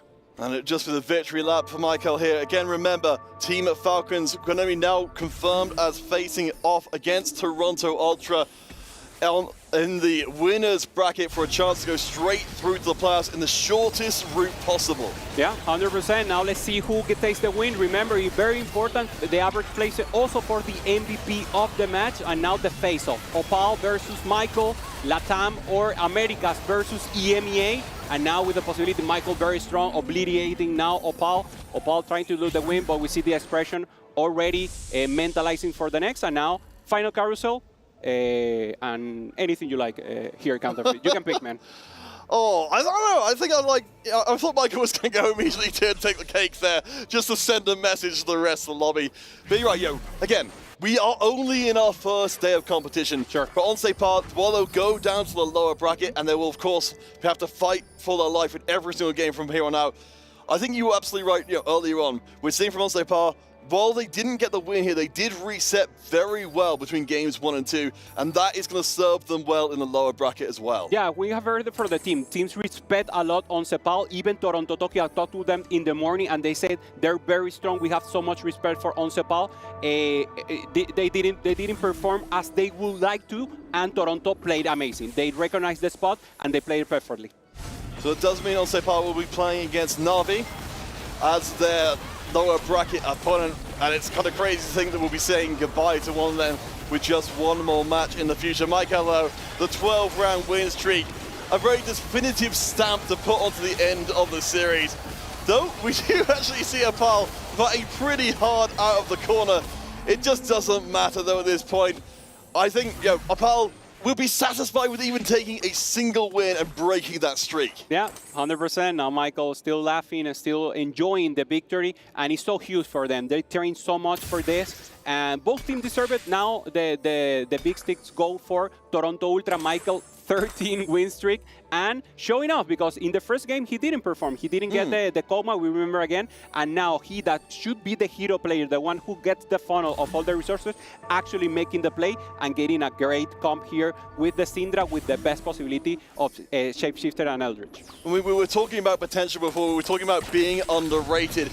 I think this series very much puts Toronto Ultra on the map.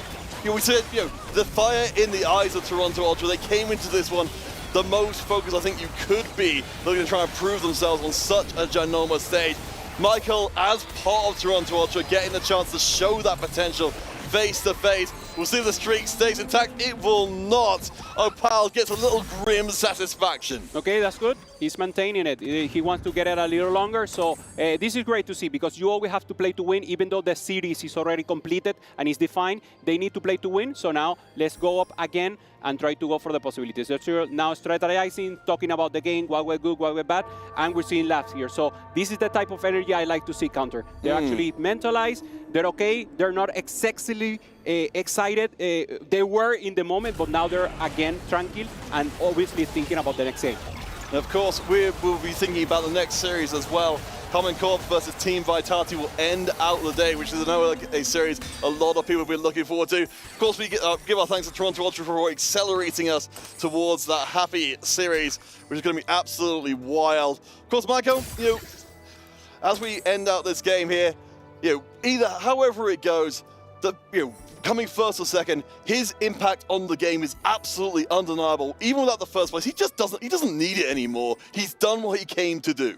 Yeah, and he recognized the spot because not only did he hit the Syndra 3, he hit it in the exact moment, so he knew when to roll. The team helped him. He recognized in the moment the rest didn't hold them enough item. So that's what you want to do in the 4v4. So they helped them so much to accomplish this, and that's what's so important. So now, once again, going up against Opal, we're seeing the augments. That's something interesting if you're playing right now TFT or planning to go into your latter games. Look at the augments of Michael. Great augments that you're going to have. HP generation going with Shapeshifter, additional HP, and obviously the Golem that was the one that is getting Opal this additional damage, not only with his combo, but also with the big Golem with the support items. Yeah, I mean, we certainly see it prove itself time and time again. I do like having the blacksmith's gloves in there, just a little bit of variety. Yeah. And of course, Michael's getting the chance to play a little bit at the tail end, just enjoy himself. The thing is, as a team as well, looking forward in the competition for Toronto Ultra, this moment happening right now, which we're seeing here, watching across, these are the kind of moments they'll call back to when things get hard. Yeah. Remembering these moments where they're just able to relax, enjoy themselves, say, all the prep, all the time we took getting here was worth it because we destroyed our first series. And telling about destroying, he gets the Ancestral Dragon. He wants to finish this right now. So big combo augment, maybe the best you can get in this spot for the gold that it costs. So now the Shimmery getting additional units here. So it should be a win for Michael. So first place for Michael, Toronto Ultra, getting this series against Oncepal. Absolutely amazing stuff. You can see the smiles on their faces. Those smiles have never disappeared for even a small moment from the beginning of the series all the way to the end. We did have some concerns if things went sour, maybe that heightened emotion would get the better of them, but so far, so good. Dominance, 2-0. Totally, dominance is the word because this is the third series of the day, the only series that ended up in 2 games. The previous series were 3 games, so actually dominance from Toronto Ultra against a tough opponent. Remember, Oncepal is not by any chance a weak opponent. They're playing amazing on the 4v4 with huge experience and great mental, but now Toronto has taken it and amazing gameplay. Very happy for them. Yeah, and again, as we take a look at some of those precious moments and memories, we'll take a look back at the game itself. And, I think from Oncepal's side of things, of course, we need to bring them into the conversation as well. The trajectory of their play improved dramatically from game 1 to 2. I mean, sure, it's a small sample size, but... and they didn't roll low roll in game 2 also. Yeah, but I mean, we get to see that they've got the potential there, even if it's, we're always going to be going to these and say, a team's got, say, a 60%, a 70% chance of winning.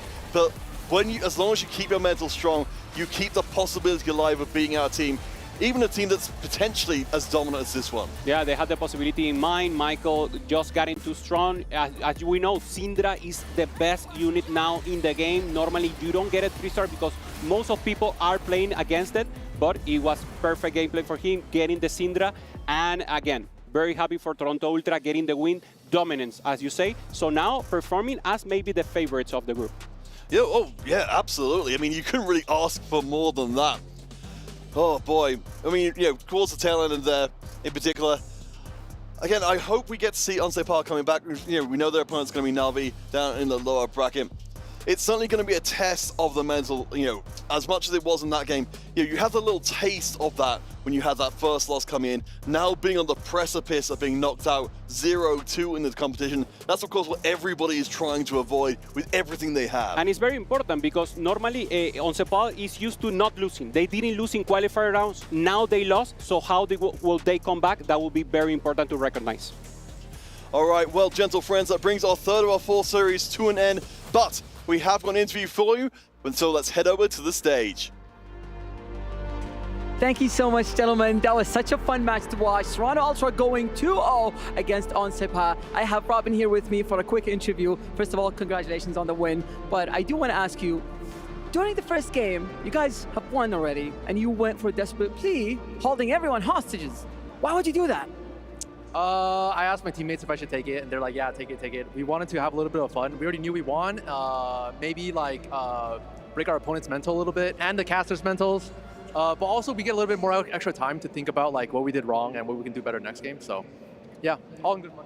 Yeah, I mean, that was really smart actually to use the time that you have. But yeah, everyone was like, why would he do that anyway? So for the next question, I do want to ask you about multi-striker. You went for it for game 1 and game 2. What do you think of the comp so far?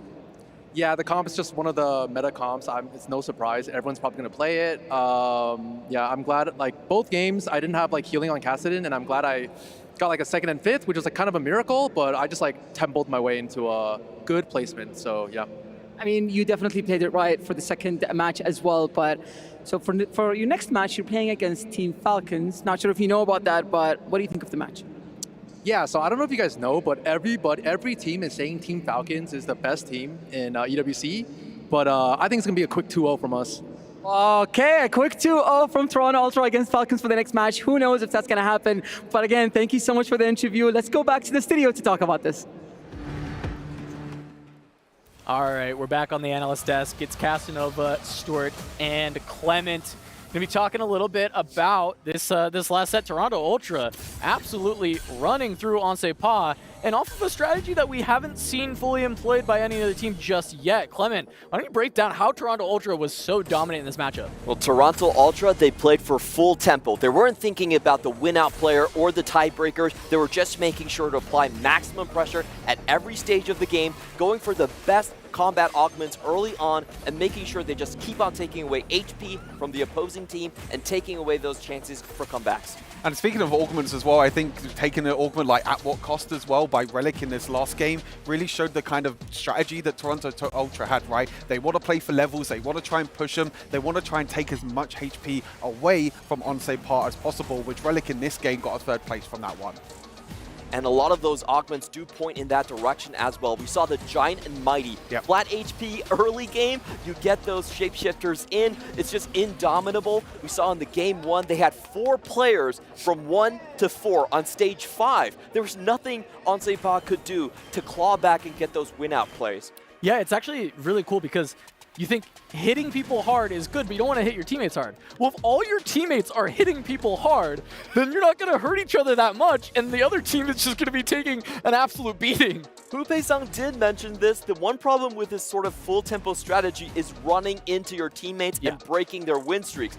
Fortunately enough for Toronto, though, they actually got away with 2 full stage 2 win streaks. That was huge. That is massive. And on the other side, there was some other strategic variance, right? Because there was a lot of 2 costs being played throughout the entire tournament, But in this series, we saw duplicators being kind of heavily leveraged towards, and especially in game 1. Now, it didn't work for Jetasaur, but he had 4 of them very early. I mean, it's super surprising to see, but I think, as you mentioned, there were multiple players going for the lesser champion duplicators, whether it's from the augment, whether it's from the charm as well. We also saw some players taking it from a charm. And I think the big thing was, in that game number 1, the tempo of that lobby was just so rapid. There were so many players with lesser champion duplicators. So even getting that Syndra 3-star, we're like, okay, this should be an easy top 4. But as you mentioned, Jetasaur getting an 8th place with Syndra 3-star Stage 3 really, really Syndra rough. 3. Yes. Stage 3 Syndra 3, 1-8. It's crazy. I really love the way that Toronto played around that fact of the duplicators. We saw that from Robin Songs. He was happy with the Caspian 2. He says, I'm not going Caspian 3. I'm not going to force you and slow down the tempo. I'm just leveling, full bench press, no mercy, slamming with the 2-0. And they say they're going to slam Falcons too. Yeah, they did. I'm excited to see if that ends up happening. I want to call out for our MVP. Relic is going to be the one from that that game in that series. He ended up going top 4 in both of the games. I think it was either a first and a third or a second and a third. One of the two we'll get to see shortly, but he was the one that was running with at what cost, which is that immediate level 6, that big tempo right out the gates. Yeah, I mean, I think he got a little bit fortunate, I guess, with the other 2 augments, because the big thing about at what cost is that you don't actually get to choose your other augments. You get to go to level 6 instantly, which allows you to get the win streak. I believe he got combat bandages and then a shapeshifter emblem, which didn't really help him too much. But I think, as you mentioned, Clement, the kind of tempo that Toronto Ultra were playing, not just him, but also the rest of the players, for Onsei Par, they were kind of just left there. They were just shocked, I feel like, after that series, because there was really nothing that they could do, because Toronto Ultra came up with this crazy strategy. They really just got blitzed. We saw Tartanman with a potential comeback here with the Pyro, but Relic really symbolizing the strategy for Toronto, giving them no chances to come back. I think this is a very interesting way to play and a very big question for Team Falcons. How are you going to play around this? Are you going to match the tempo, or is there other ways, other avenues that you can open up? Yeah, and absolutely. And Relic as well, being someone who is no stranger to a stage this large, right? He's played in the League of Legends World Championship. He's played in the set championships for TFT. He's been around esports for so long, and he comes into that natural leader role for this team. And we talk about the age of this team, and we meme them for it. But that experience comes in huge and pays dividends, because they came in with such a strong strategy, and then they execute on it. Yeah, I think the big thing as well is we also know that they were also boot camping as well, which is such a big thing. You know, even though I mentioned at the start that maybe the communication might be a little bit off, but I feel like the boot camp that they were able to do definitely helped this team get a strategy, as you mentioned. And I feel like in general with this tournament, we are seeing a lot of, you know, tempo comps instead of rerolls. All right, now we got some of the players walking up for our next match, right? We've got KC. As you can see, the KC cousins, Double and Canbiz behind Wet Jungler and Dark Hydra. We got 2 French players, 2 Germans walking in tow, knowing that their matchup is against Team Vitality. You can see right behind them with K3 Soju. I mean, this is the matchup that everyone's been waiting for, right, throughout the whole day. What we've been waiting for as well. You know, another EMEA against NA clash, but these are some of the best players and the best talents and really the best influencers as well in terms of the whole world of TFT. I just want to point out, this is such a good chance for EMEA to finally show North America what they're made of. Milk has been the most vocal player ever at opposing the extra slots that EMEA got for the Global Championships. This is the chance for KC61 to make sure he knows who the Western GOAT actually is. I mean, it's true, right? And KC Double, I mean, he kind of should have the title for Western GOAT, at least for now, right? Some of the Americas players are trying to chase him down, but he keeps gaining that lead. And I think if he can even find more ways to cement it, this would be a way. No, definitely, for sure. I mean, like, in general as well, I feel like Common Corp are coming in really good tempo. Set 11, all of the players did incredibly well during the Set 11 Ingborn Fables Championship. So I think it's going to be really interesting to see how the team adapts. All right, and we'll get a chance to break that down soon enough. We're going to go to a short break, but when we come back, we'll be getting ourselves ready for that KC versus Vitality bout. You don't want to go anywhere.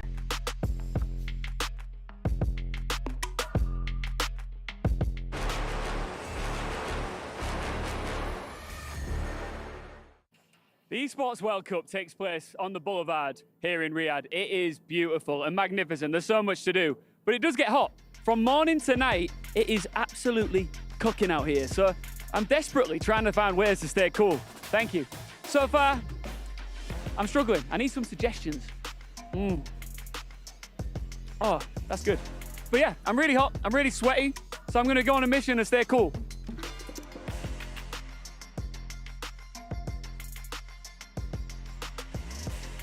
Watching TFT itself can be hot work because it's high intensity. There's a lot of pressure. Just watching it alone gets me sweaty.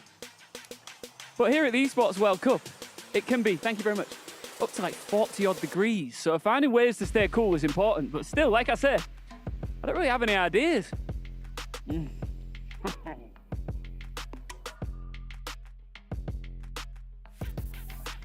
What do we have here? Hot chocolate. Maybe later. Of course, we're right in the desert here in Riyadh. So you got to expect it to be hot. I knew that coming in, but still, thank you. Thank you very much. I just need some suggestions. If you've got any suggestions on how I can possibly stay cool out here while doing my job. And just for the spectators, you know, if you're thinking of coming out here, you might need some inspiration on how to stay cool on the boulevard. I still don't have any.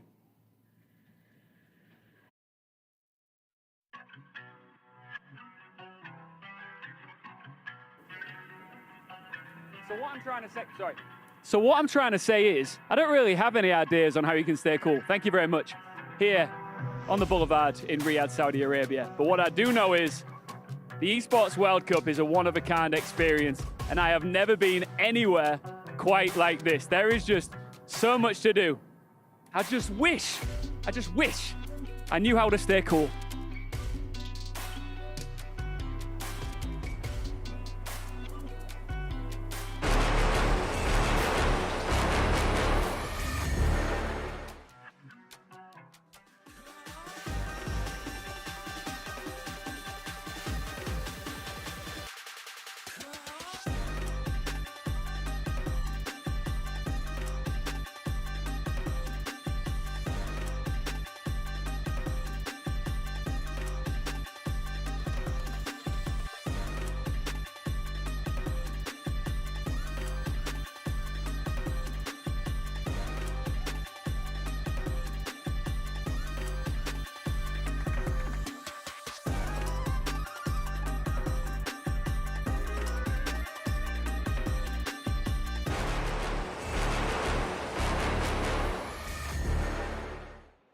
All right, we got KC versus Vitality coming right up for you. This is a battle of the Western GOAT, KC Double, versus the biggest streamer in Team Fight Tactics with K3 Soju. That's a bit of a comparison. It always feels rough to say that's true, but he is very good. He's incredibly skilled at this game. Yes, they've all been to global championships a number of times right here. I'm sure Soju would object to kind of the influencer and the streamer tag for sure, but it is kind of true that Vitality is coming in with a little bit more Casey is coming in with a little bit more pedigree, especially with Double 61 in his recent performance in the Inkborn Fables, getting second place, 4th times overall at Worlds. Yeah, absolutely. And I mean, honestly, let's dig a little bit more into KC right now. Double, the KC cousins, Double and Canvas, you see them both co-captaining, holding on to that. But the rest of the team, Wet Jungler, Dark Hydra, tell me a bit about them, Stuart. Yeah, for sure. I mean, when this announcement happened, I think everyone in EMEA was so hyped, right? Like, Wet Jungler, probably known as one of the biggest players in EMEA, super consistent player, really, really strong. Dark Hydra may be a bit of a kind of an underdog in terms of the squad in general, but I feel like it's really, really insane to see this team come together. It's super exciting to see them coming up against NA. I mean, we got 2 championship runner-ups and a championship winner, and that's just Double and Wet Jungler. There's only 2 of them to make that up. They're incredibly strong, and I think Vitality has the work cut out for them, but that team is no slouch either. Let's talk about Vitality. We got to even start, I think, with Setsuko. Setsuko is going to be your classic win-out player. When we were talking about him, he is the one that's going to play things like Fortune. If there's a high-stake augment that does appear, I expect Setsuko to just go for them. He enjoys playing the risky style, and he's great at capping his boards. And we talk about LAN tournaments as well, with obviously this being a 4v4 LAN tournament. You know, both Soju and Milk did perform pretty well at the Vegas Open, which is kind of the last LAN as well. And both them players were constantly preparing for that tournament, for the Vegas LAN. So I'm expecting a lot of strategies coming in for Team Vitality because they've been preparing a lot together. Yep, and we have the potential of the STC right now. We're going to go for the STC play predictions. Try and get your predictions right after. So you can go ahead and vote for the winner of this next game, stcplay.gg. Stuart, who do you think is going to take it? Oh, I have to go Common Corp. 2-1 Common Corp. Quick, we're going to stage right now. We got to get the game going. So Veracity and Fancy, take it away and send us in for Vitality versus KC.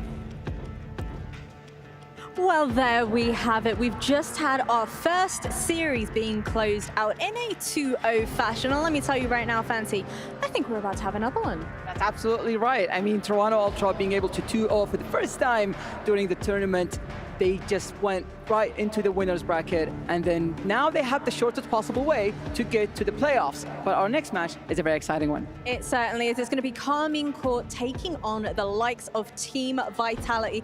What are your thoughts? Because I know this has been a bit of a hot topic. EMEA obviously having prior experience in this 4v4 format. How much is it really going to be benefiting our Carmine Corp boys? I mean, honestly, Carmine Corp, so far, they're looking so good. They are one of the favorites to win the tournament, and you talked about that during the intro. You're rooting for them as well. So for this match, I'm rooting for Team Vitality. No way. I'm backing Carmine Corp all the way. So without further ado, let's give you a little bit more info about these boys. A team with arguably the best synergy in EWC and ranked second in EMEA. Please welcome Carmine Corp. And for our next team, they have been doing very well up to this point alongside the qualifiers. They got first place in North America, and now they're here to cement their presence in the Esports World Cup. So let's welcome Team Vitality. I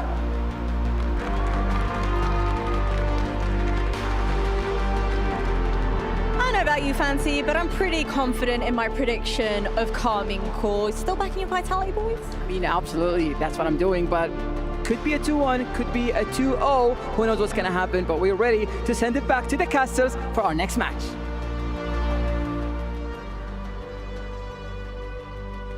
Thank you so much, Fancy. So excited for what is going to be the massive showdown of this day one, especially for Western TFT, EMEA versus Americas. Some of the best players in the world competing in the final series that we'll see here. I'm Petrus Panda, once again joined by Wida on the caster desk. Wida, excited for this match? Absolutely. Like, this is like the match itself I've been looking forward to the most all weekend almost. Like, for the entire week, like, this Carmine Corp versus Vitality matchup, man. Like, they went into it, right? All of these amazing players. You're looking at some of the most decorated players in the Western sphere. Even someone like Toronto Tokyo, who you might not be like super familiar with if you're like a more casual viewer, had a very strong championship performance in set 9, but then his day 2 was really, really bad. And having gone through that hardship, he's back to reclaim, back to kind of redeem himself. And Toronto Tokyo, a player that I think has one of the best mentals in this entire tournament. Outside of TFT, works in risk management. I had a 1-hour call for him prepping for that set 9 champs. A pleasure to talk to, a very eloquent guy. You can tell how intelligent he is both in-game and out. And I think he's going to be a big cornerstone of the Vitality team in terms of bringing that calm presence in those maybe tough situations. And this is a very close matchup coming up soon. I think going to be similar to what we saw from T1 and Weibo, but just on the western side of the globe. And again, we're both EMEA casters. There might be a little bit of bias. I think we're very close to all the KC players. And KC as an org, I think they're a family. They really bring the passion. I think one of the fastest growing esports team in the world. So happy to see them in EWC, especially with this roster. I heard Stuart mentioning on the analyst desk, when this situation was public in terms of Cambiz and Double 61 joining forces with the 2 best German players in the last few sets, I was ecstatic. This is the EMEA dream team. Absolutely right. Again, Wet Jungler, after his break from set 3 until the likes of set 7, set 8, he came back, has been an absolute menace, by far the best player in EMEA at a GSC level. Maybe together with Lakoko that we will be seeing tomorrow, most likely on stream, part of that branching out team, but Wet Jungler's stay free consistency cannot be understated. Went to the last Tactician's crown purely off of consistent tournament results as well. That being said, Vitality did a little bit of flexing on social media, started the set 1, 2, 3, 4 on the North American ladder, and then they started scrimming, so maybe that didn't hold up too much, but from what I've heard, they're one of the teams that has prepared the most. They've taken this very seriously. You might think of this team as, content creators, as influencers, as memers. They are absolutely dead set on winning the entire thing. They have a very tough challenge, but to be the best, you have to beat the best, and it starts here for both of these teams. Yeah, and K3 Soju, I called him Casey Soju accidentally at the start of the top of the show, but like, when he's not in influencer mode, this guy is legitimately an incredibly scary player. His run into the Dragonlance Championship was bar none one of the best ones I've ever seen in my life. Like, he is so good. His overall understanding of the game is incredible. And when he's taking this seriously, he is such a scary player. But most of the time, you know, he got that streaming going on, and that's also something that takes big presence. And again, Milk, a guy we haven't really touched too much about, comes in and out of the game. But when he's on top of it, David, one of the most creative players in the world. And Setsuko, I mean, not much to say about him. There's no fortune trait in this set. Maybe a bit of a hindrance in terms of his play style and where he excels most, creating these win-out situations off of these massive, high-risk early games. There is a fortune favors the Bulls. Augment, that being said, in 4v4, even more risky than it is usually because someone on the opposite team will definitely grief you in stage 2, will entirely open forward, sell all their units, make sure that you can no longer get that loss streak going. That being said, looking at the meta, Wida, anything that you're missing from the comps that we expected coming into this day 1 from this first patch on set 12? I feel like we haven't seen enough Ryze. I know this sounds really weird, but like, I'm a very big Ryze believer, and it basically actually comes down to Nora, not so much the Ryze itself. But the free mage setup slotted into that portal line has an incredibly high cap that not a lot of people are actually kind of realizing. We saw it earlier on from Weibo Gaming, really making great use of that from Easy. Obviously, Benson was able to kind of clutch it out because the itemization of Ryze wasn't necessarily perfect.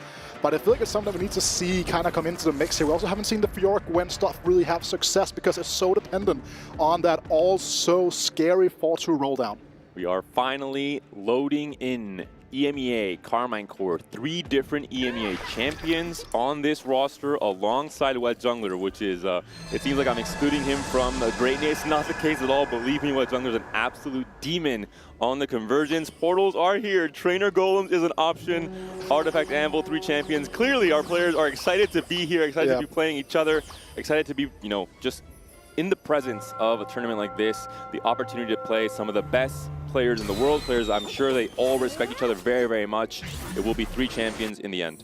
And one of the most important questions that we kind of was waiting for all throughout this like week leading up to this was which little legends was Vitality going to pick? And it seems like Toronto Tokyo said, I don't want all that mold diver nonsense, but we are going to get into the game here now, and I'm super excited to see where this is going to take us.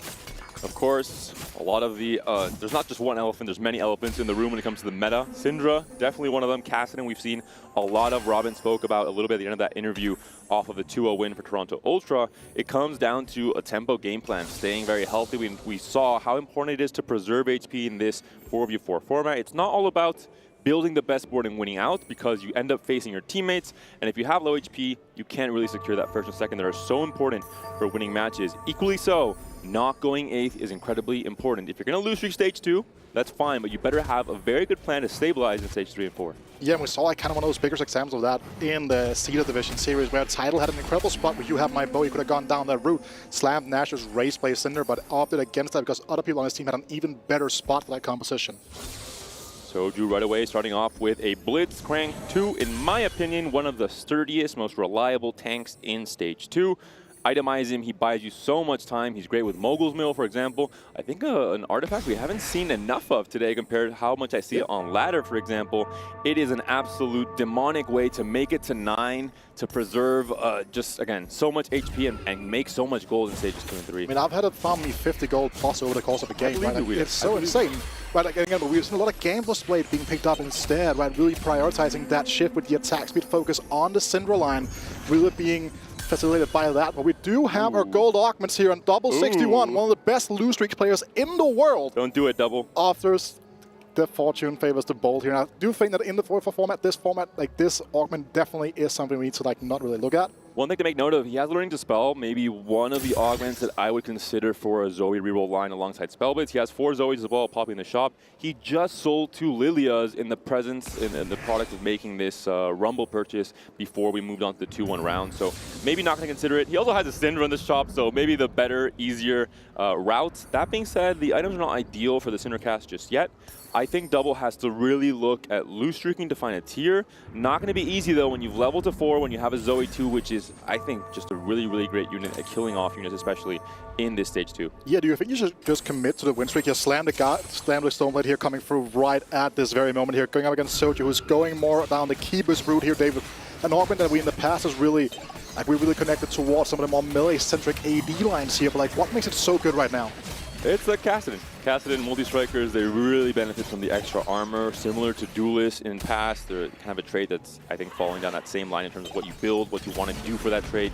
The whole team wants more stats to kind of scale into the fight, especially in the early game, where it's really a tempo trait. And that will be the case for Soju. We saw there, has already the Jax, has the 2 Ashes on the bench. We'll be looking to play a stronger board there with the Fairy in, but we'll definitely be moving into the, I think, Kassadin as soon as he finds a spot for it. Just the best way to play keepers, in my opinion. And we're seeing already some Syndra. Setsuko has the Rage Blade already built. BIS, one of the BIS items alongside Shojin and Nashers. Yeah, very important to note as well here. Stayed off the level 4 level on 2-1 to see the outcome of his first fight here. One that now already knows that he can kind of start playing towards that win streak. A good setup with the pairs on the Elise here, the pair on the Nyla as well. If you find those upgrades, remember Eldritch also scales off of the star level of the champion in terms of the summon, so that's really important. And as I mentioned before in the Series 2 cast, Syndra, all she wants to do is really get as many casts as possible. You want a frontline that can stall. Doesn't matter what frontline, you can really mix and match. We saw at the end of that game with Michael, he was playing a shapeshifter frontline, which we saw a little bit less of throughout this tournament. It's more the Vanguard at the main line, but really anything that buys time for Syndra, A-okay.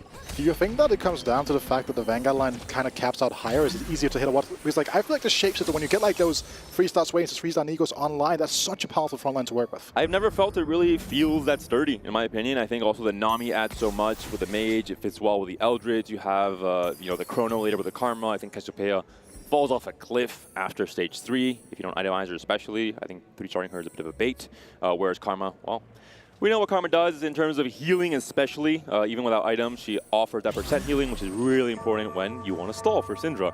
So it just, I think, fits much better. It's more cohesive as a game plan coming to stage 4. Yeah, and also something that's worth noting here, right? We saw Toronto with that very early Tristana 2 off the back of that trade sector here, able to hold the rolls back, but he lost his 2-1 fight to that support golem.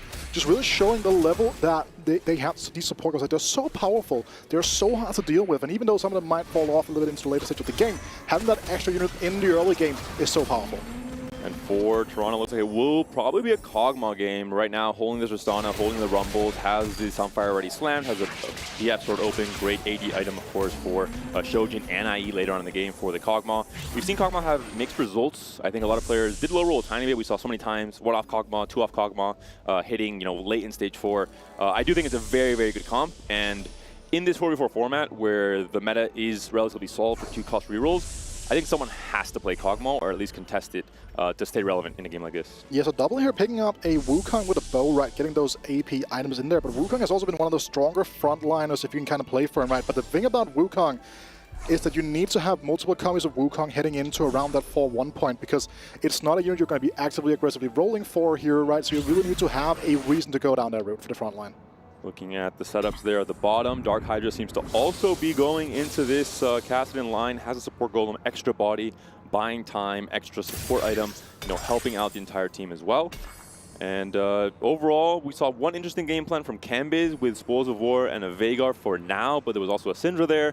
I think most likely going to be a Syndra game from Cambiz in this case. Yeah, and also it's worth noting, right, that Double and Cambiz is the first time they're ever allowed to kind of play together in a tournament. Like, they've shared all their prep all throughout history, right? And so many times we've gotten so close to see them both at set championships in those finals, and we finally got to see them both here, like last times. This could be a Veigar game, actually. The Syndra's not actually on the board, which I think is a big indicator of, hey, I'm not playing Syndra because you're missing out on the scaling nature of her abilities. And we have an early Vex and an early Veigar. This is, I think, the only setup I would play Veigar from is when you have this very easy way to play into it.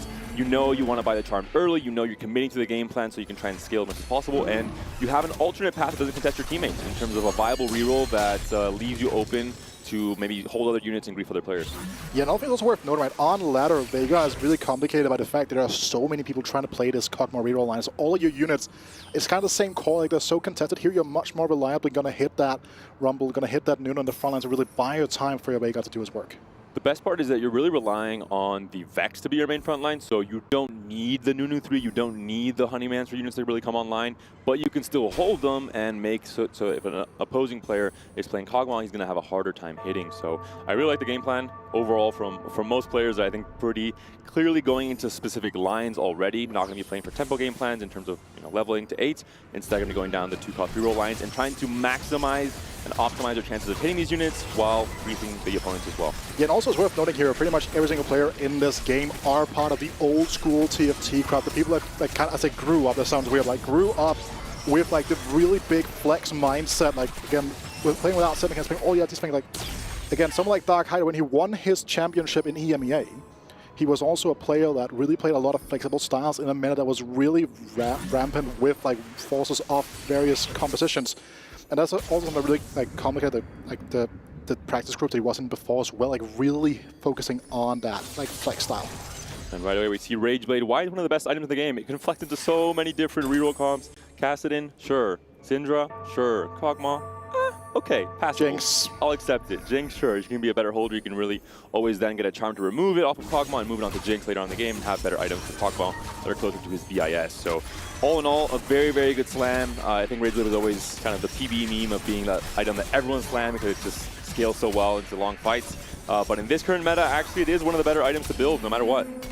Yeah, even like compositions like Karma can make great use of as well, right? It goes on to Callista Flex, it can be flexed onto a Rise if you're playing a Rise as well. So like, it is one of the most versatile items, and I think that the game itself is like really benefits from Rageblade being a single item. For now, looking at the win streakers, Dark Hydra from Carmine Core and Toronto Tokyo from Vitality are currently in the HP lead. It's only Dark Hydra that has a 5 win streak, the 100 HP to work with. Big upgrade for Double in terms of buying time for this Syndra to scale.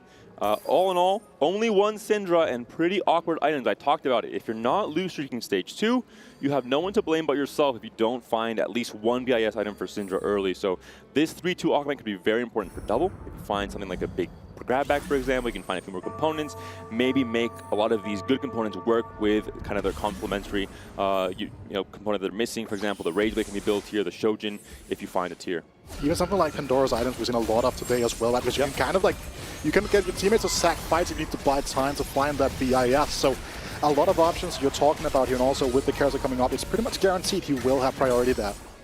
And Soju slams the double attack speed on Kassadin, really playing high tempo, similar to what Robin mentioned. Doesn't have healing on Kassadin. He knows it's not correct, but he knows also that if he slams the items, Kassadin can do a lot of work in stage 3, and just the HP you save with the chance of removers later on in the game and moving on the Rageblade to something like Callista, for example, makes it worth it. Yeah, we are going to be going here into the silver augments, and kind of just to grab your point of what you're talking about here. Fighting going 8th is such a big deal about like the entire format here, and with the way that Campus and Doppler playing out their game, there's a very high likelihood that one of them will go 8th here. So Soju kind of saying, you know what, it's not going to win me the game, but it might get me a 6th. Big roll down coming through. Sinister deal, taken deal from Soju. Does he find the Kassadin 2? Already rolling down to 20, holding a lot on his bench is true, but still a very deep roll down, not finding that Kassadin upgrade, which I think he needs to find some level of stability. Making sure he has the correct kind of cookie cutter multi-tracker board for stage 3. Has a Shen, has a Hecarim, still no Kassadin, finally finds it. Could have used a duplicator, but of course wants to save that to min-max and optimize the chances of finding the first 8 copies of Kassadin and then finalizing the 3-star with a 9th off the duplicator. Soju's carousel priority here will also be really interesting, right? Because he has the option of going for the QSS, has the option of going for the Edge of Might, or even the BT, depending on like which component he wants to get off the carousel. The Nashor's is, I think, similar to Crown Guard. We've seen items that are not necessarily considered BIS on Kassadin. I'm a big believer of Nashor's over Rageblade. I think it scales better into the late game. Overall, when fights are a little bit shorter. But the double attack speed is rare because this essentially means you only have one item slot left. Are you building QSS, or are you building something like a healing item, like BT or Hodge? The one way to bypass this is finding something like a Banshee's Veil, finding a Silver Veil off of your Augment at 4-2 if it is going to be a Silver, and having that anti-CC mechanic in that way. And that's one of the reasons why we've seen so many different builds of Kassadin all throughout today, right? Because we have had those augments come out. We have had the Banshees Veils, the silver ones as well, right? So we'll have to see here Toronto, Tokyo, David. Kind of like talk me through this composition, because right now it seems like we're still holding items onto the Tristana. I think overall, you're closer to the Tristana over the Kog'Maw. I see a lot of players at EWC favoring the Tristana build. I personally like playing Jinx if I find the 2-star Jinx and bypassing Tristana altogether and playing around Vertical Arcana as a way to cap this comp with the DR and the AD off of the Hecarim Arcana. All in all, most players here are favoring the higher tempo game plan, which I think spikes earlier and harder, which is the Tristana, because HP preservation matters a little bit more than having a higher cap in stage 4. So it's also worth noting here, right? You talked a lot about spell-based augment here coming through, and we can see here Casey, Wet Jungler, really making great use of that, and with the Surge, which is like my favorite early game unit. She is so incredibly powerful, and she holds pretty much any single item in the game very well as well. I had a media day yesterday with actually both of these teams. That's why I wanted to cast this series specifically with the Carmine Core team minus Double and the Vitality team minus Soju. And speaking to Carmine Core, I think Jungler mentioned specifically he likes Zoe reroll only if he's given Zoe Spellblade. I think in this case it might still be a Karma game plan instead, but definitely I think the one reason you would be playing Zoe and feel really comfortable about it in a setting like this. So we can kind of get the overview of the game going on. No outrageous pickups to get here, that BIS. For Double, also Pandora's, as you mentioned, so does have a way to fix those components he had and finds that BIS on the Syndra. We're seeing a lot of keepers overall for all the Kassadin players, so all in all, I think there's not really a player that can complain too much. Those that needed to correct their item components have done so through Pandora's. Those who just needed to find more stability with combat augments have found them as well for their reroll comps. Important thing to note here as well, right, with Pandora's items being in the mix. That's a lot of Gallios. It definitely is a lot of Gallios here, but also a big loss streak for the likes of Double 61. I feel like he would rather have a Syndra 2. There it is coming through. But as I was talking about here for Double specifically, he can much more actively grieve good components away from the enemy team because he's going to be able to pick up them up and then re-roll them into another item. It's also an early Karma here for Double. Doesn't have Chrono in just yet, so not as impactful, but it is still Karma. There is still % healing. You are still helping that Blitz tank just a tiny bit longer. I guess doesn't want to slam the chain on the Blitz because he wants to try and find that tier high roll off of the roll on the Pandoras to try and finalize the Shojin on the Syndra. Syndra, you need to have BIS as soon as possible because she's scaled, she'll cast more often, and overall you'll have a much higher cap as we've seen from all the different series today. Also, OKH business fight here coming through from the likes of the KC boys. Would have probably liked Wet Jungler to take the win, but another thing is also worth noting there in the whole scope of playing for reroll versus playing for forecast. Reroll competitions will very often be much more reliant on the BIS. Cambiz finally finds the Veigar 2, still has not found the Vex 2, and this is why we're seeing a 7 loss streak, because I think the danger, you're playing Spoils of War especially, you have to hit an early spike to then regain your economy off of the Spoils kills, off of the extra gold. It's not looking good now, so you taking a peek saying, oh, this guy might be a little bit doomed. We'll see if Cambiz can salvage this. If not, he will go Grief Man mode, start scouting the players who are lower in HP from the opposite team for Vitality, and trying to hold their units and hope that they go 8th and Cambiz can maybe salvage a 7th, a 6th, maybe even a 5th. Yeah, we can see here, we got the question answered, David. It's going to be the priority of the healing over the CC slash aggro reduction here. So I think this is, for the most part, like the catch-all correct fight. As a Kassadin enjoyer, let's say enjoyer instead of forcer, I do think tempo is king. Who is your most favorite composition here? Is it going to be Kassadin or the old Talon? Like which two cards reroll do you feel the most attached to? It's Kassadin. I played. Yeah, I'm not going to answer the question, but a lot of Kassadin. This set, some EU players maybe don't like me very much, but that is what it is. On the grind to get to those snapshots, and it is what it is in a tournament like this as well, where a lot is at stake here. You want to have the best chance possible of preserving HP, because we've seen so many situations, like we saw with the T1 game, where at the very end, you can be very strong, you can have the 2 strongest boards, but if you're at 1 single life, when you face your teammate, 1 player's going to get knocked out, unless you find Desperate Plea, like we saw in the T1 series. Which ended up winning them that series overall. So like, again, these charms here, some of them are very low impact, some of them are very big impact here. As you can see, Milk now with that Karma online with a very interesting item set. Fiora should be bought, I imagine, isn't purchased at all from Milk here. And it makes sense, right? And obviously he does have the Pandora's items, but he doesn't have a slammable item for the Fiora right now. And she's such a difficult unit to keep alive, so if you don't have those items for her, she is going to be a liability on your board for a while at this point. I mean, you have a Gwen pair, you're looking at Warrior. I think if you're looking at, I mean, you have a Lilia still on your board, for example. There's a Camille, it is a 4 Chrono setup here instead. Interesting not picking up the Fiora from Milk. I think overall, the 4 cost flex on Karma, so many players have so many different variations they think are best. Talking to Alan ZQ, for example, player from Z10, he has a wildly different, best level 9 pure Karma board compared to most players I've seen on ladder and this tournament. Yeah, like the big question starts with, do you play 2 or 4 Chrono? Then from there, like, do you play Callista? Do you play Fiora? Do you play Rise? Well, what do you play? That much. But let's look at this here as well. Like, it's definitely going to be some interesting fights here coming through on the scope of the things here, right? Dark Hydra's win streak has kind of been broken at some point throughout this game, but again, he's playing that very high tempo opener, trying to be one of the players that bleed out into 4th. Big win for the Veigar, big win for Cambis here as well, who needed to not only win to preserve HP, but has to send hopefully someone from Vitality in that 8th place position that he was angling towards already, and also the spoils will matter so much. We're seeing Heroic Grab back potentially being a possibility, always a viable option in this reroll meta. In most metas in TFT, it's not strong enough in terms of the value you get from it, but you already have one duplicator, you're now finding 2 more. We talked about playing high tempo, playing to preserve HP immediately, not playing for high cap, and this augment choice is exactly what that gives you. Yeah, and the big issue here, though, is that it leaves us without a single combat augment to work with.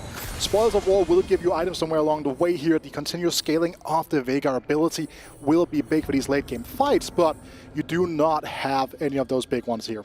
You see the augments there above the player. Absolutely beautiful to see that there in person on the stage off of the augmented reality.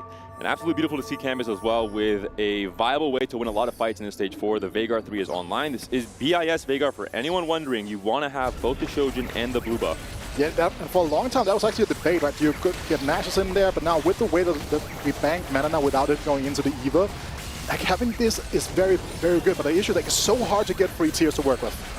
And similar to Syndra, this is a scaling comp. As you buy more charms, this Veigar will get stronger, will get more AP, which then crits on the JG in particular. So this is a comp that can get much stronger, which is why I think you don't rely on the scaling and the high cap nature of the augments. Instead, you rely on the kit of the unit itself. And another thing to note is we do have the ollie up, right? We can see like there's so many players here that are on very low economies trying to hit their rerolls. This gives Cambis a great advantage here. So you're going to make his charge up the table. Yora is found here once again, and for Milk, 7 loss streak. This is, I think, one of the reasons why Karma Flex has been played less and less. It's a very expensive composition with the way the 4-cost bag currently works and very few players playing for 4-cost. It's usually very hard to find your 2-stars.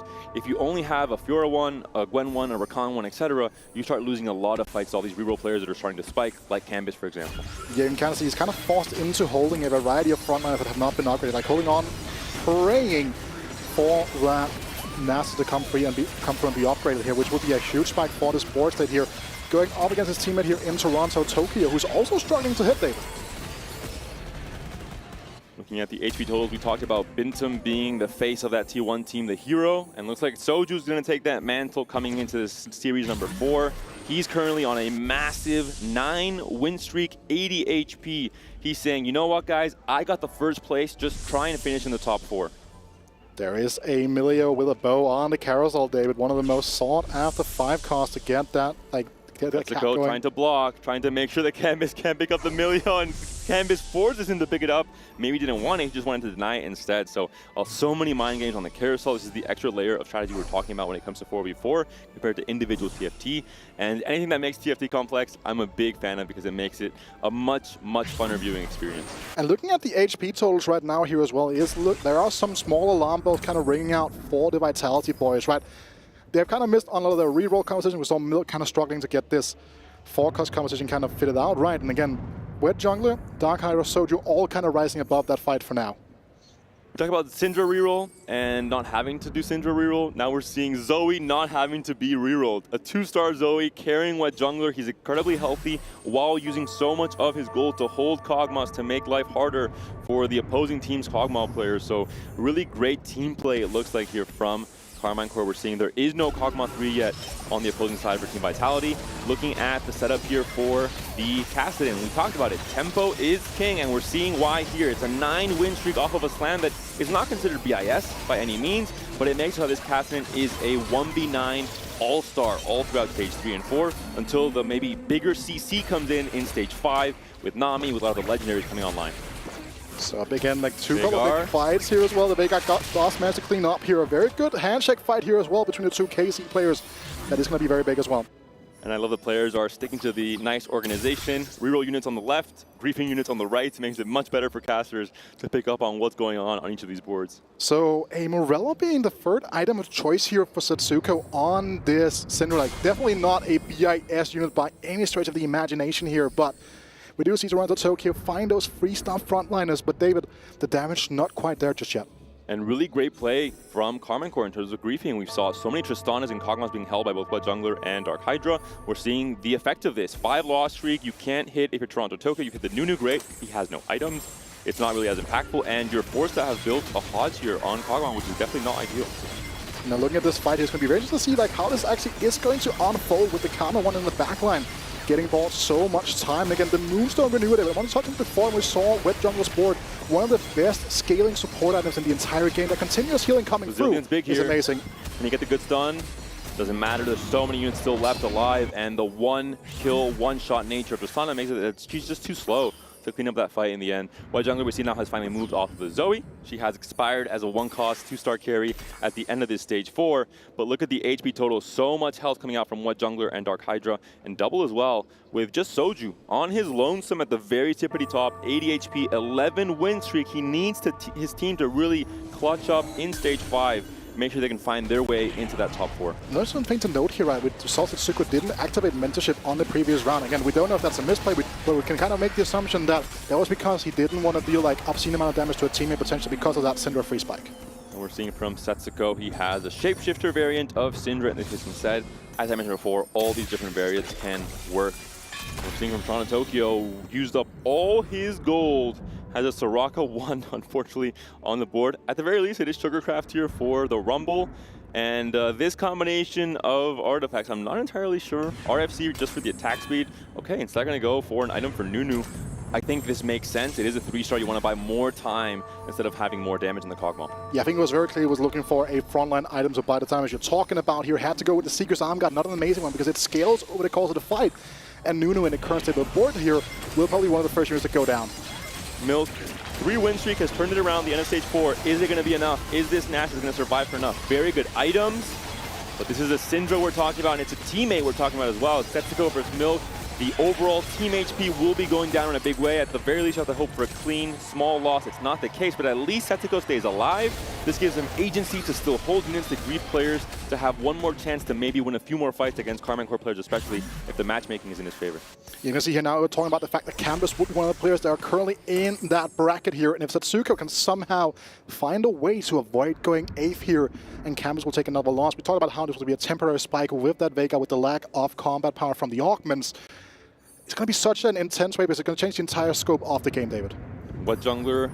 Silver Augment, Pandora's Bench, is an augment that out of nowhere, a little magic trick, you can find a win condition all for yourself, either through a 3-star 4-cost, through an early 2-star 5-cost, or just through extra ways to really maximize the upgrade you got on your board. It's kind of an econ augment as well. Oh, very big fight here, David. The straight-up battle, but the comeback charm coming through. The stun is big. Can the Veigar do enough? The Shyvana gets a little bit of an extra stun as well on the Veigar, but now the Veigar is online. The casting is coming through the JG, critting off of all the extra HP that was acquired through the Charm Purchase and through the scaling nature. The Nasus is holding on. It's only really down to the Veigar and a few more units. Syndra versus Veigar. The 1v1. Veigar is the champion. The claps come out. Canvas and White Jungler really, I think, they know how important this elimination was. They know how important it is to not go 8th in this 4v4 format. And you can see already the hype. They know the stakes that are involved with a team as good as Vitality on the opposing side. Yeah, now we're going to see Milk has kind of been able to turn it around. One of the players now on a 5-win streak, the biggest one in the lobby in its entirety. But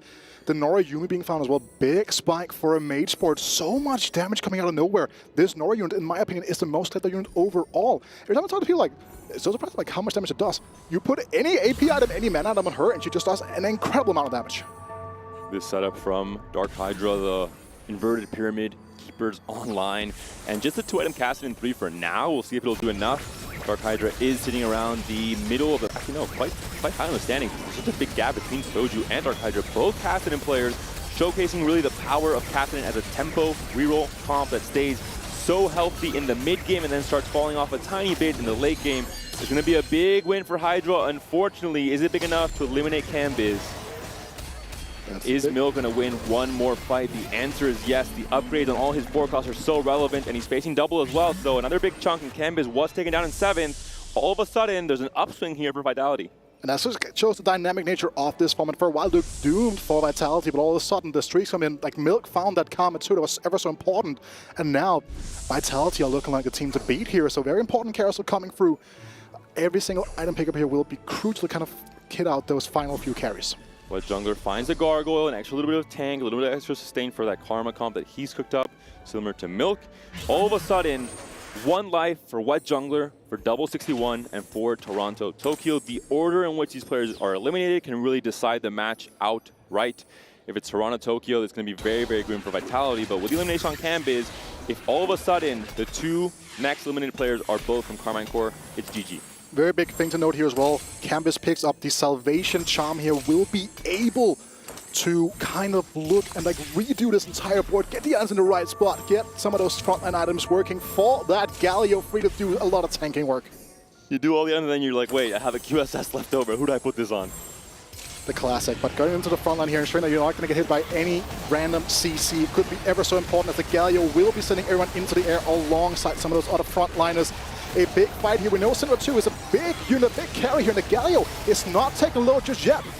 Is it going to be enough? The Nami ult comes in. This is why this is the best version of Syndra. In my opinion, the CC from Nami always comes in at the right moment. Double, big win. And all of a sudden, Toronto Tokyo is eliminated in 6th place position. Double, Wet Jungler, and Hydra are on the chopping block. Even Hydra at 16 HP, this could be just 1 loss. And it is very scary for them as well, because they can't really manipulate in the way they want to. They kind of have to say, all right, boys, who has the best chance of winning out? Because that is still going to be the big thing to keep in mind here. You got to get that first place in just to feel safe. Karma 2 could be big for Double. Hasn't found, doesn't really have the gold to go for it just yet. The matchmaking here is so important. The last fight of stage 5, still not going to be the most damage just yet. It will be Double up against Milk. Double has to win this fight to get a much better chance to maybe eliminate Vitality all together in this game, number 1. And it's going to be Wet Jungler versus Milk and Double versus Soju, rather. Soju was very strong in stage 3. Has he hit his cap? Looks like the answer is no, but the Nami comes in. The Akali and the Caster are both Syndra. Syndra gets a cast off, and Double takes the win, stays alive. Does Wet Jungler also do the same? It looks like the answer is going to be no. Wet Jungler taken down and eliminated by Milk. That's a big one here as well, right? Again, Nami, you know, that's caught a lot of flack, but we kind of saw her come into her own in that fight. Whenever that wave comes rolling through the entire board, it is such a powerful tool to buy time for the likes of Syndra, by the likes of some of those other backline carries here. But as we do see now, Milk has kind of come around on Fiora. She's finally made it onto the board. David asked that Gwen 2 was brought into the mix here as well, but she is unitemized for the moment. 2 players remain in this top 4, but there's a +2 point differential already from Wet Jungler leaping over Toronto Tokyo and Cambis leaping over Setsuko in the bottom 4 standing. So it's really about just trying to send one of these players forth when it comes to Milk or Soju. Yeah, but it's so difficult though, because with the way matchmaking is going to work here, they're almost going to be guaranteed to tag into each other somewhere along the way. We need to see a desperate play potentially come through. Any upgrade here will be ever so important. Do you go for the Phantom Emblem to get that 7 multis for a singular fight? That is going to be such a huge one to work with as well. Getting that healing in on that healingless Kassadin could make all the difference. You find the Camille, the answer is going to be no, but you do find a red buff. Could be really big for the Callista here. You don't have anti-heal right now. That will be the pickup by Hydra. Is that going to be a difference maker? We'll find out as this fight loads up. Who's he going to be facing? It will be Soju once again. High tempo player, did he cap too soon? Is he not going to be floundering, losing HP to players that maybe have stronger builds that scale into longer fights, like the Archangels, like the Rage Blade? We're seeing right away the Callista's locking onto the Kassadin on Soju's side. Kassadin's down. Can Akali do it by herself? The answer is no, but Akali is deep in the trenches. It's not enough. Dark Hydra stays alive. Milk takes down Double 61. And that is going to be one of the big things to keep in mind now. Dark Hydra, the one we're going to be looking at, will no longer have that temporary spike from that 7 multi. Still looking for that Camille you were talking so much about, David, to get the Chronos, to get the 7 multis in, to get that double healing set up into the mix here. He needs to find the Akali, but it's not happening. His augments are really scaling well into the late game. The Spite off of the Golem has the Keepers, has the Inspiring Epitaph, which just gets better and better as you add more units to your board, especially for a comp like this.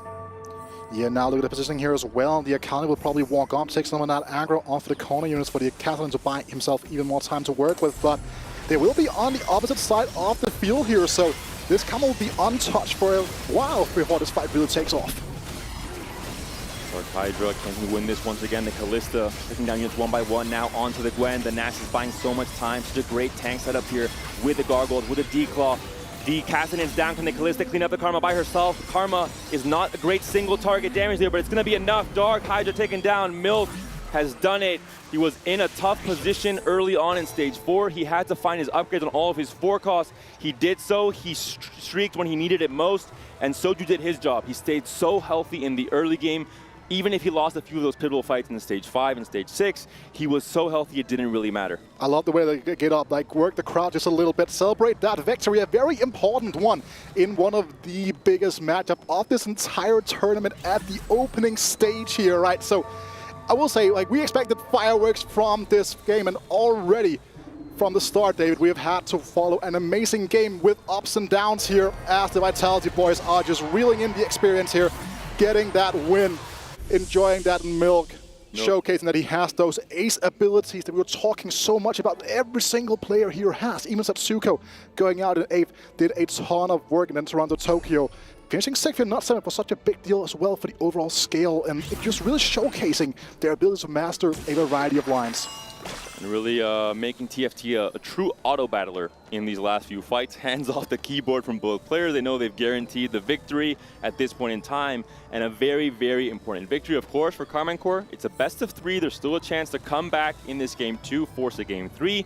And even if you lose that game 2 or that game 3, there's still another match tomorrow that you can win, go into the decider match, and potentially still go into the playoffs on the final day of this 4-day tournament. So all in all, I think the comps that we saw were pretty standard. Veigar was maybe the bigger surprise.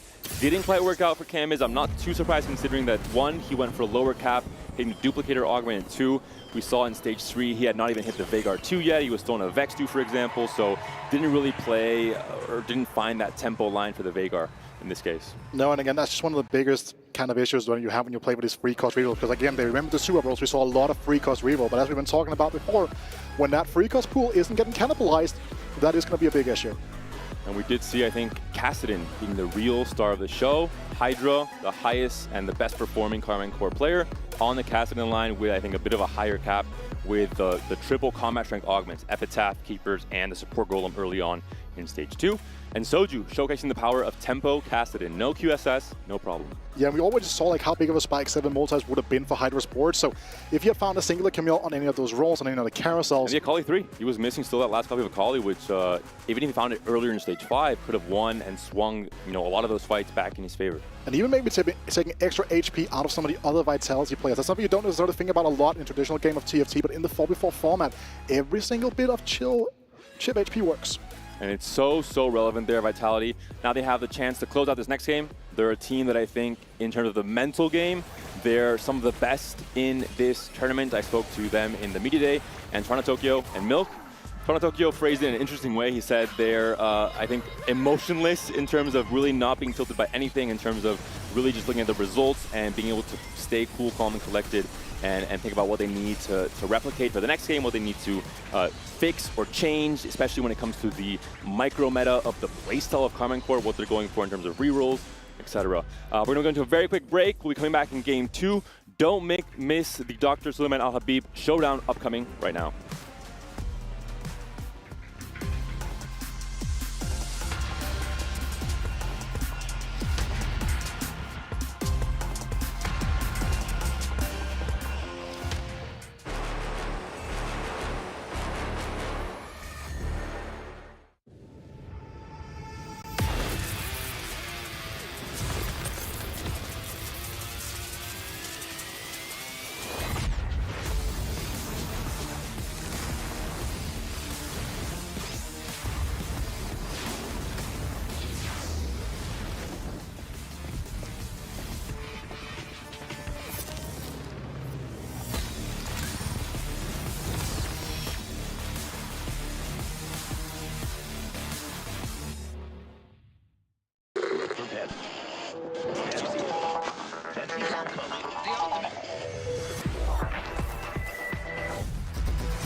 You ever wondered how a Hollywood movie is shot?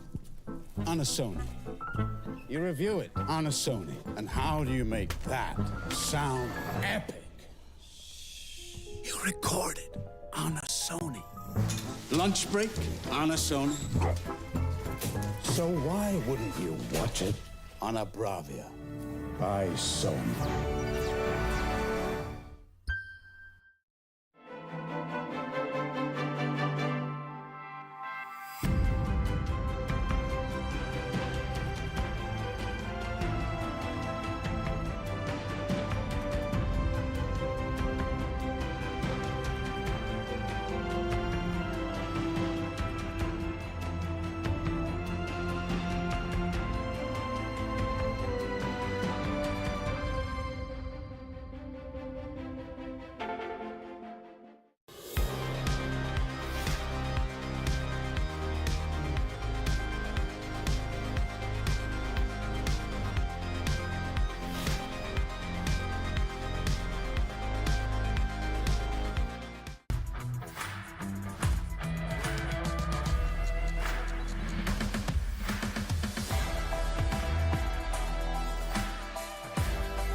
The esports armed cross movement formation at the end. Too cool to see coming out from Team Vitality. I think maybe they just knew they were winning that game one. They're going to try and force a game two win to close out a 2-0 win following the footsteps of potentially Toronto Ultra. We're seeing now the trophy, the fantastic showcase here in the middle of this magnificent stage. The lighting, the player, just everything screams top-notch professional esports, and I'm here for it. Absolutely right, David. Again, I know like you are the biggest fan in the world of the esports post. You definitely did like when I had to do it for the cold opener yesterday. You were absolutely eating into that, but there's a bit of a highlight selection here coming through from our previous game. Just really showcasing some of those early game workings and that ever so critical Vega free coming through, but not going to be enough here, and we just see like the culprit of it all, right? The Akali free on the opposite side of the field here, really hampering Hydra's abilities to get there at the end of the game. And we saw just really the setup in terms of the meta formation for Vitality specifically. They played, in my opinion, the 4 meta comps. Cassidy for Soju, Karma Flex for Milk, Syndra for Setsugo, and Kog'Maw for Toronto Tokyo. And for Carmen Core, very similar. It's only that Cambiz that I think veered off a tiny bit off of that path, playing the Veigar instead of the Kog'Maw. We saw Syndra from Double, from Cassidy, or from Dark Hydra we saw Cassidy, and from Wet Jungler we saw Karma as well, with obviously slightly different results, which is what ended up with the Vitality win in the end. But all in all, I think a pretty standard game of TFT. I think we saw a little bit more spice from the T1 versus Weibo series, for example. I think we saw some more exciting variants of the meta comps. So I hope this game 2 delivers in that sense. I think the storylines are definitely here. I think the nail-biter aspect at the very end was there, but I want to see, some Zoe reroll. I want to see some, what else, Guido? What is there that you haven't seen yet in this either tournament or in this series? I mean, I'll keep banging the drum for Ryze. I mean, I think it's a really big one that people aren't really understanding, because like it is such a strong comp to tempo into, and right, don't really have a lot of those in the meta, right? Like in these games right now, right? Because I feel like a lot of people are trying to play for these incredibly high caps. It's a great spoiler combo as well, because you spike so easily. You can stamp any item in the game, and something that I have been missing a lot of, David. Where are the guard breakers? Like seriously though, I understand that belt is a incredible component that you need to use for a lot of other options, but like it's such a powerful item. I'm going to look at the STC player predictions to see who the audience thinks will be the victor. And looks like the audience, the customer is always right. Vitality winning the game 1, winning the predictions as well. no surprise, we have, I think, a lot of powerhouse players in terms of their skill in TFT, but also their influence on the game as a whole in terms of its growth, in terms of its sustainability on Twitch, for example. Soju, Setsuko, Milk, I think. Unique faces when it comes to, influencers in TFT, when it comes to being both content creators, but also fantastic TFT players, as we saw here. Especially Soju. I loved his Kassadin game plan. I love the high tempo, not trying to fish for BIS, instead just slamming anything he's given, which I think is absolutely correct. I think we even saw a spark on a Kali at some point, which I think is definitely not a traditional build, but they're stats. It works out. It makes you win rounds in stage 3 and 4, and this is what matters most in a 4v4 format. We are loading in to game number 2. Karmine Corp has one singular mission: stay alive in this series, try and come back into this game, brush off any fatigue they might have. This is, of course, very late into this day 1. These players have been watching all the other teams, potentially learning from the successes and from their mistakes, but they have to clutch up now. They have to wake up, stay active mentally. And if you are Karmine Corp here, you go for the higher variance option of the support animals. A ton of lines could open up, and obviously not as many as the artifact lines, but I think that's something you need to keep in mind. I have a question. Are we going to see Vampiric Scepter, Warwick? I'm ready. Does that fall under the support animal category? It does not, but I want to see it anyway. With Golden Prelude, there's an option to see an artifact anvil at the very beginning, and this is the one comp I got to play one time on PvE. I won't spoil it for anyone who hasn't seen it just yet. And I think that's something we need to talk about, right? Because some of those niche lines opening up, and the corrupt Vampiric Scepter is an item that, historically speaking, for the ones that has been in the game, really opens up some very niche things. But the issue is that there are very few units outside of those units that really make great use of it, that actually can hold and not grieve himself totally. We really haven't seen much Mogul's Mail on broadcast throughout the day. I'm very surprised. All my ladder games, I see at least one player with Mogul's Mail every time going Fast 9. But the issue is as well, right, because of the fact you can much easier sack stuff up here, it's a possibility for the enemy team to completely sack off and not give you any value from that Mogul's Mail. Well, it's much difficult to, it's real difficult to kind of pull off, but even if you don't farm 50 gold, I still think it's a good game plan. I think it's a good item to have on a Nunu, Sweet Tooth Nunu, on a Wukong, for example, if you're playing down the Preserver line with Syndra or with Jinx, which we saw a little bit of earlier today. All in all, Syndra has been found for Cambiz. Doesn't really have the item components for it just yet. And speaking of components, right, it's very important to note that very often you need another tank item alongside the Mogul's Mail to really make it work. And maybe the times they've been offered, they've only had the offensive items to really go with it. For any viewers at home wondering, is Syndra a tank? What is she doing in the front line? A little tech for you if you somehow have been living under a rock and aren't aware already. You want to have Syndra on the front line in these PvE rounds because as she takes damage, she gets more mana, she's able to cast a little bit more often. It's a very small thing, but when you win these fights by a sliver of health, when you get that extra cast off and it does enough damage, it matters. Yeah, we're going to get into these now. And the Molten Camel, not one of the powerful hero augments. I played it a couple of times at PvE, didn't find great success with it. Then I looked at the stats, I looked at everyone's tier list, and I'm like, okay, I can kind of understand this. It is very, very difficult to kind of make work, but maybe in this scenario, we know that the KC cousins themselves are great at these really niche reroll lines.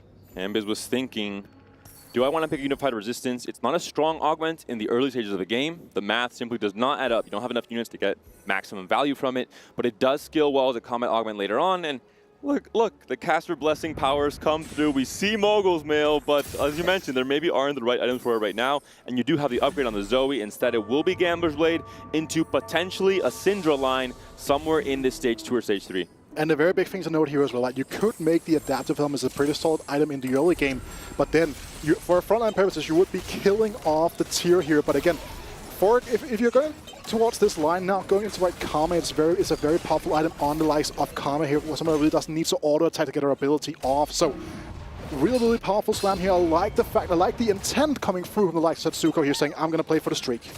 And we see the flexible from Dark Hydra. We've seen it picked many times today, simply because if everything works out, it's one of the highest cap augments in the game with Arcana emblem especially.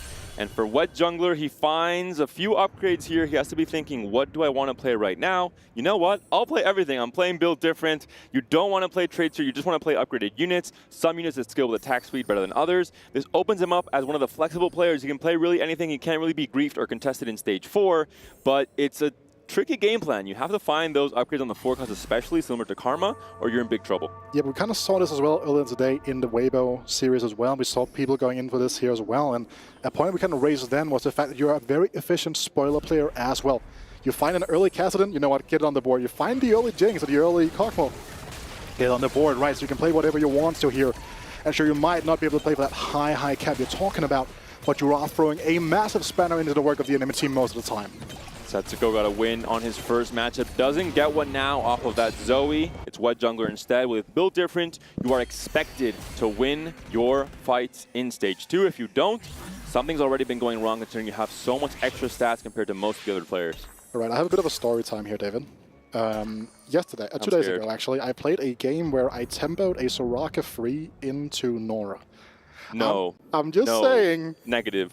It's not happening, Wida. I'm sorry. I'm just saying. I want to blame you. I'm not sure what rank you were doing this in, but it's not happening on an EWC TFT stage in a game between Toronto, Tokyo, and I'll play Carmichael. double once this season, okay? I'll wear that favor, but we can see right now the Soraka is not a powerful unit in especially the imagination here. So I like the fact that we are seeing precautions being taken here, moving that Rage Blade onto the Cockmore as that temporary curve, as you've been talking about. Could be temporary, could be the final choice. We have seen some amount of Kog'Maw with Rage Blade. It works to some extent. It's not BIS, I would say, in terms of the stats, but it can definitely work out. And another thing worth noting here as well is the fact that with the replication coming through here for Toronto, he got access to Declaw by the nature of the cloaks, right? So we'll now also have half of a Gangon Stoneplate. So his frontline items are already taken care of. You're going to start really heavily prioritizing those backline items and getting them online. It looks like Toronto Tokyo will once again be the player going for Kog'Maw this game, potentially. We did see that the first emblem from Flexible, the augment for Dark Hydra, is the Honeymancy emblem. So this could be Hydra, at least for the first few stages, playing around 5 Honeymancer and playing around Kog'Maw as well, potentially just Ziggs or Veigar. We did see a Syndra on this carousel. And there's a Vex as well with a Cloak, a good combination of units and components. Looks like Kambi is reluctantly taking it. Yeah, and that's something you gotta keep in mind here as well. Now looking into the likes of a plenitude of rods on the bench here. And for Double 61, we have seen this plenty of time from him. The full-on open forward play style, something that really came out of the French scene. I think that we saw him have great success with. Potter Bolt that was playing on the branching out here as well. We have seen him with this combination plenty of times as well. And Double, when he came up as a player, he came up when we had the carousel still at the opening of the game. Going for the glove and then like just fully flexing around everything. He's one of the most flexible players in the game, period. Double, there's no more fortune. Are you aware, buddy? You sure you want to open forward like this? I think he will be playing into the Cinder line. It looked like he had a half a Nashers, had half a Rage Blade, two rods really, so that could go either way. But right away we see BIS Syndra, Shojin, Nashers. For Milk, the positioning not ideal. The Zig's gonna be able to get a big, oh, never mind. The slight sidestep and just not quite enough damage, which swings the fight. Maybe it was already going to be a win for Milk, but definitely gets a lot of extra HP onto Jungler, taking a bigger hit. It's also worth noting here, I kind of want to figure out like how aggressively Milk is rolling with the trade sector, because now with the system changes, you're able to keep those rerolls stocked up here. We can see now Toronto slams that Deathblade. David, are we seeing a tempo line into the likes of like a Varus or a Kalista here? I think this still could be Kog'Maw. Similar like we saw, you know, the Kassadin line from Soju really working out without necessarily BIS. I think it's a similar line for Kog'Maw. I think players are really starting to adapt to what 4v4 means and how important it is to preserve HP, either through losing HP in Stage 2 to guarantee your stability in Stage 3, off of having more gold, having better components from carousels, playing into Syndra, or finding the best optimal line for the components and units you're given in Stage 2, and tempoing off of that by slamming items, not going for BIS. Also another thing worth noting here with the positioning, the second that this Warwick falls down here, we will have open lines for the Beast to kind of go in towards the backline. You can see the Kog'Maw getting graced by that Bee coming through. The Zig so big here, the positioning matters so much. Can the Jinx clean up the Warwick? Can the Zig clean up by himself? Looks like that isn't going to be the case. A big win for Wet Jungler. Another time that a Vitality player loses their streak. So pretty much a mixed bag of streaks all around. It's only Double who was, of course, open forwarding with the Metabolic that gets that 5 loss streak and gets that extra bit of economy. Yeah, it's also worth noting, right, that the last few times we've seen 4v4 in a tournament situation, it was with the old streaking system, right? So breaking a 4 streak is so impactful because you don't get that extra goal coming through until that 5 streak coming in there. So really limiting that team economy off on the side of Team Vitality here. We can see double 61 by nature of the open board. The only player with a full-on streak going on right now. Let's see for Hydra if he wants to commit to an AD line with Kog'Maw. We'll have to see what his next emblem is from Flexible coming into this stage 3, and that could really dictate, you know, how high roll this game might be and his direction for the unit he'll be holding. A little sidestep, and it's back to multi-strikers, baby. Honeymancers, multi-strikers, my favorite comp in the game. But that's kind of the nature of the flexible augment. You gotta be able to play with what you've been given here. And the multi-striker 1 does open up some interesting late game situations as well. Keep in mind, Callista could be a carry that these players would be vying for. So I'm excited to see what's going. The synergies between the different trades and start trying to make connections to find boards you can build. This is what the augment is called, flexible, for that same reason. Of course, we have Hecarim and the Nunu, the bridge between the Honeymancers and the multi-strikers with the Bastion, for example, and you can start building a comp off of that. You can even do something like the fact that going into something like the Galio, Kassadin, that way around into the multi-strikers. And that's one of the things I really enjoy about this set is the trade web. It feels very flexible. It feels like you can make great use of the likes of a flexible. And the Syndra gets the kill for Lost Streak now for Dark Hydra. Double Dark Hydra in trouble here. They have to find ways to stabilize in stage 3, or even if you get strong in stage 4, it might be too little too late if you've lost too much HP in the process. Gold augments all around for the 3-2 augment pickup, and so much gold here for double 61. Finally, we'll be seeing what he'll be committing to. He has an interesting combination of components. This, you know, it's strange. There's 2 Wukongs for now. It could just be a flex game plan, going to something like Karma, for example, with a blue buff, with the Rabadons, with half of a, you know, tank component. I'm gonna make an outrageous claim here, David. This could be Jinx. It could be Jinx, yeah, of course. You have Rage Blade, you have maybe Redemption for Wukong, for example. Which in my opinion is the most important item for Wukong, just because you need that damage reduction and the healing to really make the best use of the likes of the Stone Plate, etc. You want a Guard Breaker, you got it. Milk has built a Guard Breaker onto a Syndra, trying to, again, defend that win streak. It's all about, if you're preserving a win streak, you play tempo, you don't slam BIS, you slam whatever you're given, and just try and continue the win streak and stay healthy and get more and more gold for your just future game plan. Yeah, and I will say, like, historically speaking, the player that really opened my eyes to the likes of the Guard Breaker was Alana. And Alana is one of the premier practice partners back in the past when Dark Hydra had his set-winning run. So, like, it's a player that, you know, has had some sort of influence on the people playing in the game. Obviously, it's on the NA side, we see the Guard Breaker being slammed here, but I do think it's worth noting that it is an item that really has a lot of power, because, again, think about the likes of Kassadin, shielding coming out left, right, and center. You really get that damage amplification rolling all the time. What jungler gets a loss now, finally, built different. Maybe has done enough for him for this early game. For what jungler, we'll go back to him really at 4-2 once he rolls down level 8, and we'll see what 4 costs he's able to find. For Soju, yeah, it's a real spot. What's going on this board? Is that a Gwen 2 on level 6? So I feel like something that we have, the two of us haven't really touched on. Please, hello, what's going on here? There's something the two of us really haven't touched too much about there, right? It's the fact that players are super willing to roll on 3-2 again, something that's kind of been absent for a few sets, really came back last set. And we're seeing people like really being able to full on sacrifice their economy just to get that stage 3 action going on here, and even so important in the matchup, like in a format like this, right, where you can like, do a ton of damage with being a high tempo player. And similar to Olaf, you don't see much Gwen really popping off in stage 4. Stage 3, though, this is where these units are able to bully the competition. The 1 cost, the 2 cost, they don't stand a chance against these units like the Gwen, like the Olaf, that really, when there's not much resistances, many stats to work through, they're just able to chew through everything very quickly. Yeah, and also it's kind of worth noting that people have been struggling to find the correct item set for Gwen all throughout the set so far, because she is a scaling champion within the fights. So the initial items, it was like something like JG, Hand of Justice, and Spark. Now we saw people kind of lean in towards the Nash's too. There are so many different ways of building her. I think we're like still lacking the correct option. But look at the way Doppel has been bouncing off that Fiora. Heads up from Dark Hydra, picks up the bow, denies the Rage Blade for Setsuko onto that Gambler's Blade, Adaptive Helm, Syndra game plan. So not sure if Dark Hydra just wanted the bow anyway, but either way, a great pickup. Yeah, Hydra is on one of the plans here that could really make great use of a Rage Blade, with the multi-striker emblem leans onto the BIS item set of the Callista. So a twofold pickup there as well, and it's really exciting to see how that's going to work here. Could we see a vertical witchcraft game come through from the like of Double? I feel like he's the type of player that can pull it off, but again, he doesn't have the tempo spot for it, but Without the emblem, I think there's not really a vertical witchcraft that can really, survive the reroll meta in stage 4. Let me hope a little bit, David, right? Like, let me live a little bit. I think this will be more of just the Karma Flex roll down on 4-2, and hope that you hit enough 2 stars to stay relevant and stay active. We saw from Milk, similar game plan. You have to really be able to play flexibly and play around anything you're hitting and adapting to really all 4 costs. And something we haven't really spoken too much about either as well is the issue that you're holding so many units to kind of grief your opponents that those very complicated 4-2 roll downs get an additional level of stress, which you need to figure out, like, what can I sell to buy the space for these pairs that I might not be able to upgrade and stuff like that. So there is an added check here coming through, and now we see Milk's streak being broken by Canvas. Yet again, one of these big streaks being broken on the side of Vitality.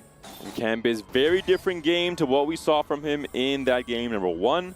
This time playing multi-strikers. Canvas and me have a bit of a feud on EU West because we contest each other on Cassidy so often.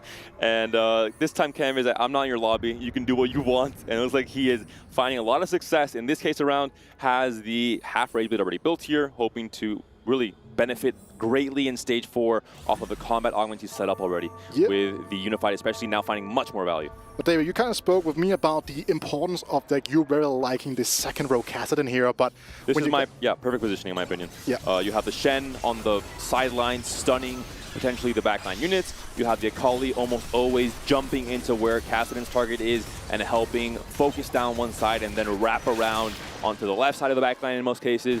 And of course you can just switch sides as you need to last second to try and fool your opponent.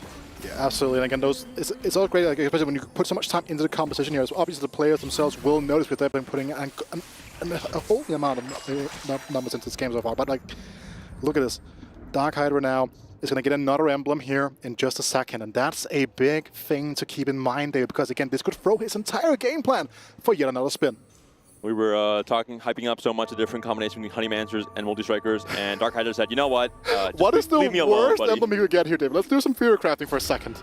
I'm trying to hype up Carmine Core forcing a game 3, so let's not do that. Let's try and hope for an Arcana if we talk about it, it's not going to happen, okay? So, like, Arcana would be the worst one. Here's what you're saying. Obviously, you're not in the spot to play that high cap right now. Good technical play here as well from Dark Hydra, holding on here. Oh, there it is. The Arcana emblem has been found.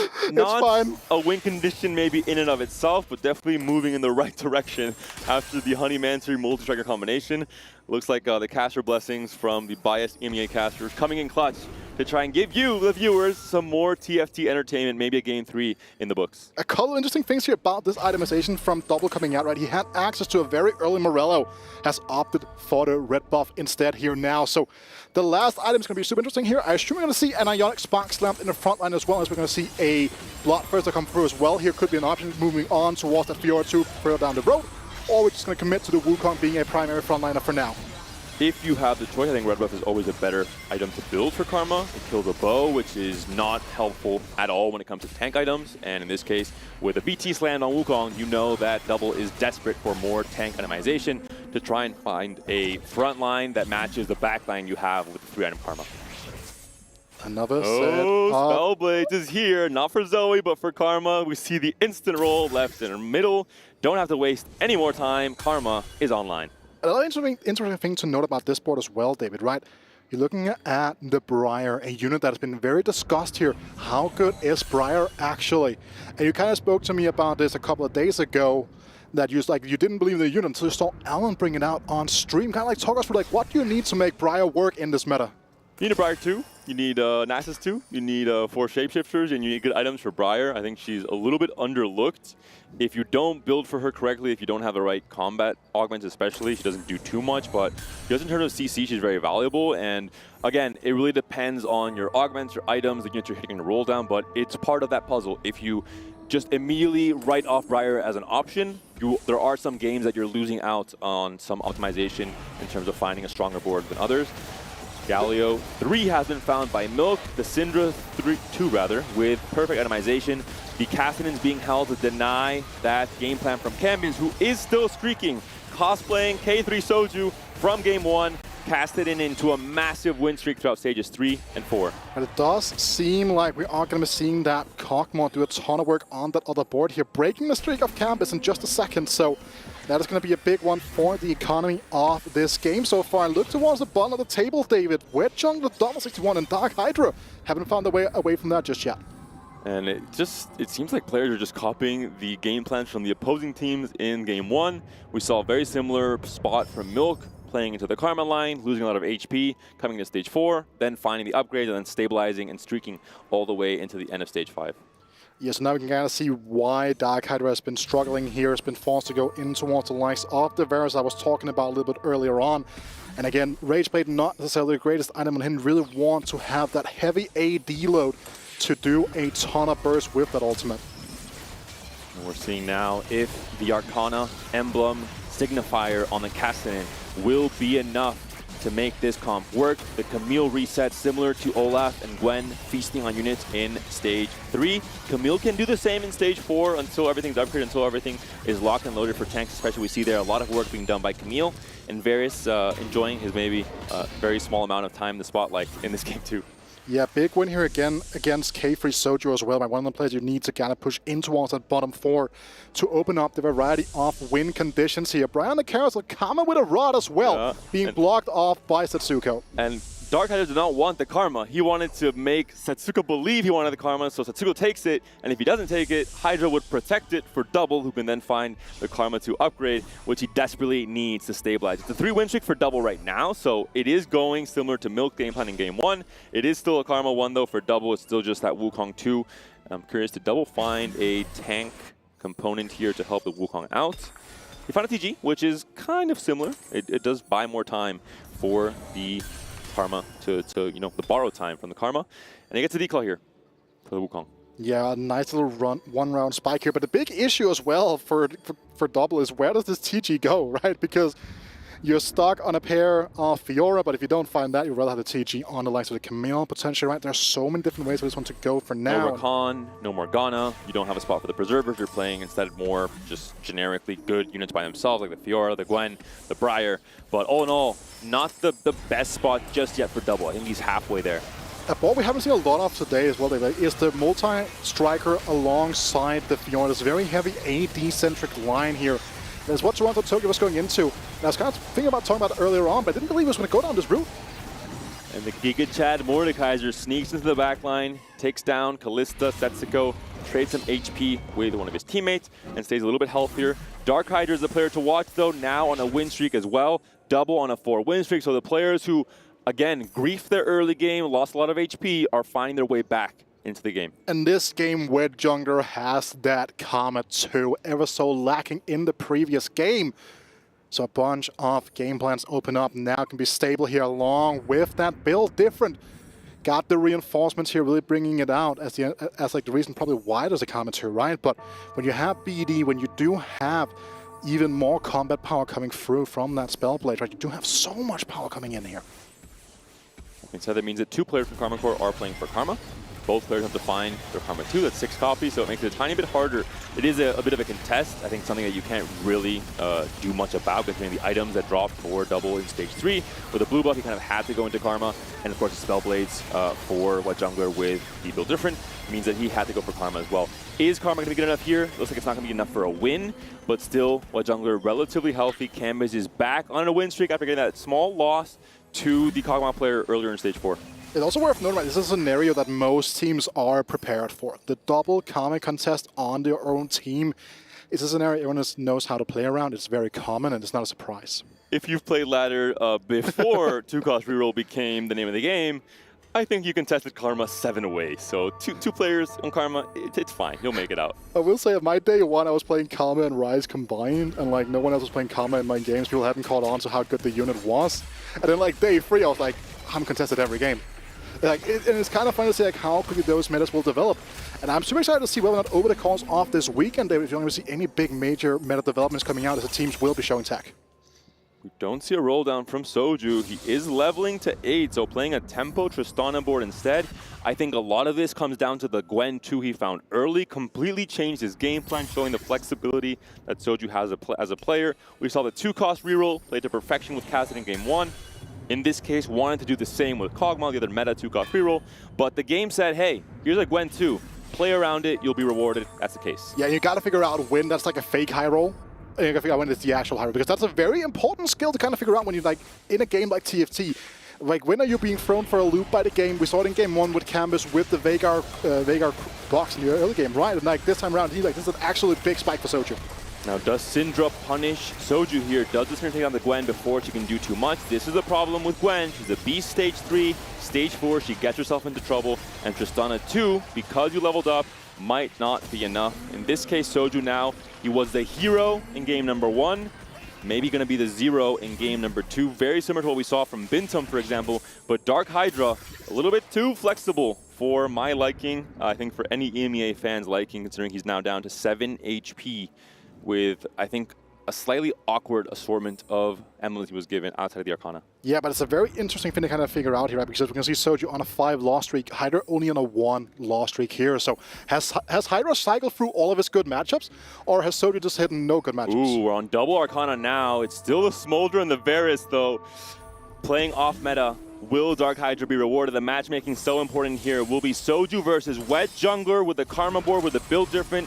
Dark Hydra versus Milk. We just saw Milk beat Soju. Can he beat Dark Hydra again? Is Milk the bully to the bottom of the HP standings? We'll have to find out as Smolder tries his best. Arcana, Xerath cast. All the extra damage coming in, but is it going to be enough? The Varus and the Smolder not doing enough.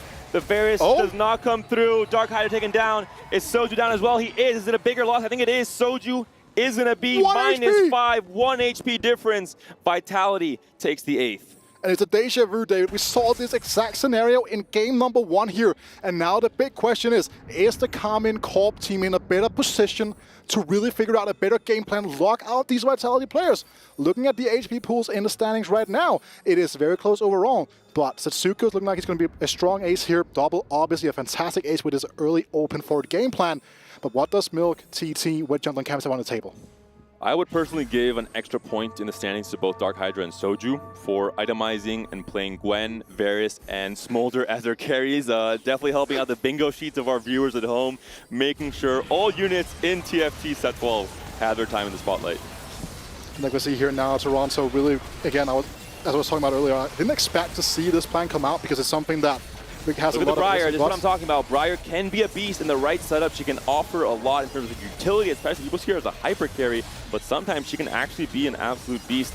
We'll see if it'll be enough here. Very, very close fight. This is what you want when you're playing your teammate. A small loss one way or the other. And another thing we didn't really speak much about, like Camille CC, the lock coming in here, almost winning the fight as well. So really big deal here. Now the Pyro Emblem no longer on offer. We have no portal players and alarms, so the portal will not be anything amazing either. But for Campus here, he's blocking off that Camille here with the QSS. A great item in the late game with the amount of CC ramping in.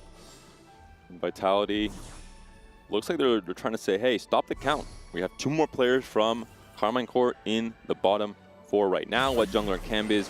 Potentially 1 life for Cambiz, what Jungler 17 HP should be fine for stage 5. But these players have to start spiking if they want to put their team back in business when it comes to trying to force a game 3. And looking at Setsuko, he's on a 5-win streak. Looking at Cambiz, despite a very strong early game, no casted in 3 because everyone else was holding. Now pivots into Camille. It's a Camille 1. You're, again, trying to high roll the Camille 2 on level 8. Is that going to be enough of an option? We just have 2 units that are not quite upgraded just yet. And this is why we're seeing a 3-loss streak from Cambiz. Yeah, and these are our main carries as well here, right? And that's a big deal. It's going to be a fight against Double here, so any positioning things that have been done differently? Double did not.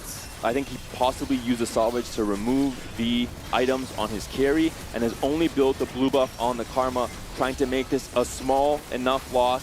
It will be, I think, a pretty big loss in the end regardless, but at the very least, Cambiz stays alive, which is what is most important here. And he has the metabolic accelerator as well to heal back up. We know that Double is one of the strongest players in the lobby. Could have killed 2 more units there, would have been great for the total HP for Carmine Core, but regardless, Double currently second in the standings, 37 HP to work with, just 2 off of Milk. Yeah, now with Jungler, they're the next on the chopping block here. That's a big deal to kind of keep in mind as well, that that is something that we have to pay attention to. We do see my boy Rice kind of showing up here. And the thing about this board, David, as I'm very experienced with it, it's a very strong top 4, top 3 board. It's not a board that you're going to go and say, you know what, I'm going to get that first place finish here. But again, it is built different. It has been scaling in. That extra attack speed might do a ton of work. If you're built different, if you're wondering, this is the way to play it in set 12 Magic and Mayhem. You want to go into AP. There are just better attack speed scaling AP units right now, with Varus not really being the absolute demon that he will be maybe potentially later on in the set once the next few patches come through. For now, Ryze is the unit you want, and Nami without items is good because you want to have that extra bit of CC. But all of a sudden, the positioning really not ideal here. I think that's going to be end of the road for White Jungler. Karma taken down very early. Briar, Setsuko really showcasing why Briar is a fit on this board for so many players when they're playing around this flexible game plan. Wet Jungler and Cambiz ended up 5th and 6th. Dark Hydra 7th. That's the end of the series. Vitality, a dominant showing. 2-0 for Team Soju, Milk, Setsuko, Toronto, Tokyo. Am I showing tripping, they mean business. Can't double win out? Double can't win out. There's 3 players from Karma and Core in the bottom 4.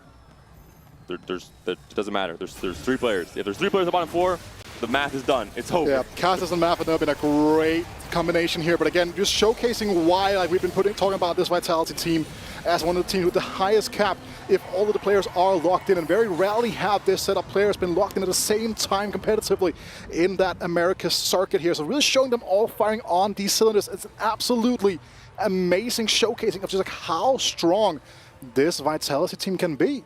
And could this be kind of a misstep in the game plan for Karma and Core in this game too? Playing maybe a little bit too flexibly. Dark Hydra onto the flexible augment. Didn't have the best setup until the end. It was too little, too late. 2 players on Karma Flex. In one case, it was of course built different for Wet Jungler. Not going into the meta reroll lines as often as it did in game 1. In this case, the opposite we saw from most of the players from Vitality. We saw the Kog'Maw 2 games in a row. We saw the Kassadin very often as well. So all in all, a great showcase from Vitality.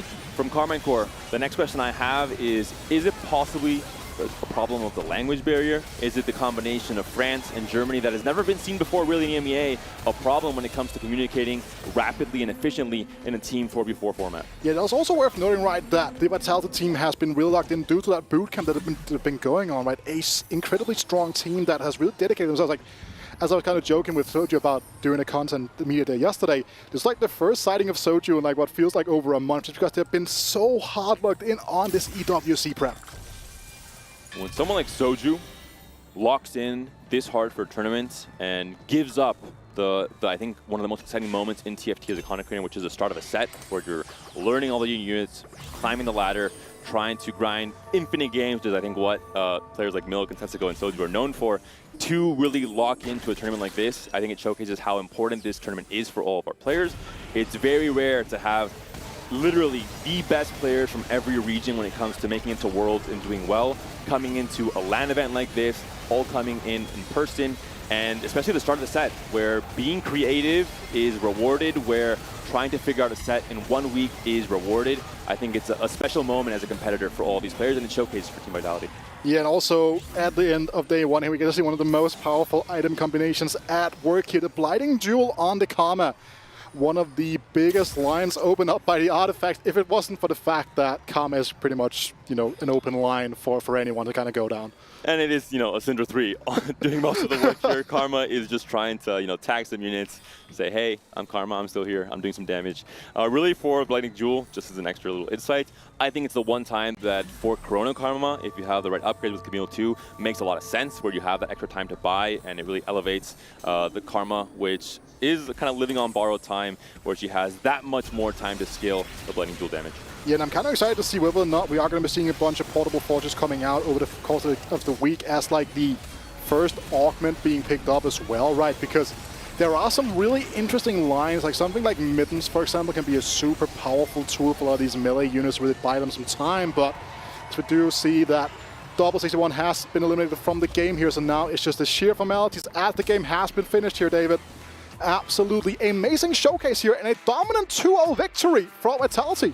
Maybe not as close of a series as we expected. I thought this would be similar to T1 versus Weibo in that second series of the day. Kind of the mirrored showdown from two of the best Eastern teams in TFT right now, the two of the best teams in the West, with Americas and EMEA both represented. Not the case. Vitality came out swinging, and I think really the tempo game plan in stage 3, the loss streak game plan from players like Hydra with the flexible, with players like Double who just opened forward at stage 2, might not be the way to go when it comes to the 4v4 format. I think it could have worked out if you have all your upgrades, but two players going for Karma. White Jungler and Double didn't find their upgrades on the roll down to 4-2. It makes it very, very difficult. That being said, we are not done. Karma has a chance tomorrow to win their elimination match, to move into the decider match in the group stage, and still to make playoffs. Yeah, it's also worth noting, right, that you gotta question yourself here if your common call, like, has your meta read been incorrect? That's a very big thing now, because do you end up oversteering? Because like, do your calls need any steering at all? It is such a fine line to balance in a double elimination format. And right now, looking off the top of my head from the results from today, EMEA and America is actually on relative parity. We had 2 wins for each of the regions and 2 losses for the regions. GK Esports from Brazil and Fnatic with a big upset loss to Z10 are the 2 losers on this day 1. They'll have to fight back the elimination matches tomorrow. And Toronto Ultra and Vitality back-to-back Series 3 and 4 getting big wins for the Americas region, with the French teams at least working out in the very first series with Volta and Enzo and the Coco, with branching out being extremely dominant in their win. Yeah, definitely, and that's one of the reasons why like I chose branching out as my pick to win it all. It is such an fantastic selection of players coming together with great 4v4 experience, but overall, like, the players have just been looking extremely locked in. And all in all, I think the meta today has been relatively what we expected. We did see some glimpses of really, really flexible play.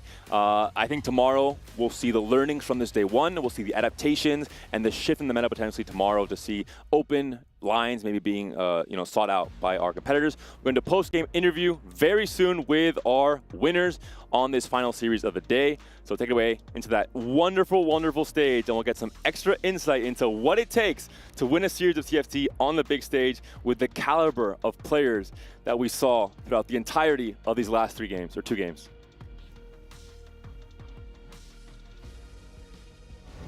Soju, another 2-0 series has landed amongst us, but I want to kick off the discussions because obviously here at the Esports World Cup there are plenty of regions, and there's been a lot of discussion about who you might think the strongest region is in the entirety of EWC. I think it's probably NA or China. Any particular reason for why? I mean, scrims aren't everything, but there's some teams that are a lot stronger than others, and I think in team environment or 4v4s, there's a lot less variance. And the better team most of the time will win, unless there's some Giga 2-1 Syndra 3-item type angle where they guarantee to win the game. Yeah, I think 4v4 is great, and there's definitely less variance. It's better than solos. But I think China and NA has been the most impressive in scrims. I'm loving the fact that you actually favor and love the 4v4 format. There's been a lot of discussion over that as well. But your next opponent, I don't know if you know this, is going to be Mirayan Sejong. So let me know your thoughts. Obviously, with it being a new set, there are plenty of unknowns. How do you think that they're going to look to approach the game against you guys? I don't know how they're going to approach the series. Honestly, we expected Twisted Minds to win. We haven't scrimmed against either of them because they're in our group, obviously. But I think we're better, and it'll probably be a 2-0 again. You're better. There we go. There we have it. Thank you so much for joining me. Congrats again. Without further ado, that is all from me here on the stage. But our wonderful analyst and desk are going to continue to break this one down. Jasmine. It's me, Casanova, here with Hupe-san and Clement once again as we talk a bit about this series. I mean, Vitality really ran away with this one, and KC, I think, found some struggles in their overall strategy.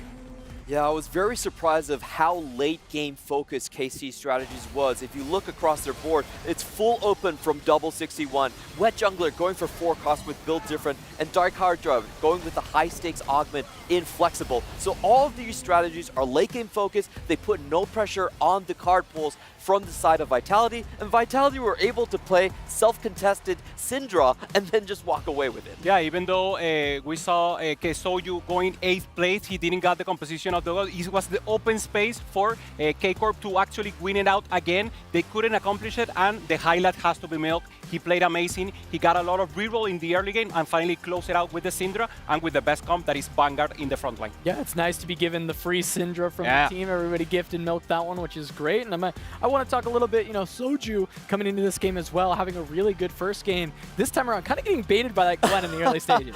True. He was originally angling for more of a Honeymancer style. We saw the Kog'Maw being built already, and then he pivoted into AP items, couldn't get those AP items anywhere in the rest of the comp, and just went for a fast 8th, when maybe not the carry you want to focus too much on. Yeah, he had the 2 healthy, so he had to go for the Kog'Maw. The game gives you when you probably need to use it, and he didn't have the spot to the reroll, so I think it was a commitment to not go 8th. He did go 8th in the end, but the idea was to at least go 7 and try to punish the rest of the lobby. He was holding some units, so he actually helped the team even though he went 8th. Well, he almost was able to outplace Dark Hydra in that one, because Dark Hydra ends up having to play around that Varus and Smolder, which is also kind of not the carries we're really wanting to see. Yeah, we did see the Arcana come out, but it was a little bit too little too late. It was the last 2 of the emblems that he actually got. In early game, it was just pure bleed out for him. So we saw 2 free fall players from KC and just not enough pressure on the side of Vitality. All right, well now it's time to talk about our MVP. Milk is going to be the one. And, we talk about North American players and we talk about Setsuko and Dish Soap and Wajian Iverson, but the one on top of everyone else whenever people do tier lists is Milk when he tries. And I think we have Milk trying here. We also saw him, we saw him also in the camera, and the player said that he's the one that he's been leading the team. So he's like the captain of the team, even though obviously Soju is like the representative, the name outside. So very mature for him to actually help the team and get that knowledge into them. I knew it was over when Milk said on socials that he was going to read the abilities of the champions this time. He didn't do it for the previous set, and we have seen the results here. Milk when he tries, right? There we go. And now we get him playing. He's not even one-tricking a comp like we've seen him do when he's at his peak. He's played both Karma in this and then also rerolled the Syndra. So yes, he's playing the best comps. That's what Milk always does, but he's finding different styles and finding success that way too. Yeah, and also he recognizes, he said it in the interview, he loves this style of games. He sees this as the future of the competitive in TFT.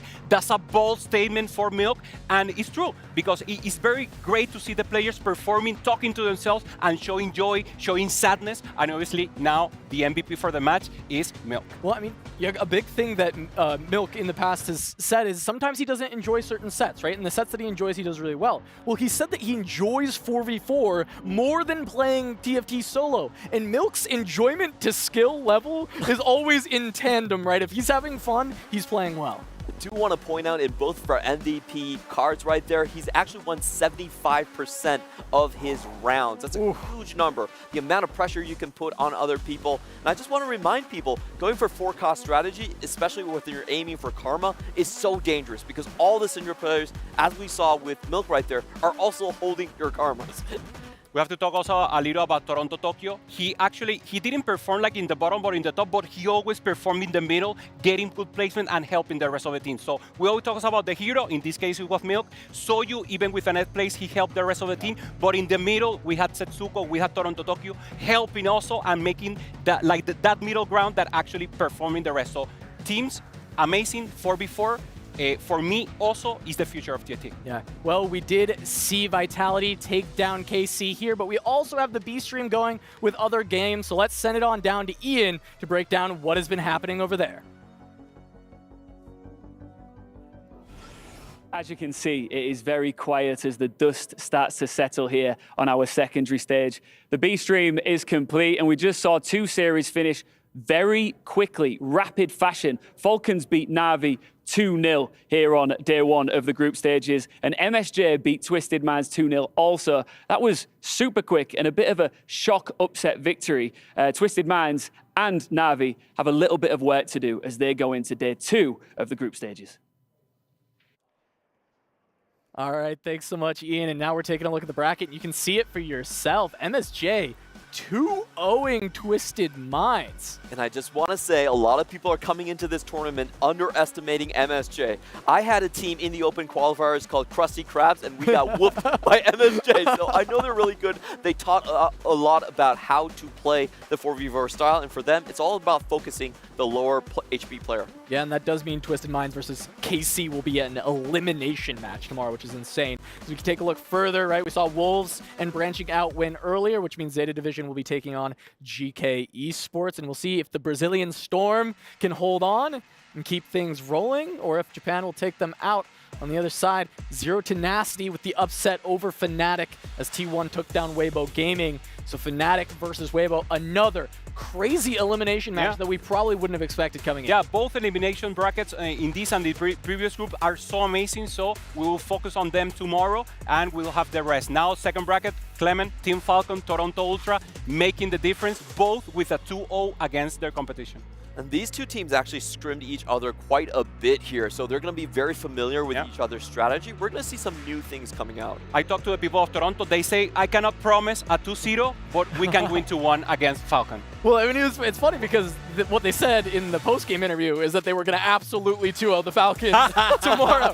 So let's take a look at tomorrow's schedule to see what's happening. We're going to start with Zeta versus GK. Then we'll be going to Fnatic versus Weibo. Then, of course, followed by Falcons versus Toronto. And then that final game will be TBD. We'll see which one we end up picking up. But I don't know, which games are you most excited for going into tomorrow? I mean Toronto, because they said first, as you mentioned in the interview, that they were going to 0, but after they saw actually Falcon performing and their own performance, they say, okay, 2-1.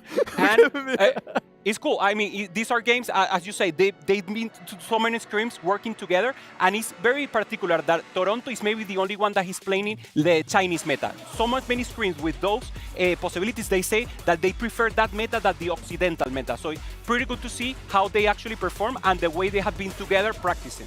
For me, it's going to have to be the elimination matches, especially Fnatic versus Weibo Gaming. I think a lot of people didn't expect to see these teams potentially out so early on day 2 of the event right here. Fnatic, again, the only team with 2 global championships on the roster here, might just be saying goodbye already, which just shows the caliber of this event. All right, that's what we've got for tomorrow, but let's take a look here at the Kadia play of the game. Excited to see. We had a lot of great plays throughout the day, but one of the big stories was Bintum on this comeback to keep his team within the series. He had to finish second in this game, and it was a series of quick positioning in multiple fights in a row, this one being the final one to secure that second place. He gets the wrap onto the rise. It was massive. It was so beautiful. He did the last-second swap between all of the dummies and is able to fake out the player on the other side. Also, look at his main carry. It's a Nyla with multi-striker. Very rare to see this line. Also, a very low roll situation for him. He couldn't find the 7 multi-striker the entire game, still manages to win out in this unorthodox style. Yeah, and Bintum for sure the leader of the game. He knew he had a bad, not a bad performance, but a bad game maybe in the first one. He said, this is not winnable, so okay, we lose the first one. Then he coming out for the second, and then they win it all. So actually, the 2-1 that they predicted was enabled, and very good for them. Very calm, and the way they were communicating, laughing slowly, called it mine. I felt so good making them and seeing the win. All right, well, we had a ton of amazing games today, and we're going to have even more tomorrow, but that's going to do it for us on the first day of TFT at EWC. But make sure that you tune in tomorrow for even more incredible action here on Magic and Mayhem.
Have you got what it takes to get to the top?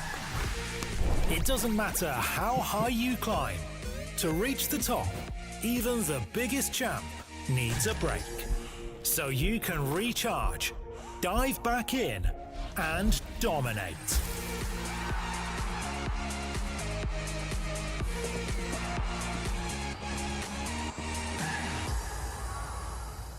Have a break. Have a Kit Kat.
something in his eyes.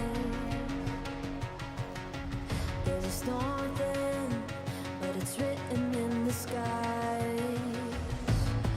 Let it break me till it's over.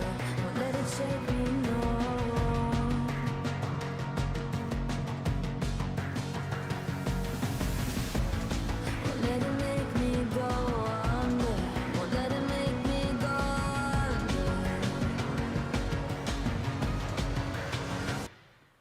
So now it's time to fly. Nothing's gonna stop me now. Nothing's gonna stop me now. Nothing's gonna stop me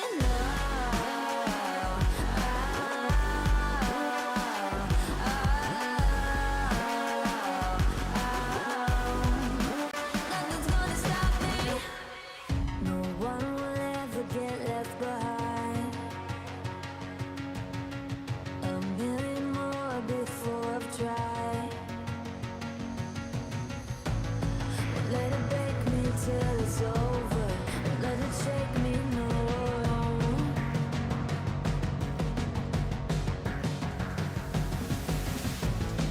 Let it make me go under. Let it make me go under.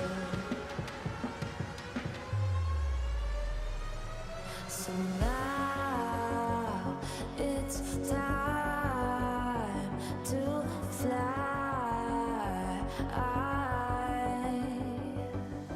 So now it's time to fly.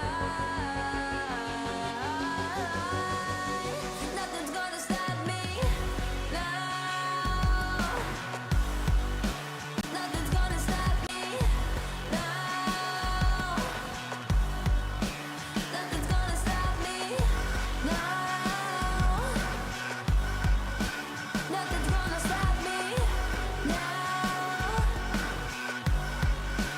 Nothing's gonna stop me now.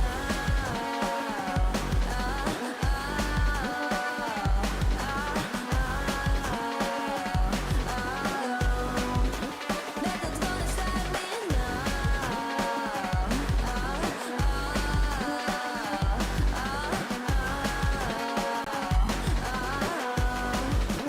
Nothing's gonna stop me now.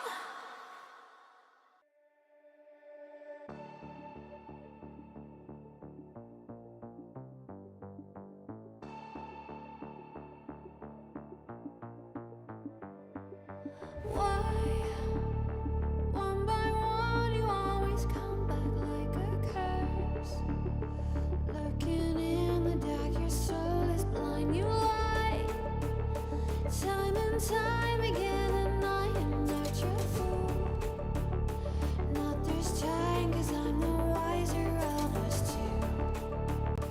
I'm the one of light, the antithesis of you.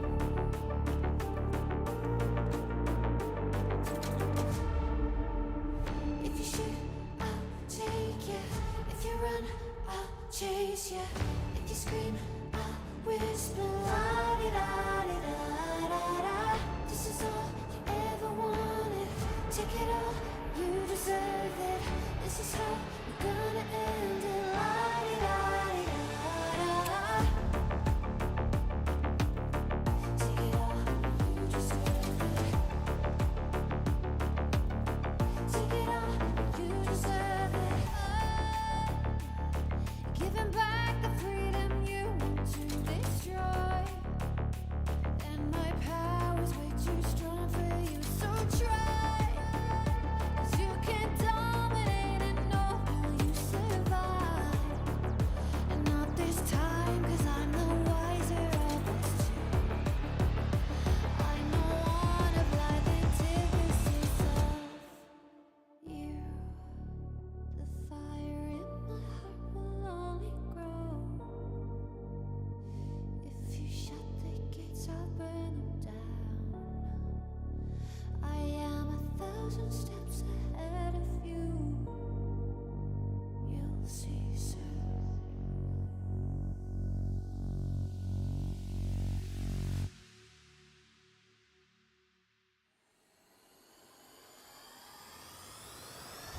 If you shoot,